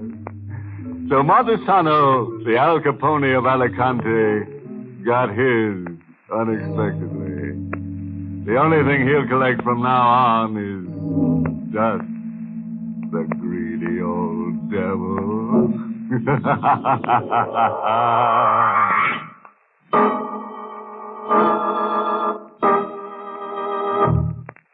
Be with us again next week at this same time for another Inner Sanctum Mystery. This program was originally heard in the United States over CBS, the Columbia Broadcasting System, and has been rebroadcast for servicemen and women overseas through the facilities of the United States Armed Forces Radio Service, the voice of information and education.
Good evening, friends. This is your host to welcome you through the creaking door into the inner sanctum. Come in, please do come in. Our little place may not be a mansion, but it has its advantages. For one thing, it's thoroughly scare conditioned. The scream pipes are always in good working order, and we're very proud of our hot and cold running slaughter. And the rent's quite reasonable, too. We get a cut break. As the trunk murderer caught by the police and asked for the whereabouts of his latest victim murmured, it's in the bag.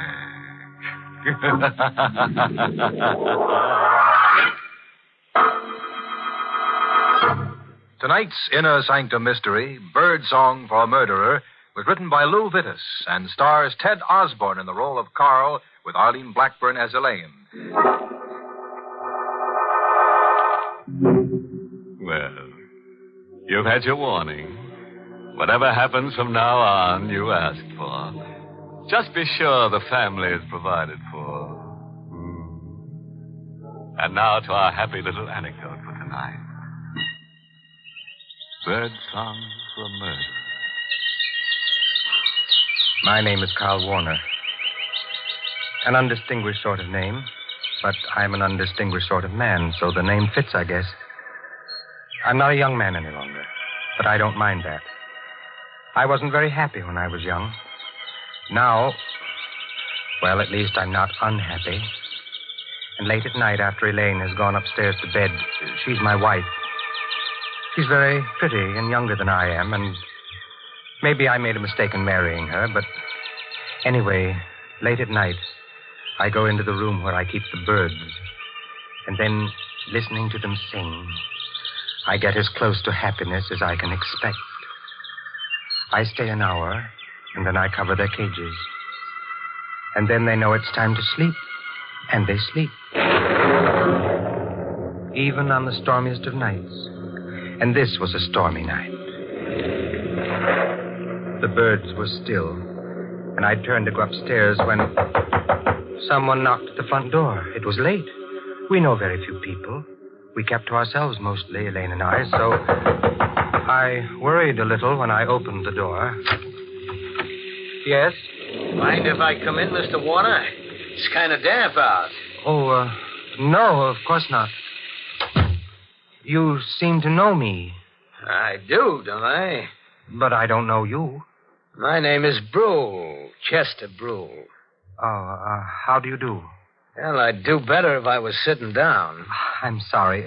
Please. Thanks. Chester Brule. I still don't remember. Doesn't matter. What did you want? Nice place you got here. Much nicer than Cragmount. Cragmount? Cragmount Asylum for the insane. You work there? I used to work there. This is all very interesting. Funny thing happened just before I left. One of the inmates escaped. Very neat job. Was help from the outside. Disappeared. Made quite a sensation. It must happen frequently. Not as frequently as all that. Besides, this baby was a homicidal lunatic. Homicidal? That's right. I don't see what all this has to do with me. I didn't say it had. There was one funny thing about this inmate. Was there? Loved canaries. Loved to listen to them sing. Psychiatrists at Cragmount found it very interesting. Birdsong was the only thing that kept the murderous impulse down. Mr. Warner, I'm out of work. That's too bad. You're not doing badly. Nice house, furnishings. Didn't I hear canaries singing before I come into the house? Maybe you did. So, 5,000 in the morning? No. I think yes. Otherwise, Cragmount will be happy to hear from me. 11 Crescent Place, room 2B, in the morning. You can show me to the door now. Of course. Good night, Mr. Warner. Till we meet again. I watched him go into the blackness, and the blackness swallow him. And then I went back into the house. I stopped at the foot of the stairs leading to the bedrooms. And then I turned and went into the aviary. The birds were quiet. I thought for a moment of taking the covers off the cages and letting the birds sing. And then I thought that night it might be better if I didn't let the birds sing.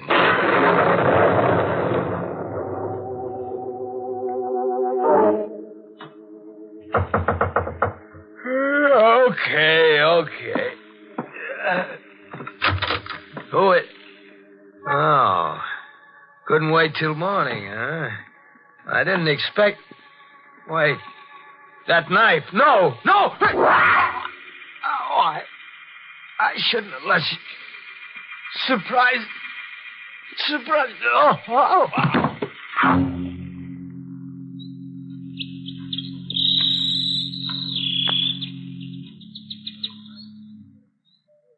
It had been a bad night. I couldn't have slept more than 2 or 3 hours. Fortunately, Elaine and I had separate rooms, and at breakfast the next morning, she was fresh and young and beautiful. Carl, why are you staring at me in that funny way? Nothing. You really shouldn't read it, Niels. Oh, it's only the paper. So many exciting things happen, I can't wait till I get to them. Still... Oh, isn't that terrible? What is? A man was murdered last night. Not very far from here. Crescent Place. Crescent Place? Huh. It's an odd name. Chester Brule. Carl, your coffee cup. I'm sorry, but I wish you wouldn't read the paper. It says that his canary, he had a canary call, was singing when the landlady found the body. Oh, that's pathetic. Elaine, I told you not to read that paper. Darling. Give it to me. Carl, you're tearing the paper up. What's the matter? I'm nervous this morning. I don't remember your ever having been like this before. I told you I was nervous. Look, darling, why don't you go into the aviary? Listen to the birds for a while. You love them so, and they have such a nice effect on you. I went into the aviary, as she suggested, and listened to the birds. It was quite a little while before I stopped trembling. Carl? Yes, dear? Come into the kitchen. All right. I've been washing the breakfast dishes, darling, and found this among them. The carving knife. Isn't that funny? And besides, look at it. The blade's all covered with brown stains. I see. Sure, I washed it after dinner last night. Did you use it for anything? No, darling. Give it to me. I'll wash it now. Oh, I can do it. I just wondered. Oh, the door. Will you... No, give me the knife. You answer the door. But... I said you answer the door. Well, all right. There's nothing to shout about. I don't know what's the matter with you this morning. I washed the knife.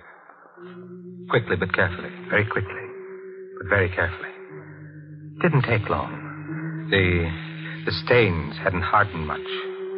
The brown stains. Carl? Yes? Someone to see you, a man. What does he want? Well, he didn't say, except that it was important. I'll go see him. He said he's a lieutenant from the police. There are 17 steps between the kitchen and our living room. I know, because I counted them while I was walking to see Lieutenant Gregg of the police. 17 steps to make my face polite, relaxed, smiling. But would I be able to hide the trembling of my hands? You're Lieutenant Gregg. My wife said you wanted to see me. That's right. Have I been parking in the wrong place again? I'm afraid this isn't so simple. Oh, you're beginning to frighten me. What is it about? Murder. Oh?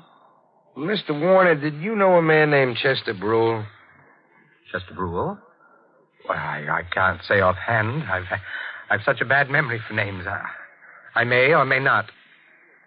Why? He's the man who was murdered last night. Well, if I'd murdered him, I'd certainly remember his name. Of course. You understand this is just routine. You see, we found your name and address in Brule's address book. I see. We thought you might be able to help us. The fact that my name was in his address book doesn't prove anything? Of course not.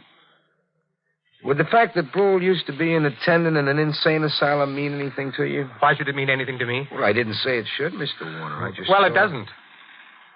Well, I guess that's that. Sorry to have bothered you, but we have to check every possible lead. I understand. I'll be going along now. Well, let me take you to the door. Funny thing, there was a bird cage in Brule's room with a canary in it, singing its head off. Oh? Well, lots of people are fond of canaries. Oh, sure. What was funny about it is that Brule's landladies swear Brule never had a bird. That is funny. The way it looks, they killed and knifed Brule and then left the cage and the bird in it behind him. Doesn't make any sense unless you figure the guy who killed Brule was insane.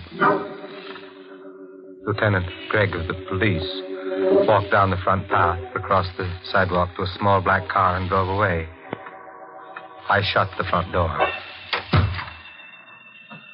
The birds had been quiet, but the slam of the door maybe started them off.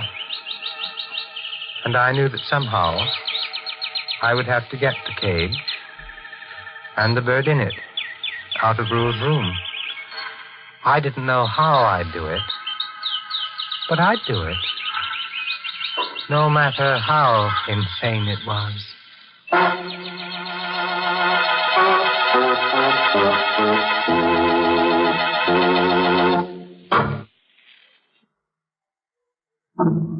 It was dark when I got to Crescent Place. Dark on a lonely street. There was no one in front of the house.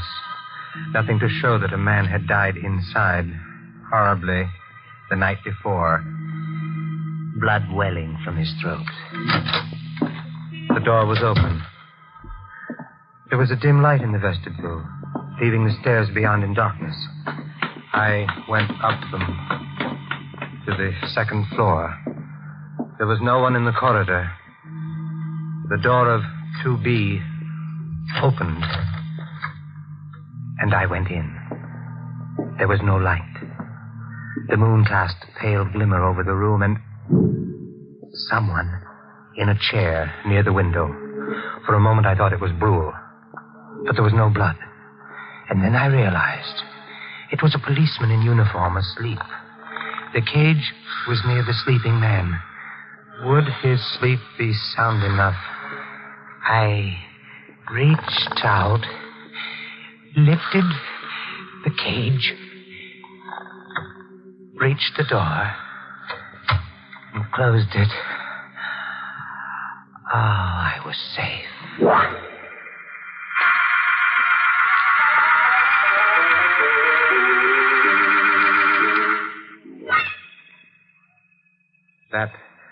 That would be a problem. I should have killed it instead. I left it at a pet shop where I'd gone and done business once, and then went home. Carl? Yes? Oh, I'm so glad you're home, dear. That Lieutenant Gregg is here again. He's in the bird room, dear. The bird room? Yes. I was in there with him for a while, but then I couldn't stand all the noise. Excuse me, Carl, but you know I don't like their singing. Why did you take him to the bird room? Well, he asked me to. All right. I'll go in there now. Well, don't let him keep you very long, darling. You're not well. I'll try not to let him keep me. Lieutenant Gregg. Hello, Mr. Warner. Quite a collection of canaries you got here. Yes, I have. Like them, huh? I wouldn't be likely to keep them otherwise, would I? Yeah, I suppose not. Were you home all last night? Of course. That is still about Chester Brule's murder? Uh-huh. Your wife and you sleep in the same room, huh? That's none of your... No. More convenient that way. Only trouble is she couldn't swear to your being around all night. Why should she have to? No reason at all, just the way a policeman's mind works. Funny thing happened a little while ago. Somebody walked into Brule's room and walked right out again. With that bird cage. Weren't the police guarding the room? Supposed to be, but we slipped up. Say, remember my mentioning I thought the man who'd killed Brule and left the bird cage behind him must be insane? You did say something of the sort. Yep. And then there's the fact that Brule used to work with insane people. Begins to mesh, huh? I know very little about police work. Well, I hope I'm not boring you.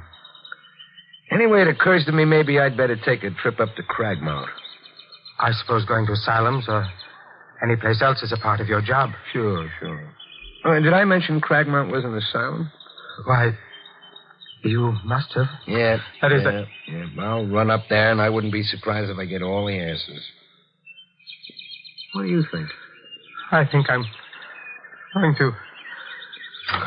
Carl, What is it, Elaine? Well, it's so late. I thought... I can take a hint, Mrs. Warner. Don't bother showing me the door. Nice. He seems like a very nice man. Carl, stop it. What? That stare. If I didn't know you so well, I'd say you were going mad. Go to bed, Elaine. All right, darling. Oh, Carl, look. Look at what? Through the window. The garden. Lieutenant Gregg didn't go away. He's down there. Get away from the window. Go to bed. I'm going. He looks as if he's waiting down there for something. For what, Carl? I knew what he was waiting for. Elaine went to bed. To sleep. I went to my room. I didn't put the lights on. From my window, I could see him. It was very still in the house and outside. I went away from the window. Sat down. I knew I mustn't go to sleep. Things happen when you sleep. Terrible things. But I hadn't slept well the night before. Not well at all. And there'd been the strain of the day. It was night now. And dark. And still. Terribly still.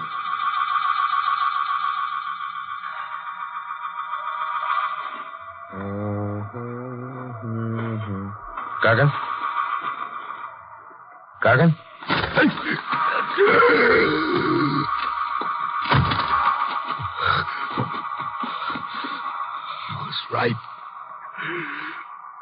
was right.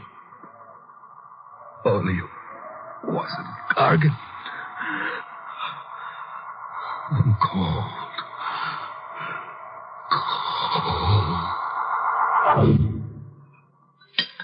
Oh, it's such a lovely morning, Carl. Lovely.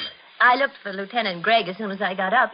He wasn't in the garden anymore. He must have got tired, gone home, or back to headquarters, wherever policemen go. Oh, dear, that's the Swenson's dog. And he got into our garden again. I'll have to get him out. Elaine, don't. Darling, he'll dig up all the flowers looking for bones. I'd better go. Elaine! Maybe he won't be there. Maybe somehow the truth isn't the truth, and I'm not... Elaine!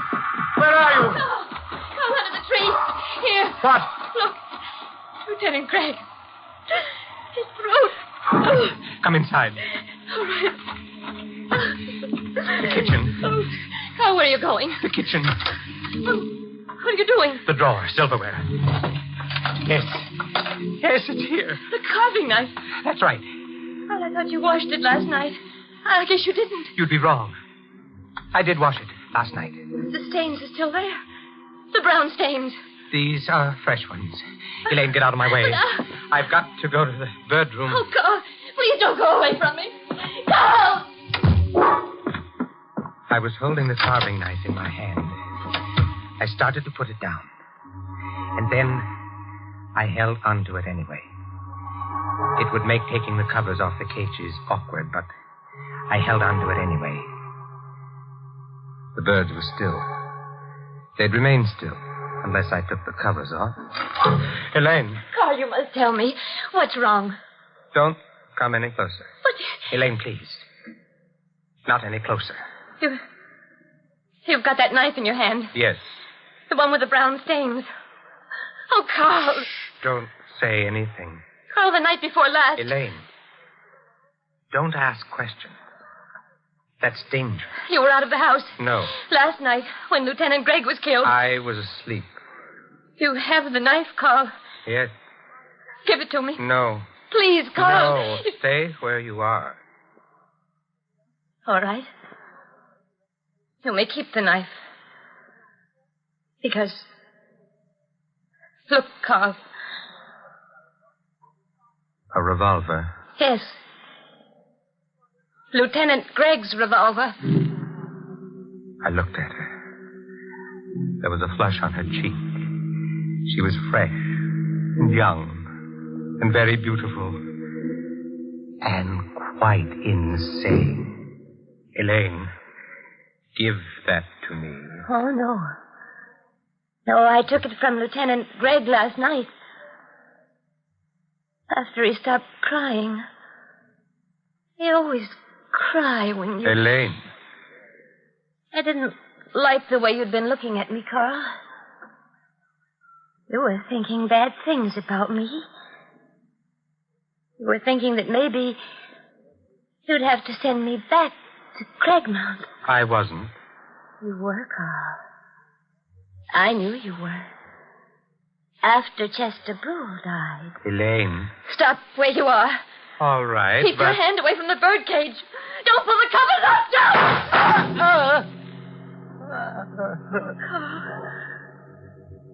Carl, I've hurt you. Never mind. But I didn't want to. Oh, Carl. Are you going to cry? Like the others? I'll try not to. Because I wouldn't like that. I know. I'm sorry I hurt you. Doesn't matter. It was my fault. I loved you too well. I really killed those others. Not you, my dear. Oh, that's a very silly thing to say. And I'll become quite angry. I am quite angry.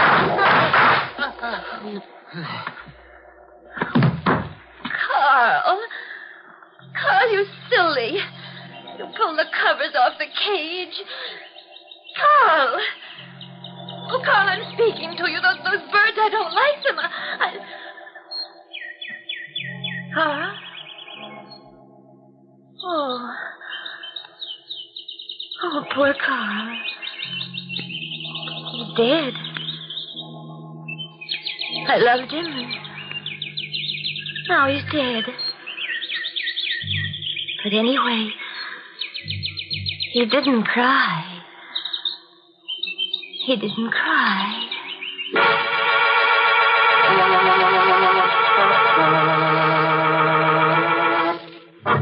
Well, there it is, the story of a couple of lovebirds who, instead of billing and cooing, went in for killing and shooting. Of course, it was all little Elaine's idea. All Carl did was cover up. Too bad he got shot for it. However, the police would have nabbed him for murder anyway. So you could say he paid a high cover charge.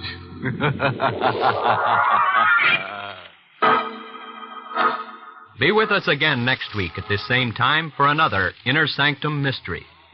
This program was originally heard in the United States over CBS, the Columbia Broadcasting System, and has been rebroadcast for servicemen and women overseas through the facilities of the United States Armed Forces Radio Service, the voice of information and education.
Good evening, friends. This is your host to welcome you through the creaking door into the inner sanctum. Come in. We've been having labor trouble. Our pet vampire, Oscar, a member of local Ooh, has been complaining about unfair haunting conditions. He wants longer nights and fatter victims. And then there's also a jurisdictional dispute going on between Oscar and Harry, the demon hangman. Oscar says that Harry should keep his news out of other people's business. Oh, by the way, let me tell you about our latest guest. Used to be an income tax consultant. One day, he deducted his wife's head from her body with a hatchet. Sort of a decapita gains act.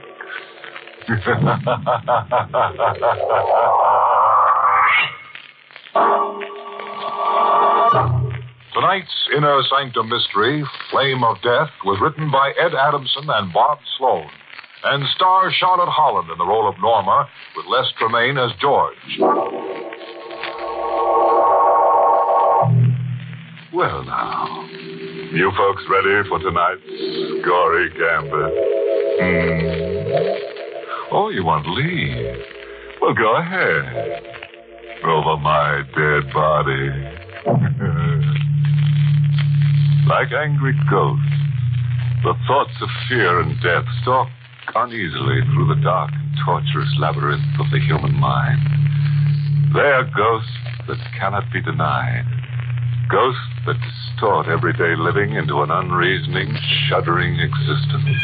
He comes into my room and screams he won't let me alone.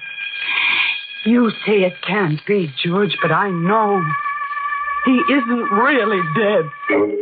These are the things a woman says to her doctor. The woman is Mrs. Norma Loring, and the doctor is a close friend, George Haynes. Inside Norma Loring's mind, there's a cold, frightening despair. A doctor can help sometimes. A doctor can probe into the human mind. But how deep? How deep? You must rest. Sleep is very important. Sleep. Oh, I tried, George. I tried, but I can't. I can't do anything but think of David and the way he died in that fire. You've got to put those thoughts out of your mind. It's been 6 months since your husband died. It wasn't 6 months ago. Norma. It was last night. Every night it happens all over again. Every night I see those flames. See him looking out of that locked window in the cabin, hearing him screaming for me to help him. And then he laughs at me and he says he'll punish me for not helping him. You did all you could. No. I should have gone in and tried to save him. He'll return just as he says he will. He'll return and make me die in the flames like he did. Norma, stop it. I can't escape him. Stop it. And listen to me. I'm a doctor. I know about these things. I killed him. I killed my husband. No. You're just torturing yourself with a guilt fantasy. You probably couldn't have saved David even if you'd tried. But deep in your mind, you feel you could have. But David was sick. I should never have let him alone, George. I don't want to die. You mustn't let the fire kill me, George. Got to calm yourself. I can't help you if you don't cooperate. Yes. Well, now, I sent Miss Freely for your coat. It's a nice, brisk day. You and I are going for a walk, all right? Yes. All right, George, all right. Feel like having a cigarette? Yes, a cigarette would be fine. Here you are. Thank you. George! What is it? David, he's here. He's looking at me. Norma, don't. He's in that flame. Norma, this is just a lit match. Take him away from me. Don't bring him near me. Please, George. All right. There. Match is out. There's nothing to be afraid of now. Don't ever let him in again. Promise me you won't, George. Promise me. Here's Mrs. Loring's coat, Doctor. Thank you, Miss Freeling. Oh, by the way, Mrs. Loring, this letter is for you. A letter for me? Well, go ahead, Norma. Open it. Then we can get started on our walk. All right. George. What's the matter? Look what was in the envelope. Why, it's part of a photograph of you. It was taken outside the cabin at Tallwood 3 years ago. Strange. Wonder what it's about. You said the dead don't return. Huh? Look in this envelope, the rest of my photograph. Charred paper and ashes. Miss Freely, where did you get this envelope? Why, it was in the mailbox, Doctor. Very peculiar, isn't it? There's something even more peculiar. What do you mean? The cabin in which Mr. Loring was burnt to death was located at Tallwood. This envelope is postmarked Tallwood.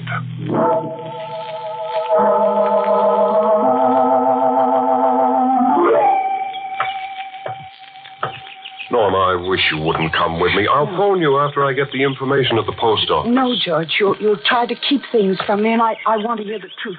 I've got... Oh, George, wait. What is it? Coming across the street. That's Ralph, my postman. Good. He should be able to help us. Good morning, Mrs. Loring. Ralph, this is Dr. Haynes' friend. We want to talk to you. Oh, sure. It's about this envelope. You delivered it to my house this morning. You'll notice that the address is typewritten and it's postmarked Tallwood. Oh, yeah, I see, Tallwood. How can we trace this envelope to the sender? You can't trace it, Doctor. Can't? Why not? It came by regular mail this morning. You yourself delivered it. Oh, not me. I'm making my first morning delivery now. Well, then how did this envelope get in the mailbox? You got me, Doctor. Maybe somebody's playing tricks on Mrs. Loring. David, put it there. Come on, Norma. I'm taking you back to the house. Oh, just a minute, Mrs. Loring. I got a letter for you. This one's through regular channels here. It's a funny thing, though. This one's got the same postmark, too. Tallwood. I'll take that letter. It's for Mrs. Loring. No, it's all right, Ralph. Okay, Mrs. Loring, as long as you say so. This envelope is from David, too. He's come back. I'm going to die. And there's nothing anyone can do to save me. No, Norma. Someone is playing rotten tricks to make you suffer. Somehow I'll prove it to you. Now, here. We'll open this envelope and see what it is this time. A letter with burnt edges. Yes. Norma, the flames and I are at Tallwood, waiting for you. David. He's waiting for me. He's not there. Can't you see how obvious it is now? No. Dead men don't write and mail letters. It's just as I told you, a trick. No, it isn't. David sent that letter. There's no mistake. That's his handwriting.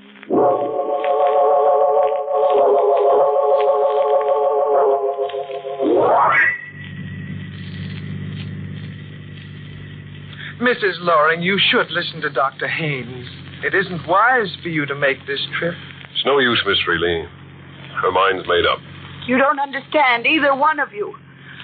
I have to go to Tallwood. I can't escape him. It's better this way. Up here, maybe he'll forgive me. But, Mrs. Loring, your husband died 6 months ago. You're just making things difficult for yourself. He's not dead. Not the way you think he is. Perhaps, Norma, it is best you insisted on coming up here tonight. It'll give me a chance to prove something to you. Is it much farther, Doctor? No, we're almost there. The cabin in which Mr. Loring was burnt to death was located just around this bend in the road. In a few seconds, Norma, you'll see for yourself how things really are. And then... What's the matter, Doctor? Why did you stop so suddenly? Miss Freely, you stay here in the car with Mrs. Loring. George, look at it. Doctor, what is it? That cabin over there with the lights. Can't be. When I saw it last, it was just ashes. But now it's just the way it was before the fire.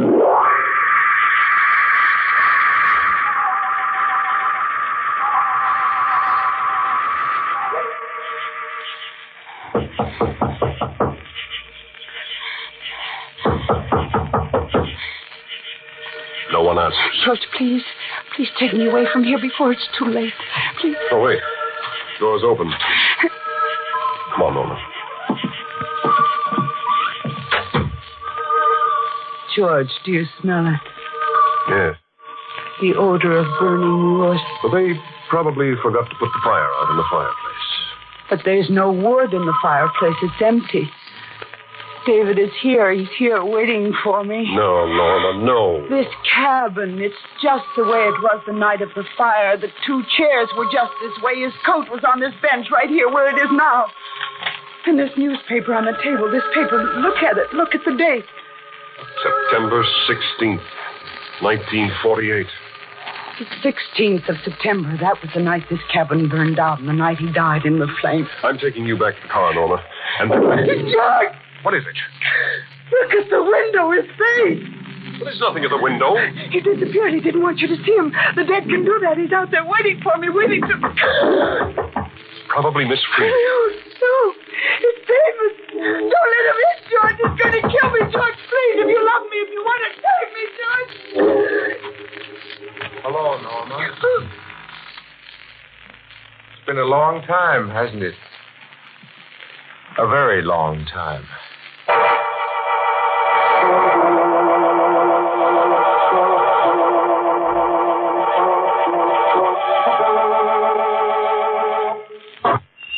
It's been a long time, hasn't it, Norma?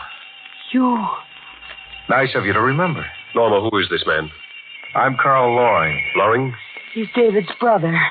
I didn't know David had a brother. I guess I'm the kind of family talks about in hushed tones. You know, one in every family closet. What's this all about, Loring? I don't believe I caught your name. It's Dr. Haynes. Now tell me, what are you up to? I might ask you two the same thing. Carl, David is here. He said he would be. Then you know? Oh, cut it out, Norma. Why did you send me the letter? What letter? This one. With the burnt edges in the handwriting of my dear departed brother. He wrote to you, too? Look, Loring, I don't know what your game is, but Norma has been made very sick by your rotten trickery. Mine? It's obvious that you're behind this. That cabin door was locked, but you had the key to open it. I don't have to make explanations to you, but just to set you straight, these keys were sent to me in the mail. Here, you can keep them. You can keep this box they were mailed to me in. George, the address on this box, it's in David's handwriting. Come on, Norma. I'm taking you back to the car. Car? What car are you talking about? Why, mine. It's parked down the road a few yards. Oh, I just came up the road. I didn't see any car. Miss Freely. Who's Miss Freely? Norma's nurse. She was in the car waiting for us. George, you've got to find her. Will you help me look for her, Loring? All right. You stay here, Norma. Oh, no, George, wait. Yes. What is it? Don't make me stay here alone. You'll be all right. No, We'll be back as soon as possible. Let's go, Loring. George! Take the woods on the other side of the George! building. Mrs. Loring. I'm sorry I frightened you that way. Miss Freely, we thought something had happened to you. They aren't looking for you. I'll call them back. No, don't. I want to talk to you alone. What? It's about your husband. There's something out back in the woodshed. I want to show it to you. I don't understand. Your husband's death in the fire. I don't think it was an accident. There's something in the woodshed that makes me think it was murder.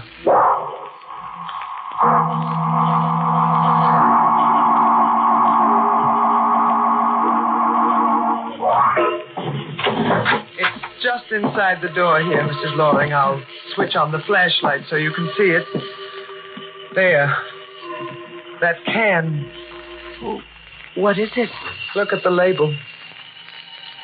Magnesium. An incendiary powder. That's why the cabin went up in flames so quickly, before you had a chance to get in and save your husband.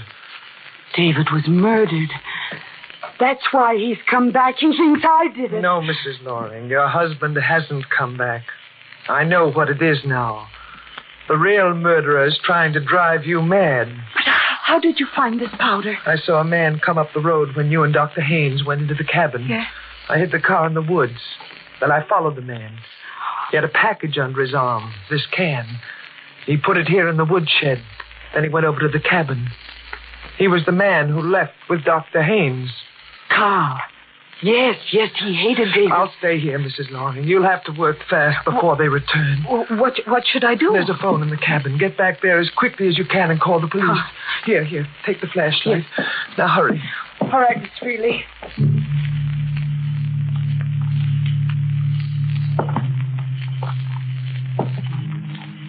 Dr. Haynes? Dr. Haynes, is that you? It's so dark I can't see. Dr. Haynes, please answer me. Is it...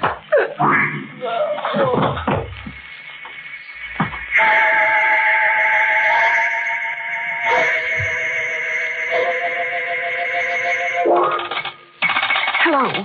Hello, operator. Operator, hello. What's the matter, Norma? Oh, George. What are you doing at the phone? What? I was trying to get the police, but the operator doesn't answer. The police? Why? Well, it's something Miss Freely told me. Miss Freely? You've seen her? Yes, she's out in the back. She told me Wait a minute. What is it, George? Those keys Carl Loring put on the table here, they're gone. But they were here when you both left. Yes, I know. George, that's Miss Freely. Come on. Norma, look. Woodshed's on fire. Oh, hurry, George. Miss Freely's in that woodshed.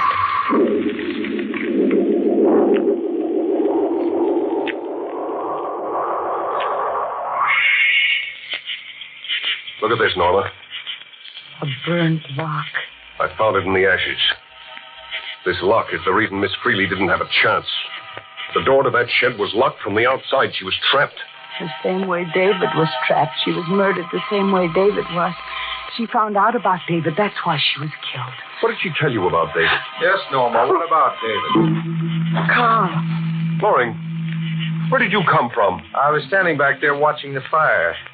Quite a blaze, wasn't it? A woman died in that fire. Miss Freely. Oh? She was locked in there. Murdered. By David's ghost? I only know this, Loring. The keys you put on the table in the cabin are missing. A killer, ghost or otherwise, must have locked the door with one of those keys. Now, if we can find... You haven't far to look for them, Dr. Haynes. What do you mean? There, at your feet in the dirt.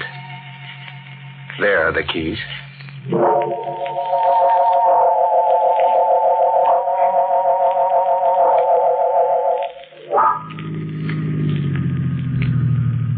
George, why are you slowing down? That diner just ahead. I'll call the police from there. I thought you were going to drive right into the village to give the sheriff the story. I've changed my mind. I decided this way would be better. Okay, you're the doctor. I'll be out in a minute. Oh, George, let me go with you. No, there's nothing to worry about. You're all right now. George! I won't be long. You're afraid of me, aren't you, Norma? Afraid to be alone with me? How long have you known Haynes?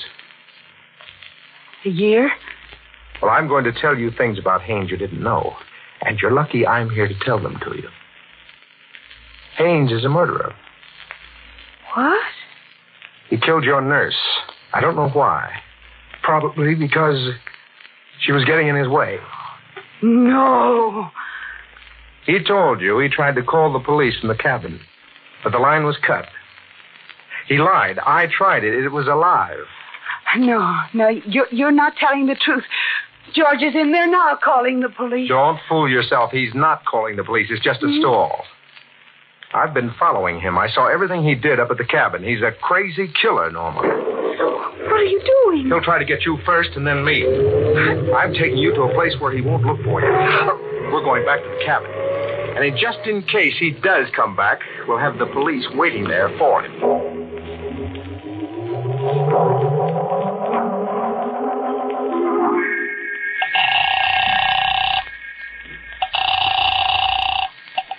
Hello?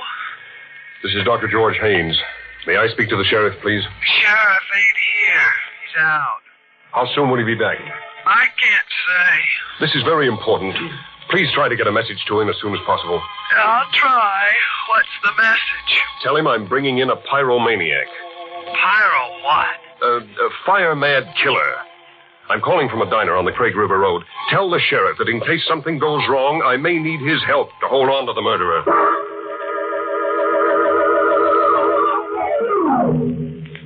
Why are we waiting, Carl? There's nothing to worry about now, Norma. You're here in the cabin, and I'm with you. But he might come back here looking for me. You said we'd call the police as soon as we got here. Oh, the police. That's right. Go ahead, Norma. You call them. Yes. All right, Carl. Carl. Hmm? There's no buzz on the wire. That's right. There couldn't be a buzz if the line is dead. What's the matter, Norma? Why are you looking at me that way? The line. George said it was dead. Is that what George said? Oh, yes, so he did. Then Then what, Norma? Then it was you, not George, who... That's right, Norma. Me. You're the murderer. Forgive me for lying to you, but I just had to get you alone this way so we could talk. It's nice to talk, Norma, before you come to unpleasant things. No, please, Carl, please let me go. After all my trouble, I wouldn't think of it. That letter from David and the photograph, I sent them to you. You? And this cabin, I rebuilt it just for you. I thought you would appreciate reliving a few moments here. I wanted you to have some pleasant memories of the past. You murdered your own brother. Oh, did I? Now, let's see. How did David die? Oh, yes. Magnesium powder. The door was locked from the outside. It was very simple, wasn't it? When everything was arranged, all that had to be done was strike a match. Like this. No! It's so easy, too. Just strike a match. Still simple, isn't it, Norma? Just a little match. No, not again. Please don't. Why are you afraid of fire, Norma? I don't know. You hate it, don't you? You're afraid of fire like a frightened animal in the forest. Carl, don't look at me like that. David was afraid of fire, too. Petrified of it ever since he was a little boy. When he was 6 years old, he burned his hand. He was so frightened he couldn't move a muscle. He couldn't take his hand out of the fire. Carl, please. It was that way the night the cabin burned down. I can see him now. He was like a child again, terrified, lost at the first sight of fire. I can see him. You were here that night? I said I can see him, didn't I? It's simple enough to murder anybody who's that afraid of fire. Anybody like David. You. No, don't come near me, don't. Don't be afraid, Norma. You'll make it much too easy for me. You'll be petrified like David when I light this fire. No, put that knife down. Run away, Norma. Go ahead, run before it's too late. No, Carl, please, put it out. Well, why don't you run? You can't, can you? You're paralyzed with fear just like David. Just like he was that night. No, he wasn't afraid. He wasn't. He didn't even know. Why did you kill him, Norma? Who? David. Huh? David?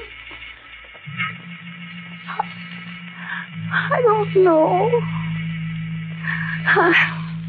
I don't remember exactly. The thought came to me when I saw David light his pipe. It was the flame. I didn't want to kill him, but I couldn't stop myself. And Miss Freely. Do you remember about her? Miss Freely? Yes. Miss Freely would have told on me. She found out about the magnesium powder. I'd be punished. I brought that powder up here. Oh, no, I put that powder there. That was 6 months ago. I found it in the woodshed after David's death. I knew you killed him. I had to prove it. That's why Dr. Haynes let me bring you back here. You were right about her, Loring. George. You better put on your coat, Norma. George. I want you to come with me.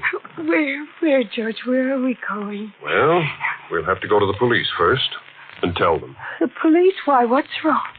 What you did, Norma. Oh, but that was a dream. It didn't really happen. Norma, please. David isn't really dead. I got those letters from him. The fire was just a dream. Come, Norma. Tell me. Why don't you tell me? It was just a dream, wasn't it? Yes, Norma. In a way, it was a dream. A nightmare.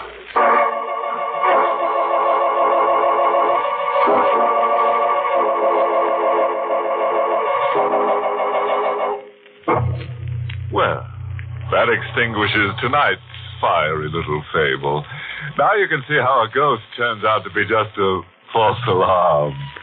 You know, Norma Loring's flame-throwing act brings to mind a ringing verse by an engine-chasing Hottentot.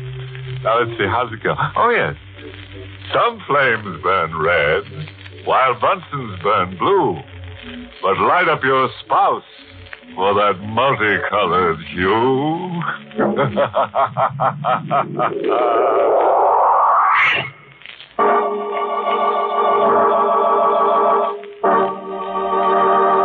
Good night. Pleasant dreams.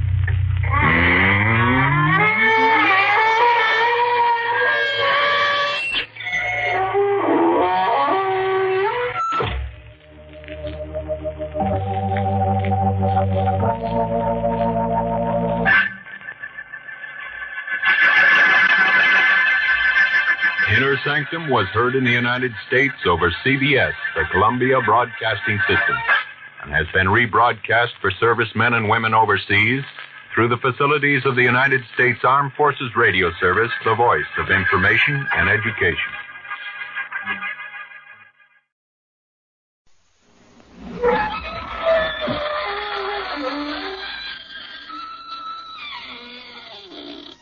Good evening, friends. This is your host to welcome you through the creaking door into the inner sanctum. Say, let me tell you about the new soap opera I heard the other morning. It's a slippery little stanza called John's Other Coffin. This program poses the question, can a murderous husband be happy with the spirit of his dead wife?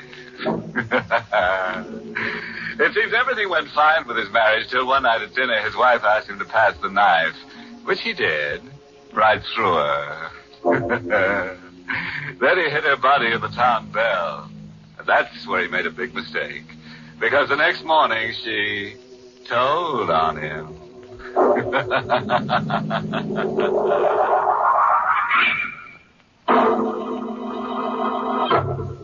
Tonight's Inner Sanctum mystery, Only the Dead Die Twice, was written by Ed Adamson and Bob Sloan and stars Larry Hayes in the role of Johnny with Alice Reinhardt as Vera. Well, folks, sit right down and make yourselves uncomfortable. If you don't see any murder you want, just ask for it. Ready for tonight's cataleptic continuity? Okay, then. Let's get to Johnny Bryce as he tells his story. It all started only 4 hours ago when I put the wagon away for the night. Ask me how I took a job like that, driving the hearse? Well, ask me and I'll tell you I needed a job. Any kind. But it's a job you never get used to. All the time there's that box riding in back of you. 4 hours ago, I got out of the wagon and started to head for Joe's Grill. But I never got to Joe's. Hello? She was standing at the door. Even in the bad light of the garage, she did things to a dress that knocked your eyes out. So I picked up my eyes and looked again. I've been waiting for you. All your life? An hour of it anyway, Johnny. Hey, you know my name. Mm-hmm. Johnny Bryce. I know a lot about you. That puts you one up on me. I'm Vera Craig. I've got something that might interest you, Johnny. Vera, you've got plenty that interests me. I've got $1,000. See? Hey, that stuff almost looks real. It is real, and it's all yours, Johnny. All you have to do for it is use that hearse. What? There's a body I want you to take away. Whose body? Alex. And who is Alec? My husband. He's in our apartment. It's 23 Grove Street. Well, the parlor handles the orders. Why didn't you call them? I couldn't. Why not? My husband has been murdered. Oh. Then you call the cops. The cops like to know about things like that. I can't call the police. You see, I murdered Alec. You killed him? Yeah. I murdered my husband. You say that like you say, pass me the sugar. It wasn't hard. He was rotten mean. I'm not sorry. I've got to get rid of the body. All you have to do, Johnny, is to get it out of the apartment and bury it. Take it out? A dead body? That should be easy enough for you. I'm not touching anything dead. But you're used to death. It's around you all the time. Yeah, it's around me. That's the trouble. You think I like it? You won't do it for me. Not for anybody. Not even for this. I told you. Not even for $1,000. 1,000, Johnny. 10 $100 bills, see? Look, will you stop sticking that dough under my nose? You can do a lot with $1,000, Johnny. Will you stop it? Think of what 1,000 can do for you, Johnny. You say you don't like your job. I hate it. And you won't have to be sick with your work anymore. You can get away from it forever. Forever? This'll be the last time you'll have to drive a hearse. All you have to do is get rid of Alec's body. $1,000 all for you. It'll free you, Johnny. What do you say? $1,000. What do you think I say? I drove the wagon to the address Vera gave me and parked it in the side alley. The house was one of those broken-down brownstones. The halls were dingy and creepy. I was trying to find the door with the name Craig on it. The hall was so dark I didn't see him standing there. You looking for something, mister? What? Yeah, what's the matter, I scare you? What are you doing here? And that's just what I was going to ask you. I don't like people sneaking around these halls. I'm the super. Oh, the super. Yeah, what do you want here? Nothing. Well, then what are you looking at the doors for? I've been following you. Well, I'm trying to find a friend's apartment. Yeah, who's your friend? I can tell you the apartment. No, thanks. You don't have to bother. I can find it. Look, mister, I don't like the way you act. Maybe I should call a cop. A cop? Yeah, you heard me. Oh, look, you don't have to call a cop. I told you I'm looking for a friend. Yeah, but you still didn't tell me your friend's name. Okay, he's Alec Craig. Oh, Mr. Craig, eh? Well, why didn't you say so? That makes things different. Mr. Craig's apartment's up on the next floor. Rear of the hall. Rear of the hall. Thanks. Hey, wait a minute. Yeah? What is it? No use going up there. Mr. Craig ain't home. But I was... Yeah, he ain't home. He ain't been home all evening. If he was home, I'd have seen him come in, sure. Okay, then I'll talk to Mrs. Craig instead. Missy, you can't do that, mister. He ain't married. There ain't no Mrs. Craig. What kind of a gag was this? The super said there wasn't any Mrs. Craig. And who was Vera? Well, after the super walked away, I went upstairs. The door to Craig's apartment was part open. I pushed it the rest of the way and walked in.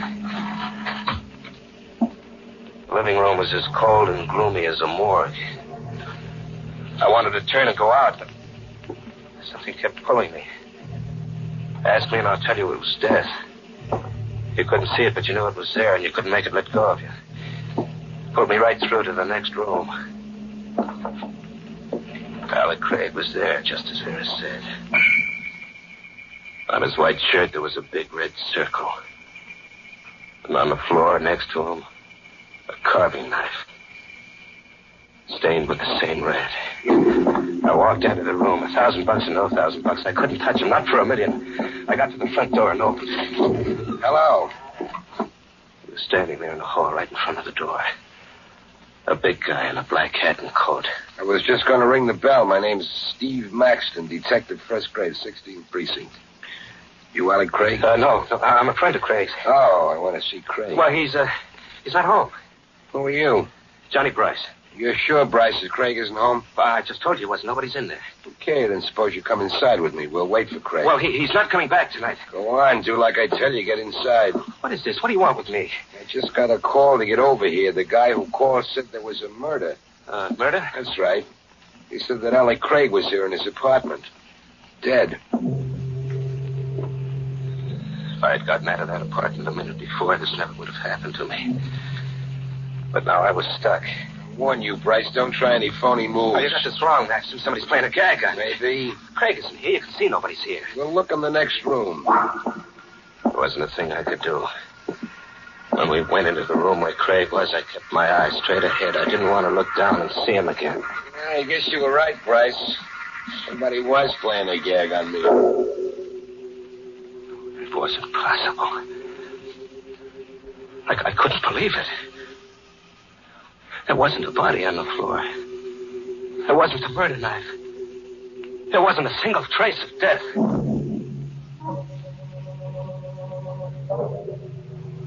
Baxter went out and left me there alone. I stood right on the spot where Craig's dead body had been. My head spinned around like one of those kids' tops that makes that whirling sound. The sound was my own voice asking myself 100 questions that didn't have any answers. And the whirling sound got worse and worse. All of a sudden, it stopped. Hello, Johnny. Vera. What's the matter, Johnny? Aren't you glad to see me? How'd you get here, Vera? How'd you get into that closet? There's a back entrance to the apartment. Look, what's going on here? There was a body right here on the floor. I saw it with my own eyes. Yes, Johnny, you saw Alec's body. I put it in the closet to save you. If that Detective Maxton had found it, then you'd be in trouble, wouldn't you? You said Craig was your husband. He was. You're a liar. The super told me Craig wasn't married. He wasn't your husband, was he? Was he? All right, he wasn't. Why'd you lie to me? Because I wanted to make sure you'd help me. What kind of a game are you playing? When I told you I killed Craig, that was the truth. Why'd you kill him? Because he deserved to die. He was blackmailing me. Johnny, you've got to get him out of here quickly. Oh, no. I'll meet you out at Mount Crescent Cemetery. All you have to do is carry him down the back stairs to the hearse. Nothing doing. I'm not going to touch him. I couldn't put my hands on him. $1,000, Johnny. It's still waiting for you. I don't want this house anymore. Here, Johnny, I'll give you half of it now. No. When you finish out at the cemetery, you'll get the rest. No, I said. Here, take the $500. I told you no. Now, look what you've done. You only have to pick it up. I'm not going to pick it up. I don't want any party of lousy dough. Keep it. The deal's off. Oh, no, Johnny. The deal isn't off at all. Not a bit. You're going to do exactly as agreed. Money or no money, you've got to. Now. No.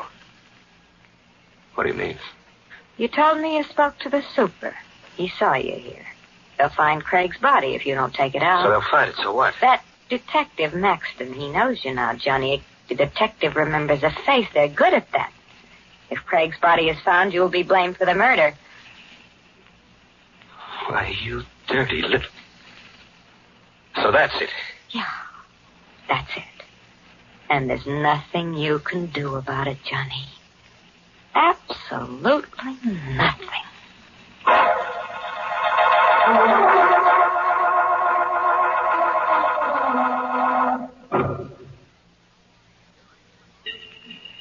I carried Alec Craig down the back stairs to the wagon. I always thought the dead were cold and stiff. But they're not that way at all. Craig hung over my shoulder like a warm rag doll. And with each step down those dark stairs, he bounced. And his face touched mine. With each step, a scream broke loose down deep inside of me, and I had to bite my tongue to keep the scream from coming out. When I finally got him to the wagon, I dropped him into the box. Then I closed the lid. He was there in the box, but I could still feel his weight on my shoulder. His face brushing against mine. I shut the back door and walked to the front of the wagon. Where you going, Bryce? Maxton. I said, where you going? What are you doing here? You still didn't answer my question. To the garage. I'm putting the wagon away for the night. You didn't tell me you drove a hearse. You didn't ask me. Didn't I? No. Well, then I guess I didn't ask. I was waiting out front. You didn't come out that way. Oh, there. Backstairs, I had my wagon parked here in the alley. And why didn't you go in through the back? Huh? You went in the front way. How did you know? Oh, maybe I was outside when you got here. Baxton, who are you? You saw my badge. I'm a cop. What do you got in that hearse? Just a box. What's in the box? Nothing. Sure? It's empty. And you wouldn't mind if I had a look. Let go of my arm. I tell you, the box is empty. What are you so nervous about? Your hand's shaking like a leaf. Look at the box. I swear, there's nothing in it. That's what you said. What are you going to do? Nothing, Bryce. Like you said, the box is empty. I'll see you around sometime. Soon. Baxton walked out of the alley, got into a car, and drove off. What was the game they were playing, Vera and Maxton? Why did Maxton let me off so easy?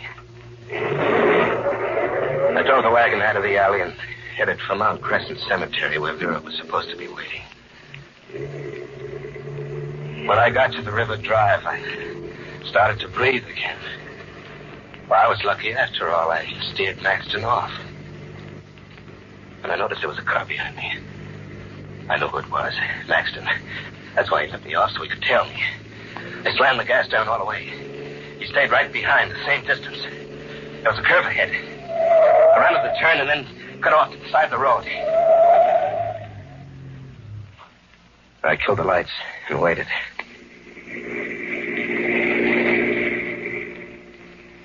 Maxton's car whipped by. I got out of there fast and took a back road to my date with Vera at the cemetery.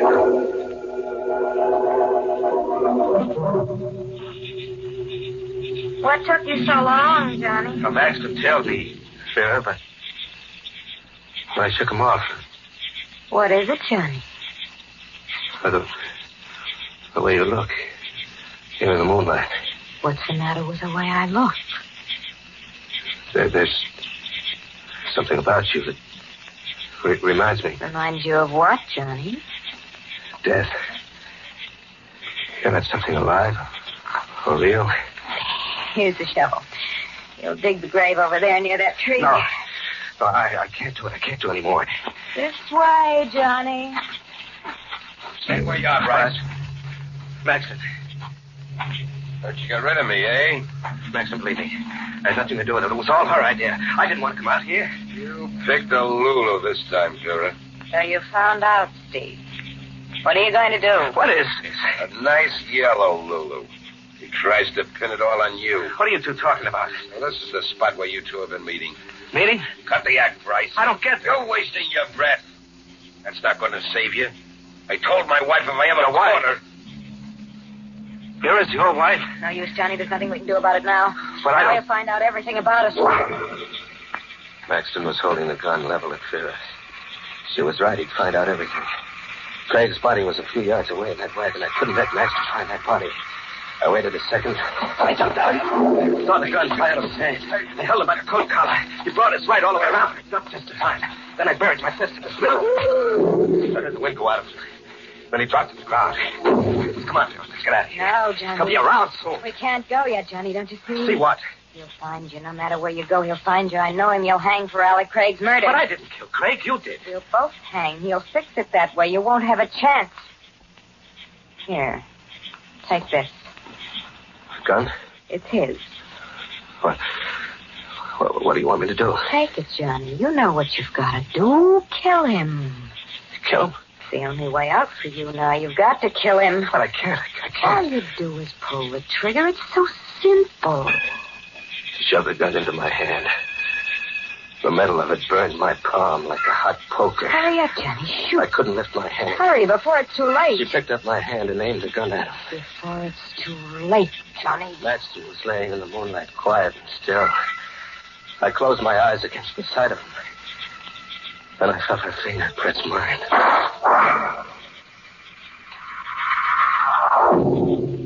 I buried Maxton. All the time I shoveled, Vera stood there watching. That same devil's smile on her face. After I dug another grave, I went back to the wagon to get Craig's body. I opened the lead box and reached there. Vera! Sat there in the dark of the wagon, my brain not believing what my hands touched. The insides of the empty box. Vera! She didn't come.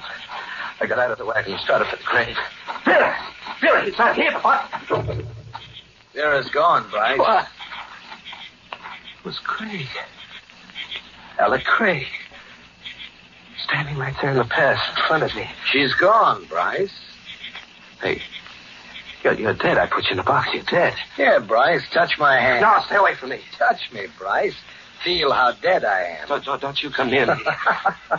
You don't have to be afraid, Bryce. I'm not dead, not really. You are. She killed you. That blood on your shirt, that's where the knife... blood? Yes, I admit it is realistic. But it's only a combination of red ink and grease. But it did get the effect Vera and I wanted. You really thought I was dead. You're such a chump, Bryce. Why did you do this to me? Why me? We had to get her husband out of the way. We wanted him dead, but only a chump commits murder. A chump you can buy $1,000 or with fear. You're having a good time, huh, Craig? Oh, terrific. You're not going to get away with this. No? What are you going to do about it, Bryce? Go to the police? Tell them the story? Sure. You do that. Tell them how you held the murder gun, how your fingers squeezed the trigger. She made me Tell that to the police, Bryce. Tell them, and let me know what they say. I'll be waiting to hear about it. He walked down the path, laughing at me. Me, the prize chump of them all. Well, this chump had one idea. One good idea that was really going to kill him. He started the wagon and headed it down the path. I caught Craig in my headlights. He turned. That hyena smile was still on him. Then when he saw what I was going to do, the laugh dropped off his face. He jumped to the side of the path and ran up the hill. I drove right up after him. He twisted and turned, but I didn't let him out of the headlights. He was just getting to the tomb at the top of the hill when I stepped down all the way.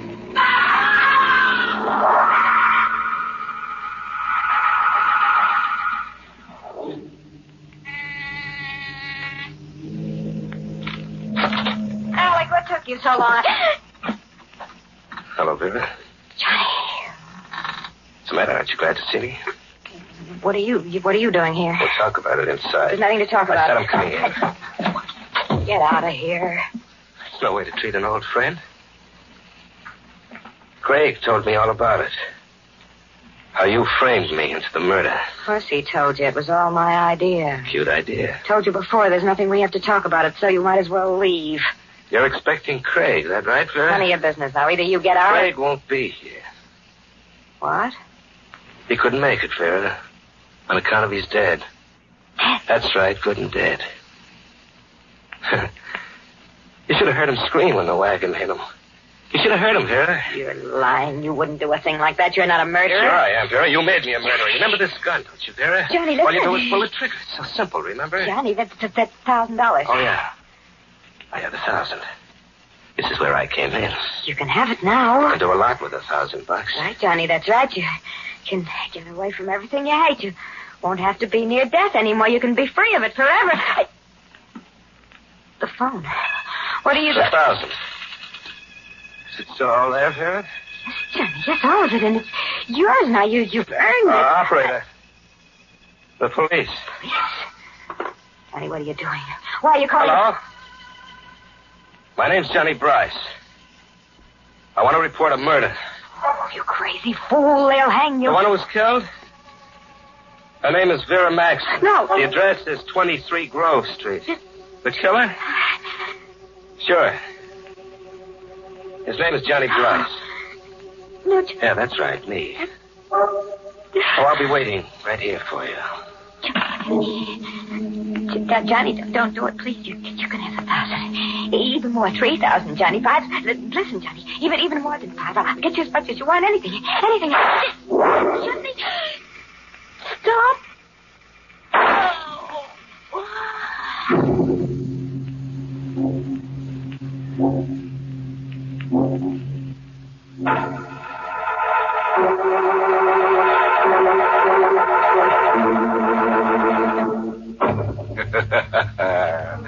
Now, that's the way I like to see our stories finish.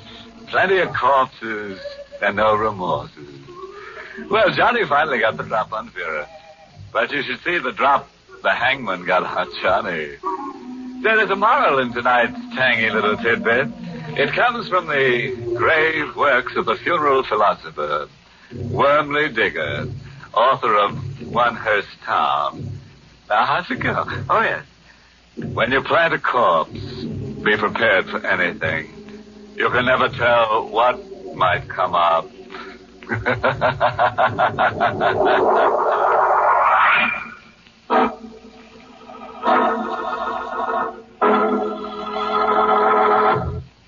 Good night.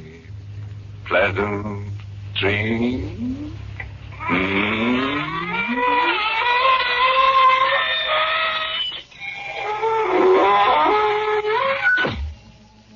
Inner Sanctum was heard in the United States over CBS, the Columbia Broadcasting System, and has been rebroadcast for servicemen and women overseas through the facilities of the United States Armed Forces Radio Service, the voice of information and education.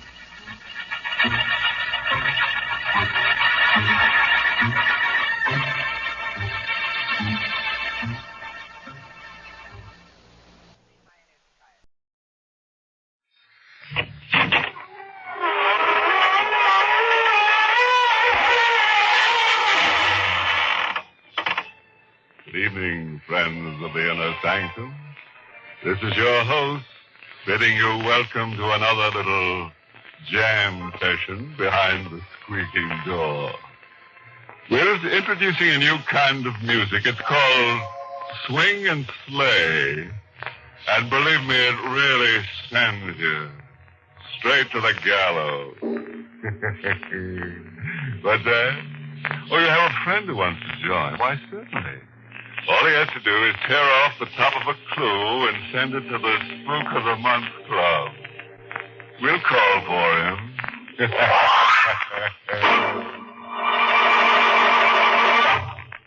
Tonight's Inner Sanctum mystery, Don't Dance on My Grave, was written by Emil Tepperman and stars Charlotte Holland in the role of Julia with Arnold Moss as Stephen.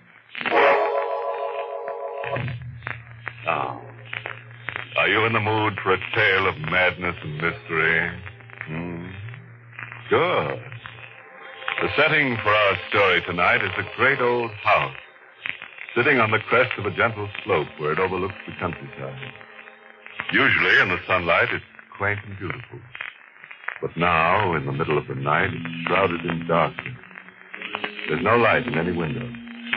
But in the south bedroom, there, facing the garden, a young woman sleeps unrestfully. Her sleep is disturbed by strange, terrifying dreams. Her name, Julia Martell.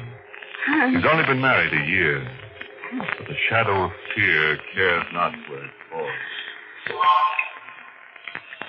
Am I sleeping or waking? Is this a dream or reality? How can I tell? There's no other way. We'll have to dig a grave and bury her. It's Stephen talking, my husband, Stephen. What's he saying? Dig a grave and bury me? No, he can't. She's sleeping now. Let's do it quickly before she wakes. Hurry, Stephen. We'll dig the grave in the garden. It's my sister-in-law, Caroline. She hates me. I must wake up. I must. Mustn't hide in my dreams. What was it Dr. Krause used to tell me at the sanitarium? Old, hateful Dr. Krause. You were not ready to leave the sanitarium, Mrs. Martell. Your body is healthy, but your mind is sick. Your troubles are all in your mind. You seek shelter from life and sleep. Your mind is sick, my dear. I'll stand on your grave and laugh. Dig a grave.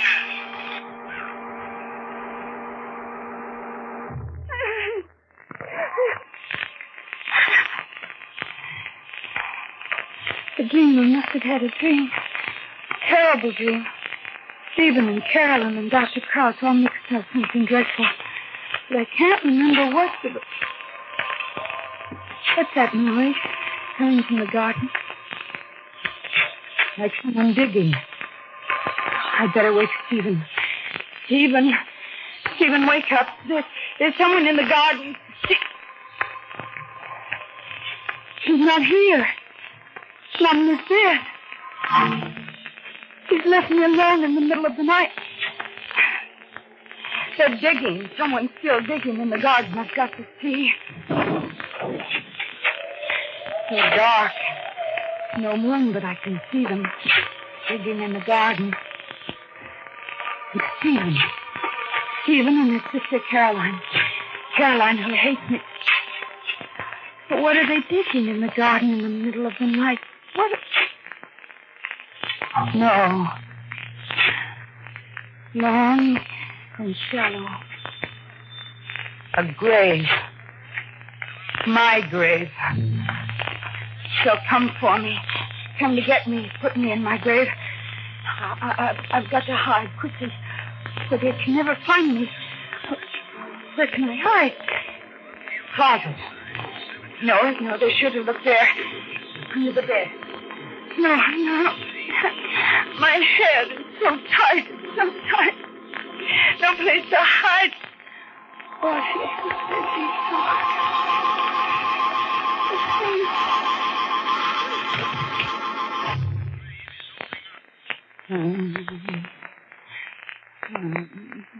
Julia, darling, wake up. It's morning. Julia. No. All right, darling. It's only me. Stephen. I'd like to get back in this bed. Bed is usually where you sleep at night, darling. Huh? Now, come, it's almost 9 o'clock. Caroline and I had our breakfast hours ago. It's a glorious morning. Suppose you dress, have a bit of breakfast, and then we'll take a long walk. A long walk? What's that, darling? You were frightened and you were moaning in your sleep. Another one of those nightmares? No. I'm all right. I'll get up. Stephen, did anything out of the way happen last night? Why do you ask? Oh, I thought. Yes. Never mind. Oh, what were you going to say? It wasn't anything, really. Why are you looking at my shoes? I was just looking at the mud. You must have been out last night. Were you out in the garden last night, Stephen? In the garden? Yes. Julia, just what are you driving at? I don't know, Stephen. I must have been having one of those horrible dreams. Oh, Stephen, I wonder if I'm really cured. Maybe you brought me home from the sanitarium too soon. So it was another nightmare. Now look here, darling. Don't you worry about it. I'm having Dr. Krause out here this afternoon. Dr. Krause? Stephen, you're not going to send me back. There's nothing to worry about, darling. It's just a routine checkup. Now, suppose you get ready for breakfast. I'll be waiting downstairs. Stephen. And whatever's bothering you, don't let it worry you. Just call it a bad dream. Just a bad dream. Was it really just a bad dream? But I saw them digging the grave last night, and then I fainted. Maybe it was a dream. Let me see. I was standing here at the window. It all seemed so clear. Where were they digging? Over there, I think, near the oak tree. But I don't see the grave. Maybe they covered it up again. I've got to go down and look. I've got to find out. Nobody in the hall. This way, the back stairs. Must be quiet. It's Susie, the cook in the kitchen. She hates me too. Always spying, snooping, reporting to Caroline. Better to be quiet. She'll hear me. Open the back door carefully. Out of the house at last. Now around the side of the garden. Footprints. Footprints in the soft ground. A man's and a woman's, Stephen and Caroline. So they were out here last night. Follow the footprints. Over here by the oak tree. Yes, this is where I saw them digging. Here. Here it is. The ground's been dug up and filled in again, just the shape of a grave. It wasn't a dream then. Any of it. Looking for anything special, Julia, darling? Oh, Stephen, I didn't hear you come up behind me. That's because you were so busy examining the ground. What were you looking for, Julia? The ground here, it's been dug up. So it has. It's the shape of a grave, Stephen. Yes, so it is. Whose grave was it to be? And why did you fill it in again? I think you'd better come back into the house, Julia. No. Now, please come in quietly, Julia. Caroline and I want to talk to you. No, let go of my arm. You're hurting me. Sorry, Julia, but you've got to come in with us. No, I won't. Let go of me. You're coming inside, Julia. Oh, my arm. Now, are you coming? go with you. I'll go.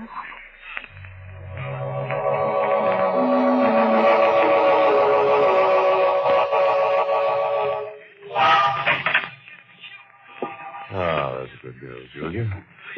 Go right into the dining room. Your breakfast is ready. I don't want any breakfast. You've got to eat something, darling. Now sit here. What is it to be? The last meal of the condemned woman? Oh, Julia, darling. What makes you say that? Oh, what's for you? I thought you loved me, Stephen. I never thought you planned to kill me in cold blood. Julia. Don't pretend, Stephen. I know that grave out there under the oak tree was supposed to be for me.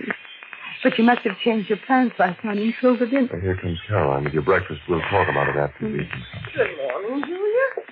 With some nice steaming hot coffee. Golden toast, just the way you like it. Coffee tastes bitter. What are you and Susan up to? Why, Julia. Julia has some strange idea that we want to kill her. Oh, now, Julia, you know Susan and I love you. Do you? Please, Julia, drink the coffee. You'll feel different after you've had it. I brewed it myself, good and strong, when you like it. You brewed it? What's the matter with Susie? Why didn't Susie make my breakfast? I heard her in the kitchen before. Well, why don't you answer? That wasn't Susie you heard in the kitchen, Julia. It was Caroline. Yes, dear. I made the breakfast this morning. Well, where's Susie? Why are you both looking at me like that? Stephen, what is it? Caroline. Don't you know where Susie is? Nothing. We buried her there last night. Caroline and I. In the grave. Under the oak tree. What happened to her? Her throat was cut during the night. Throat? Who did it? Don't you know?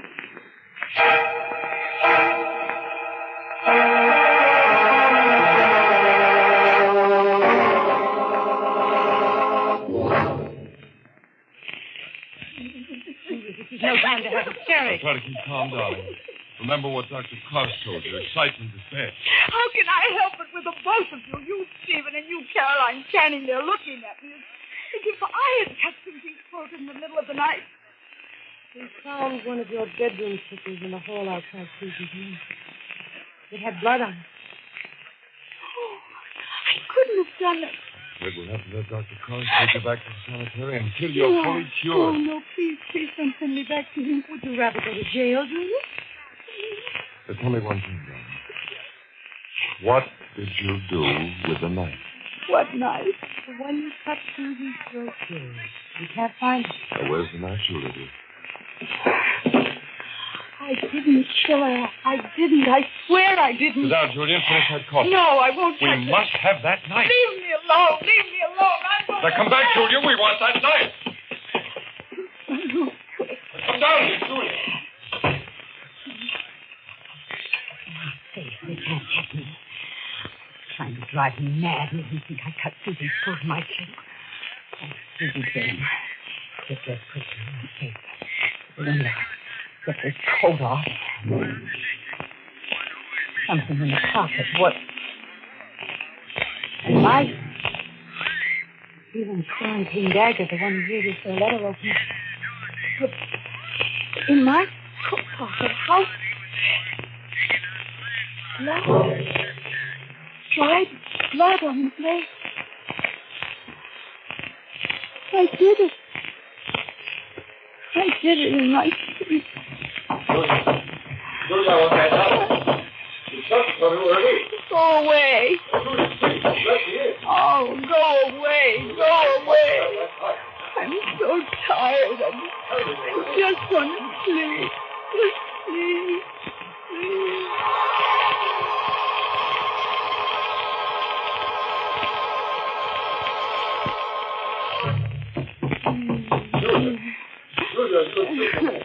Julia, wake up. Julia, Dr. Crosby, you want to talk to you. here again. Why can't you leave me alone? Open up, Julia. We'll break the door down. What do I do? Julia, you open the door. What do I do? We are ready. This is your last chance. The knife. I'll show them. They say I killed Susie with this knife. Well, I'll show them. Well, thank heaven you're being reasonable, Julia. What's that? You think she has the knife? Yes, I have the knife, Caroline. Don't come any closer. My dear Julia, you must realize that we are your friends. Stay where you are, Dr. Cross. And you too, Caroline. Not one of you is coming into this room. Julia, darling, Dr. Cross has come all the way from the city to talk to you. He thinks he can help. Help me? By taking me back to that sanitarium. My dear, I will do only what is best for you. But first you must give me the knife. Oh, Julia! Did the knife cut your hand, Dr. Cross? I'm so sorry. I warned you not to come in. Did she hurt you, Doctor? No, Caroline. It's only a scratch. Julia, you must realize that you're not acting for your own good. You're in serious mental trouble. So why do you insist on fighting this trouble alone? You're all so anxious to help me, aren't you? Well, I don't want anything from anybody. Just leave me alone. You want to be left alone so you can go back to sleep. You've been sleeping all day, Doctor. Leave me alone. Sleep will not help you, Julia. Your dreams are no longer quiet and peaceful. They're full of violence and terror. Oh, no. You cannot find safety anywhere but with me. You understand? I can help you to cure the sickness of your mind. Give me the knife. No. Get out! All of you! Go away! Leave me alone! Julia, you've got to listen. You never open the door to anyone. My head is so tight. I could only fall asleep again. I put the knife down on the floor. Now I can sleep.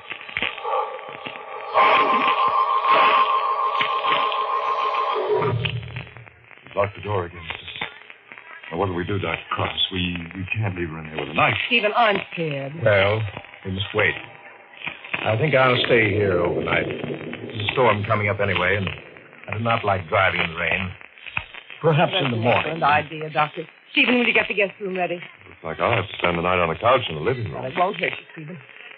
I don't think any of us will be able to sleep much tonight.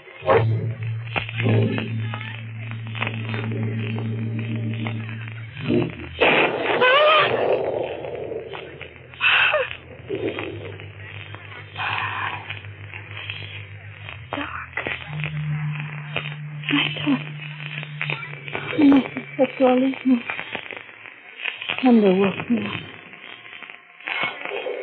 What time is it? The lamp's here. 3 o'clock. Middle of the night. Clock.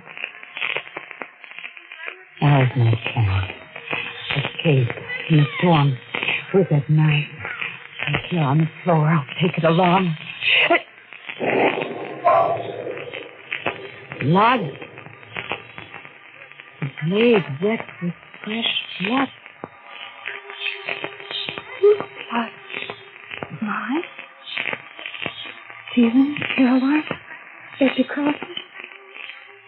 But how? I was asleep. In my sleep. Yes, I sleep. Shut the door. Locked. I'm still in the lock. Nobody could have gotten in. I must have opened the door, gone out, and... I've got to find out. I'll take the knife along. Let's see in the hall. Let's see.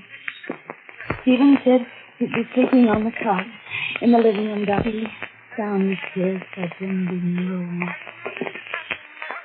Yes, there he is, sound asleep on the couch. He's alive and living. Miss Caroline, here across the hall. Open the door carefully. There she is. Sleeping. She's alive, too. What's this thing? Down the hall. Here. Got the cross on the bed. Is he asleep? His head twisted. He froze.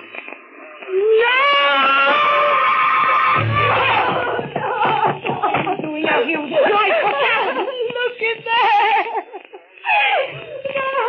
Dr. Poe, you cut his nose. Give me that knife. Take it. Sure, what's on? Why, he's done it again. Dr. Poe this time. Julia, did you do it? Did you do it in your sleep? I must have. When I woke up, there was fresh blood on the blade, and my door was locked. The key was in the lock. Nobody could have gotten it. I must have killed him, then gone back and locked the door. All in my sleep. Oh, gee. At least she gave up the knife. Just a minute. Caroline. What? Your shoes, Caroline. They're full of mud in your stockings. They're soaking wet. Oh, that. I heard the garage doors banging in the wind. They kept me awake, so I dressed and went out and closed them. The storm caught me on the way back. I see. I was almost positive I'd locked those garage doors. Stephen, she's lying. What do you mean? I saw you in bed just a minute ago under the blanket. Why did you get into bed fully dressed with wet shoes and stockings? Julia, dear, your imagination must be running wild. Stephen, please believe me. I saw her in bed under the blanket. She was pretending to be asleep. Julia, I don't know what to believe. You've been doing such strange things lately. I'm asking you to believe that it was Caroline who killed Dr. Cross, not I. But how? Well, don't you see, Stephen? She did go out of the house, but not to close the garage door. She must have got the ladder from the garage and placed it against my window. Then she climbed into my room while I was asleep and took the knife. She killed Dr. Cross, then climbed back and left the knife, and then the storm started and she got her feet wet. It would have been all right if I hadn't been awakened by the thunder and found the bloody knife.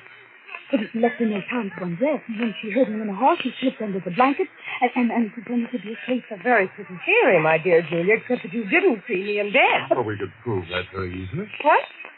I said we could prove very easily whether or not you were in bed. By looking at your bed, Caroline. If Julia really did see you in bed, then the sheets and the blanket would be wet and mud-stained. Stephen! So we go and look. Never mind. I did it. I killed Kraus. You just got crazy, too, and tried to blame it on me. Stephen, I did it for your sake. I had to bring you to your senses somehow. You never should have married this woman. And all the things that I thought about Julia, they're all untrue. You had no right to bring her into this house. You're the one who's insane. I was insane to think I could change Stephen's mind. That was the mistake I made, Julia. I should have killed you first. But it isn't too late. I've got the knife, and I'll do it now. Stop that, Caroline! Let go of my wrist. Drop that face, Caroline! I'm going to kill her. Let go, Stephen. I'll catch you. Let go. Now, come back here, Julia. I'll catch you. She tripped and fell on the knife. Caroline! Blade. Right under her heart. Oh, Stephen. Rest your hand there, shoulder, darling. The nightmare is over.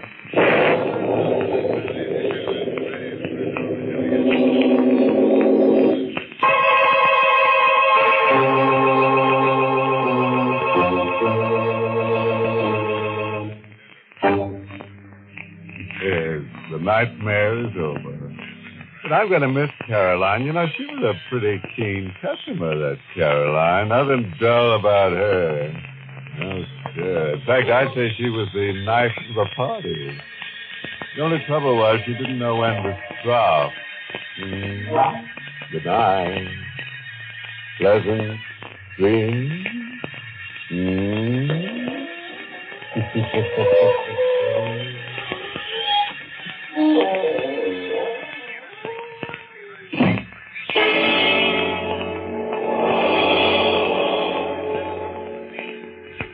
This is the United States Armed Forces Radio Service, the voice of information and education.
Good evening, friends of the inner sanctum. This is your host, inviting you in through the squeaking door. Come in, won't you? We're having a bit of a demonstration here tonight. Presto, the magician, is sawing a corpse in half. And for an extra fee, he'll saw the halves in half. But we'll have to take up a collection of quarters. Don't worry. He won't go out on a limb. Not your limb. He's strictly a torso man, only more so. And if you ever want him to decapitate anybody, remember, he gets $5 a head.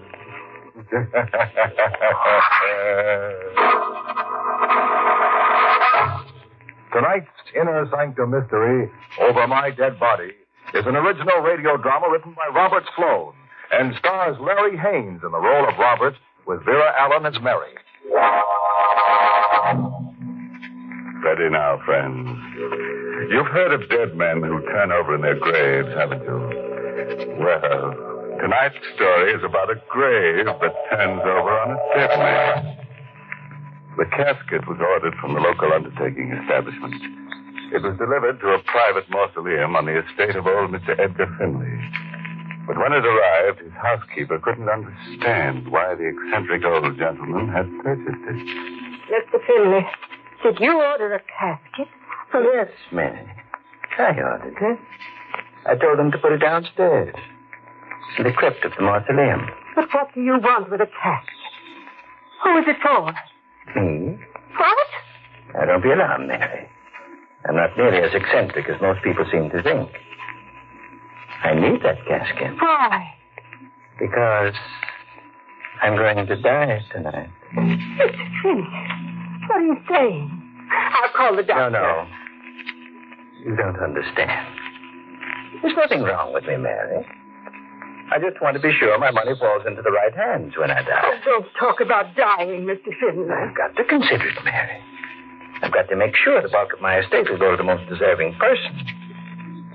I'm going to make believe I'm dead. That way I can find out a great deal more about my prospective heirs. You mean you're going to get into that casket and be closed up in the mausoleum? Oh, I won't be closed up for long. Just strong enough to make it look real. Then I'll ring the bell for you to let me out. What? No. Now, don't be so frightened, Mary. This one. There's a wire running from this room to the mausoleum. Oh, Mr. Finley. I'll connect it up with the casket before you close me in. And whenever I need you, I'll just ring the bell. No, I won't let you do it. Mary, you'll do as I say. Now, stop being such a sentimental old fool and get yourself a pencil and a piece of paper. I want you to take down the addresses of my niece Eleanor and my cousin Robert. You'll have to send them telegrams in the morning. Telegrams? Notifying them of my death. Don't you understand, Mary? Mr. Edgar Finley has just passed on.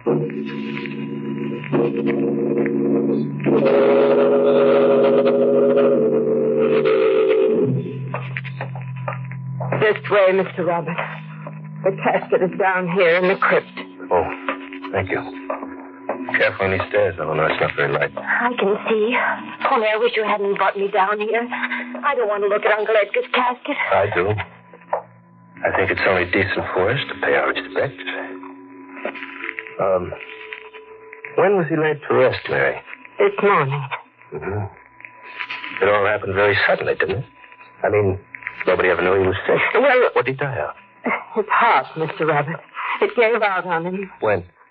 Good heavens, must you ask me all these questions? I've got a right to know what happened. Eleanor has, too. But I told you he died during the night. Without any warning? The doctor said it was his heart? Yes. Well, it seems awfully strange. He never complained about his heart before. Yeah, that's exactly what I was thinking. Was an autopsy performed on the body? No. I see. Where's the casket? Right here, Mr. Robert. Well, don't stand there. Aren't you going to open the lid? Why, no. What for? I want to see him. Why do you think I came down here? But you can't open a casket. You can raise the lid. Oh, Robert, no. Don't be a fool. Got to make sure he's really down here. Don't you believe me? No. Raise the lid. Mr. Robert. Raise it, I said. All right. I'm not lying to you, Mr. Robert. You can look inside now. Thank you. Is he there? Yes. I guess Mary was telling you the truth. I'm sorry. That's all right. You can lower the lid now. Yes, sir. What's the matter, Robert? Oh, nothing. I was just thinking how strange he looked. It was just the way he looked in life.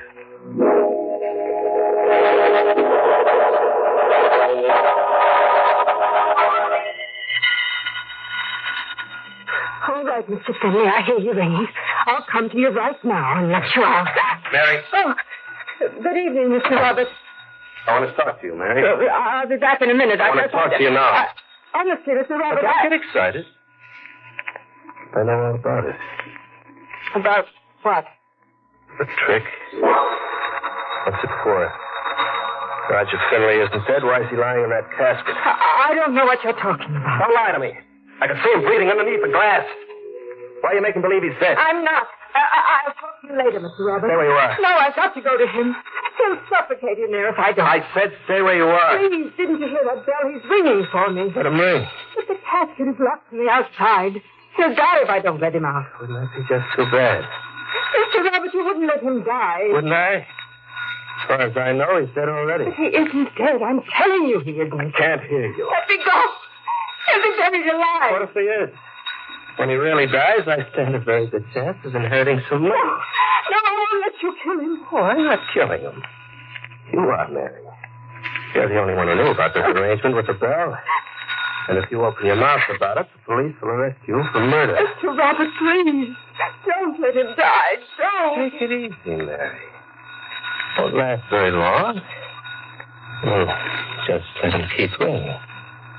Till he can't ring anymore.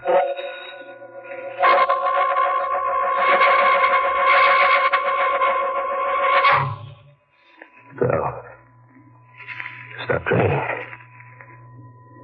It's all over now. You killed him. Be quiet. You let him suffocate in there without lifting a finger to help him. Stop it, will you? You won't get away with it. Would I? Who's going to stop me? Your mind will stop you and your conscience. You'll hear that bell ringing in your mind as long as you live. Shut up. You'll hear it, Robert, day and night. You'll think about him in that casket, tortured and gasping for his last breath. You'll never be able to forget. Told you to shut up. What's that? What's that bell? He's still alive. No, he can't be. I locked the casket with my own hands. There isn't enough air in there to breathe. That's not the same bell. It's a telephone. You see how it tortures you, Robert? You see how it preys on your mind? Don't talk about it. Answer that phone. Yes, sir. Hello? Hello, Mary. This is Mr. Cadman calling. Yes, Mr. Cadman? I'd like to speak to you about Mr. Finley's will. As you know, I was Mr. Finley's attorney, and something has come up that particularly concerns you. Can I speak to you later, Mr. Cadman? Huh? Oh, why, certainly. I'll be home all evening. Thank you, sir. What does Cadman want? Something about the will.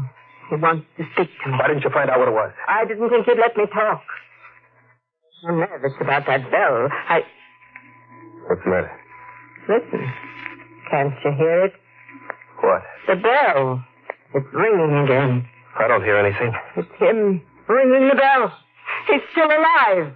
No, you're just trying to frighten me. It's there, I tell you. I can hear it. You're lying. Listen, Robert, listen.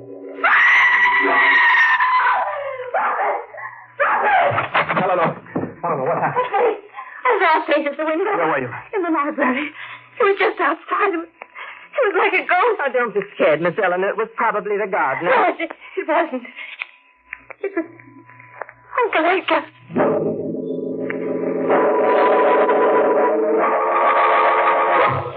Hurry, Mary, hurry.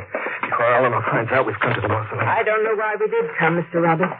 It won't ease your conscience any to see his body. Don't argue with me. I've got to know. I've got to find out if he's still in the casket. All right. All right, now quick, unlatch it and open the lid. Open it yourself. You killed him. Mary, I'm warning you not to annoy me anymore. My nerves won't stand. What's the matter, Mr. Robert? Do you still hear that bell? Open the casket. All right. I'll open it.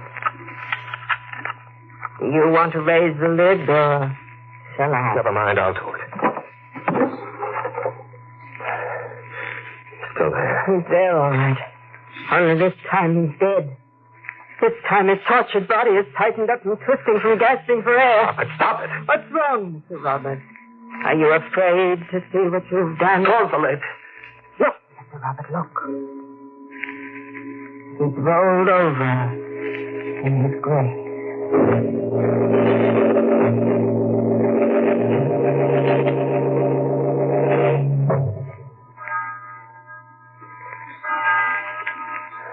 Rest. I've got to get some rest. I've got to get those bells out of my mind. They're driving me crazy. Why don't they stop? Why can't I make them? No. Please, stop.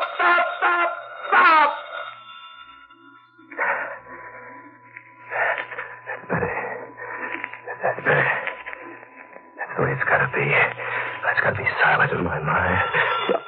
There it goes again. That bell, he's ringing from his grave. I've got to stop him. I've got to cut the wire. Mary, where are you? In here, Mr. Robert, in the living room. You're ringing that bell. What bell? I can't hear anything ringing. What?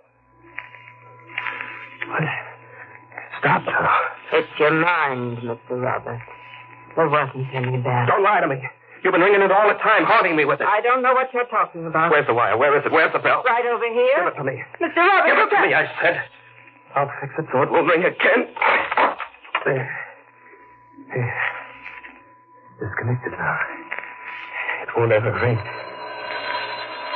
No, I can't see. It's another bell. There's only one, Mr. Robert. You're doing it. It's a trick. You're doing it with your foot. You want me to lose my mind?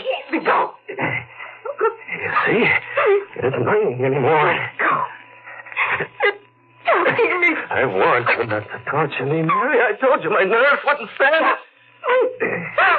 Gotta stop you from ringing that bell.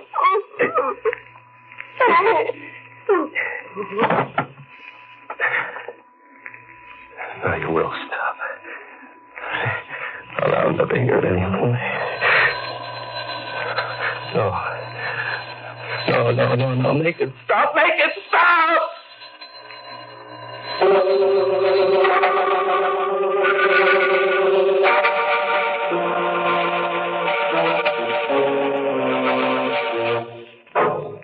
Now, as we find Robert hovering over the body of dear Mary, the bell is still ringing. Quickly, he drags the body behind the sofa in the living room.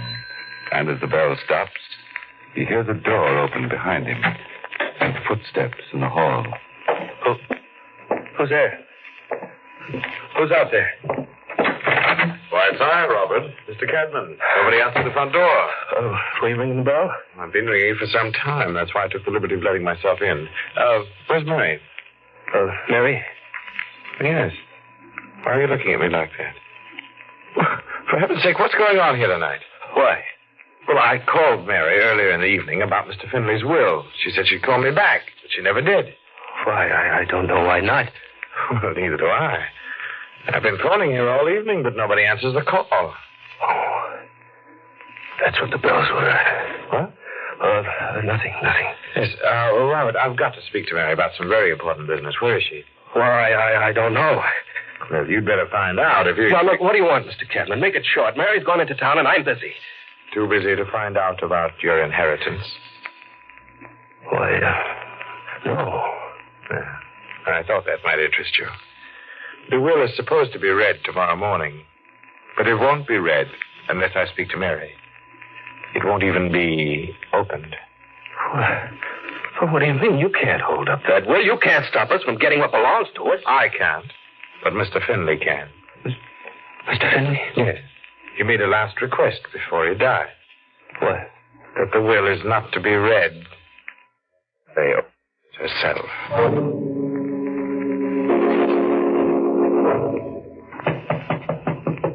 Mary? Mary? Who's there? But it's I, Eleanor. What do you want? Oh, Robert, why are you in Mary's room? I'm looking through some papers. Mary's gone away for a few days, and Mr. Cadman said the will couldn't be read unless she opened it. She must have it here. The will? Uncle Edgar's will? Yes. Well, don't stand there staring at me. We've got to find that will. But Mary hasn't got it. How do you know? Where is it? Well, Mr. Cadman must have it. He was Uncle Edgar's attorney. Well, then why does Mary have... The bell. The bell is ringing again. Maybe it's Mary. Maybe she's come back. No. It's from across the hall from Mr. Finley's room. I can't understand why a bell should ring in there. I've got to find it. Wait. What's that? Stop. I don't care. I've got to know why it rang. Robert, please. Please don't go in there. Why not? Because he wouldn't want you to disturb his room. Don't be a fool. Someone's working against us, Eleanor. Someone who doesn't want us to inherit that money. Who? Well, Mr. Cadman, maybe. He'll be just like him. There it is again. Wait. It's over here, Robert. It's right beside the bed. What? It's the bell that was downstairs. The one I yanked the wires from. It's been connected again. Who could have connected it? I don't know. I'm going to have a talk with Mr. Cadman. Wait for me, Eleanor. I'm going to find out about that will. I'm sorry, Robert. I'm not at liberty to show you the will. No one can see it without Mary's permission. Get up. What? Get up, I said. Open the safe. Put down that gun, you fool. Dumras, I tell you, open the safe. No argument, Cadman. I mean every word I say. All right, Robert. I'll open the safe. Be quick about it. Certainly. Why are you in such a hurry? Because I don't trust you. I think you know too much. About you? About old man Finley. I think you were in on the plan from the very beginning with Mary. I haven't the faintest idea what you're talking about. Come on. Isn't that safe open yet? It will be in a moment. Now, what do you want? What do you think? The will. Give it to me. Robert, you're making a great mistake. I'll be the judge of that. Disregarding Mr. Finley's... Give me the will. Very well, Robert. Here you are. I warn you, I'm going to report this to the police. Oh, no, you're not. You're not going to report it to anybody.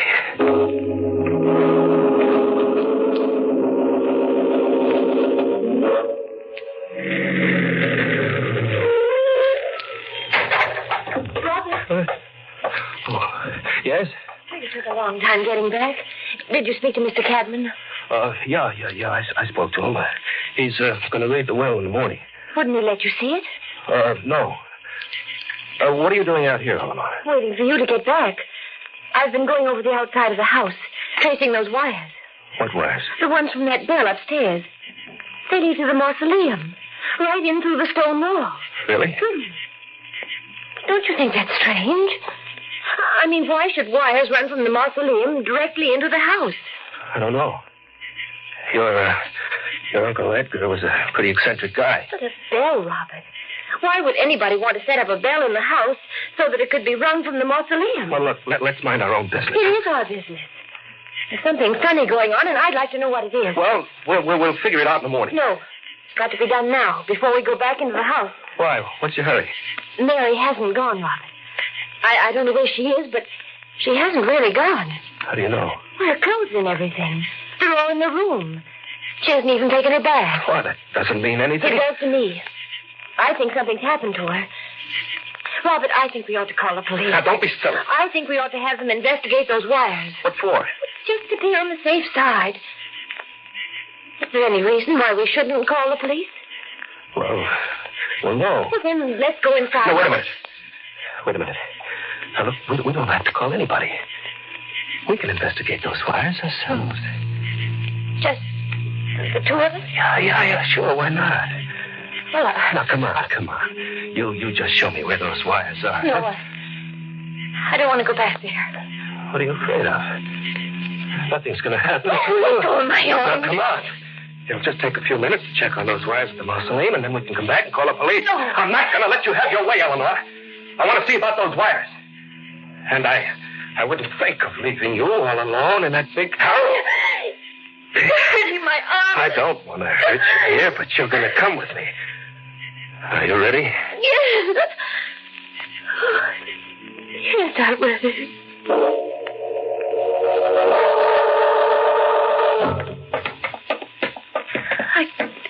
I can't see a thing, Robert. Why are you making me go down into the crypt? The wires, Eleanor. They led down here. We've got to find out where they're attached on the inside. Wait. What's the matter? I thought I saw something pass in front of me. Keep walking. You're just stalling for time. Stalling?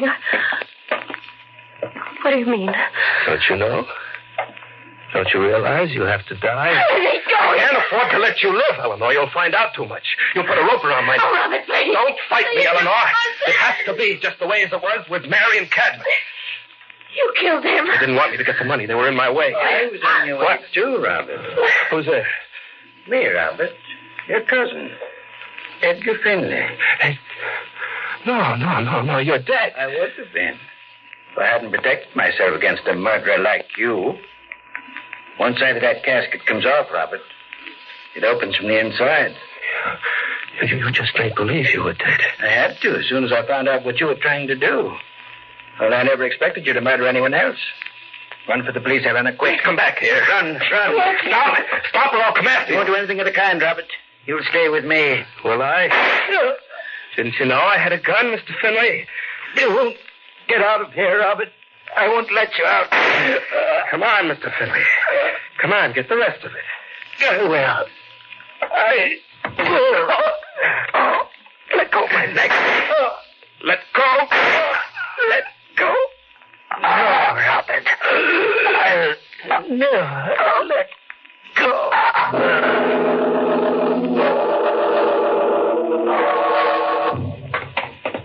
This way, officer. Right down these stairs. It's awful quiet down there. It must have gotten out. What is it, officer? Oh, Better not look. what? Are they dead? Yeah. Both of them. Mr. Finley was shot. Up close. Robert killed him. Yeah, must have. Only I can't understand how. Good Lord. Mr. Finley killed him, too. What? His hands. They stiffened around Robert's neck. He died that way. Choking him. He saved my life. Guess he realized it all right. Look. There's a smile on his lips.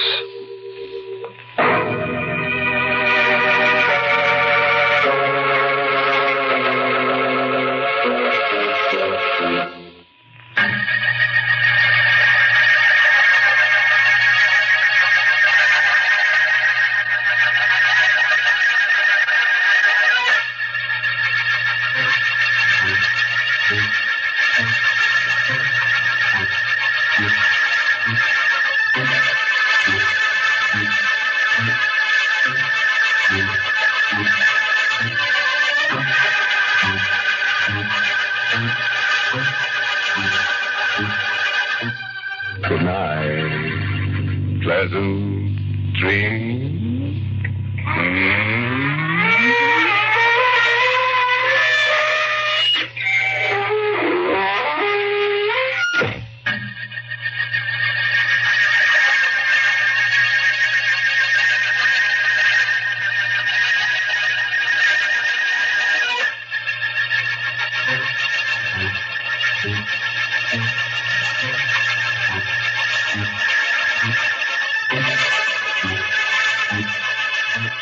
Inner Sanctum was heard in the United States over CBS, the Columbia Broadcasting System, and has been rebroadcast for servicemen and women overseas through the facilities of the United States Armed Forces Radio Service, the voice of information and education.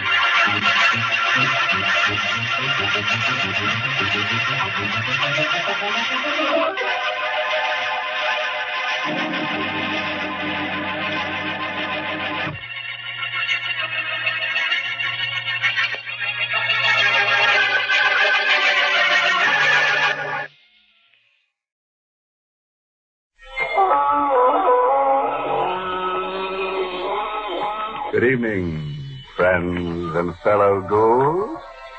This is your host inviting you through the squeaking door of the inner sanctum for another delightful visit with creatures you'd hate to meet on land or sea, or in dark alleys.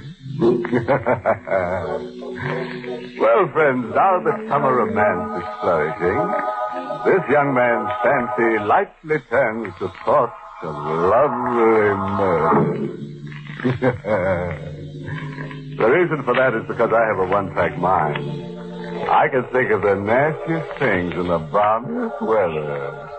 When I see the first tender flower buds open their delicate petals, I immediately think how nice they look on some murderous grave.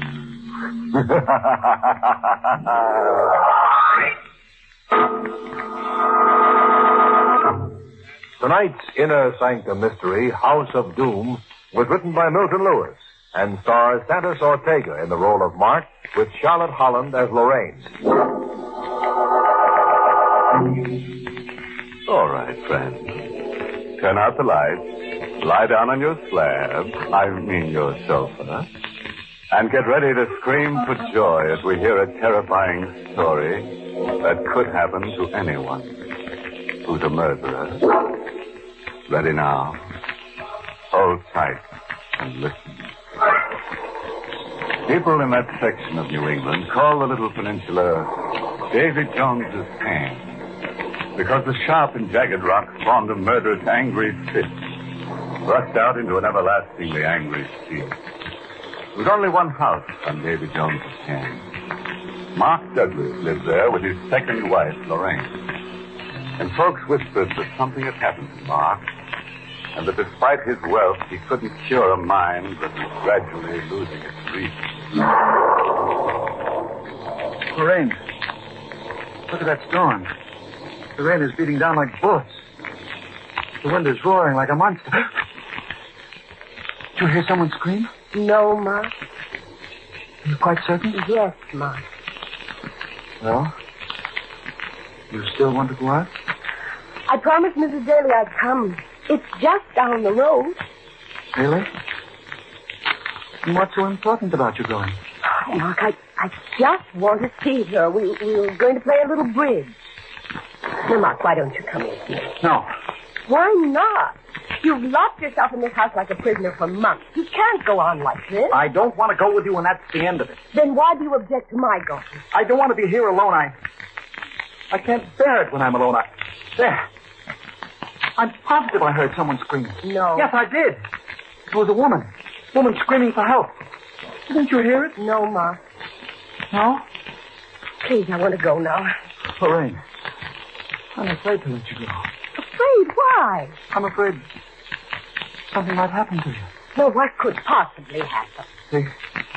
The same thing that happened to Betty. Betty, your first wife. She went out on a night like this. Alone. Down that rocky road. And the next morning I found her body. On the beach, covered with seaweed. Like some horrible thing that had been chewed, mauled, and spit up by a murderous sea. I can't stay here another minute. I've got to get out. You'll do what I tell you. No. You will. Lorraine. Forgive me, I'm sorry. I'm terribly sorry. Forgive you. Shall I forgive you for the months you've kept me locked up here? Waiting on you and listening to you. Lorraine, get me this. Lorraine, get me that. Lorraine, I hear screams. Lorraine, I'm afraid. And now you've been fighting me. Well, I can't bear it. I'm leaving. Lorraine! Come back, Lorraine!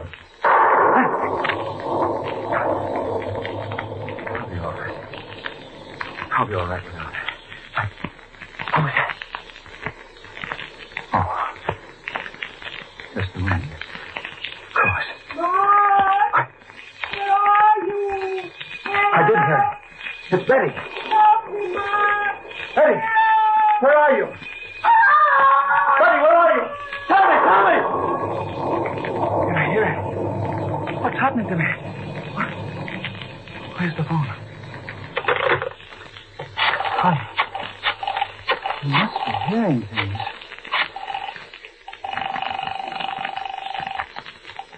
Hello? Is that you, Richard? Yes? This is Mark. Mark Douglas. Oh, how are you, Mark? A bit under the weather. Well, I don't blame you on a night like this. I'm here all alone, Richard. Where's Lorraine? She went to Mrs. Daly's place.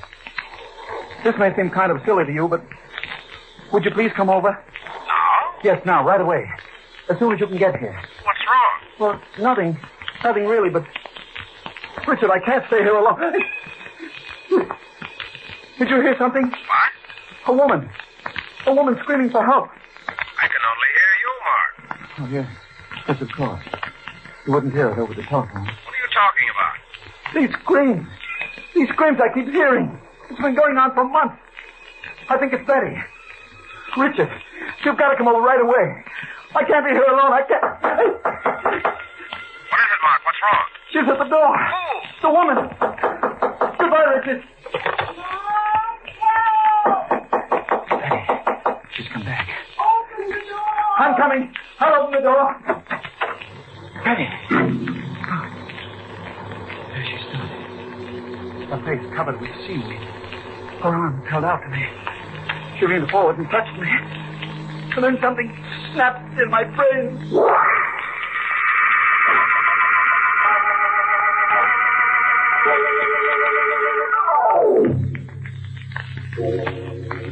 What? What happened to me, Lorraine? You fainted, Mark, that's all. Fainted? Yes, you must have received a bad shock of some sort. But those screams. Betty's standing at the door. You must have imagined it, Mark. You're not well. Imagined it? She was standing right there. What's the matter, Mark? Look. Look there on the floor. It's you. She's come back to torment me.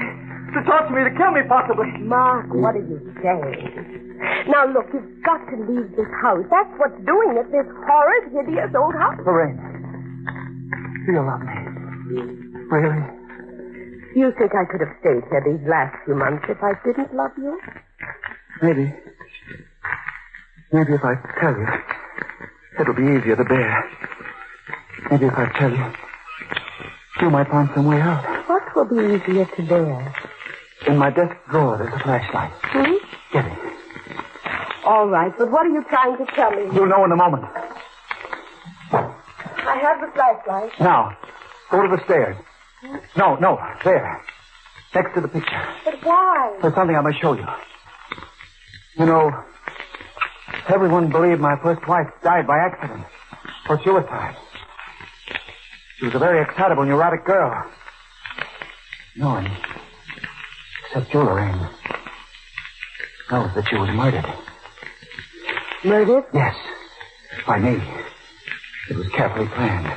I wanted her money, and I... Lorraine, you can't betray me. Do you think I ever would? No. Put your hand on the post. Underneath the banister. The fourth one. That's the one. Now twist it. Go on, twist. To your right. All right. There. You see? It's a trap door. It's built into the floor. But why? Turn the flashlight down there. Huh? Go on, turn it into that blackness. I don't it. Yes. And you see those rocks? She fell down there when I sprung the trap. Struck her head against those rocks. When the tide changed, washed her body out of that subterranean cabin into the sea, and then washed it up on the beach. And now do you understand why I can never leave this house? Close it, that door! Close it! How, Mark? Twist the post to the left. Yes. No. How did you find out about this door, Mark? I discovered it when I examined the house years ago. It was empty then. It had been empty for years. And you chose it because of the door? Yes. But I've gotten to hate it. I've gotten to hate every board, every window, every sound. I know I'm going to die here in the sea, and she's going to kill me. She's going to murder me for what? Lorraine, take your hand off that post. Don't! Quit standing right in the trap door!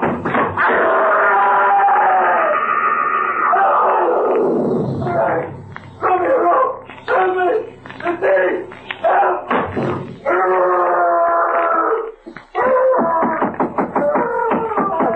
One moment. Lorraine. Oh, hello, Richard. I received a phone call from Mark tonight, and Lorraine. You look so strange. Do I, Richard?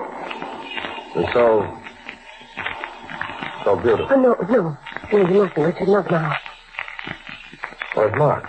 Well, that's just it. I don't know. I went out to Mrs. Daly's, and then I changed my mind, and when I returned, he was gone.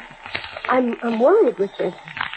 What did he tell you on the phone? He sounded absolutely out of his mind. Completely hysterical. Complained of hearing screams. In a terrible state.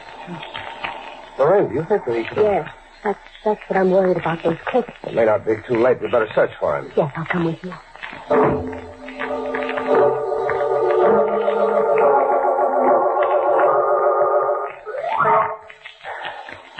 Lorraine, I think you'd better go home.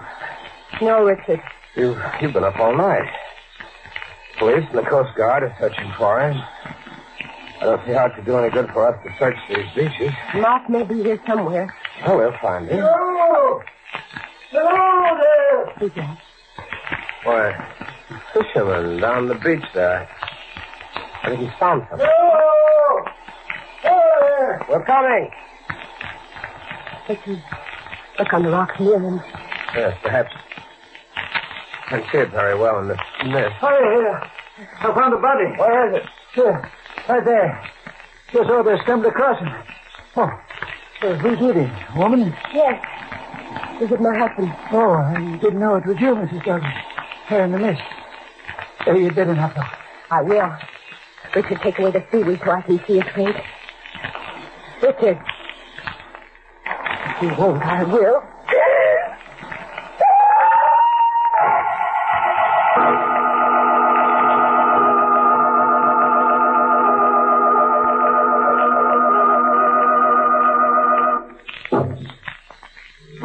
Well, friends, how'd you like to live in the House of Doom? Cozy little place to spend a short life, but a loony one, isn't it? You know, a little home like that would be our answer to the housing shortage. Just build a few of them, and you won't have any tenants to worry about. Well, friends, let's get back to our story. 2 years after the death of her husband, we find the lovely Lorraine in the house on Davy Jones's hand, staring out the window, just as her husband had done on the night he was murdered. She's married again to her husband's friend, Richard Belmont. Are you ready, Lorraine? Yes, Richard.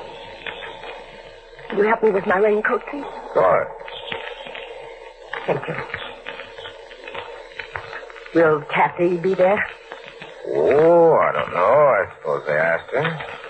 At any rate, they'll all be glad to see you. Why, this will be the first time you've stepped out of the house in months. I can't help it if I've been ill. Lorraine, there's no reason to get angry. I'm sorry. just that I don't care to go out in a storm like that. Just a short trip down the road. I know it. Well, it's a little rain. You're in very good health now. Please don't talk about it. You ready? Yes, I'm quite ready, thank you. Let's go. No, I can't go. Lorraine. Richard, please close that door and come in here. What's the matter with you? Nothing. I just don't want to leave here tonight, that's all. I was afraid of this. Were you? Something weird. Something queer about the way you cling to this house. Though it held you trapped. Mark was that way before he died, too. Please don't talk about Mark. Why not? What are you afraid of? Nothing. Nothing except to leave this house. Nothing except that you jump at every sound. You think I don't notice things? You think I'm a fool? Where are you going? Out. If you won't come with me, I'll go alone. I can't stand this place another moment. No. I've been locked up in here for days. I feel like a trapped animal. Oh, wait a minute, Richard. Don't go. Why not? Because I'm asking you not to. Richard, please stay with me. I don't want to be in this house alone. Please stay. I hear things when I'm in this house alone. Richard, don't leave me. Your life may depend on it. Please, Richard, don't go. Goodbye. Richard!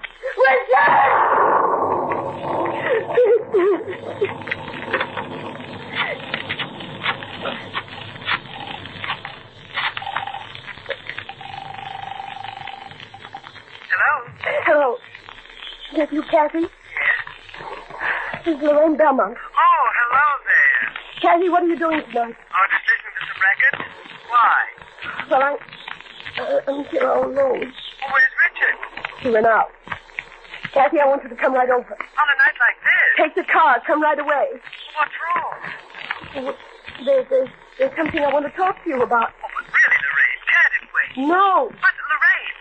Are you refusing to come here because you expect a visit from Richard? Really? What are you talking about? I think you know quite well. Lorraine! What is it? What's wrong? Kathy, did you hear that? What? His voice calling my name, it sounded like Mark. What?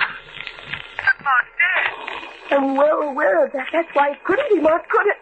What are you saying? Did you hear it? No. I didn't hear it. There's someone at the door. Will you hold on a minute, please?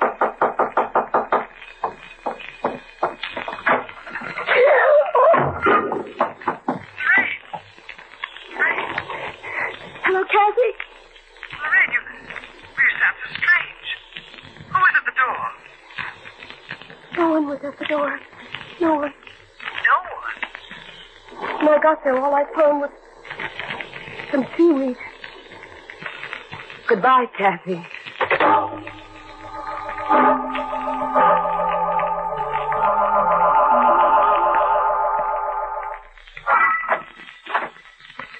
Hello, Lorraine. Richard. I decided to come back. I couldn't leave you alone. I'm sorry. Quite all right. What do you have there? Look at it. Seaweed. Well, where did it come from? I found it outside the door. That's odd. Yes. And what's odder is that someone knocked at the door and left the seaweed. Now, Lorraine, you haven't been having those hallucinations again. But they're not hallucinations, Richard. I heard someone call my name. Now, Lorraine. Please, Richard. Don't come near me. Stand over there, just where you are. Very well. But, why are you standing there, holding the post? You shall know presently. Do you think you deceived me, Richard? What are you talking about? About Kathy. You're in love with her. That's nonsense. You would like to have my money and Kathy, wouldn't you, Richard? That's why you've been playing these tricks on me. What tricks? Calling my name, leaving the seaweed out there. Why should I want to do that? To make me confess. Confess what? That I murdered Mark. You murdered Mark? Yes. How did you first find out, Richard? Did you hear me call out in my sleep as I heard Mark do? Yes. Mm-hmm. That's how I learned that Mark murdered his first wife. It's very difficult to keep a murder a secret. The strange satisfaction in being able to confess it. Why are you telling me this now? Because you wanted to know. That's why you played these horrid little tricks on me. I'll bet you think I played tricks, Lorraine. Because I played, yes. Even to using the seaweed. How could you have murdered Mark? I was waiting for you to ask me. He was a powerful man. You couldn't have pushed him off those cliffs. No, I couldn't have. And you were never out there with him. No. And everyone knew he was mentally ill. Everyone suspected suicide. Yes, and how very convenient. How could you have killed him? I'll show you, Richard. Since you're so anxious to know. Don't move. Richard, why did you leap away? I see it now. The rocks and the sea down there. You would have killed me if I hadn't leaped away in time. Come here, Lorraine. No. Oh, Richard, let go of me. There must be a subterranean passage down there, and the body gets washed out to sea. That's why you never left this house. You were afraid someone would discover your secret. Richard, what are you going to do? What do you expect? No. And why shouldn't I? You did it to Mark for his money. If it'll be any satisfaction to you, Lorraine, that's exactly why I'm holding you here now, for precisely the same reason, your money. And since you take so much pride in being right, Lorraine, I'll tell you one more thing. You were quite right about Kathy and myself.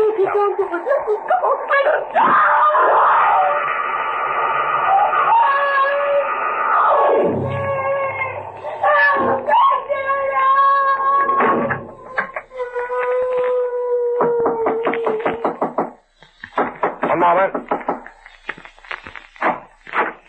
Kathy. Well, Lorraine said you weren't home.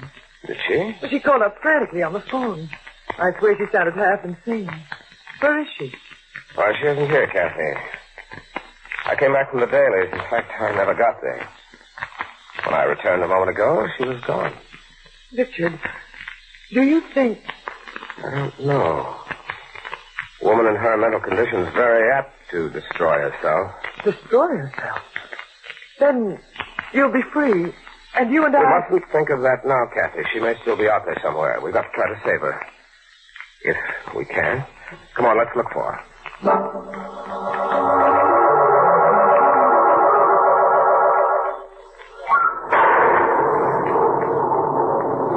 Kathy, you can't leave this house tonight, not in a storm like this. And why not, Richard? It was on a night like this that Lorraine was killed 3 years ago. I'm afraid to let you go out. You're my wife, and I love you, and you mustn't leave me alone. I can't stand this house another moment. Locked up with you here night and day for months. Can't leave, Kathy. You must stay. I can't bear it here alone. I'm going. Where? To see some man? Is that what you're going? Some man? That must be another of your hallucinations. I'm just going down the road. I've got to see some human being who's in his right mind, or I'll go out of my mind myself. Kathy, don't leave it. Did you hear it then? Hear what, Richard? That voice. A woman's voice. Calling for help. No, Richard, I didn't hear a thing. Are you sure? Yes. Kathy, don't go. Stay with me. No. I can't stay here another minute in this place. If we're embedded the torture, the evil, and the doomed, it couldn't be worse. No. I hate every board, every door, every piece of it. I can't stand another instant. Goodbye, Richard. Kathy! Kathy!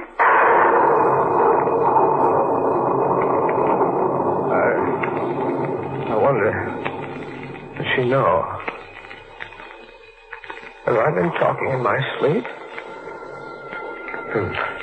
Maybe I should tell her. I'm sure I could trust her. Lorraine! It's Lorraine! Come back!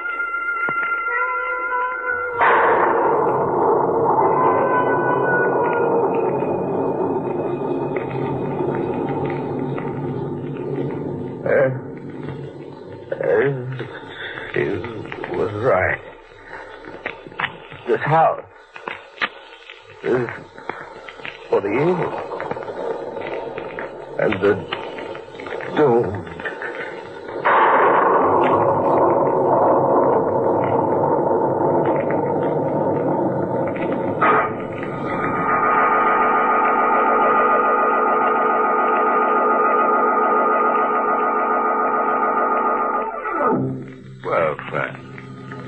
If you think Richard and Kathy aren't going to go down that trap door, then you just don't have any imagination.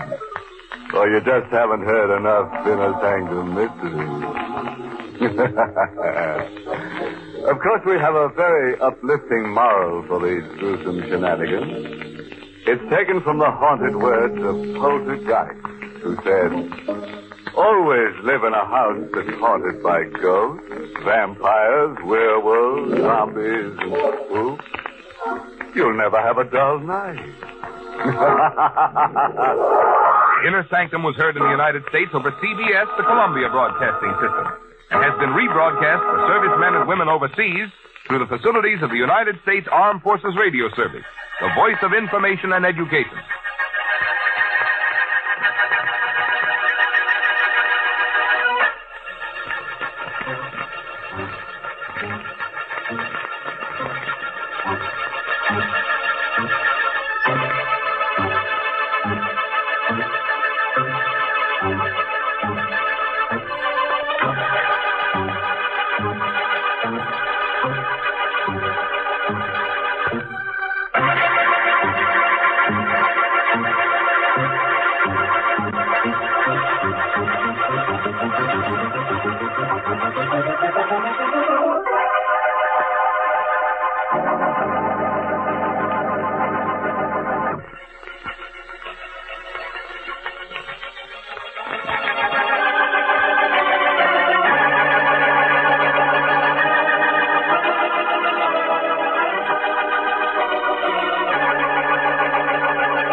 Good evening, friends.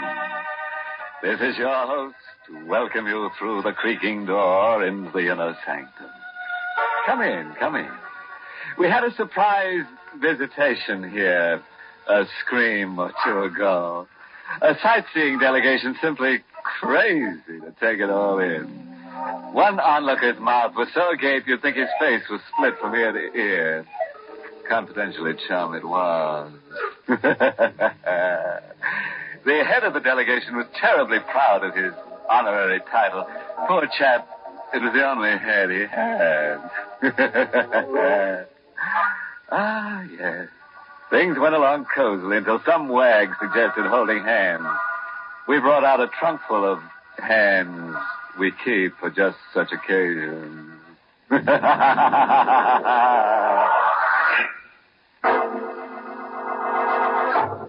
Tonight's Inner Sanctum Mystery, Between Two Worlds, was written by John Robert and stars Mason Adams in the role of Sam, with Ann Shepard as Connie. It's Yuletide week in South Chicago as a flash electric storm whips the streets. Inside the 10th District Police Station, Chief Matthews and his clerk Daly are passing the time over a game of chess. Suddenly, like a bolt from the heavens, a window pane crashes, and a parcel fastened to a fist-sized rock drops to the station house floor. It's a package tied to a rock, Chief. What's in it? A notebook, Chief. A 5-and-dime notebook. And all written up like a confession. It's signed Sam Tyler. Sam Tyler, never heard of him. Read me what Sam Tyler's got to say. Ever come face to face with death and just stand around helplessly waiting for it to tap you? Waiting for the final count. While you're waiting, your heart is a big clock ticking off your doom. And inside your head, a moving picture's going on. You're looking at the story of your life. And it's not a pretty story. It's all black. It's all bad. You hate to die without a single good mark in the big book. If you only had just enough time to chalk up one good deed. It happened like that with me. I came face to face with death. Death was Nick Fazenda. I'd lost face with Nick. The big guy liked his racket boys tough and nerveless, and I had a streak of chicken, Nick said. I had a streak of chicken. And I knew too much to be trusted alive. What do you want, it, chicken? Nick, don't do it. Give me another chance. Dying like this scares me. What's waiting for me after you pull that trigger, Nick? I haven't done one decent thing since I was born. Kid, you picked the wrong setup. You should have joined the Boy Scouts. So long, chicken. Shot made a noise like a TNT charge, but I hadn't felt the impact. I hadn't felt anything. Either I was paralyzed with fear or dead to feeling. Or Nick had missed. I watched Nick stare unbelievingly and aim again. An easy bullseye at 5 yards with Nick a crack shot, but still no impact. I was still standing up. Kid, hold on. You're dead. No, Nick. I'm alive.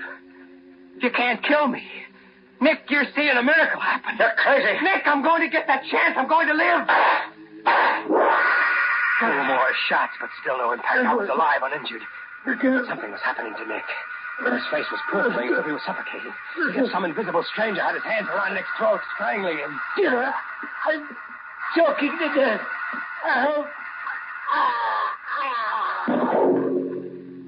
Nick was on the floor. I watched the color wash out of his face, watched him go rigid. I crouched and listened to his heart.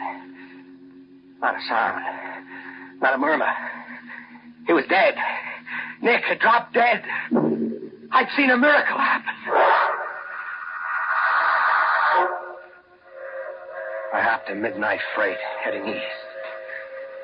I was in a boxcar loaded with crates of eggs, still sweating over my narrow escape, when I got a spooky feeling that I wasn't alone. I lay still, choking back my breath with my hand tied around Nick's gun. You have no need for the gun, Sam. How did you know my name? I know all about you, Sam. Put down your gun. It's up and the trigger is cocked, so no tricks or you're a goner. Goner. Too late for that, Sam. I am a goner already. What kind of crazy talk? I died, Sam, just 1 year ago. You're your own ghost. Get your hands up high, Mr. Whisker, so I can frisk you. I reached to frisk Sloppy's pockets for a rod, but there was no one to touch. I was only grabbing at empty air. I told you I died a year ago, Sam. I saved your life tonight. I gave you your wish. Your chance to do one decent thing before you died. Did you mean the promise you made? No. That's grand. You drive me crazy. Then you lied in the face of eternity. I'll have to recall the time given you. What do you mean, recall the time? You're living on borrowed time, Sam. You were meant to die by Nick's first bullet. You remember how Nick died? Yeah. All of a sudden he couldn't breathe. Felt like his lungs were gone and his heart was calling quits. Like you're beginning to feel now. Like I can't breathe. I'm choking. My lungs are exploding.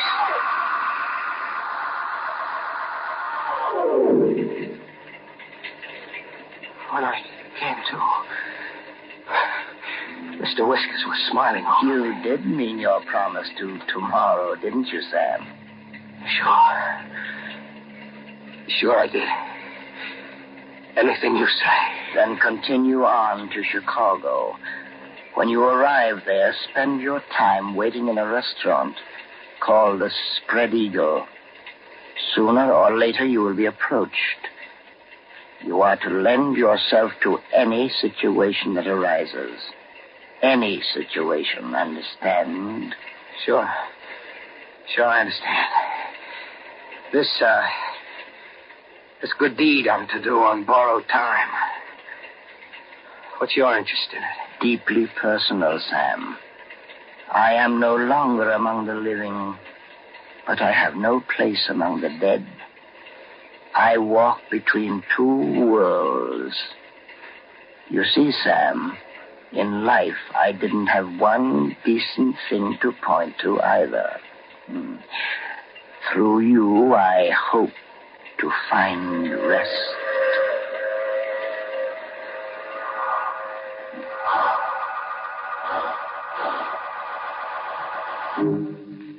In Chicago, I tried to get Mr. Whiskers out of my mind. I'd had a bad dream. It had to be a bad dream. I went to the Spread Eagle, afraid not to. I just sat like a frozen mummy, ordering ham sandwiches I couldn't eat and coffee I couldn't swallow, and listening to downbeat piano music. Mind if I join you? Pull up a chair. I'm Tresca, Sam. You know my name, huh?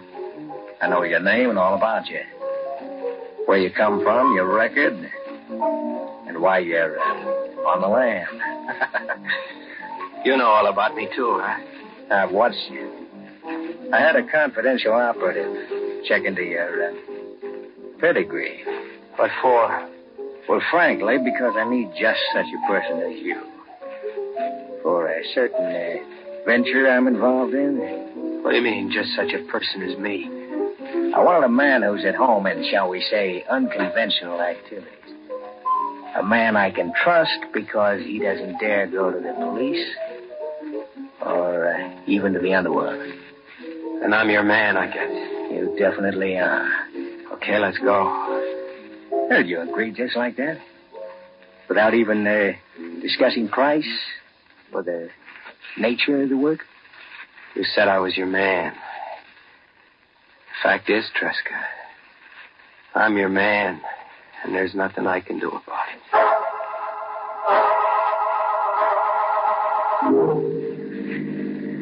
This is our destination, Sam. Gee, in the middle of nowhere? Up that footpath over there, say 1/8 of a mile, you'll find a private lake. I own it. All right for you. Yeah, thank you. And there lies your first chore. Behind us on the floor of the car is a burlap sack. Its weight, I would estimate, is 118 pounds, more or less. What? We've been riding a corpse around. We have.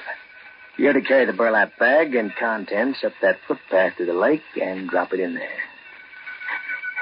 And without tears, Sam. Mind you, without tears.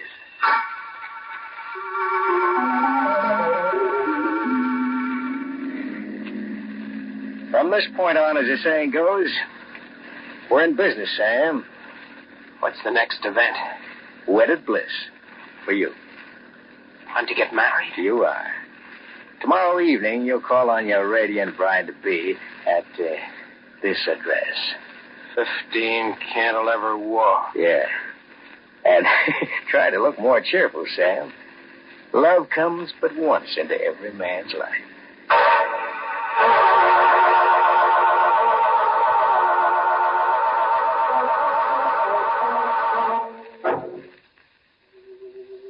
I could hear Mr. Whiskers giving me the horse laugh somewhere as I climbed the steps to 15 Cantilever Walk. Big gray stone, as if someone had imported the side of a mountain. Iron over every window. And gloomy enough to give even a crepe hang in a St. Vitus dance. I rang the door buzzer.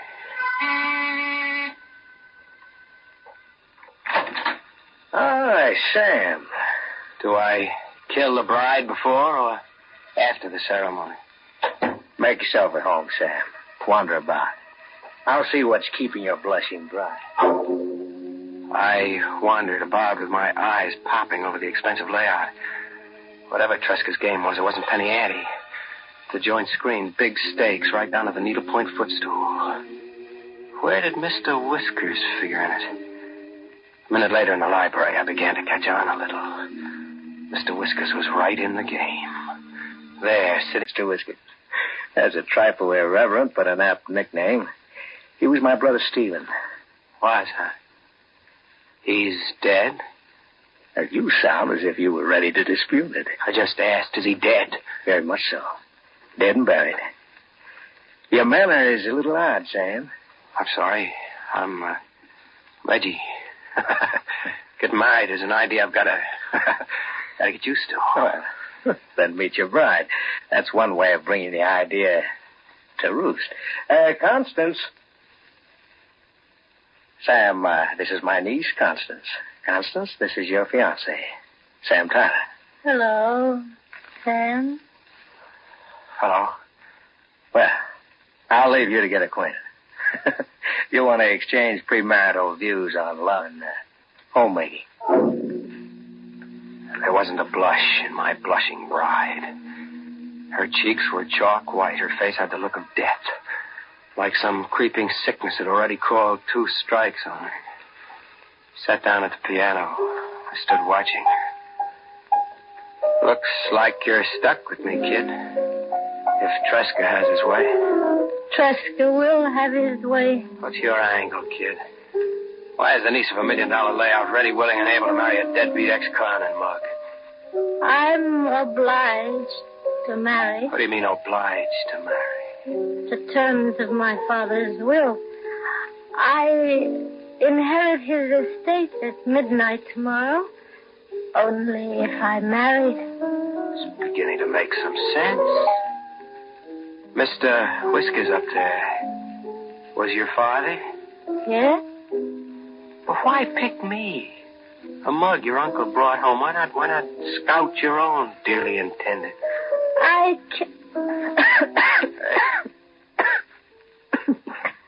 I'm not well enough to... Hey, you sound as if you're not even well enough to live. No, Sam. I'm not well enough to live much longer. We were married, with Tresca and a scrub woman standing as witnesses. I shacked up in the big jail at 15 Cantilever Walk. I was the legal husband of an heiress, but I wasn't congratulating myself on my good luck. There was a hidden gimmick somewhere. I pried. I searched Connie's rooms. I found the hidden gimmick in a lady's handbag. The handbag was crammed with the usual junk girl stock, a powder case, lipstick, nail file, comb, plus a driver's license and a Christmas Club bank book. But they weren't in Connie's name. The name on them read Ann Powers. I got it as fast as I read the name. The girl was a ringer, another patsy in Tresca's game. You needn't feel too guilty, Sam. What? I left my handbag where you could find it. I had to look. Tresca killed his niece and hired you to stand in for her. You going to deny that? No. How did you come to fall in with Tresca? I was in a restaurant. Tresca came along and hired me. My life, Sam, every bit of it hadn't been good. I couldn't die, leaving it all bad. You wanted to do one decent thing before you died. Yes. You made the wish, and Mr. Whiskers appeared and took you up on it.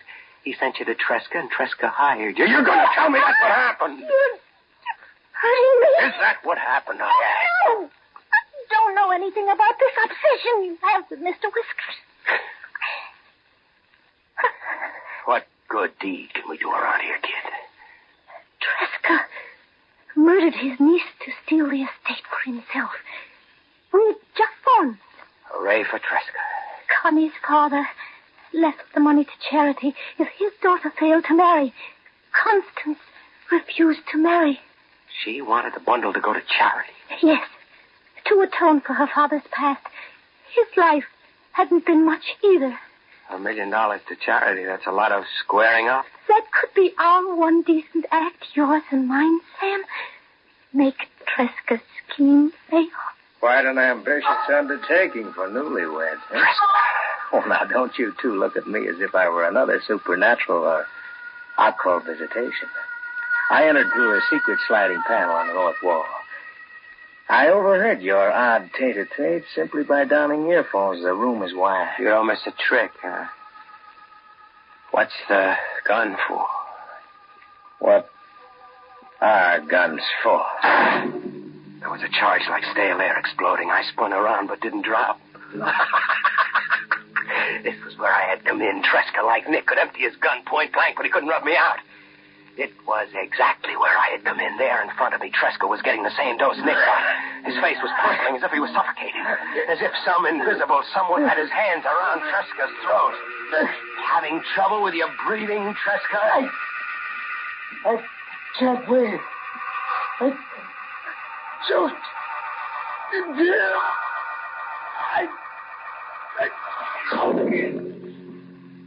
He was on the floor, rigid, out for keeps like I'd seen Nick once. Is he dead? Deader than a doornail.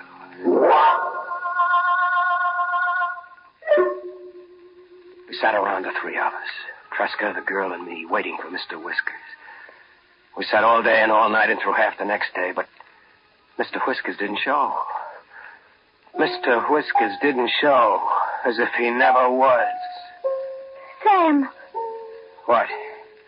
He exists only in your mind. You're waiting for a man who died a year ago. How do you explain that to yourself? I don't explain it. Maybe Mr. Whiskers doesn't have to come anymore. His job is done. One last thing, and our job is done. What? One last thing, Sam? The cops. We tell them what gives and hand $1 million over to charity. That's the one decent act, the purpose that brought us here. It's the purpose that brought you here. I just hired out to Tresca for pay. What about that wish you made on the docks, kid? It was different on the docks. I was sick and broken, hopeless. I'm not broke or hopeless anymore. I can buy a cure. I can take a trip, spend money, all kinds of money, have a good time I never knew. I can laugh. You're saying we shut up and keep the estate between us? Why not? In a way, we earned it. No good, kid. I've got a promise I've got to keep. A promise you made to a ghost. My promise to tomorrow. What if you can't keep that promise because I won't let you? What if I won't let you cheat me out of my one chance to live? Oh. Like this? She backed away from the piano with Tresca's gun in her hand. The gun is no good. I don't kill, kid. You saw how I don't kill. That was before, Sam. You do. Kill now. I'll kill you now.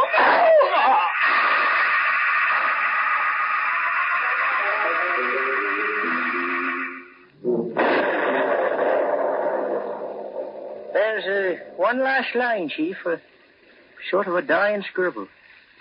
The girl was right. I did kill. Now. That's the end of it, Chief. What do you make of it? Suppose we let the answer write itself at 15 Cantilever Walk.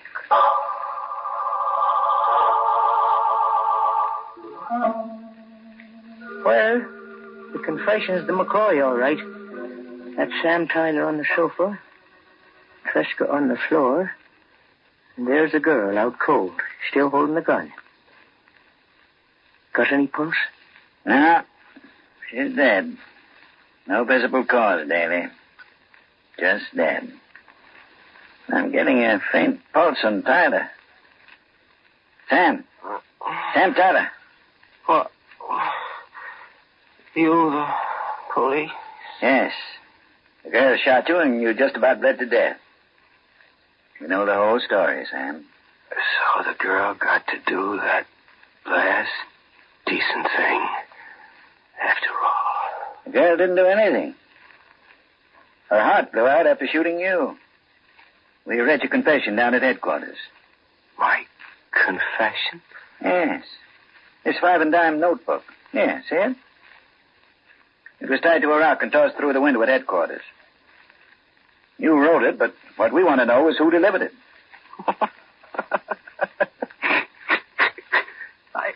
I didn't write that confession, mister. I didn't write it or deliver it. You didn't write? Then it was the girl. She had enough left to get downtown and get your story to us. If not you, it had to be the girl.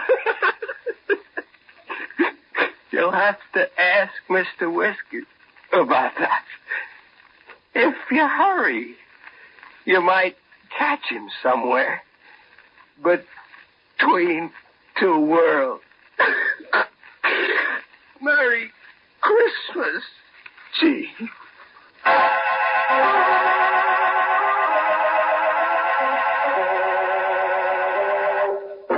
An irate taxpayer just told me the state of Illinois intends to mail a bill to Mr. Whiskers for that broken police station window. They're busy digging up a dead postman so he can speed delivery of the bill out of this world. sad about Tretzka. A perfect plot gone to pot because his brother, Olo Kaput, wouldn't stay put.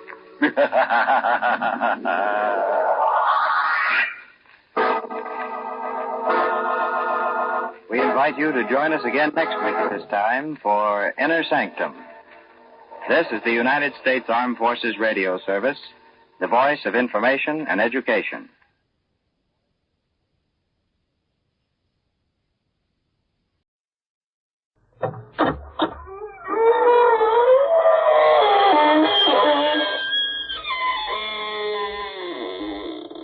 Good evening, friends. This is your host to welcome you through the creaking door into the inner sanctum for another gay half hour of mystery, mayhem, and, of course, murder. Well, friends, we don't have a very interesting studio audience tonight. Just the usual ghouls, ghosts, vampires, and werewolves. Of course, there is one fellow who came here without his head. He says he left it home because he didn't want to lose it. And then there's a girl named Myrtle who just asked me to autograph her death certificate. It's just the same old bunch. But maybe next week we'll have somebody really unusual.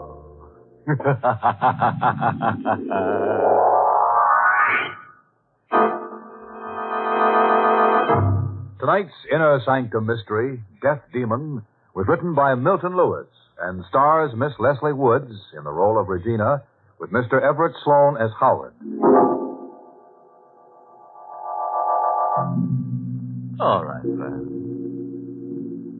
Better turn the steam up and throw another leg on the fire. I mean log, Flipsy. Now remember, all scoundrels on this program are held up as horrible examples, usually at the end of a row. Ready now. Then let's get grim.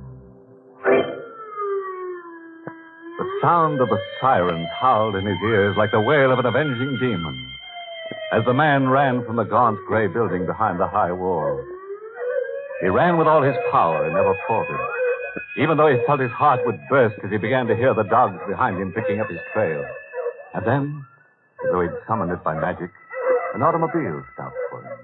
The driver, a woman, seeing him approach, saw blood streaming down his hands, saw him reach into his jacket, pull out a knife. The woman slipped out of the car, fled. The man got in, drove off.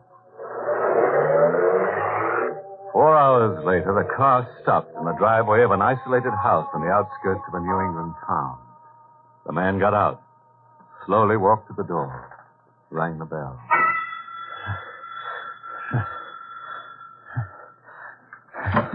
Yes, what do you... Oh, Don't scream. And don't try to close that door. but you can't come in here. I've got to come in. Get away from the door. No. I said get away. A knife.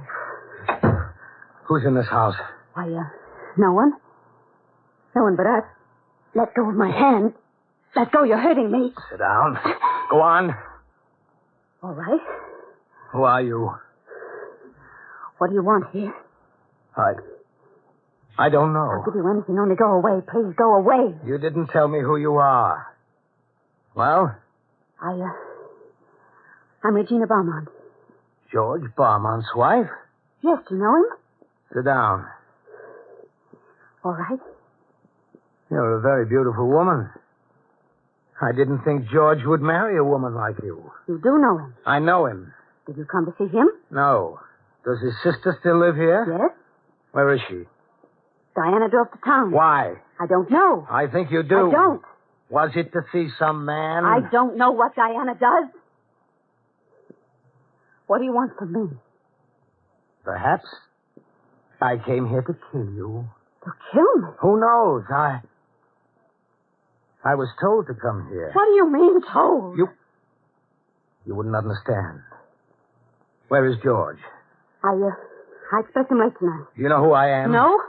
Doesn't Diana ever speak of her husband? Her husband? He was in some sanitarium.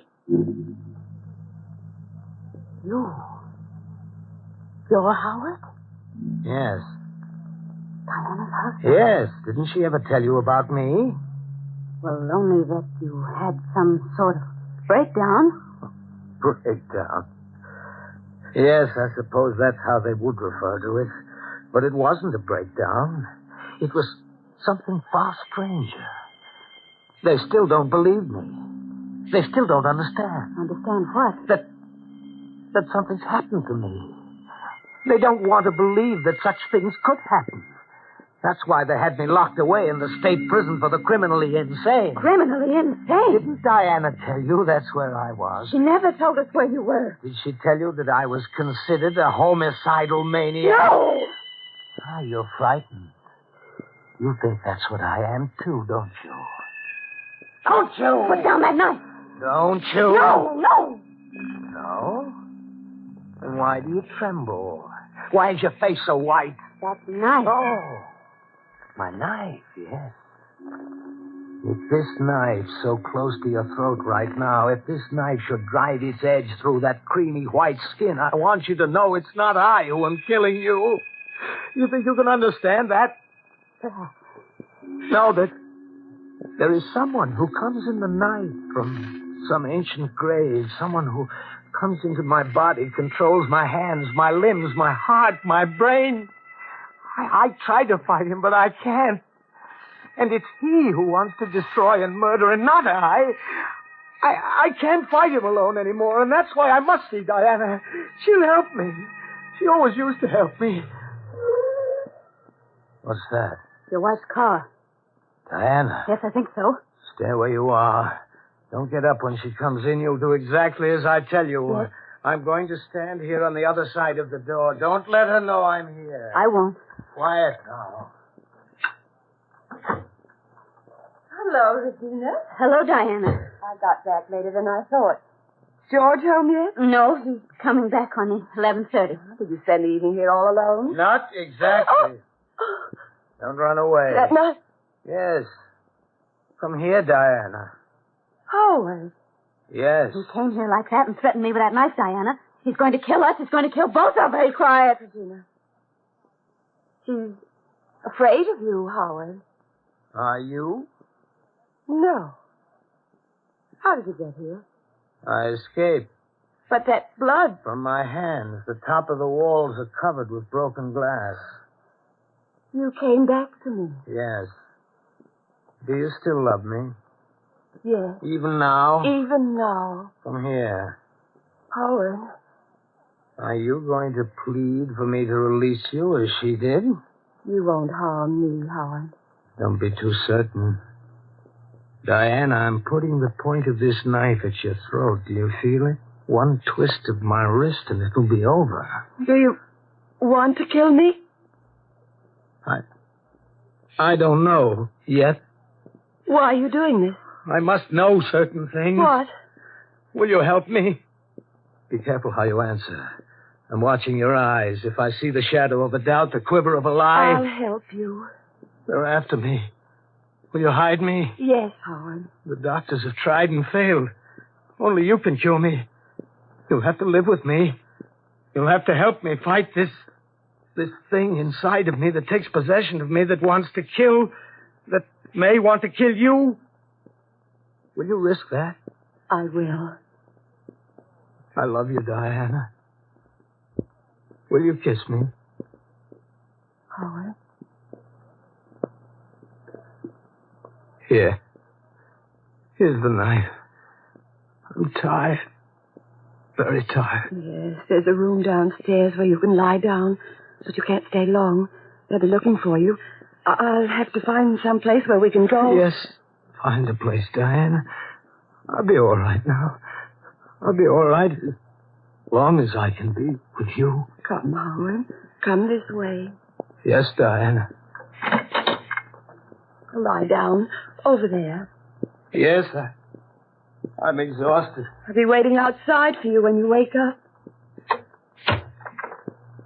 Oh, Diane. I thought he was going to kill both of us. No. What are you doing with that phone, Regina? I'm going to call the police. No, you're not. Why not? Diana, you couldn't have meant it when you told him you'd help him. I meant every word of it. But the man's a homicidal maniac. Perhaps he isn't. Perhaps what he says is true. You mean you're going to live with him? I can't live without him. You know what it's been like with him away. You're as mad as he. Perhaps. But he's back now. And nothing, Regina, understand me clearly, nothing is going to take him away. Well, I'm not going to stay here with him. Yes, you are, Regina. But you're going to stay here while I go to town. I think I know the place where I can hide him. Oh, no, you're not going to get me in on him. You'll do exactly as I tell you. Or I'm going to tell my brother a few things that I found out about you. What are you talking about? What do you think? I haven't the faintest idea. I'm talking about Tom Wilson, Roger Steele, and this present one, Richard Boyd. Why, you... I don't mind the slap, Regina. I want you to think of what my brother's money means to you. And what will happen to you if he ever finds out about you. Think carefully, Regina. You're just like your brother. Sneaking around and spying. I could kill him. Oh, I'm sorry. I'm terribly sorry, Diana, dear. I'll help you. Of course I will, darling. Yes. As I thought you would. There's only one thing. I don't want to be here alone with him. I'll take care of that right now. Locking my husband in his room.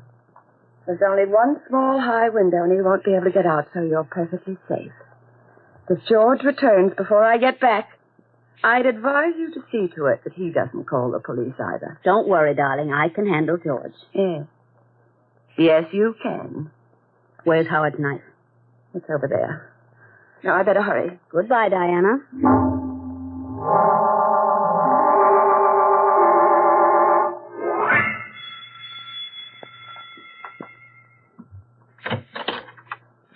Hello, darling. George!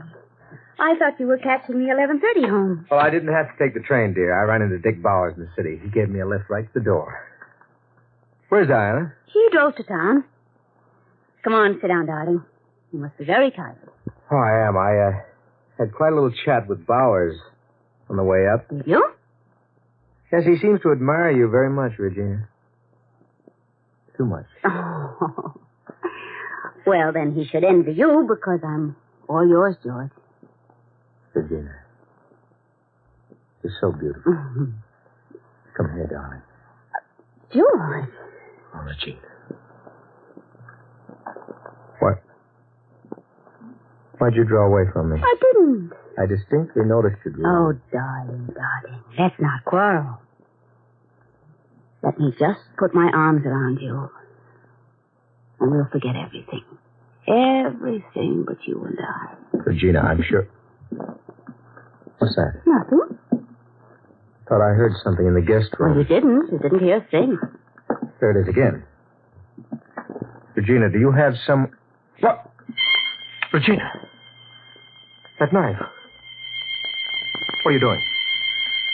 Regina, don't. Oh, my neck. Regina.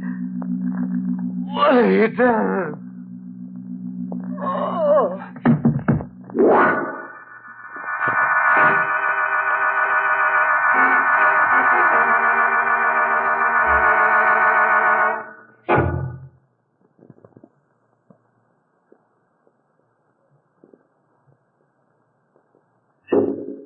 Regina. Call a doctor. No. It isn't too late. You'll never get away with it. I won't tell. I swear I won't tell. Open the door. Who's that? No one who will be able to help you, George. Let me out. Help me. Whoever you are. Don't bother, George. He can't hear you. Let me out. Let me out of here. Regina. No use, George. He can't do a thing for you. He is helping me. You? Yes. He's Diana's husband. He's going to be blamed for your murder. It was his knife. You'll never get away with this. Oh, you never thought I was clever enough to work this out, did you? You and Diana always so contemptuous of me. Well, we'll see who's the clever one now because you're going to die. Regina. It won't work. I hope you're bright enough to see that. The only thing you can do to save your pretty little neck is to call a doctor before it's too late. Why won't it work? There's a terrible flaw in your whole sick little scheme, and you don't know it yet. There is no flaw. What is it? What's wrong with my idea? I won't tell you. It's too late now. Where did I make a mistake? Where? You never fooled me for a moment. I knew all about Wilson, Steele, Bauer. No. Yes. But I loved you. I knew what you were. But I loved you. Tell me where I made my mistake, George. Where? You're so lovely.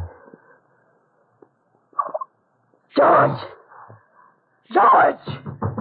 Let me out of here! Let me out! Will you keep quiet? I can't let you out. Stop that banging! Stop it!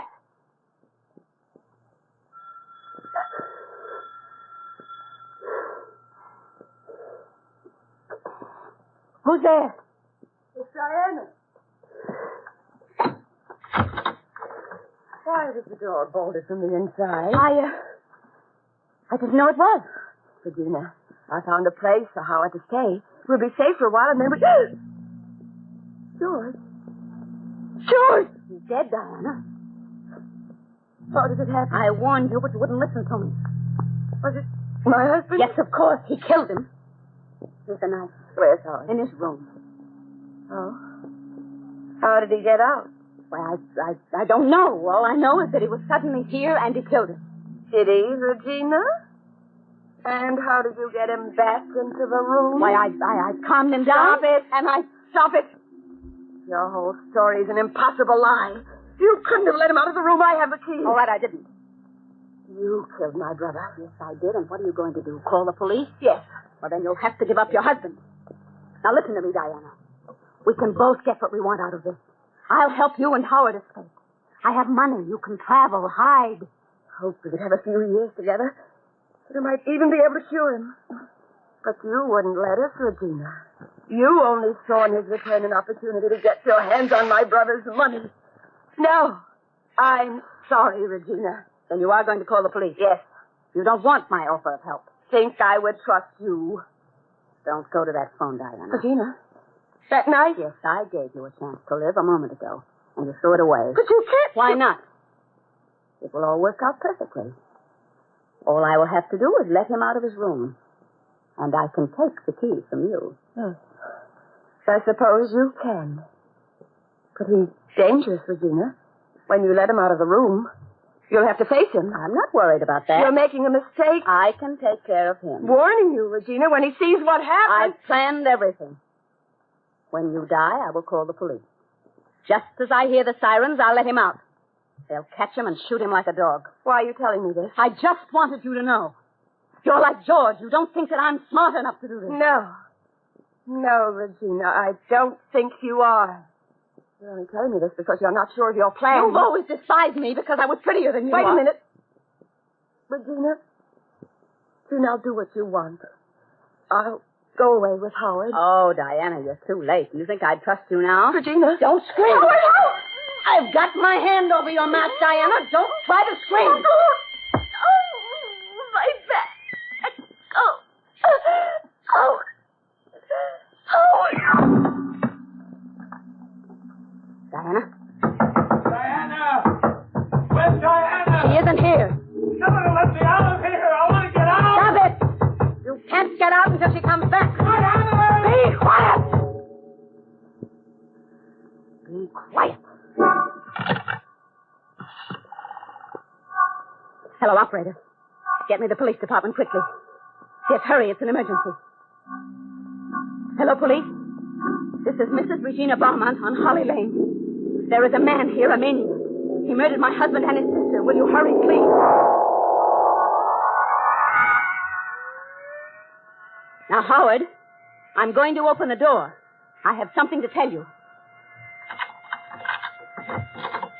Where's my wife? Just called in from town. She found out that they're looking for you. Listen, do you hear that? The siren. It's the police. You've got to get out of here. But Diana. She said to meet her at Hemlock Inn. Where's my knife? Here. Go out the back way and run for it. The police are almost here.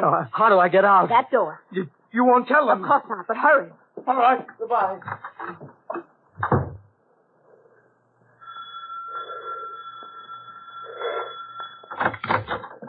Mrs. Barmouth? Yes.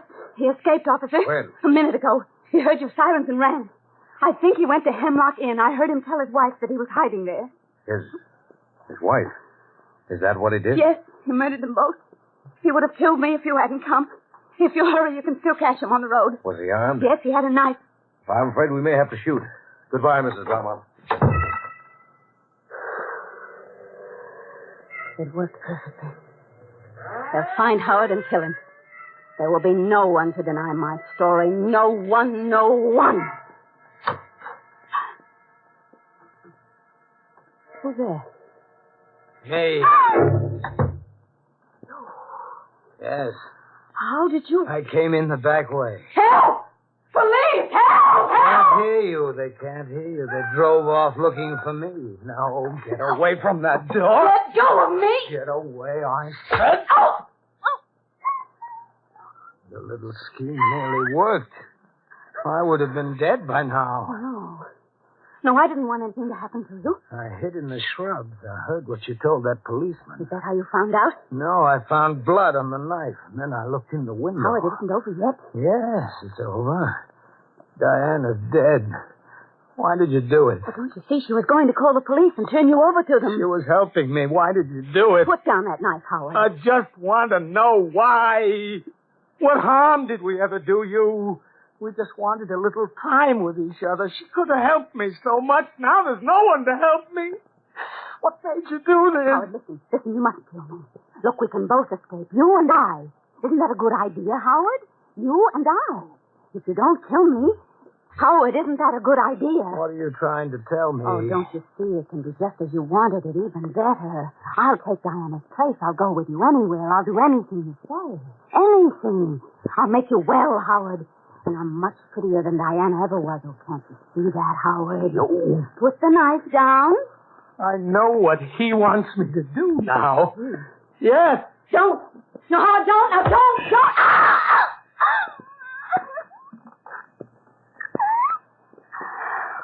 Oh, you fool. We could have both gotten away with it. If you'd only listened to me.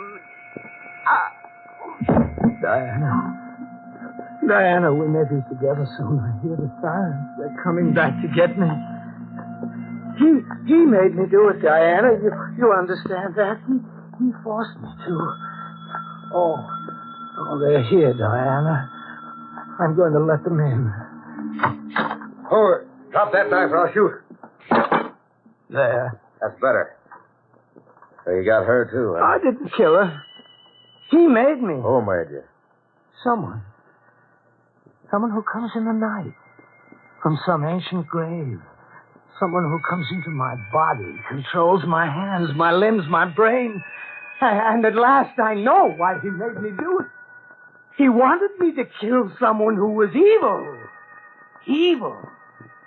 That's why he made me kill her. You see? Yeah. Hold your hands out. There. You won't do any more harm now. Come on. No, one moment. Goodbye, Diana. Goodbye.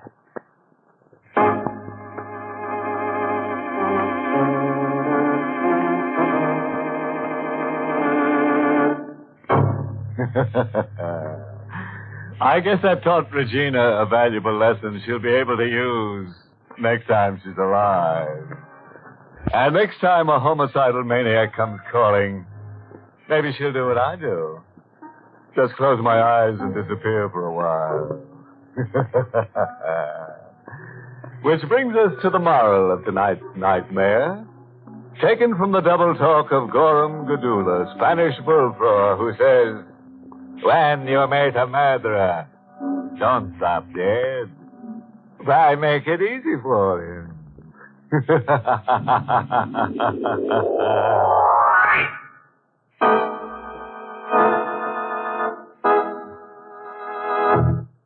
Inner Sanctum is heard each week in the United States over CBS, the Columbia Broadcasting System, and has been rebroadcast for servicemen and women overseas through the facilities of the United States Armed Forces Radio Service, the voice of information and education.